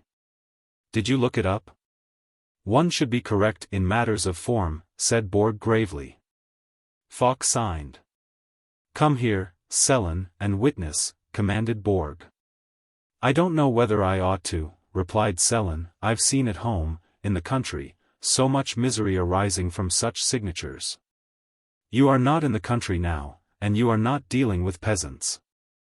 There's no reason why you shouldn't witness that Falk's signature is genuine. Sellen signed, shaking his head. And now rouse that draft ox over there and make him, too, witness the signature. When all shaking was in vain Borg took the tongs, which were now red hot, and held them under the sleeper's nostrils. Wake up, you dog, and you shall have something to eat. All jumped up and rubbed his eyes. You are to witness Falk's signature. Do you understand? All took the pen and wrote his name in obedience to the two guarantors' dictation. When he had done so, he turned to the bench to lie down again, but Borg prevented him. Wait a minute, he said, Falk must first sign a counter-guarantee. Don't do it, Falk, said All. It'll end badly, there'll be trouble. Silence, you dog, bellowed Borg. Come here, Falk. We've just guaranteed your bill, as you know. All we want now from you is a counter-guarantee in place of Struve's, against whom an action has been brought. What do you mean by a counter-guarantee? It's only a matter of form. The loan was for 800 crowns on the painter's bank, the first payment has been made, but now that Struve has been proceeded against, we must find a substitute. It's a safe old loan and there are no risks, the money was due a year ago. Falk signed and the other two witnessed. Borg carefully folded the bills and gave them to Levin, who immediately turned to go. I'll give you an hour, said Borg. If you are not back with the money by then, I'll set the police on your track. And satisfied with his morning's work, he stretched himself out on the seat on which All had been lying. The latter staggered to the fire, lay down on the floor and curled himself up like a dog. For a little while nobody spoke. I say, All, said Sellen presently, breaking the silence, supposing we signed a bill of this sort. You would be sent to Rindo, said Borg. What is Rindo? Asked Sellen. A convict prison in the Skerries, but in case the gentleman should prefer the Lake of Malur, there's a prison there called Longholm. But seriously, said Falk, what happens if one can't pay on the day when the money falls due? One takes up a fresh loan at the tailor's bank, for instance, replied Borg. Why don't you go to the Imperial Bank? Questioned Falk. Because it's rotten, answered Borg. Can you make head or tail out of all this? Said Sellen to All. I don't understand a word of it, answered the latter. You will, when you are members of the Academy, and your names appear in the directory. Chapter 23. Audiences. Nicholas Falk was sitting in his office. It was the morning of the day before Christmas Eve. He was a little changed. Time had thinned his fair hair, and the passions had delved little channels in his face, for the acids which the parched soil distilled. He was stooping over a little book of the shape and size of the Catechism, and his busy pen seemed to prick out designs. There was a knock at the door. Immediately the book disappeared beneath the flap of his writing desk, and was replaced by the morning paper. Falk was absorbed in its perusal when his wife entered. "Take a seat," he said, politely. "No, thank you, I'm in a hurry." "Have you read the morning paper?" "No." "But you are reading it at this very minute." "I've only just taken it up." "Have you seen the review of Arvid's poems?" "Yes." "Well?" "They were much praised." "He wrote the review himself." "You said the same thing last night when you were reading The Grey Bonnet." "What have you come here for?" "I've just met the Admiral's wife. She's accepted our invitation and said she would be delighted to meet the young poet." "Did she really?" "She did, indeed." XVIII. Of course it's possible to make a mistake, although I don't admit that I made one. "I suppose you're again wanting money?" "Again? How long ago is it since you gave me any?" "Here you are, then. But now go, and don't bother me again before Christmas. You know it's been a bad year." "Indeed? I don't know that at all. Everybody says it's been a splendid year. For the agriculturist, yes, but not for the insurance societies." "Run away now." Mrs. Falk went, making way for Fritz Levin, who entered cautiously, as if he were afraid of a trap.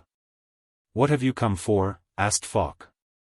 "Oh, I just wanted to wish you a good morning in passing." "A good idea. I've been wanting to see you." "Have you really? You know young Levi?" "Of course I do." "Read this paper, aloud, please." Levin read, in a loud voice, "Magnificent bequest," with a generosity which is not now infrequently met with among the merchant class, the wholesale merchant Mr. Charles Nicholas Falk, in order to commemorate the anniversary of a happy marriage, has bequeathed to the Crèche Bethlehem the sum of 20,000 crowns, one half of it to be paid at once, and the other half after the death of the generous donor. The bequest is all the more significant as Mrs. Falk is one of the founders of the philanthropic institution. "Will that do?" asked Falk. "Splendidly. The new year will bring you the Order of VIII. I want you to take the deed of gift and the money to the administrative committee of the crèche, that is to say, to my wife, and then go and find young Levi. Do you understand?" "Quite." Falk gave him the deed of gift, written on parchment, and the amount. "Count the money to see whether it is right."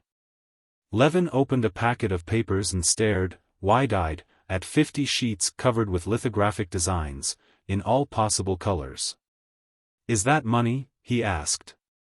"These are securities," answered Falk. 50 shares at 200 crowns each in the Triton, which I bequeath to the Crèche Bethlehem." "Huh. It's all over with the Triton, then, and the rats are leaving the sinking ship." "I didn't say that," replied Falk, laughing maliciously. "But if it should be the case, the crèche will be bankrupt." "That doesn't concern me, and it concerns you even less. But there is something else I want you to do. You must, you know what I mean when I say you must." I know, bailiffs, promissory notes, go on." "You must induce Arvid to come here to dinner on bank holiday. It will be about as easy as bringing you 3 hairs out of the giant's beard. Now do you admit that I was wise when I refused to give him your message of last spring? Haven't I always predicted this?" "Did you? Well, never mind, hold your tongue and do as you are told." "So much for that. There's another thing. I have noticed symptoms of remorse in my wife. She must have met her mother, or one of her sisters. Christmas is a sentimental season. Go to my mother-in-law and stir up a little strife. A very unpleasant commission. Off you go. Next man." Levin went. The next visitor was schoolmaster Nystrom, who was admitted by a secret door in the background. At his entrance the morning paper was dropped, and the long, narrow book reappeared. Nystrom had gone to pieces. His body was reduced to a third of its former size, and his clothes were extremely shabby. He remained humbly standing at the door, took a much-used pocketbook out of his pocket and waited. "Ready?" asked Falk, keeping the place in the book with his first finger. "Ready," replied Nystrom, opening the pocketbook. Number 26. Lieutenant Kling, 1,500 crowns. Paid? Not paid. Prolong, with extra interest and commission. Call at his private address. Never receives at home. Threaten him by post with a visit at the barracks. Number 27. Judge Dahlberg, 800 crowns. Let's see. Son of the wholesale merchant Dahlberg, estimated at 35,000. Grant a respite at present, but see that he pays the interest. Keep an eye on him. He never pays the interest. Send him a postcard to his office. Number 28. Captain Stjernborst, 4,000. Good-for-nothing fellow, that. Paid? Not paid. Good. Instructions: call on him at noon at the guard's room. Dress, you that is, compromisingly. Your red overcoat with the yellow seams, you know what I mean. No use. I've called on him at the guard's room in the depth of the winter without any overcoat. Then go to his guarantors. I've been and they told me to go to hell. They said that a guarantee was only a matter of form. Then call on him on a Wednesday afternoon at 1 o'clock at the offices of the Triton. Take Anderson with you, then there'll be 2 of you. Been done already. Has it?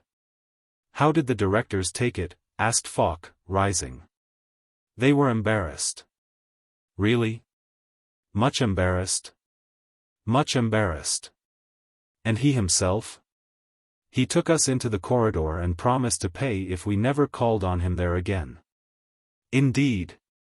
He spends 2 hours a week there, and receives 6,000 crowns, because his name is Stjernborst. Let's see. It's Saturday today. Be at the Triton punctually at 12:30. If you should see me there, which I expect you will, not a flicker of an eyelid. Do you understand? Right. Any fresh business? 35 new requests. Yes, it's Christmas Eve tomorrow. Falk turned over a bundle of promissory notes. Every now and then he smiled, or muttered a word. Good heavens! Has he come to that? And this one, and that one, who was looked upon as such a steady fellow. Yes, hard times are in store for all of us. Oh! He, too, wants money. Then I shall buy his house. Another knock at the door. The desk was closed, papers and catechism vanished into thin air, and Nystrom disappeared through the secret door. At 12:30, whispered Falk, as he went. One thing more. Have you finished the poem? Yes, replied a muffled voice. Right. Keep Levin's promissory note in readiness, so that it can be submitted to his head office at any time. Some day I shall smash him. The rascal's deceitful. He arranged his tie, pulled out his cuffs and opened the door leading to a little waiting room. Ah.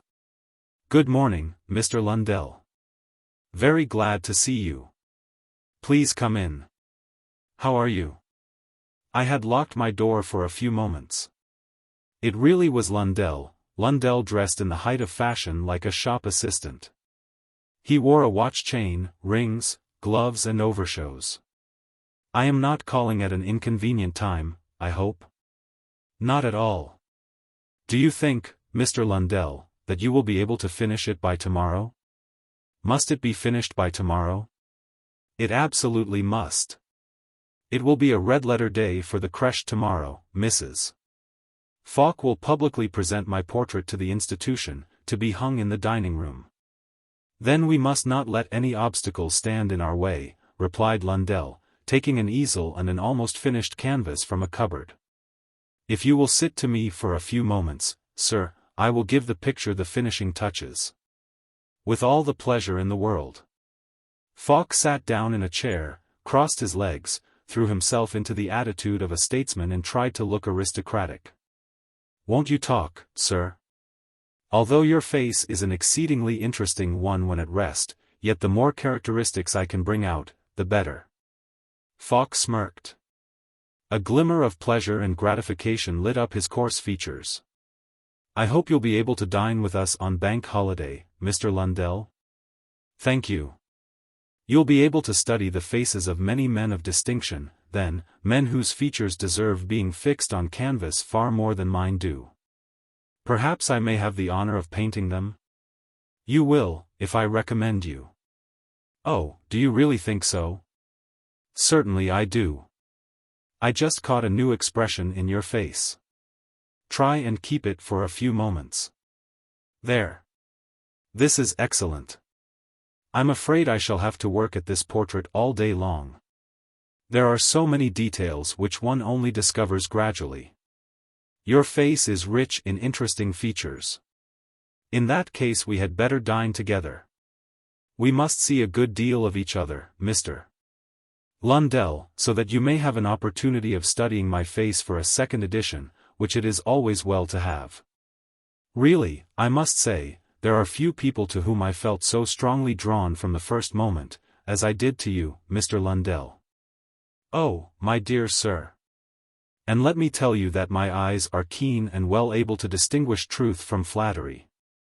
"I knew that from the first," answered Lundell unscrupulously. "My profession has given me an insight into human character." "You are a very keen observer indeed. Not everybody understands me. My wife, for instance." "Oh. Women cannot be expected." "No, that wasn't altogether what I meant. But may I offer you a glass of good old port?" "Thank you, sir, I never drink when I'm working, on principle." "Quite right. I respect this principle. I always respect principles, all the more because I share it. But when I'm not at work, I enjoy a glass. Just as I do." It struck 12:30. Falk rose. "Excuse me, I must leave you for a short time, on business. I shall be back almost immediately." "Certainly, business first."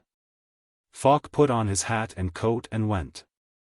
Lundell was left alone. He lit a cigar and studied the portrait. No observer, however keen, could have guessed his thoughts. He had acquired sufficient knowledge of the art of life to hide his opinions even when he was alone, nay, more than that, he was afraid of coming to a clear understanding with himself. Chapter 24. On Sweden. They had arrived at the dessert. The champagne sparkled in the glasses which reflected the rays of light from the chandelier in Nicholas Falk's dining room. Arvid was greeted on all sides with friendly handshakes, compliments and congratulations, warnings and advice. Everybody wanted to be present and share in his triumph, for he had had a decided success. Assessor Falk. "I'm delighted," said the president of the Board of Payment of Employees' Salaries, nodding to him across the table. "I fully appreciate your talent." Arvid tranquilly pocketed the insulting compliment. "Why are your poems so melancholy?" asked a young beauty on the poet's right. "One might almost think you were suffering from an unhappy love affair." "Assessor Falk, allow me to drink your health," said the chief editor of the Grey Bonnet, from the left, stroking his long, blonde beard. "Why don't you write for my paper?" "I shouldn't think you would print my articles," replied Arvid. "I don't see why we shouldn't. Our opinions differ so very widely." "Oh.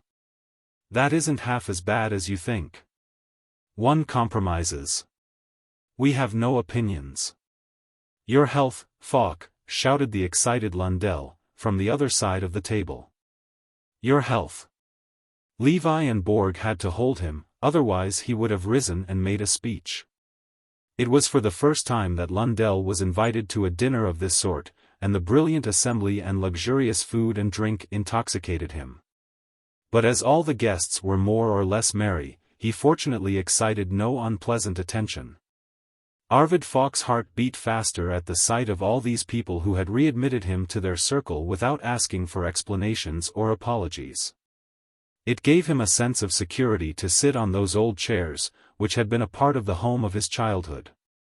With a feeling of melancholy he recognized the tall table center which in the old times had only seen daylight once a year. But the number of new people distracted him. Their friendly faces did not deceive him. Certainly they did not wish him evil, but their friendship depended on a combination of circumstances. Moreover, he saw the whole entertainment in the light of a masquerade. What mutual interest could possibly form a bond between his uncultured brother and Professor Borg, the man with the great scientific reputation? They were shareholders in the same company. What was the proud Captain Gyllenborst doing here? Had he come for the sake of the dinner? Impossible, even though a man will go a long way for the sake of a good dinner. And the president? The admiral? There must have been invisible ties, strong, unbreakable ties perhaps. The mirth increased, but the laughter was too shrill, the lips were overflowing with wit, but the wit was biting. Falk felt ill at ease. It seemed to him that his father's eyes were looking angrily at the assembly from the painted canvas which hung over the piano. Nicholas Falk beamed with satisfaction. He neither saw nor heard any unpleasantness, but he avoided meeting his brother's eyes as much as possible. They had not spoken to each other yet, for Arvid, in compliance with Levin's instructions, had not arrived until after all the guests had been assembled. The dinner was approaching its end. Nicholas made a speech on the stamina and firm resolution which are necessary to accomplish a man's purpose, the achievement of financial independence and a good social position. These two qualities, said the speaker, raise a man's self-respect and endow him with that firmness without which his efforts are unavailing, at any rate as far as the general good is concerned. And the general welfare, gentlemen, must always be our highest endeavor. I have no doubt that, if the truth were known, it is the ambition of everyone here present. I drink the health of all those who have this day honored my house, and I hope that I may often, in the future, enjoy the same privilege. Captain Gyllenborst, who was slightly intoxicated, replied in a lengthy, facetious speech which, delivered at a different house, before people in a different mood, would have been called scandalous. He abused the commercial spirit which was spreading, and declared that he had plenty of self-respect, although he was by no means financially independent. He had been obliged, this very morning, to settle some business of a most disagreeable nature, but in spite of this he had sufficient strength of character to be present at the banquet. And as far as his social position was concerned, it was second to none. He felt sure that this was everybody's opinion, for otherwise he would not be sitting at this table, the guest of so charming a host. When he had concluded, the party drew a breath of relief. It was as if a thundercloud had passed over our heads, remarked the beauty, and Arvid Falk heartily agreed. There was so much humbug, so much deceit in the atmosphere that Arvid longed to take his leave. These people, who appeared so honest and respectable, seemed to be held by an invisible chain at which they tore every now and then with suppressed fury. Captain Gyllenborst treated his host with open, though facetious contempt. He smoked a cigar in the drawing-room, generally behaved like a boor, and took no notice whatever of the ladies. He spat in the fireplace, mercilessly criticized the oleographs on the walls, and loudly expressed his contempt for the mahogany furniture. The other gentlemen were indifferent. They gave Falk the impression that they were on duty. Irritated and upset, he left the party unnoticed. In the street below stood all waiting for him. "I really didn't think you would come," said all. "It's so beautifully light up there. What a reason. I wish you'd been there. How is Lundell getting on in smart society? Don't envy him. He won't have an easy time if he's going to make his way as a portrait painter. But let's talk of something else. I have been longing for this evening, so as to study the working man at close quarters. It will be like a breath of fresh air after these deadly fumes. I feel as if I were allowed to take a stroll in the wood, after having long been laid up in a hospital. I wonder whether I shall be disillusioned. The working man is suspicious. You will have to be careful. Is he generous? Free from pettiness? Or has the pressure which has lain on him for so long spoiled him? You'll be able to see for yourself. Most things in this world differ from our expectations. That's true, unfortunately. Half an hour later they had arrived in the great hall of the Working Men's Union Star of the North. The place was already crowded. Arvid's black dress coat did not create a good impression. He caught many an unfriendly glance from angry eyes. All introduced Arvid to a tall, gaunt man with a face full of passion, who seemed to be troubled with an incessant cough. Joiner Eriksson. That's me, said the latter, and is this one of those gentlemen who want to put up for election? He doesn't look big enough for that. No, no, said all, he's here for the newspaper. Which newspaper? There are so many different sorts. Perhaps he's come to make fun of us. No, no, nothing of the sort, said all. He's a friend, and he'll do all he can for you. I see. That alters the matter. But I don't trust those gentlemen. One of them lived with us, that is to say, we lived in the same house, in the White Mountains. He was the landlord's agent, Struve was the rascal's name. There was a rap with the hammer. The chair was taken by an elderly man, Wheelwright Lofgren, alderman and holder of the medal Litteris et Artibus.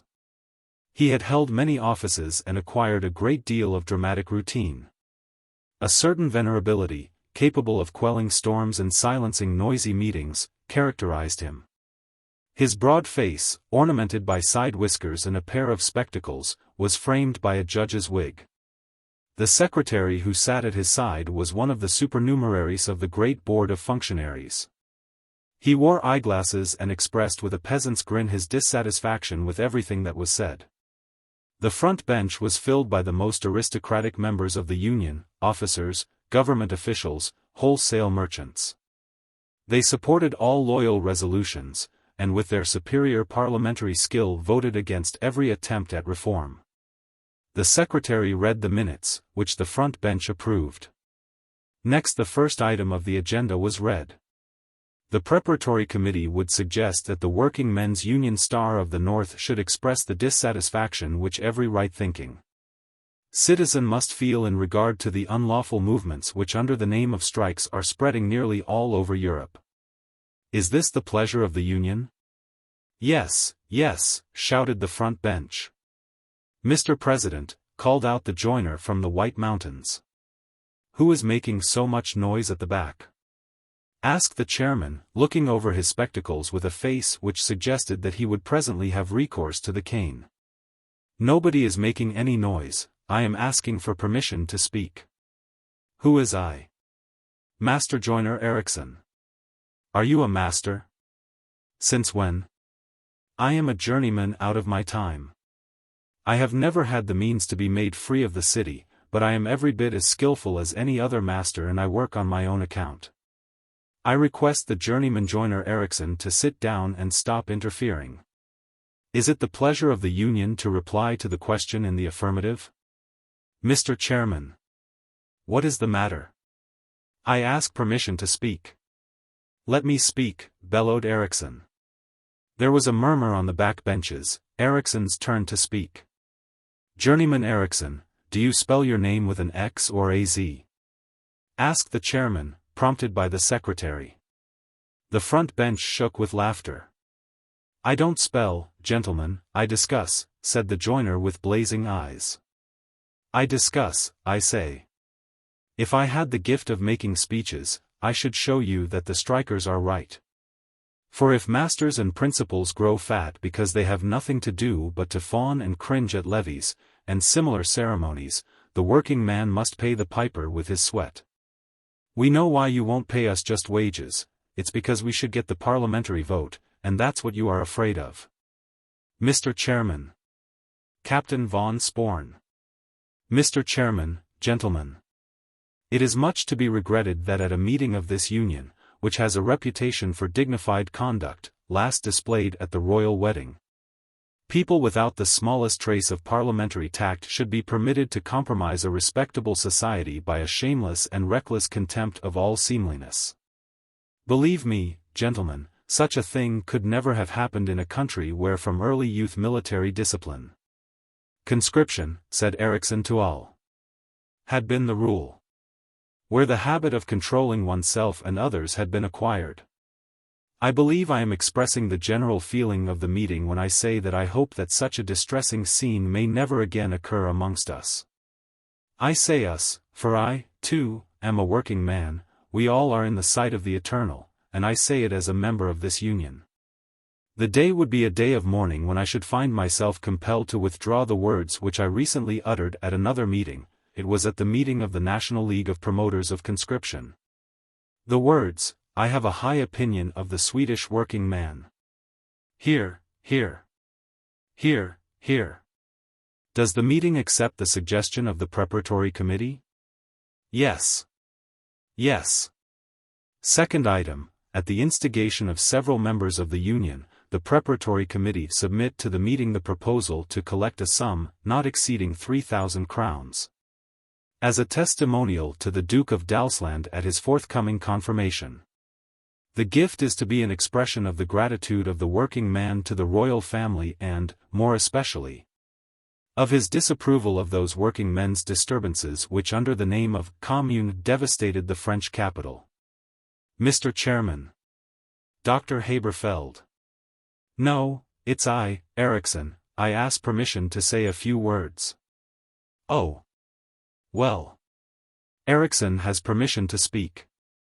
I merely want to point out that not the working men, but officials, lawyers, officers, conscripts, and journalists were to blame for the Commune at Paris.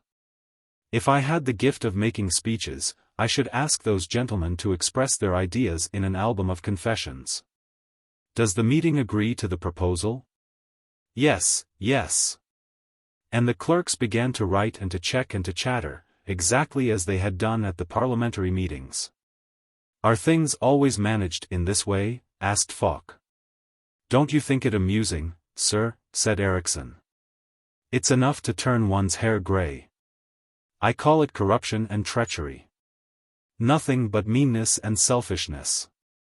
There isn't a man amongst them who has the cause really at heart. And therefore the things which must happen will happen. What things? We'll see, said the joiner, taking All's hand. Are you ready? Hold your own ground, you'll be sharply criticized.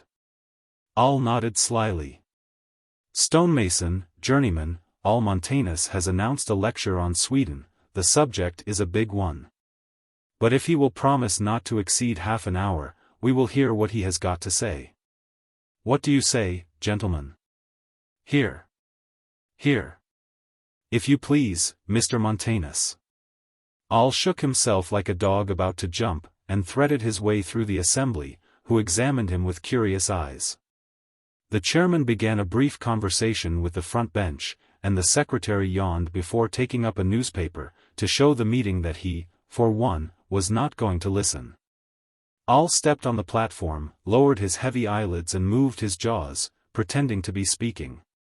When the room had grown really silent, so silent that everybody could hear what the chairman said to the captain, he began.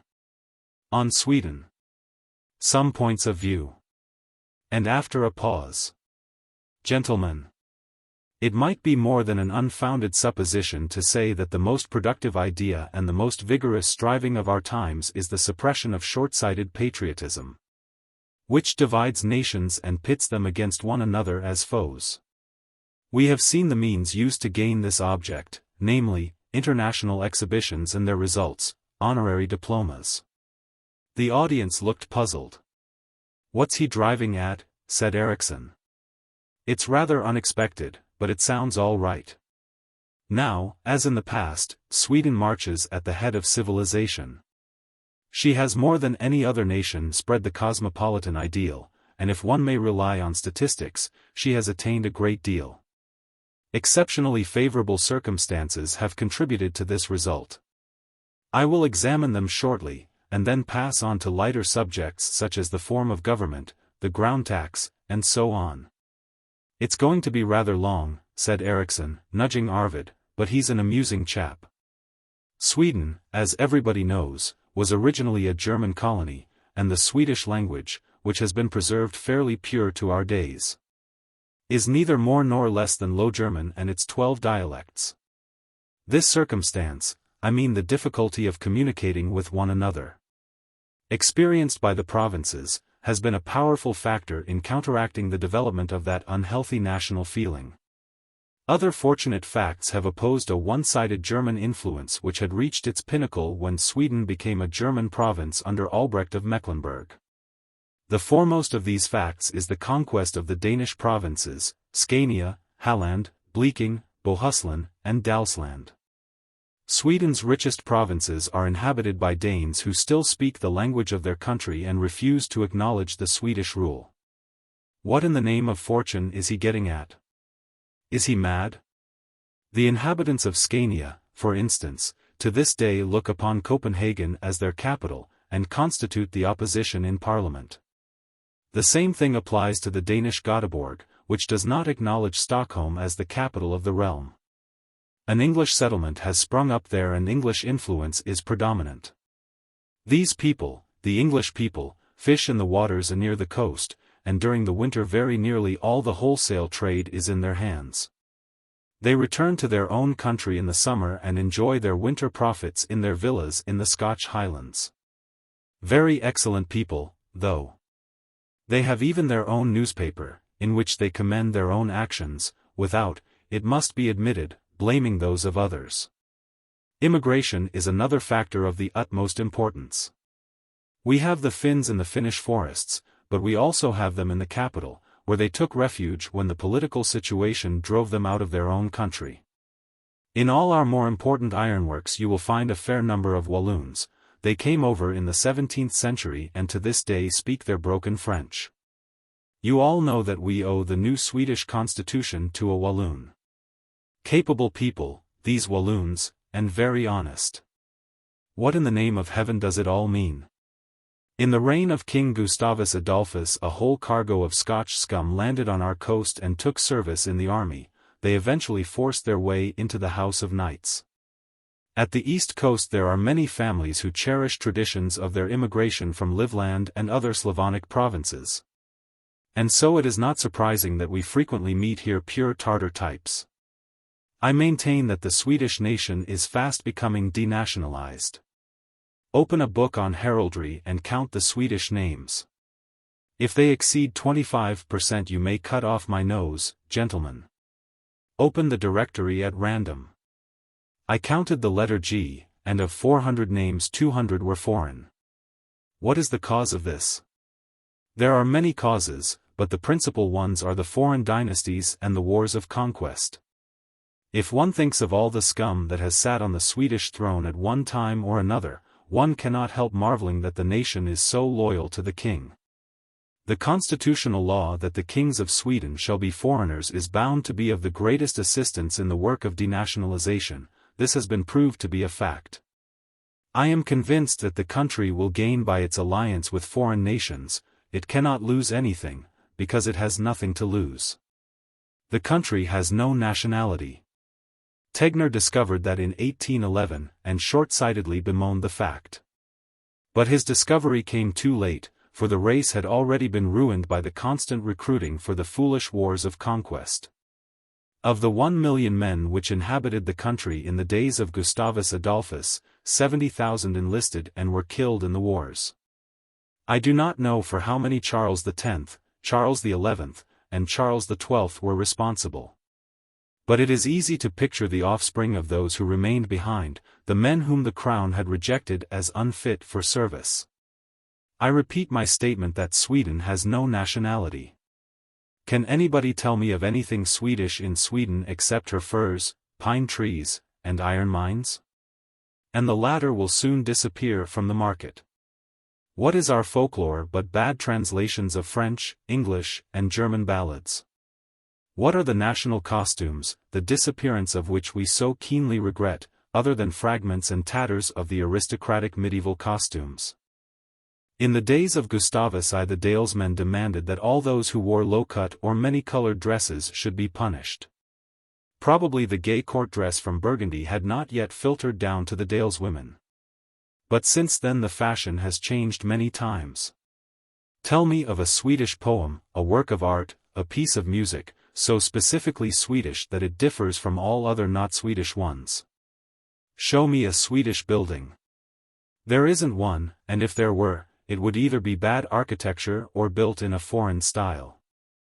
I don't think I'm exaggerating when I maintain that the Swedish nation is a stupid, conceited, slavish, envious, and uncouth nation. And for this reason it is approaching its end, and approaching it with giant strides. A tumult arose in the hall, but shouts of Charles XII could be heard above the turmoil. Gentlemen, Charles XII is dead, let him sleep until his next jubilee. To no one are we more indebted for our denationalization than to him, and therefore, gentlemen, I call for 3 cheers for Charles XII. Gentlemen, long live Charles XII. I call the meeting to order, shouted the chairman. Is it possible to imagine that a nation can be guilty of a greater piece of folly than to go to foreign nations in order to learn to write poetry? What unsurpassable oxen they must have been to walk for 1600 years behind the plough and never conceive the idea of inventing a song. Then a jolly fellow of the court of Charles XII came along and destroyed the whole work of denationalization. The literary language, which up to now had been German, was henceforth to be Swedish, down with the dog Rehnhjelm. What was his name? Edward Stjernström. The chairman's hammer came down on the table with a bang. The disturbance grew. Stop him. Down with the traitor. He's laughing at us. The Swedish nation can scream and brawl, I am aware of that. They can do nothing else. And as you will not allow me to continue my lecture and discuss the government and the royal copyholds, I will conclude by saying that the servile louts whom I have heard tonight are ripe for the autocracy which they are sure to get. Believe my words, you will have an absolute monarchy before very long. A push from the back jerked the words of the speaker out of his throat. He clung to the table. And an ungrateful race who will not listen to the truth. Kick him out. Tear him to pieces. All was dragged from the platform. But to the last moment, while knocks and blows rained down on him, he yelled like a madman, "Long live Charles XII! Down with George Rehnhjelm!" At last Olle and Arvid were standing in the street. "Whatever were you thinking of?" asked Falk. "You must have taken leave of your senses." "I believe I had. I had learnt my speech by heart for the last 6 weeks. I knew to a word what I was going to say, but when I stood on the platform and saw all those eyes gazing at me, it all went to pieces, my artificial arguments broke down like a scaffolding. The floor underneath my feet gave way, and my thoughts became confusion. Was it very crazy? Yes, it was bad, and the papers will pull you to pieces. That's a pity, I admit. I thought I was making it all so clear. But it was fun to give it them for once. You only injured your cause, they'll never let you speak again." All sighed. "Why in the name of fortune couldn't you leave Charles XII alone? That was your worst mistake." "Don't ask me. I don't know." "Do you still love the working man?" asked Falk. "I pity him for allowing himself to be humbugged by adventurers, and I shall never abandon his cause, for his cause is the burning question of the near future. And all your politics aren't worth a penny in comparison." The two friends were making their way back to old Stockholm, and finally entered a café. It was between 9 and 10 and the room was almost empty. A single customer was sitting near the counter. He was reading from a book to a girl who sat beside him doing needlework. It was a pretty, domestic scene, but it seemed to make a strong impression on Falk, who started violently and changed color. "Sellen. You here?" "Good evening, Beta," he said, with artificial cordiality which sat strangely on him, shaking hands with the girl. "Hello. Falk, old chap, said Sellen. So you are in the habit of coming here too? I might have guessed it, you are hardly ever at the Red Room now. Arvid and Beta exchanged glances. The young girl looked too distinguished for her position. She had a delicate, intelligent face, which betrayed a secret sorrow, and a slender figure. Her movements were full of self-confidence and modesty, her eyes were set in her face at a slightly upward angle. They seemed to be peering skyward as if they were anticipating evil to drop down from the clouds. With this exception they looked as if they were ready to play all the games which the whim of the moment might dictate. How grave you are, she said to Arvid, and her gaze dropped to her sewing. I've been to a grave meeting, said Arvid, blushing like a girl. What were you reading? I was reading the dedication from Faust, said Sellen, stretching out his hand and playing with Beta's needlework. A cloud darkened Arvid's face. The conversation became forced and restrained. All sat plunged in meditations, the subject of which must have been suicide. Arvid asked for a paper and was given the Incorruptible. He remembered that he had forgotten to look for the review of his poems. He hastily opened the paper and on page 3 he found what he sought. His eyes met neither compliments nor abuse. The article was dictated by genuine and deep interest.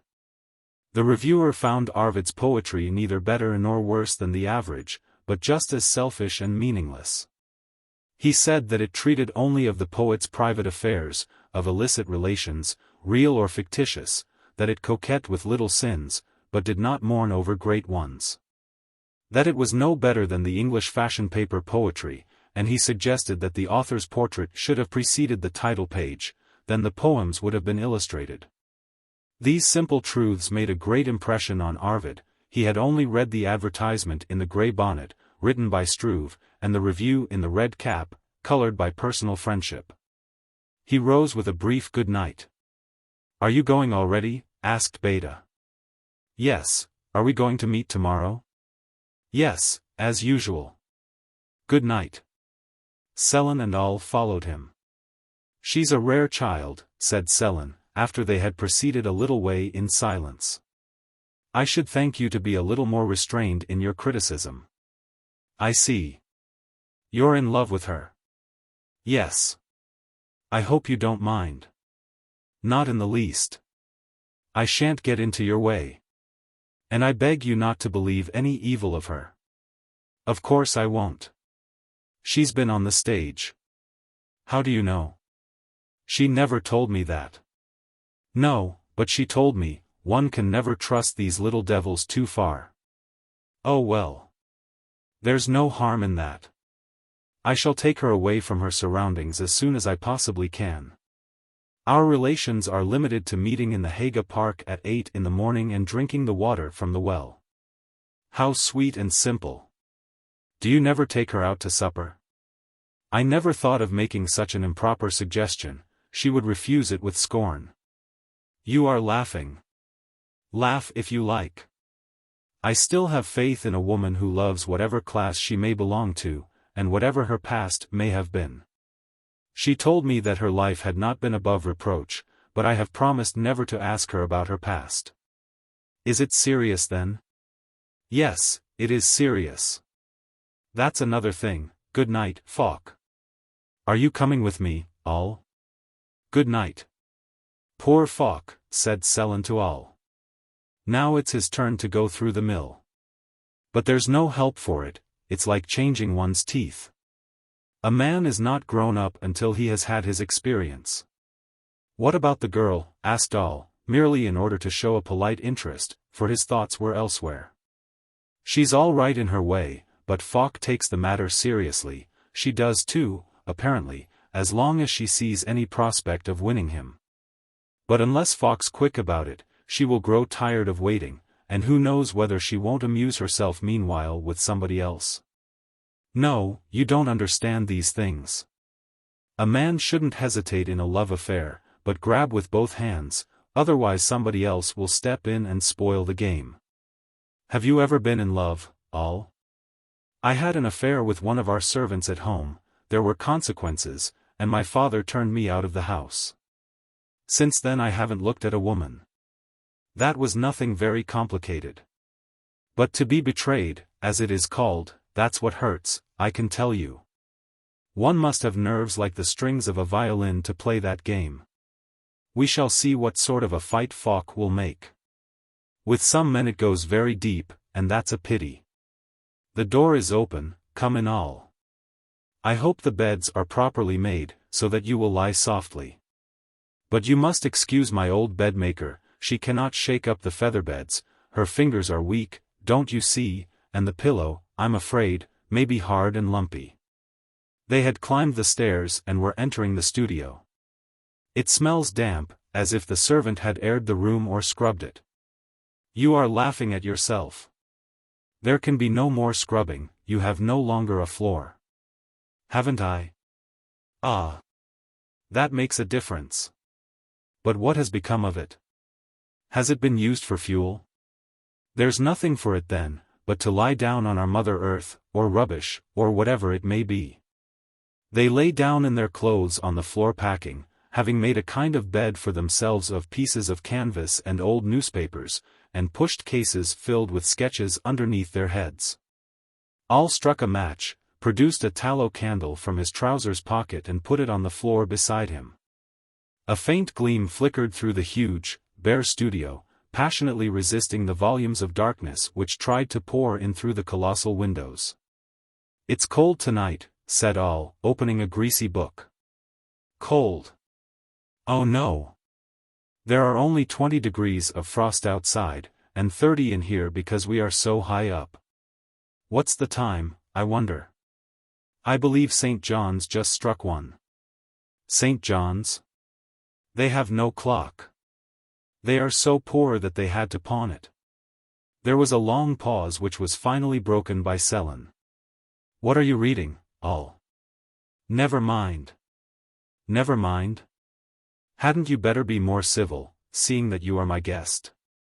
"An old cookery book which I borrowed from Ygberg." "The deuce you did. Do let's read it, I've only had a cup of coffee and 3 glasses of water today." "What would you like?" asked Olle, turning over the leaves. "Would you like some fish? Do you know what a mayonnaise is?" "Mayonnaise? No." "Read it. It sounds good." "Well, listen. Number 139. Mayonnaise, take some butter, flour, and a pinch of English mustard, and make it into a smooth paste. Beat it up with good stock, and when boiling add the yolks of a few eggs. Beat well and let it stand to cool." "No, thank you, that's not filling enough." "Oh, but that's not all. Then take a few spoonfuls of fine salad oil, vinegar, a spoonful of cream, some white pepper. Oh, yes, I see now, it's no good. Do you want something more substantial? Try and find toad in the hole. It's my favorite dish. I can't go on reading." "Do." "No, leave me alone." They were silent. The candle went out and it was quite dark. "Good night, Olle. Wrap yourself well up, or you'll be cold." "What with?" "I don't know. Aren't we having a jolly time? I wonder why one doesn't kill oneself when one is so cold. Because it would be wrong. I find it quite interesting to live, if only to see what will come of it all in the end." "Are your parents alive, Sellen?" "No, I'm illegitimate." "Yours?" "Yes, but it comes to the same thing. You should be more grateful to Providence, Olle. One should always be grateful to Providence, I don't quite know why. But I suppose one should." Again there was silence. The next time it was Olle who broke it. "Are you asleep?" "No, I'm thinking of the statue of Gustavus Adolphus. Would you believe me when I—" "Aren't you cold?" "Cold? It's quite warm here. My right foot is frozen. Pull the paint box over you, and tuck the brushes round your sides, then you'll be warmer.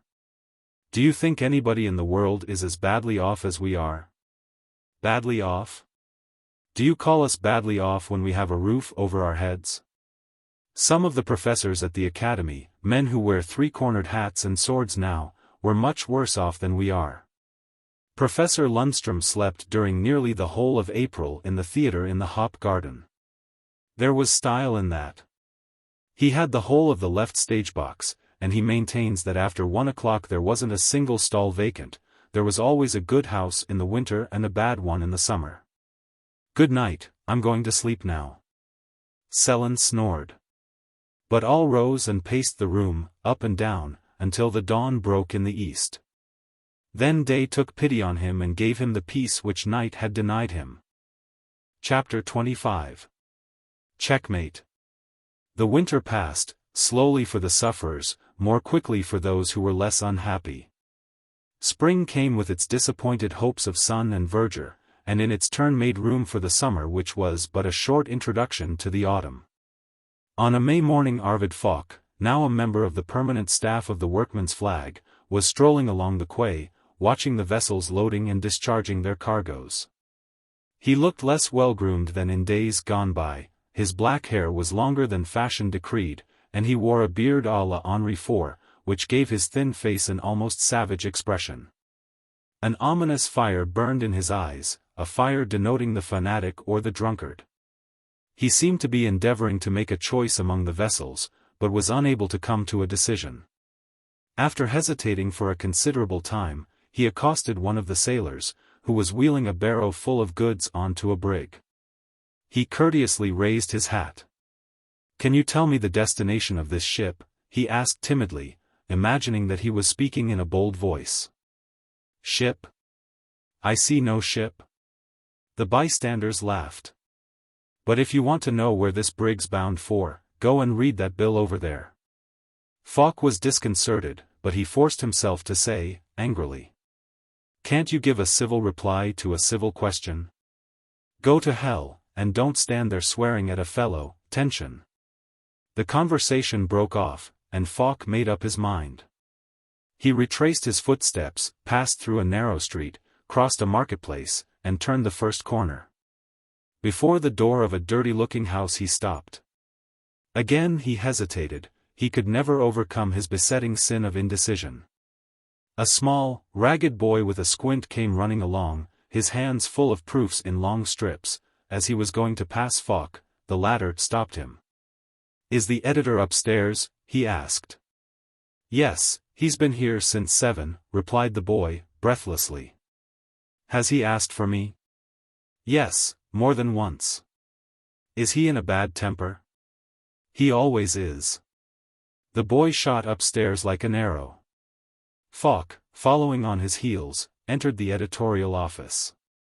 It was a hole with 2 windows looking on a dark street. Before each of the windows stood a plain deal table, covered with paper, pens, newspapers, scissors and a gum bottle. One of the tables was occupied by his old friend Ygberg, dressed in a ragged black coat, engaged in reading proofs. At the other table, which was Falk's, sat a man in shirt sleeves, his head covered by a black silk cap of the kind affected by the communards. His face was covered by a red beard, and his thick-set figure with its clumsy outlines betrayed the man of the people. As Falk entered, the communard's legs kicked the table violently. He turned up his shirt sleeves, displaying blue tattoo marks representing an anchor and an Anglo-Saxon R, seized a pair of scissors. Savagely stabbed the front page of a morning paper, cut out a paragraph, and said, rudely, with his back to Falk, "Where have you been?" "I've been ill," replied Falk, defiantly, as he thought, but humbly as Ygberg told him afterwards. "It's a lie. You've been drinking. I saw you at a cafe last night." "Surely I can go where I please."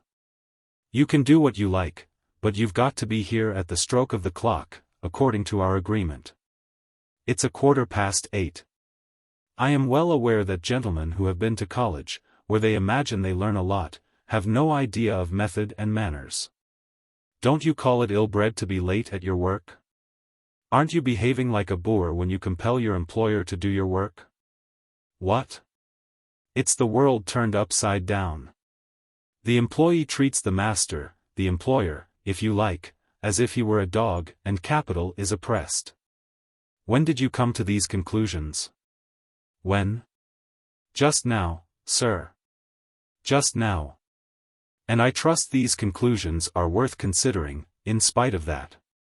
But I discovered something else. You are an ignoramus, you can't spell. Look at this. What's written here? Read it. We hope that all those who will have to go through their drill next year, is it possible? Who, next year? Well, that's quite right, said Falk. Right? How dare you say it's right? It's customary to say who in the next year, and consequently it should also be written in this form. That's right, too. Definitions of time govern either the accusative or. None of your learned palaver. Don't talk nonsense to me. Besides this, you spell exercise with an X only, although it should be spelt exercise. Don't make excuses. Is it exercise or exercise? Of course people say. People say, therefore exercise is right, the customary pronunciation must be correct. Perhaps, all things considered, I'm a fool. Perhaps I can't spell correctly. But enough, now. Get to work and another time pay a little more attention to the clock. He jumped up from his chair with a yell, and boxed the ears of the printer's boy. Are you sleeping in bright daylight, you young scamp? I'll teach you to keep awake. You are not yet too old for a thrashing. He seized the victim by the braces, threw him on a pile of unsold papers, and beat him with his belt. I wasn't asleep. I wasn't asleep. I was only closing my eyes a little, howled the boy. What, you dare to deny it? You've learned to lie, but I will teach you to speak the truth. Were you asleep or were you not asleep? Tell the truth or you'll be sorry for it. I wasn't asleep, whimpered the boy, too young and inexperienced to get over his difficulty by telling a lie. I see, you mean to stand by your lie, you hardened little devil. You insolent liar. He was going to continue the thrashing when Falk rose, approached the editor, and said firmly. Don't touch him. I saw that he was not asleep. By Jove! Listen to him. Who the dickens are you? Don't touch him. Who said those words? I must have heard a gnat buzzing. Or perhaps my ears deceived me. I hope so. I do hope so. Mr. Ygberg. You are a decent fellow. You haven't been to college. Did you happen to see whether this boy, whom I'm holding by the braces like a fish, was asleep or not? If he wasn't asleep, replied Ygberg, phlegmatically and obligingly, he was just on the point of dropping off. Well answered. Would you mind holding him, Mr. Ygberg, while I give him a lesson with my cane in telling the truth? You've no right to beat him, said Falk. If you dare to touch him, I shall open the window and call for the police. I am master in my own house and I always thrash my apprentices. He is an apprentice and will be employed in the editorial office later on. That's what's going to be done, although there are people who imagine that a paper can only be properly edited by a man who has been to college. Speak up, Gustav, are you learning newspaper work? Answer, but tell the truth, or... Before the boy had time to reply, the door was opened and a head looked in, a very striking head, and certainly not one that might have been expected in such a place. But it was a well-known head, it had been painted 5 times. At the sight of it the editor strapped his belt round him, hastily put on his coat, bowed and smiled. The visitor asked whether the editor was disengaged. He received a satisfactory reply, and the last remnant of the working man disappeared when a quick movement swept the communard's cap off the editor's head. Both men went into an inner office and the door closed behind them. I wonder what the Count's after, said Ygberg, with the air of a schoolboy, when the master had left the classroom. I don't wonder in the least, said Falk, I think I know the kind of rascal he is, and the kind of rascal the editor is. But I am surprised to find that you have changed from a mere blockhead into an infamous wretch, and that you lend yourself to these disgraceful acts. Don't lose your temper, my dear fellow. You were not at the House last night? No. In my opinion Parliament is a farce, except in so far as private interests are concerned. What about the Triton? The question was put to the vote, and it was resolved that the government, in view of the greatness, the patriotism, which characterized the enterprise, should take over the debentures while the society went into liquidation, that is to say, settled the current affairs. Which means that government will prop up the house while the foundation crumbles away, so as to give the directors time to get out of harm's way. You would rather that all those small— I know what you are going to say, all those small capitalists. Yes, I would rather see them working with their small capital than idling away their time and lending it out at interest. But, above all things, I should like to see those sharpers in prison. It would help to put a stop to these swindles. But they call it political economy. It's vile. There's something else I want to say. You covet my post. You shall have it. I hate the idea of your sitting in your corner with a heart filled with bitterness, because you have to sweep up after me in reading proofs. There are already too many of my unprinted articles lying on the desk of this contemptible apostle of liberty to tempt me to go on telling cock and bull stories. The red cap was too conservative to please me, but the people's flag is too dirty. I am glad to see you relinquishing your chimeras and listening to common sense. Go to the Grey Bonnet, you'll have a chance there. I have lost the illusion that the cause of the oppressed lies in good hands. And I think it would be a splendid mission to enlighten the people on the value of public opinion, especially printed public opinion, and its origin. But I shall never abandon the cause. The door to the inner room opened again, and the editor came out. He stood still in the middle of the office and said, in an unnaturally conciliatory voice, almost politely, "I want you to look after the office for a day, Mr. Falk. I have to go away on important business. Mr. Ygberg will assist you so far as the daily business is concerned. His lordship will be using my room for a few minutes. I hope, gentlemen, you will see that he has everything he wants." "Oh, please don't trouble," came the Count's voice from inside the room, where he was sitting bent over a manuscript. The editor went and, strange to say, 2 minutes later the Count went also. He had waited just long enough to avoid being seen in the company of the editor of the Workman's Flag. "Are you sure that he's gone?" asked Ygberg. "I hope so," said Falk. "Then I'll go and have a look at the market. By the by, have you seen Beta since?" "Since when?" "Since she left the cafe and went to live in a room by herself." "How do you know she did?" "Do control your temper, Falk.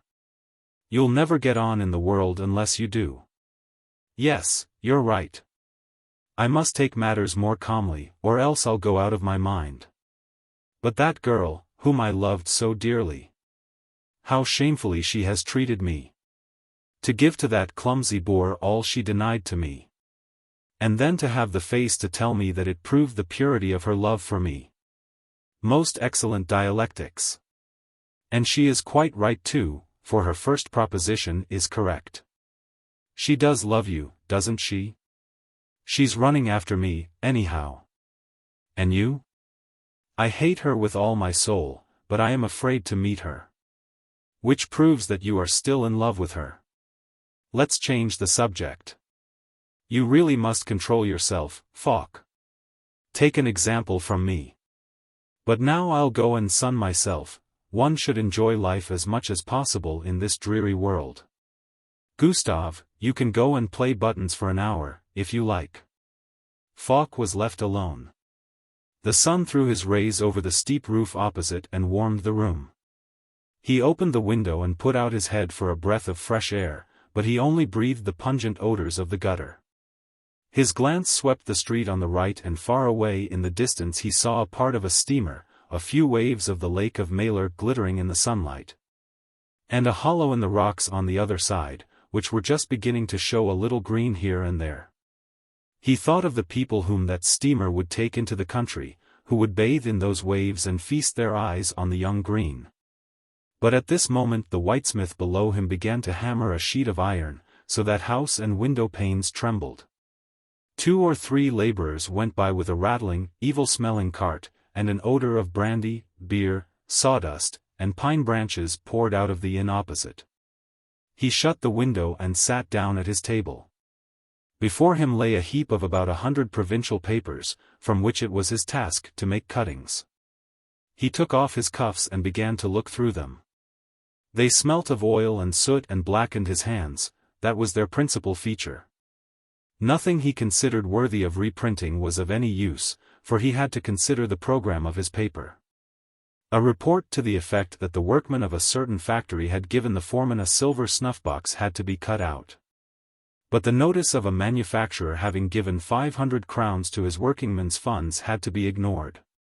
A paragraph reporting that the Duke of Halland had handselled a pile driver, and Director Holsheim celebrated the event in verses, had to be cut out and reproduced in full, because the people liked to read this kind of thing.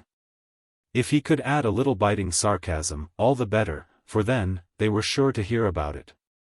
Roughly speaking, the rule was to cut out everything said in favor of journalists and working men and everything depreciating clergymen, officers, wholesale merchants, not retail, the professions, and famous writers. Moreover, at least once a week, it was his business to attack the management of the Royal Theatre, and severely criticized the frivolous musical comedies produced in the Little Theatre. In the name of morality and public decency, he had noticed that the working men did not patronize these theatres. Once a month the town councillors had to be accused of extravagance. As often as opportunity arose the form of government, not government itself, had to be assailed. The editor severely censored all attacks on certain members of Parliament and ministers. Which? That was a mystery unknown to even the editor. It depended on a combination of circumstances which only the secret proprietor of the paper could deal with. Falk worked with his scissors until one of his hands was black. He had frequent recourse to the gum bottle, but the gum smelt sour and the heat in the room was stifling.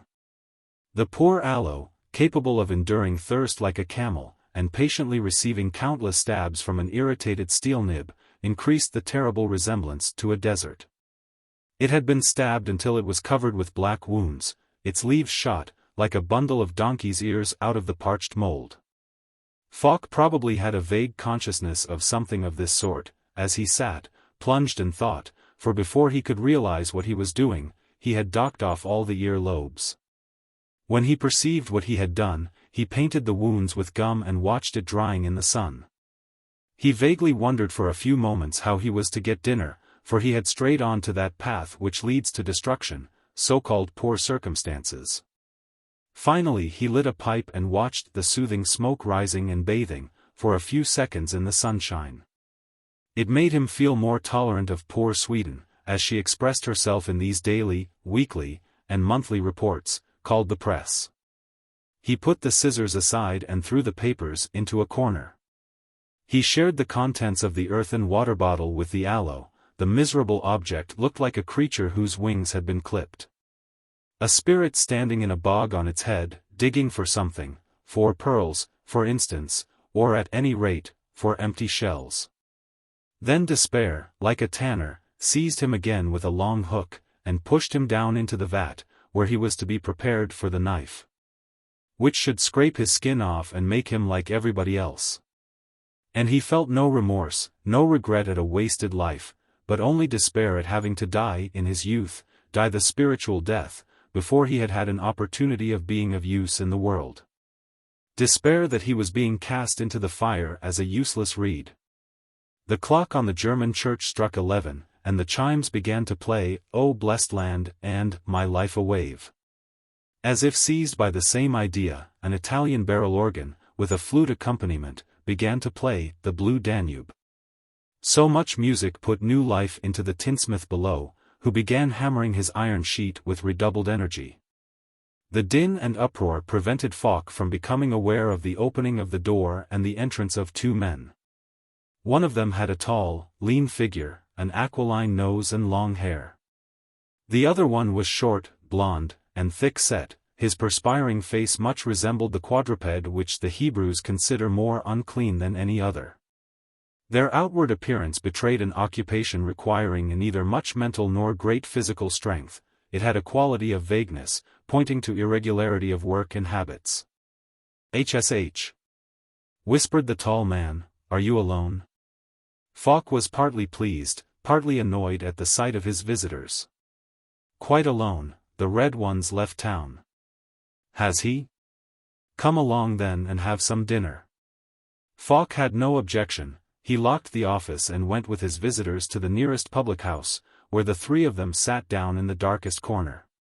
"Here, have some brandy," said the thick-set man, whose glazed eyes sparkled at the sight of the brandy bottle. But Falk, who had only joined his friends because he was yearning for sympathy and comfort, paid no attention to the proffered delights. "I haven't been as miserable as this for a long time," he said. "Have some bread and butter and a herring," said the tall man. "We'll have some caraway cheese." "Here. Waiter. Can't you advise me?" Falk began again. "I can't stand the red one any longer, and I must. Here. Waiter. Bring some black bread. Drink, Falk, and don't talk nonsense." Falk was thrown out of the saddle. He made no second attempt to find sympathy with his mental difficulties, but tried another, not unusual way. "Your advice is the brandy bottle," he said. "Very well, with all my soul, then." The alcohol flowed through his veins like poison, for he was not accustomed to take strong drink in the morning. The smell of cooking, the buzzing of the flies, the odor of the faded flowers, which stood by the side of the dirty table center, induced in him a strange feeling of well-being. And his low companions with their neglected linen, their greasy coats, and their unwashed jailbird faces harmonized so well with his own degraded position, that he felt a wild joy surging in his heart. "We were in the Deer Park last night and, by Jove! We did drink," said the stout man, once more enjoying the past delights in memory. Falk had no answer to this, and moreover, his thoughts were running in a different groove. "Isn't it jolly to have a morning off?" said the tall man, who seemed to be playing the part of tempter. "It is, indeed," replied Falk, trying to measure his freedom, as it were, with a glance through the window. But all he saw was a fire escape and a dustbin in a yard which never received more than a faint reflection of the summer sky. "Half a pint. That's it. Ah. Well, and what do you say to the Triton?" "Ha ha ha.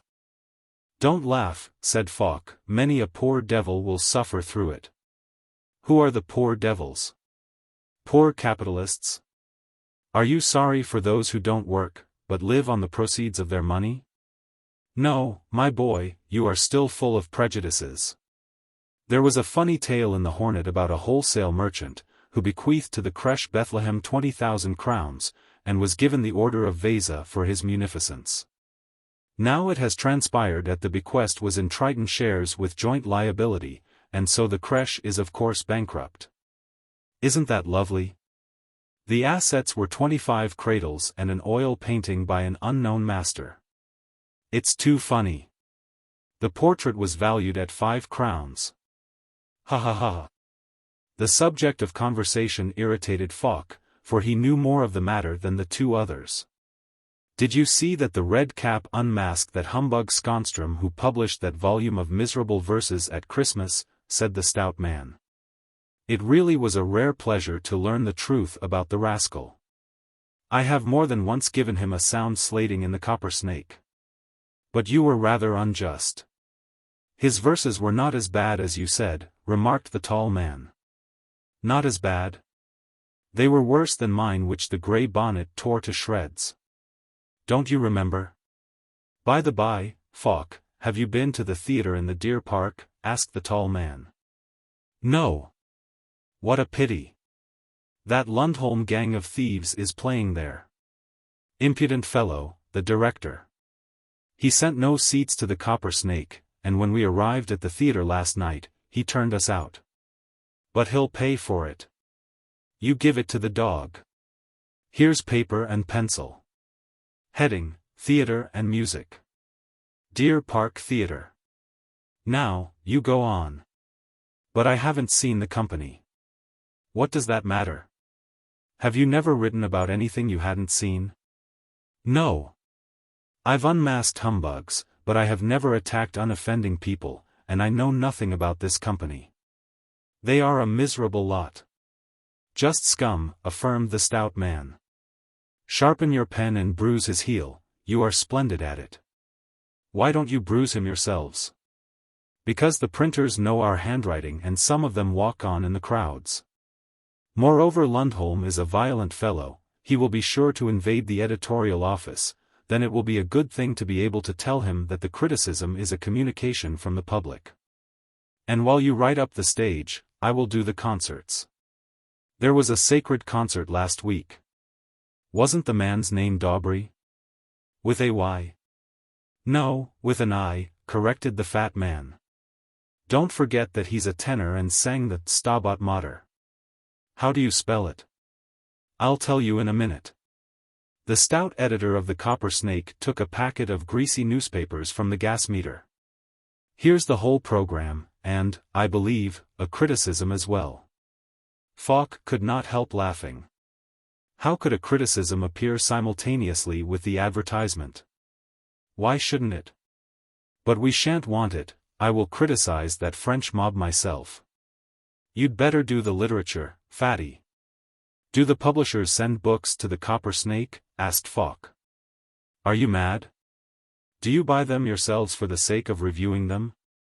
Buy them? Greenhorn. Have another glass and cheer up, and I'll treat you to a chop. Do you read the books which you review? Who do you think has time for reading books? Isn't it enough to write about them? It's quite sufficient to read the papers. Moreover, it's our principle to slate everything. An absurd principle. Not at all. It brings all the author's enemies and enviers on one side, and so one's in the majority. Those who are neutral would rather see an author slated than praised. To the nobody there is something edifying and comforting in the knowledge that the road to fame is beset with thorns. Don't you think so?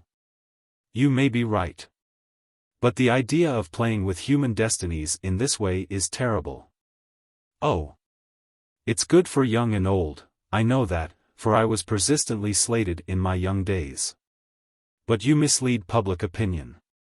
The public does not want to have an opinion, it wants to satisfy its passions. If I praise your enemy you writhe like a worm and tell me that I have no judgment. If I praise your friend, you tell me that I have. Take that last piece of the dramatic theater, Fatty, which has just been published in book form. Are you sure that it has been published? I am certain of it.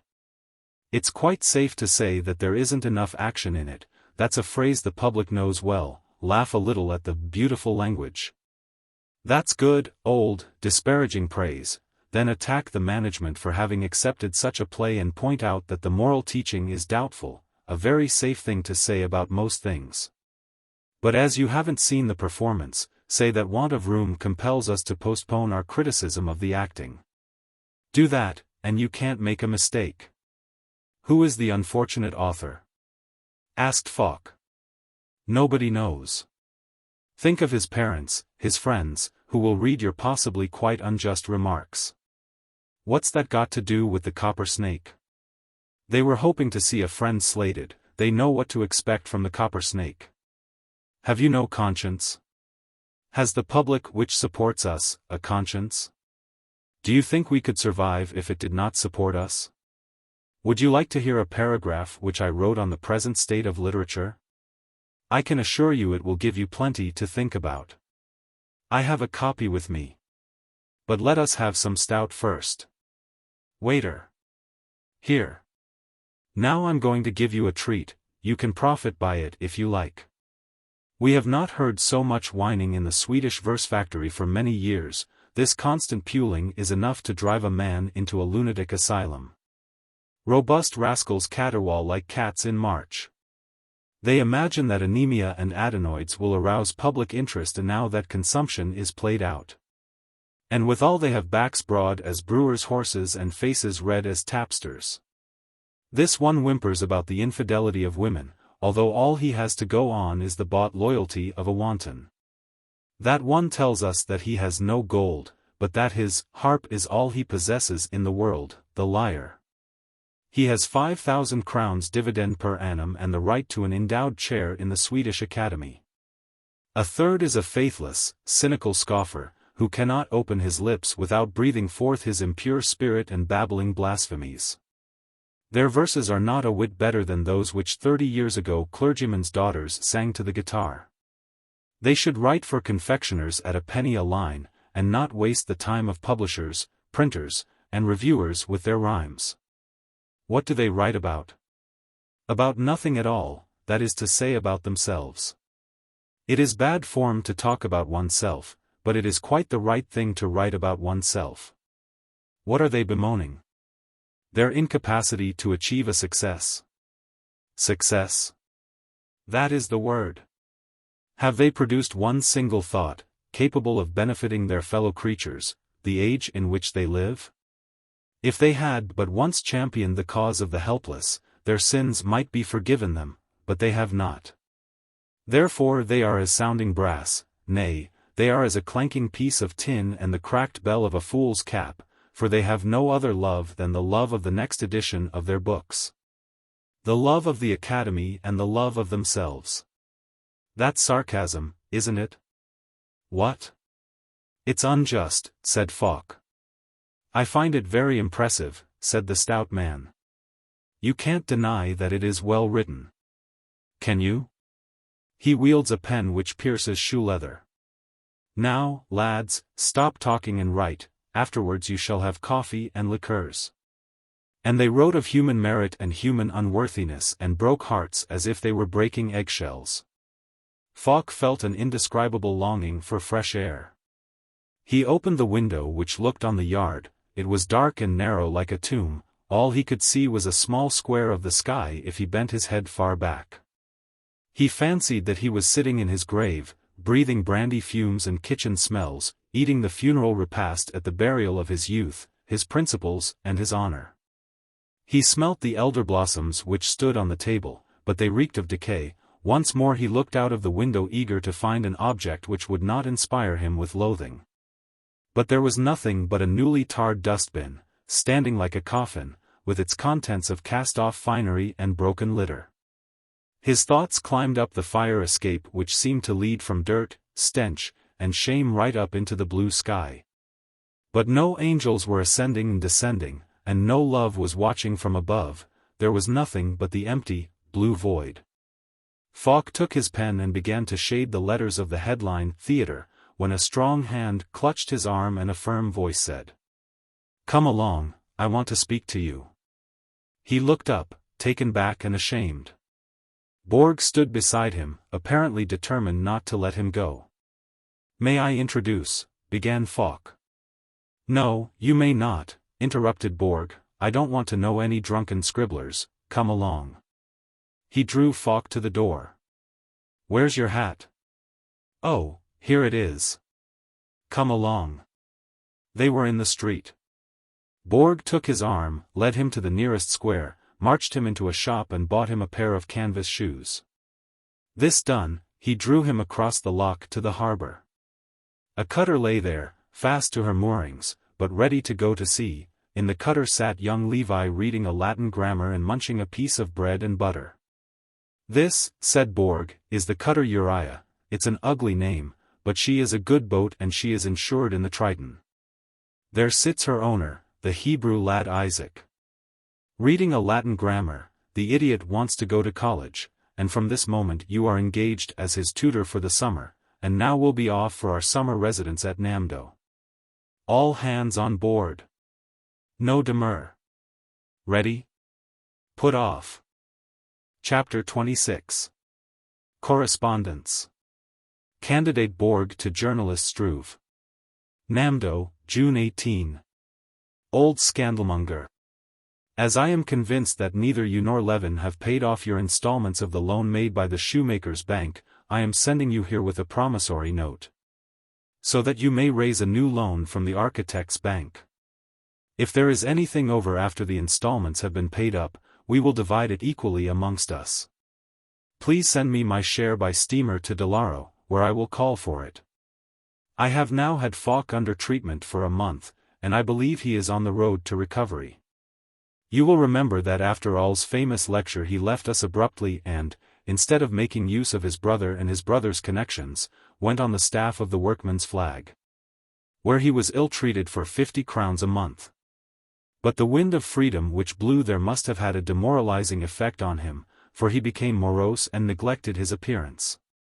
With the help of the girl Beta I kept my eye on him, and when I considered him ripe for a rupture with the communards, I went and fetched him away.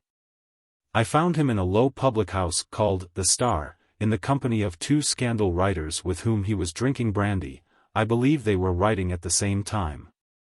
He was in a melancholy condition, as you would say. As you know, I regard mankind with calm indifference. Men are to me geological preparations, minerals. Some crystallize under one condition, others under another. It all depends on certain laws or circumstances which should leave us completely unmoved. I don't weep over the limespar, because it is not as hard as a rock crystal. Therefore I cannot regard Falk's condition as melancholy. It was the outcome of his temperament, heart you would say, plus the circumstances which his temperament had created. But he was certainly down when I found him. I took him on board our cutter and he remained passive. But just as we had pushed off, he turned round and saw Beta standing on the shore, beckoning to him. I can't think how she got there. On seeing her, our man went clear out of his mind. "Put me ashore," he screamed, threatening to jump overboard. I seized him by the arms, pushed him into the cabin and locked the door. As we passed Vaxholm, I posted 2 letters, one to the editor of the Workman's Flag, begging him to excuse Falk's absence, and the other to his landlady, asking her to send him his clothes. In the meantime he had calmed down, and when he beheld the sea and the skerries, he became sentimental and talked a great deal of nonsense. He had lost all hope of ever seeing God's green earth again, he said, and so on. But presently he began to suffer from something like qualms of conscience. He maintained that he had no right to be happy and take a holiday when there were so many unhappy people in the world. He imagined that he was neglecting his duty towards the scoundrel who edits the Workman's Flag, and begged us to row him back. When I talked to him of the terrible time he had just gone through, he replied that it was the duty of all men to work and suffer for one another. This view had almost become a religion with him, but I have cured him of it with soda water and salt baths.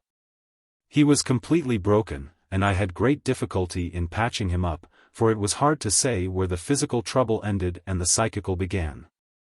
I must say that in a certain respect he excites my astonishment. I won't say admiration, for I never admire anybody. He seems to suffer from an extraordinary mania which makes him act in direct contradiction to his own interest. He might have been in a splendid position, if he had not thrown up his career in the civil service, particularly as his brother would, in that case have helped him with a sum of money. Instead of that he cast his reputation to the winds and slaved for a brutal plebeian, and all for the sake of his ideals. It is most extraordinary. But he seems to be mending at last, more particularly after a lesson he had here. Can you believe it, he called the fishermen, sir, and took off his hat to them. In addition he indulged in cordial chats with the natives, in order to find out how these people lived. The result was that the fishermen pricked up their ears, and one of them asked me one day whether this Falk paid for his own board, or whether the doctor, paid for him. I told Falk about it and it depressed him. He is always despondent, whenever he is robbed of a delusion. A few days later he talked to our landlord on the subject of universal suffrage. Later on our landlord asked me whether Falk was in poor circumstances. During the first few days he ran up and down the shore like a madman. Often he swam far out into the fjord, as if he never meant to return again. As I always looked upon suicide as the sacred right of every individual, I did not interfere. Isaac told me that Falk had opened his heart to him on the subject of the girl Beta. She seems to have made an awful fool of him. Apropos of Isaac. He is one of the shrewdest fellows I ever met. He has, after 1 month's study, mastered the Latin grammar, and he reads his Caesar as we read the Grey Bonnet, and what's more, he knows all about it, which we never did. His brain is receptive, that is to say, capable of assimilating knowledge, and in addition to this it is practical. This combination has produced many a genius, in spite of gross stupidity in many other respects. Every now and then he indulges his business instincts. The other day he gave us a brilliant example of his talent in that direction. I know nothing about his financial position, for in that respect he is very reticent, but a little while ago he had to pay a few hundred crowns. He was very fidgety, and as he did not want to apply to his brother, of the Triton, with whom he is not on friendly terms, he asked me to lend him the sum. I was not in a position to do so. Thereupon he sat down, took a sheet of notepaper, wrote a letter and sent it off by special messenger. For a few days nothing happened. In front of our cottage grew a pretty little oakwood which shaded us from the sun and sheltered us from the strong sea breezes. I don't know much about trees and things pertaining to nature, but I love to sit in the shade when the days are hot. One morning, on pulling up my blind, I was dumbfounded. I was looking at the open fjord and a yacht riding at anchor about a cable length from the shore. Every tree had gone, and Isaac was sitting on a stump reading Euclid and counting the trunks as they were being carried on board the yacht. I wakened Falk. He was furious and had a quarrel with Isaac, who made 1,000 crowns on the deal. Our landlord received 200, all he had asked for. I could have killed Isaac, not because he had had the trees cut down, but because I had not thought of it first. Falk said it was unpatriotic, but Isaac swears that the removal of the rubbish has improved the view. He declares that he will take a boat next week and visit the neighboring islets with the same object. Our landlord's wife cried all day long, but her husband went to Delaro to buy her a new dress. He remained away for 2 whole days, and when he returned at last, he was drunk. There was nothing in the boat, and when his wife asked for the new dress, the fisherman confessed that he had forgotten all about it. Enough for the present. Write soon and tell me a few new scandals, and be careful how you manipulate the loan. Your deadly enemy and security. H.B. P.S. I read in the papers that a civil service bank is about to be established. Who is going to put money into it? Keep an eye on it, so that we can place a bill there when the time comes.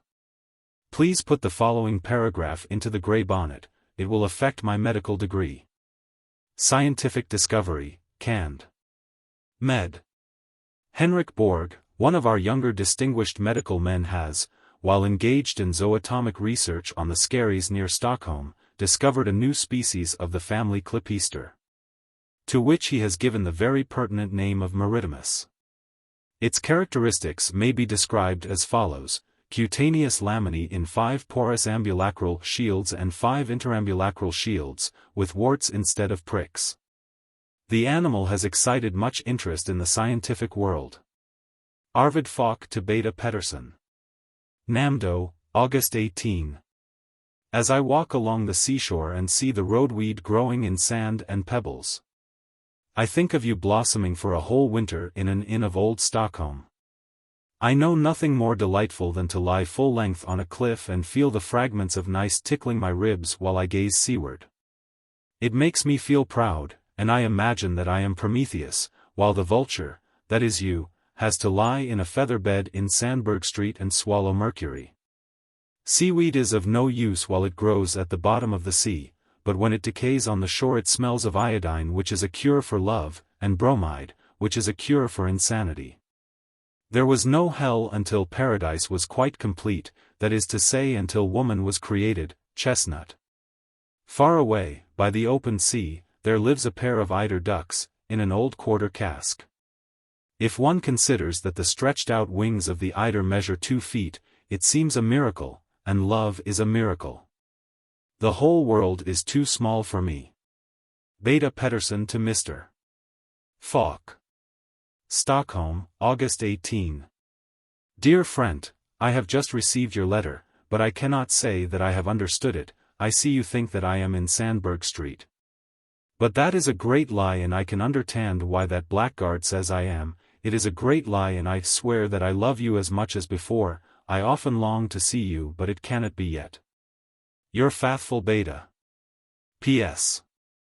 Dear Arvid, if you could lend me 30 crowns till the 15th, I swear I will pay it back on the 15th, because I shall receive money then. I have been so ill, and I am often so sad that I wish I was dead. The barmaid in the cafe was a horrid creature who was jealous because of the stout Berglund, and that is why I left. All they say of me is lies. I hope you are well, and don't forget your. The same.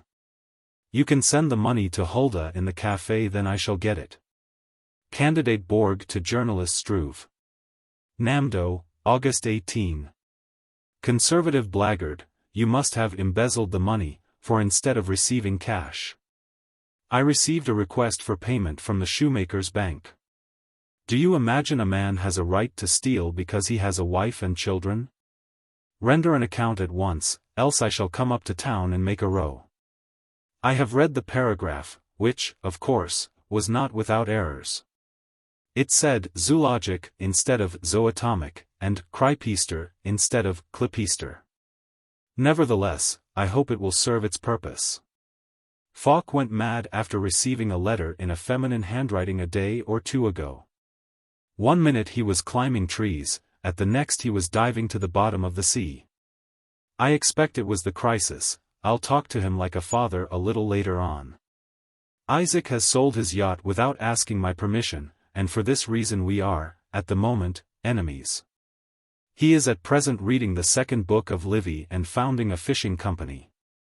He has bought a strömming net, a seal gun, 25 pipe stems, a salmon line, 2 bass nets, a shed for dragnets, and a church. The latter seems incredible, but it is quite true. I admit it was scorched a little by the Russians in 1719, but the walls are still standing. The parish possesses a new one which serves the ordinary purpose. The old one was used as a parochial storeroom. Isaac is thinking of making the academy a present of it, in the hope of receiving the order of Vasa. The latter has been given for less. Isaac's uncle, who is an innkeeper, received it for treating the deaf and dumb to bread and butter and beer when they used the riding ground in the autumn. He did it for 6 years. Then he received his reward. Now he takes no more notice of the deaf and dumb, which proves how fatal the order of Vasa may be under certain circumstances. Unless I drown the rascal Isaac, he won't rest until he has bought all Sweden. Pull yourself together and behave like an honorable man, or I shall bear down upon you like Jehu, and then you'll be lost. H.B. P.S. When you write the notice relating to the distinguished strangers at Dalaro, mention me and Falk, but ignore Isaac. His presence irritates me. He went and sold his yacht. Send me some blank bills, blue ones, sola bills, when you send the money. Candidate Borg to journalist Struve. Namdo, September 18. Man of honor, money arrived. Seems to have been exchanged, for the architect's bank always pays in Scanian bills of 50. However, never mind. Falk is well, he has passed the crisis like a man. He has regained his self-confidence, a most important quality as far as worldly success goes, but a quality which, according to statistics, is considerably weakened in children who lose their mothers at an early age. I gave him a prescription which he promised to try all the more readily as the same idea had occurred to him. He will return to his former profession, but without accepting his brother's help, his last act of folly of which I do not approve, re-enter society, register his name with the rest of the cattle. Become respectable, make himself a social position, and hold his tongue until his word bears weight. The latter is absolutely necessary, if he is to remain alive. He has a tendency to insanity, and is bound to lose his reason unless he forgets all about these ideas which I really cannot understand. And I don't believe that he himself could define what it is he wants. He has begun the cure, and I am amazed at his progress. I'm sure he'll end as a member of the royal household. That is what I believed until a few days ago when he read in a paper an account of the Commune at Paris. He at once had a relapse and took to climbing trees again. He got over it, though, and now he does not dare to look at a paper. But he never says a word. Beware of the man when his apprenticeship is over. Isaac is now learning Greek. He considers the textbooks too stupid and too long.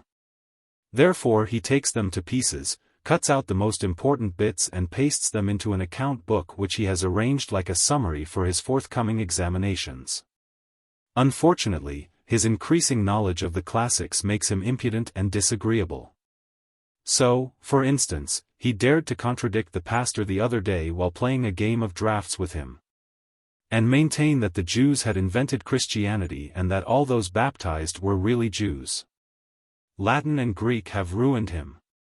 I am afraid that I have nursed a dragon in my hairy bosom. If this is so, then the seed of the woman must bruise the serpent's head. H.B. P.S. Falk has shaved his American beard and no longer raises his hat to the fishermen. You'll not hear from me again from Namdo. We are returning to town on Monday. Chapter 27. Recovery. It was autumn again. On a clear November morning Arvid Falk was walking from his elegantly furnished rooms in Great Street to Man's boarding school near Charles XII Market, where he had an appointment as master of the Swedish language and history. During the autumn months he had made his way back into civilized society, a proceeding which had brought home to him the fact that he had become a perfect savage during his wanderings. He had discarded his disreputable hat and bought a high one which he found difficult, at first, to keep on his head. He had bought gloves, but in his savagery he had replied 15 when the shopgirl asked for his size, and blushed when his reply brought a smile to the face of every girl in the shop. The fashion had changed since he had last bought clothes. As he was walking through the streets, he looked upon himself as a dandy, and every now and then examined his reflection in the shop windows, to see whether his garments set well.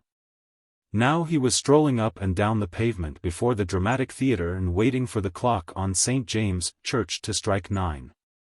He felt uneasy and embarrassed, as if he were a schoolboy going to school himself. The pavement was so short, and as again and again he retraced his footsteps he compared himself to a dog on a chain. For a moment he had a wild thought of taking a wider range, a very much wider range, for if he went straight on, he would come to Lillian's. And he remembered the spring morning when that very pavement had led him away from society, which he detested, into liberty, nature, and slavery. It struck 9. He stood in the corridor. The schoolroom doors were closed. In the twilight he saw a long row of children's garments hanging against the wall. Hats, boas, bonnets, wraps, gloves, and muffs were lying on tables and window sills. And whole regiments of button boots and overshoes stood on the floor. But there was no smell of damp clothes and wet leather as in the halls of the parliamentary buildings and in the Workingmen's Union, Phoenix.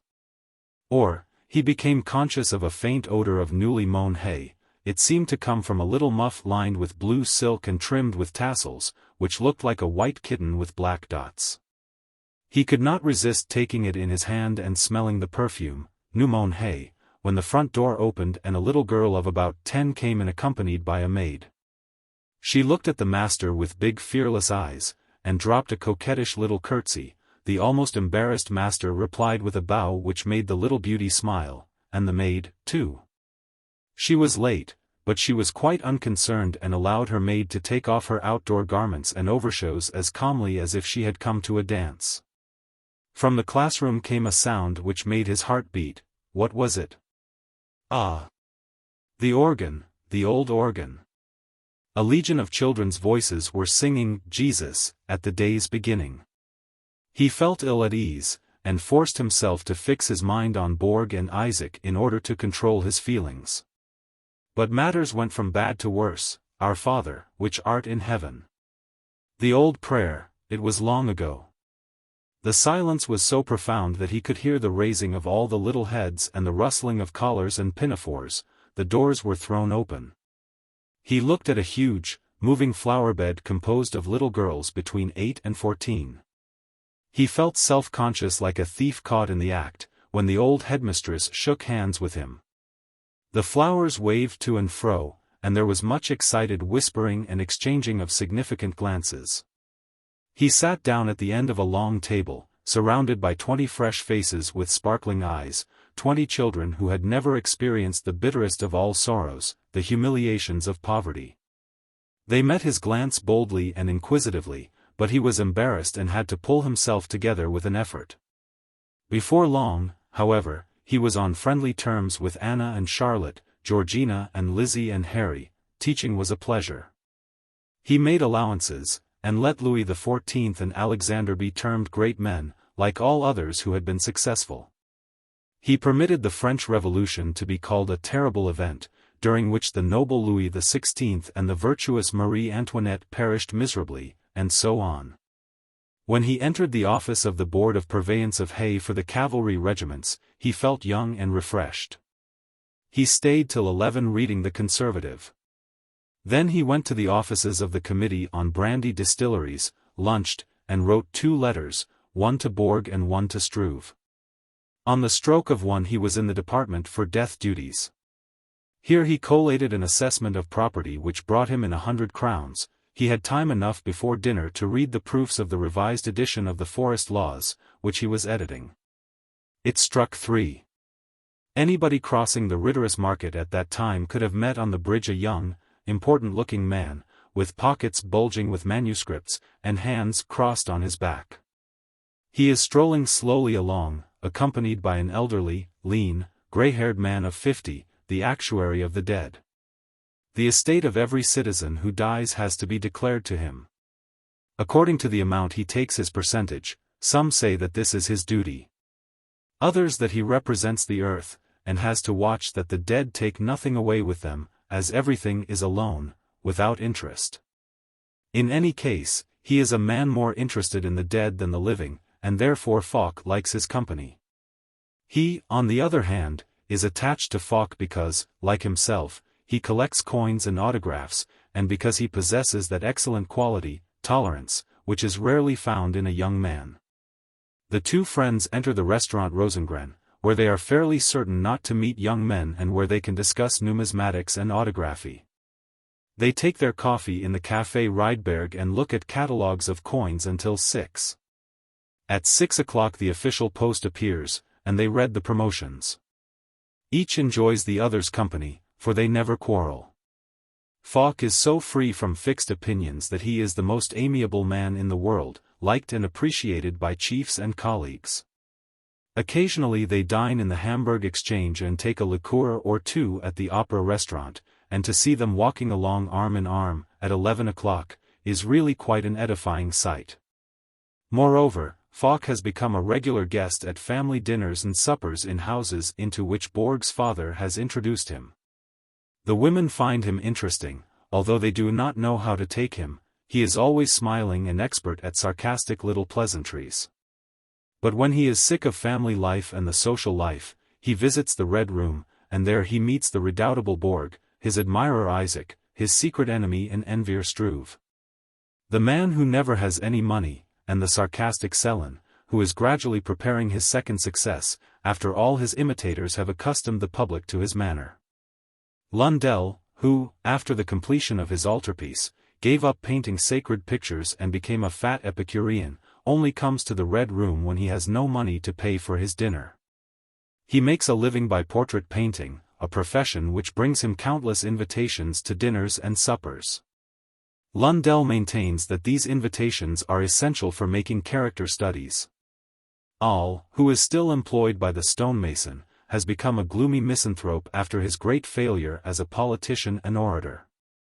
He refuses to impose on his former friends and lives a solitary life. Falk is in a boisterous, riotous mood whenever he visits the Red Room, and Borg is of opinion that he does him credit. He is a veritable sapeur to whom nothing is sacred, except politics. This is a subject on which he never touches. But if, while he lets off his fireworks for the amusement of his friends, he should catch, through the dense tobacco smoke, a glimpse of the morose Olle on the other side of the room, his mood changes, he becomes gloomy like a night on the sea, and swallows large quantities of strong liquor, as if he wanted to extinguish a smoldering fire. But all has not been seen for a long time. Chapter 28. From Beyond the Grave. The snow was falling lightly and silently, clothing the street in pure white, as Falk and Sellen were walking to the infirmary in the southeastern suburb of Kingsholm, to call for Borg on their way to the Red Room.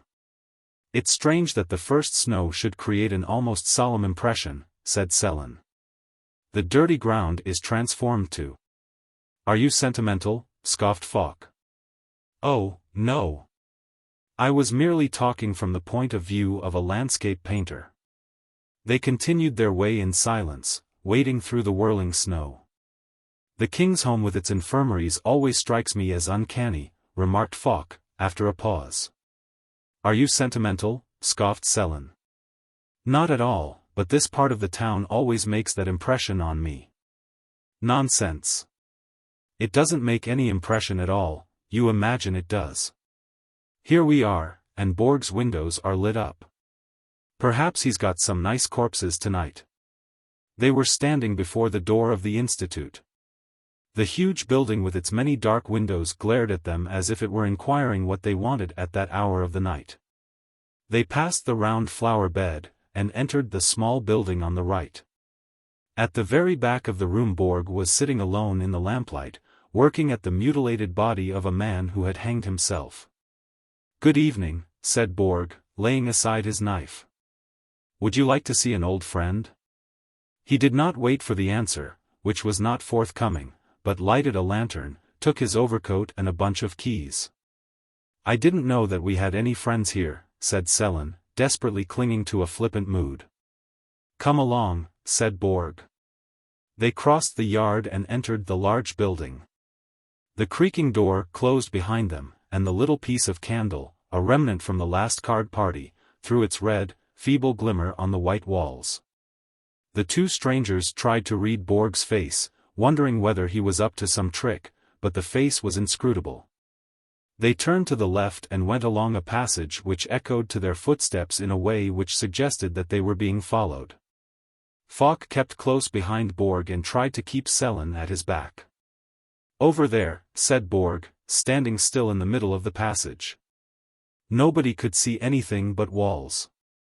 But they heard a low trickling sound, like the falling of a gentle rain, and became aware of a strange odor, resembling the smell of a damp flower bed or a pine wood in October. "To the right," said Borg. The right wall was made of glass, and behind it, on their backs, lay three white bodies. Borg selected a key, opened the glass door, and entered. "Here," he said, standing still before the second of the three. It was all. He lay there as quietly, with his hands folded across his chest, as if he were taking an afternoon nap.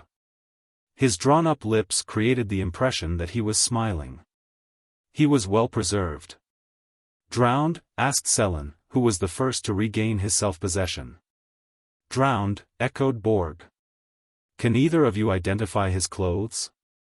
Three miserable suits were hanging against the wall. Sellen at once picked out the right one. A blue jacket with sporting buttons, and a pair of black trousers, rubbed white at the knees.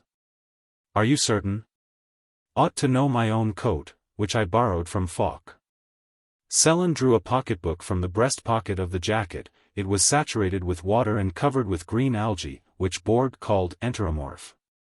He opened it by the light of the lantern and examined its contents, 2 or 3 overdue pawn tickets and a bundle of papers tied together, on which was written, "To him who cares to read."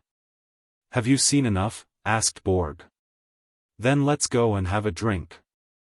The three mourners, friend was a word only used by Levin and Lundell when they wanted to borrow money, went to the nearest public house as representatives of the Red Room.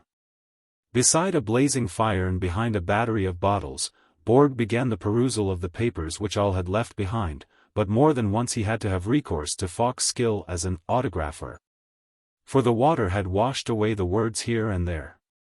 It looked as if the writer's tears had fallen on the sheets, as Sellen facetiously remarked.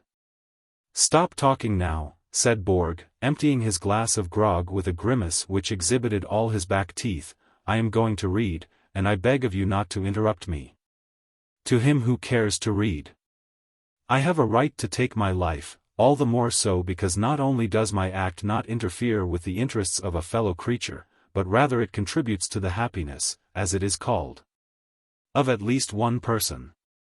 A place and 400 cubic feet of air will become vacant. My motive is not despair, for an intelligent individual never despairs, but I take this step with a fairly calm conscience. That an act of this kind throws one's mind into a certain state of excitement will be easily understood by everybody. To postpone it from fear of what might come hereafter is only worthy of a slave clutching at any excuse, so that he might stay in a world where he cannot have suffered much. At the thought of going, a burden seems to fall from my shoulders. I cannot fare worse, I might fare better. If there is no life beyond the grave, death must be happiness. As great a happiness at least as sleep in a soft bed after hard physical labor. Nobody who has ever observed how sleep relaxes every muscle, and how the soul gradually steals away, can fear death. Why does humanity make so much ado about death?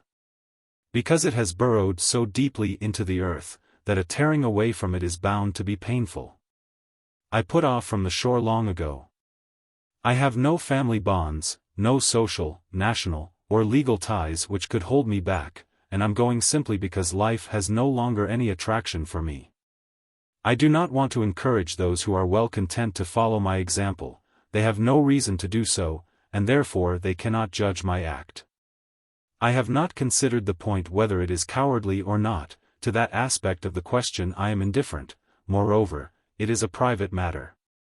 I never asked to come here and therefore I have a right to go when I please. My reason for going?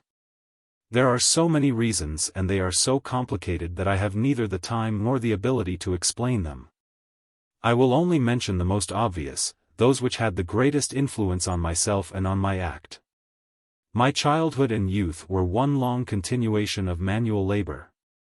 You who do not know what it means to labor from sunrise to sunset, only to fall into a heavy sleep when the toil is over, you have escaped the curse of the fall. For it is a curse to feel one's spiritual growth arrested while one's body sinks deeper and deeper into the earth. A man who walks behind the plowing cattle day in day out, and sees nothing but the gray clouds, will end by forgetting the blue sky above his head. A man who takes a spade and digs a hole while the sun scorches his skin, will feel that he is sinking into the parched ground and digging a grave for his soul. You know nothing of this, you who play all day long, and work a little only during an idle hour between luncheon and dinner. You who rest your spirit when the earth is green and enjoy nature as an ennobling and elevating spectacle. The twaller on the land never sees the spirit of nature. To him the field is bread, the forest timber, the sea a washtub, the meadow cheese and milk, everything is earth, soulless earth. When I saw one half of humanity engaged in fostering their spiritual growth, while the other half had merely time to attend to their bodily needs, I thought at first that there existed two laws for two different species of man. But my intellect denied this. My spirit rebelled and I resolved that I, too, would escape the curse of the fall. I became an artist. I can analyze the much-talked-of artistic instinct because I was endowed with it myself. It rests on a broad base of longing for freedom, freedom from profitable labor. For this reason a German philosopher defined beauty as the unprofitable. As soon as a work of art is of practical use, betrays a purpose or a tendency, its beauty vanishes. Furthermore, the instinct rests on pride. Man wants to play God in art, not that he wants to create anything new, he can't do that, but because he wants to improve, to arrange, to recreate. He does not begin by admiring his model, nature, but by criticizing it. Everything is full of faults and he longs to correct them. This pride, spurring a man on to never-ceasing effort, and the freedom from work, the curse of the fall, beget in the artist the illusion that he is standing above his fellow creatures. To a certain extent this is true, but unless he were constantly recalling this fact he would find himself out. That is to say, find the unreal in his activity and the unjustifiable in his escape from the profitable. This constant need of appreciation of his unprofitable work makes him vain, restless, and often deeply unhappy. As soon as he comes to a clear understanding of himself he becomes unproductive and goes under, for only the religious mind can return to slavery after having once tasted freedom.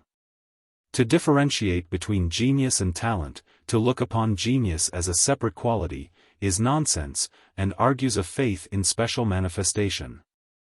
The great artist is endowed with a certain amount of ability to acquire some kind of technical skill. Without practice his ability dies. Somebody has said, genius is the infinite capacity for taking pains. This is, like so many other things, a half-truth.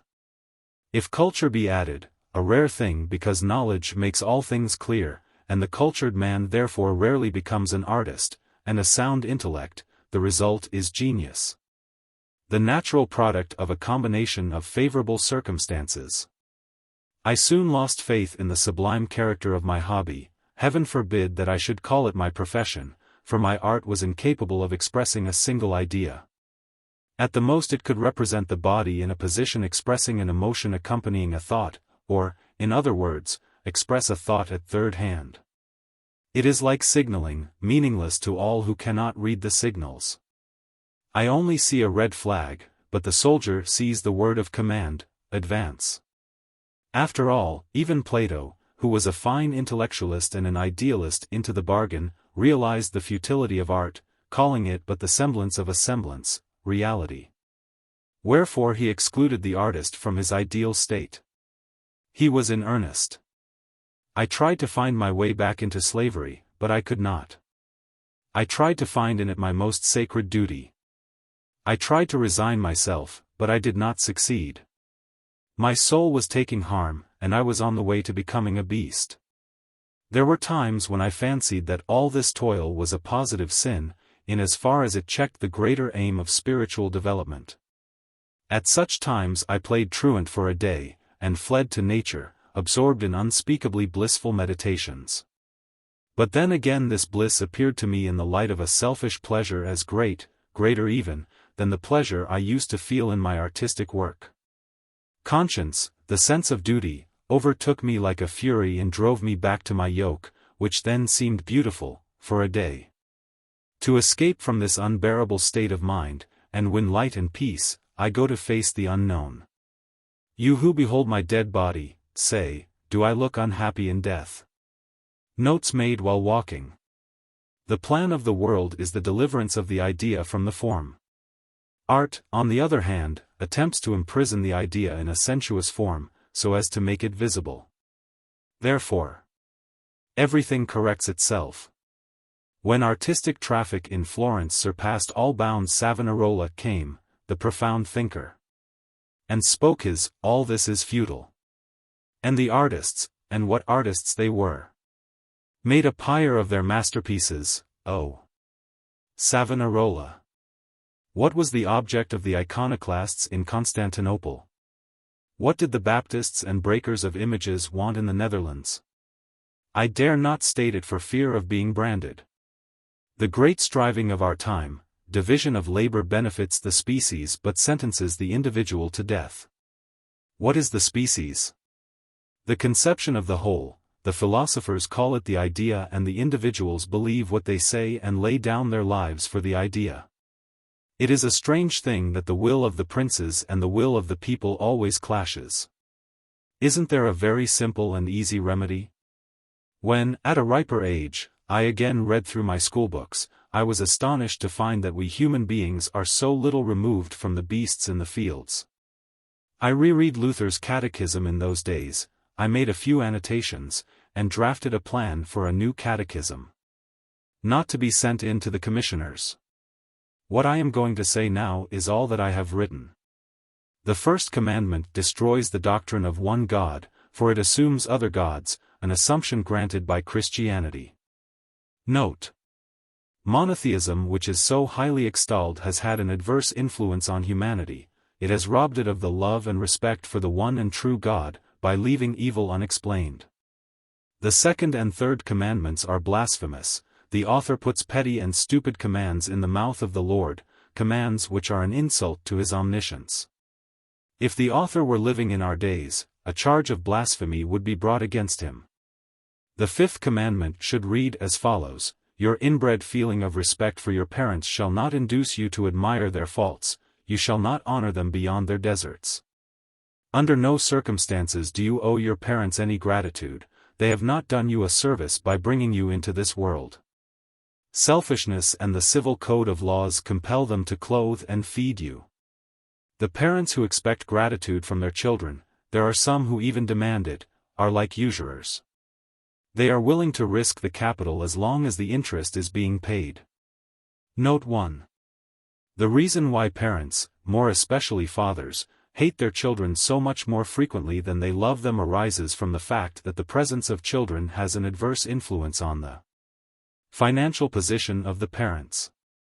There are parents who treat their children as if they were shares in a joint stock company, from which they expect constant dividends. Note 2. This commandment has resulted in the most terrible of all forms of government, in the tyranny of the family, from which no revolution can deliver us. There is more need for the foundation of societies for the protection of children than for societies for the protection of animals.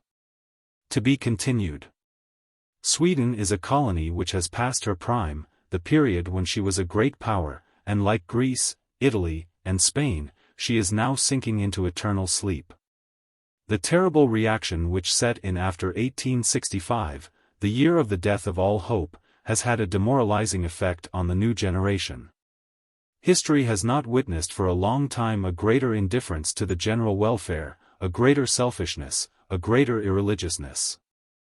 In the world outside the nations are bellowing with fury against oppression, but in Sweden all we do is to celebrate jubilees. Pietism is the sole sign of spiritual life of the sleeping nation, it is the discontent which has thrown itself into the arms of resignation to avoid despair and impotent fury. Pietists and pessimists start from the same principle, the misery of the world, and have the same aim, to die to the world and live to God. The greatest sin man can commit is to be a conservative from selfish motives. It is an attempt against the plan of the world for the sake of a few shillings. The conservative tries to stem evolution, he plants his back against the rolling earth and says, "Stand still." There is but one excuse, stupidity. Poor circumstances are no excuse, merely an explanation. I wonder whether Norway is not going to prove a new patch on an old garment, as far as we are concerned? Well, what do you think of it? Asked Borg, laying down the papers and drinking a small brandy. Not bad, said Sellen, it might have been expressed more wittily. What do you think, Falk? The usual cry, nothing more. Shall we go now? Borg looked at him, wondering whether he was speaking ironically, but he saw no danger signal in Falk's face. And so all has gone to happier hunting grounds, said Sellen. He's well off, need no longer trouble about his dinner. I wonder what the head waiter at the Brass Button will say to it? All owed him a little money. What heartlessness! What brutality! Shame on you, burst out Falk, throwing a few coins on the table, and putting on his overcoat. Are you sentimental? Scoffed Sellen. Yes, I am. Good night. And he had gone. Chapter 29. Review. Licentiate Borg at Stockholm to the landscape painter Sellen at Paris. Dear Sellen, you have waited a whole year for a letter from me, now I have news to tell you. If I were acting on my principles, I should begin with myself. But as I had better conform to the rules of politeness laid down by civilized society, seeing that I am about to go out into the world to earn my own living, I will begin with you. I heartily congratulate you on the success of your recently exhibited picture. Isaac took the notice to the Grey Bonnet, and it was printed without the knowledge of the editor, who was furious when he read it. He had firmly made up his mind that you should be a failure. But now that your genius has been acknowledged abroad, you are famous at home too, and I need no longer be ashamed of you. In order to forget nothing, and to be as brief as possible, for I am lazy as well as tired after a day's work at the hospital, I will write my letter in the shape of a report and the style of the Grey Bonnet. This will have the additional advantage that you can more easily skip those parts which do not interest you. The political situation is becoming more and more interesting. All parties have corrupted one another by presents and counter-presents, and now all of them are grey. This reaction will probably end in socialism. There is a talk of increasing the number of the districts to 48, and the ministerial career is the one which offers the best chances of promotion. More especially as a man need not even have passed the examination of an elementary schoolteacher. I met a school friend the other day who is already a pensioned cabinet minister. He told me that it was far easier to become a minister than a secretary of one of the departments. They say the work is very much like the work of a man who signs guarantees. It is only a matter of a signature now and then. It doesn't matter so much about the payment, there is always a second guarantor. The press, well, you know the press. Roughly speaking, it is just business, that is to say, it always adopts the opinion of the majority, and the majority, or, in other words, the greater number of subscribers, is reactionary. One day I asked a liberal journalist how it was that he wrote in such laudatory terms about you, of whom he knew nothing. He said it was because public opinion, i.e., the largest number of subscribers, was on your side. But supposing public opinion turned against him? I asked. Then, of course, he said, I shall turn against him too. You will understand that under these circumstances the whole generation which grew up after 1865, and which is not represented in Parliament, is in despair. And therefore they are either nihilists, in other words, they don't care for anything, or they find their advantage in turning conservative. To be a liberal in these days is the devil's own job. The financial position is depressed. The supply of bills, mine at least, reduced. No bank will look at the safest bills, even if they are signed by 2 doctors. The Triton went into liquidation, as you know. Directors and liquidators took over the printed shares, but the shareholders and depositors received a number of lithographed ones from the well-known society at Norrköping, which alone managed to weather this period of frauds and swindles.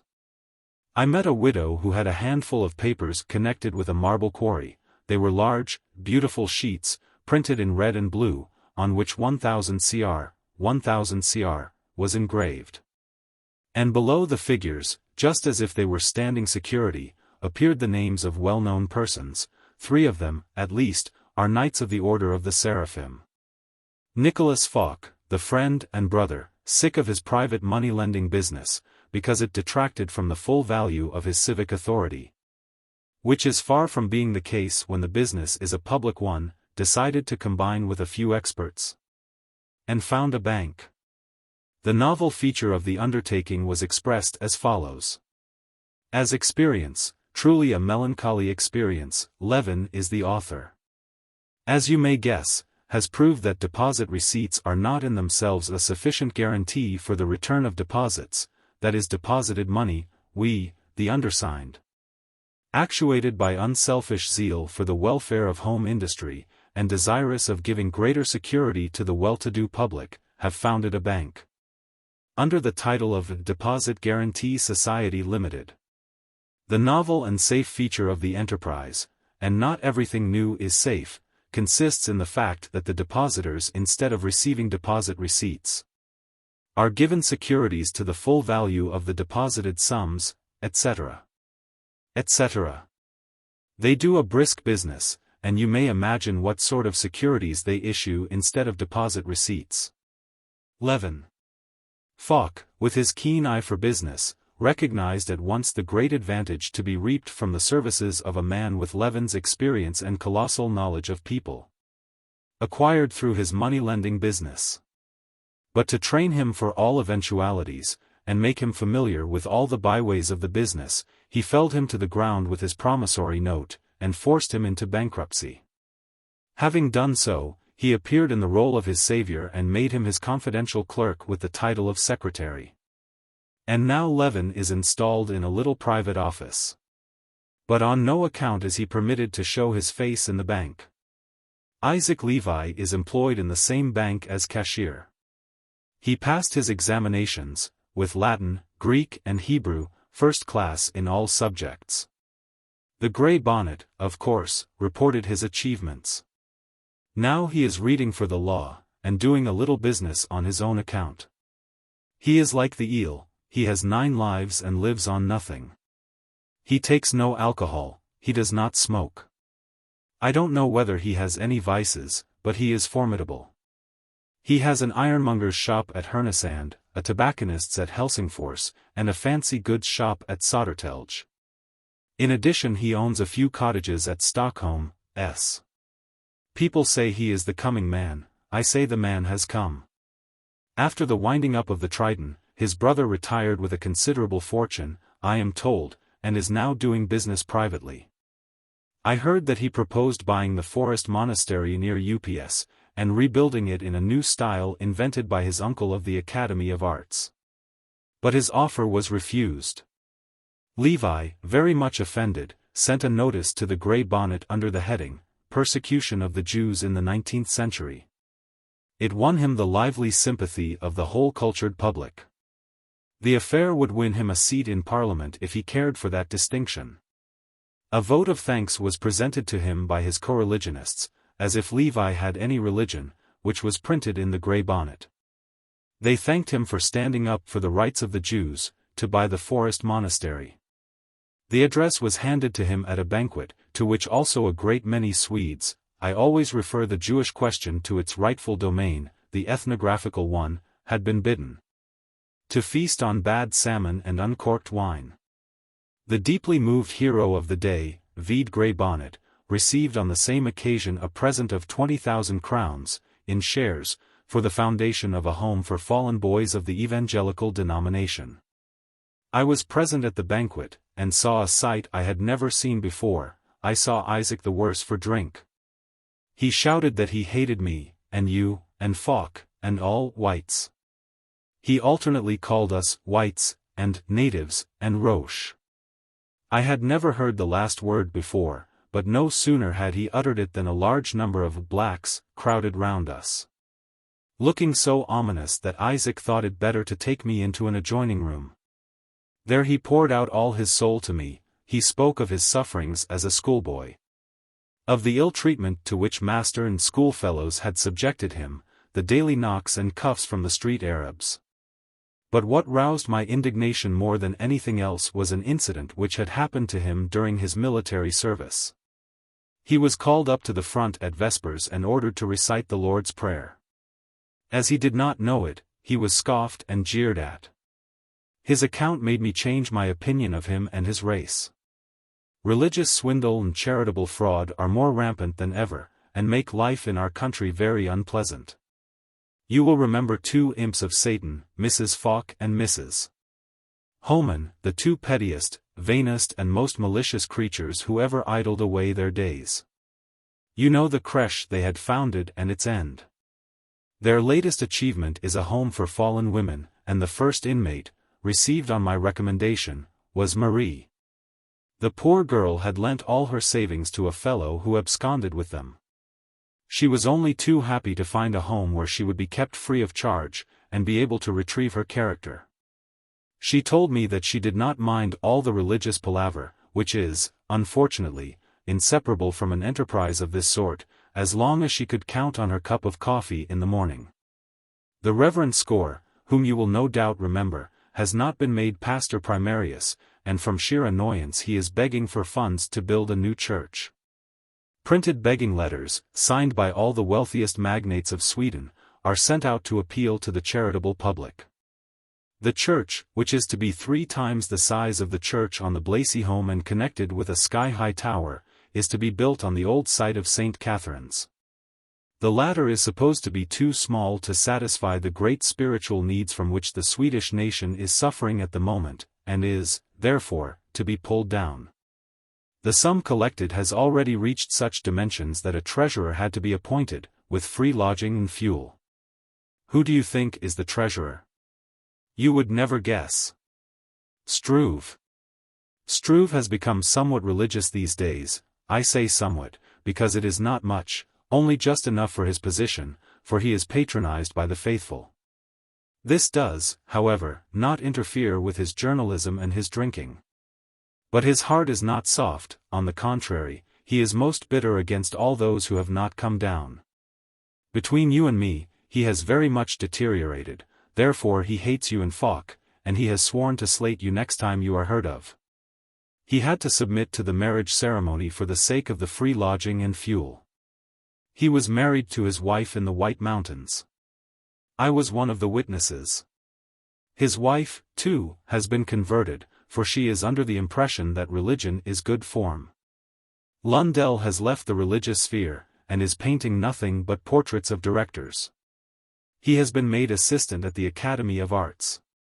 He has also become immortal, for he has managed to smuggle a painting of his into the National Museum. It was accomplished by a very simple trick and ought to encourage imitators. Smith made a present to the National Museum of one of Lundell's genre pictures, a service which Lundell repaid by painting his portrait gratis. Splendid. Isn't it? The end of a romance. One Sunday morning, at the hour when the Sabbath peace is not disturbed by the terrible church bells, I was sitting in my room, smoking. There was a knock at the door, and a tall, well-made man, whose face seemed familiar to me, entered. It was Rehnhjelm. We cross-examined each other. He is manager of a large factory and quite satisfied with his lot. Presently there was another knock. It was Falk. More of him later on. We revived old memories and discussed mutual friends.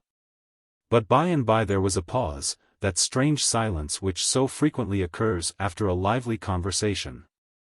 Rehnhjelm took up a book, turned over the leaves and read out. A Caesarean operation, an academic treatise which, with the permission of the illustrious medical faculty, will be publicly discussed in the little lecture room of the university. What horrible diagrams! Who in the world is the unfortunate being cursed thus to haunt the living after his death? You will find it on page 2, I said. He went on reading. The pelvis which, as number 38, is preserved in the pathological collection of the Academy. No, that can't be it. Agnes Rundgren, spinster. The man's face turned as white as chalk. He got up and drank some water. Did you know the woman? I asked, in order to distract his thoughts. Did I know her? She was on the stage, and I knew her at XVIII. After leaving XVIII, she was engaged in a Stockholm café, under the name of Beda Pettersson. Then you should have seen Falk. It came to a scene which ended in Rehnhjelm's cursing all women, and Falk, greatly excited, replying, that there were two kinds of women, which differed from each other as much as angels and devils. He was so moved that Rehnhjelm's eyes filled with tears. And now to Falk. I purposely left him to the last. He is engaged to be married. How did it happen? He himself says, we just met one another. As you know, I have no rigid opinions, but cultivate an open mind. But from what I have seen up to now, it is undeniable that love is something of which we bachelors know nothing. What we call love is nothing but frivolity. You may laugh if you like, you old scoffer. Only in very bad plays have I seen such a rapid development of character, as I had occasion to watch in Falk. You won't be surprised to hear that his engagement was not all plain sailing. The girl's father, an old widower, a selfish army pensioner, looked upon his daughter as an investment, hoping that she would marry well and thereby secure him a comfortable old age. Nothing at all unusual. He therefore bluntly refused his consent. You should have seen Falk. He called on the old man again and again. He was kicked out, and yet he called again and told the old egoist to the face that he would marry his daughter without his consent, if he continued to object. I am not sure, but I believe it actually came to fisticuffs. One evening Falk had accompanied his sweetheart home. They had both spent the evening at the house of one of the girl's relatives to whom Falk had introduced himself.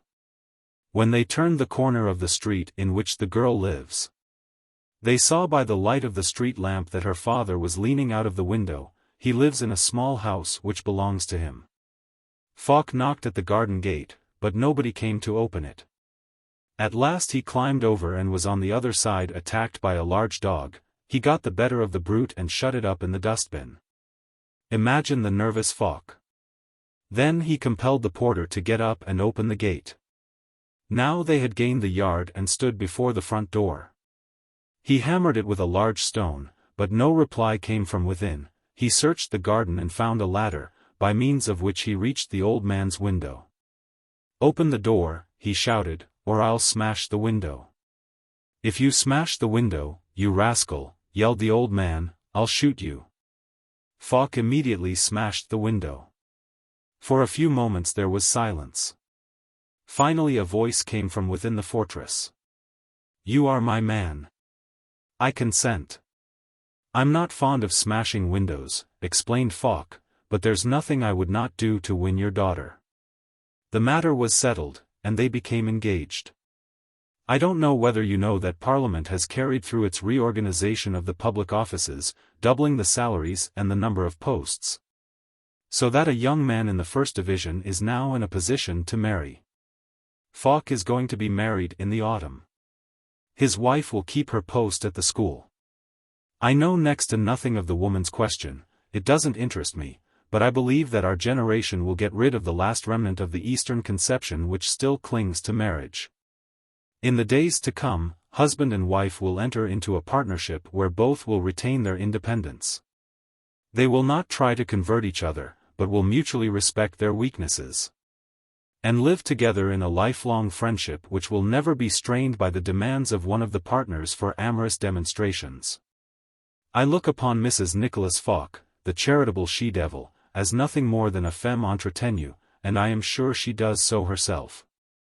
Most women marry for a home where they need not work, be their own mistress, as it is called. The fact that marriage is on the decline is as much the woman's fault as the man's. But I cannot make Falk out.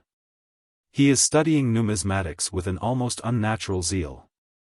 He told me the other day that he was engaged in writing a textbook on numismatics, which he would endeavor to introduce into the schools where this science is to be taught. He never reads a paper.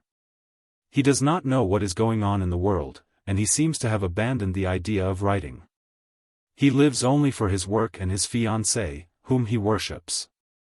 But I don't trust his calm. Falk is a political fanatic, well aware that he would be consumed if he allowed the fire to burn freely, therefore he tries to stifle it with hard, monotonous work. But I don't think that he will succeed. In spite of all his restraint, the day is bound to come when he will cast aside all self-control and burst out into fresh flames. Between you and me, I believe he belongs to one of those secret societies which are responsible for the reaction and militarism on the continent. Not very long ago, at the reading of the King's speech in Parliament, I saw him, dressed in a purple cloak, with a feather in his hat, sitting at the foot of the throne, at the foot of the throne. And I thought, no, it would be a sin to say what I thought. But when the Prime Minister read His Majesty's gracious propositions respecting the state of the country and its needs, I saw a look in Falk's eyes which plainly said, "What on earth does His Majesty know of the condition and needs of the country?" That man, oh! That man! I conclude my review without having forgotten anybody. Enough for today. You shall soon hear from me again. H.B. 1879. Chapter 30. Epilogue. Doubtless there is not another street in Stockholm as ugly, and not another house as old, as dirty, and as gloomy. The entrance gate has the inviting appearance of a disused gallows. The rubble stones in the yard have moved more closely together in the course of time, so that a few small blades of grass have been able to shoot up. The house stands by itself, like an old hermit who has sought a solitary spot in which to collapse. There has once been an assaying office in the yard, and the outside walls are blackened with smoke. The chinks between the window frames and the walls are grown over, and the house looks as if it had not washed its face or eyes for a generation. The foundation has settled, and the building is stooping to the left. The leaking gutter has been weeping tears which have drawn black furrows all over the front of the building. The plastering is crumbling off here and there, and on windy nights one can hear it rattling down the walls into the street below. The house looks like an old dowager house of poverty, recklessness, carelessness, and vice. And yet there are two people who cannot pass through the street without stopping to look at the miserable, frowning old building with emotion almost amounting to love. To them the entrance gate is a triumphal arch, the weeds and the gutter a green meadow, and a murmuring brook, the black house a charming ruin, containing lovely, rose-red memories. It is more, even, for whenever they pass it, the air vibrates with music, perfumes rise from the earth, and they see the sun shining even on the cloudiest autumn day. There have been times when they forgot themselves so far as to kiss each other, but they have always been a little mad, these good people. 3 years ago our young friend, we may call him friend since he repented of his youthful errors, apologized to society, and became a respectable individual. Serving the country and wearing purple in the House of Parliament, our young friend, I say, was busy on the 3rd floor of the ugly old house with a sheet of pins between his lips, a hammer in his coat pocket, and a pair of pincers under his arm. He was standing on a ladder, putting up curtains in a small room, furnished only with a tiny sofa, a tiny dressing table, a small desk, and a very small bed with white curtains. In the dining room the faithful Isaac, in shirt-sleeves, was engaged in spreading paste on a piece of wallpaper, stretched on an ironing board which rested on 2 chairs. He was whistling and singing one unknown song after the other to quite unheard-of tunes. When he was tired of working, he prepared luncheon on an empty box standing before the window. Outside the sun was shining into the neighbor's garden. It was a tiny garden squeezed between the walls of the houses. It had a pear tree in full bloom, and 2 elder bushes covered with blossoms. Between the gables a piece of blue sky was visible and the mastheads of the timber barges in the harbor.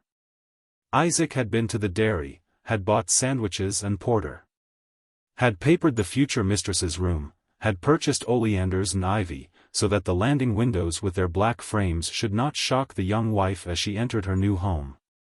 He would have liked to paint them, but he was afraid that she might object to the smell. A cab stopped before the front door. "It's Borg," said Isaac. "What the dickens does he want here? And that pest, Levin, is with him." It was a long visit, lasting 10 minutes, and a disagreeable one, but Falk bore it patiently. Like any other trial, he had forever broken with the past.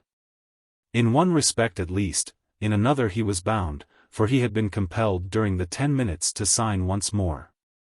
The next visitors were the sister-in-law, Mrs. Falk, and Mrs. Homan. They found the paper in the dining room too dark, and the paper in the young wife's room too light. They thought the curtains in the husband's room were not wide enough, the carpet a bad match to the furniture, the clock old-fashioned, and the chandelier too dear for its plainness.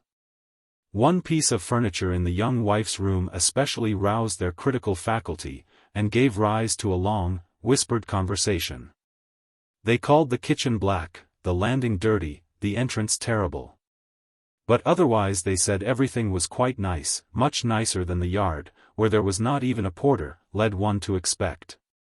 This was the second plague, and it passed like everything else in this world. But Isaac had lost some of his gaiety after the criticism of his wallpapers, and Falk realized for a moment that it was a miserable hole. He opened the windows to let out the evil spirits which had invaded his pleasure garden. Isaac declared that during the wedding days he would have the 2 women shut up in the debtor's prison, so as to keep them safely away. And then she came. He was standing at the window, and he saw her when she was still too far off to be seen. He expected to be believed when he maintained that she radiated light and that the street through which she was walking was bathed in sunshine. Of course he could have told endless stories of her kindness, sweetness, and beauty, but not even she believed them, and it is not worth while repeating them. She entered her future home and found everything charming. Isaac went into the kitchen to split some wood and light the kitchen fire. Nobody missed him until he returned with a tray bearing some cups of chocolate. It amused him. He knew that lovers never miss anybody in the wide world, and he found the terrible selfishness, which is called love, a very amiable quality. Moreover, everybody admits that it is justified. What people said about it? They said, "Well, and so Falk is married? Is he? Whom did he marry? A schoolmistress. Ugh. A woman with blue spectacles and short hair." And the questioner had all the information he wanted. If the answer had been, "He's married old Cockstrom's daughter," the second question would have been, "Did he get any money with her?" The world asks no further questions, and everything would be all right, if this were all.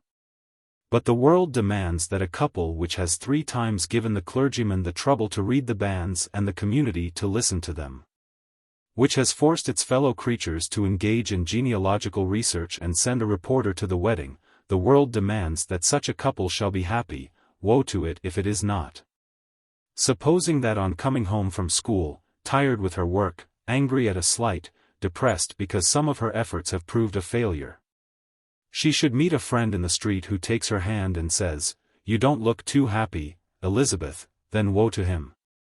Supposing that on leaving his office, in despair because he has been overlooked instead of promoted, he should meet a friend who finds him looking depressed, then woe to her. Unhappy people, if you dare to be anything but happy. It was a winter evening 2 or 3 years later. She was bending over her writing desk, correcting copybooks. He was sitting in his room computing assessments of property. The pens were scribbling, the clock was ticking, and the teakettle singing. Whenever he looked up from his documents at her sweet face, she raised her eyes, their glances met, and they nodded to each other as if they had been parted for a long time. And they continued working. But finally he grew tired of his work. "Talk to me a little," he pleaded. And she eagerly complied with his request. But what do they talk about? The scoffer Borg once asked that question, when he declared matrimony to be an impossibility from the point of view of natural science. He laid down the proposition that the moment must come when every subject had been discussed, when each partner knew every thought and opinion of the other, and when absolute silence was bound to reign. The fool.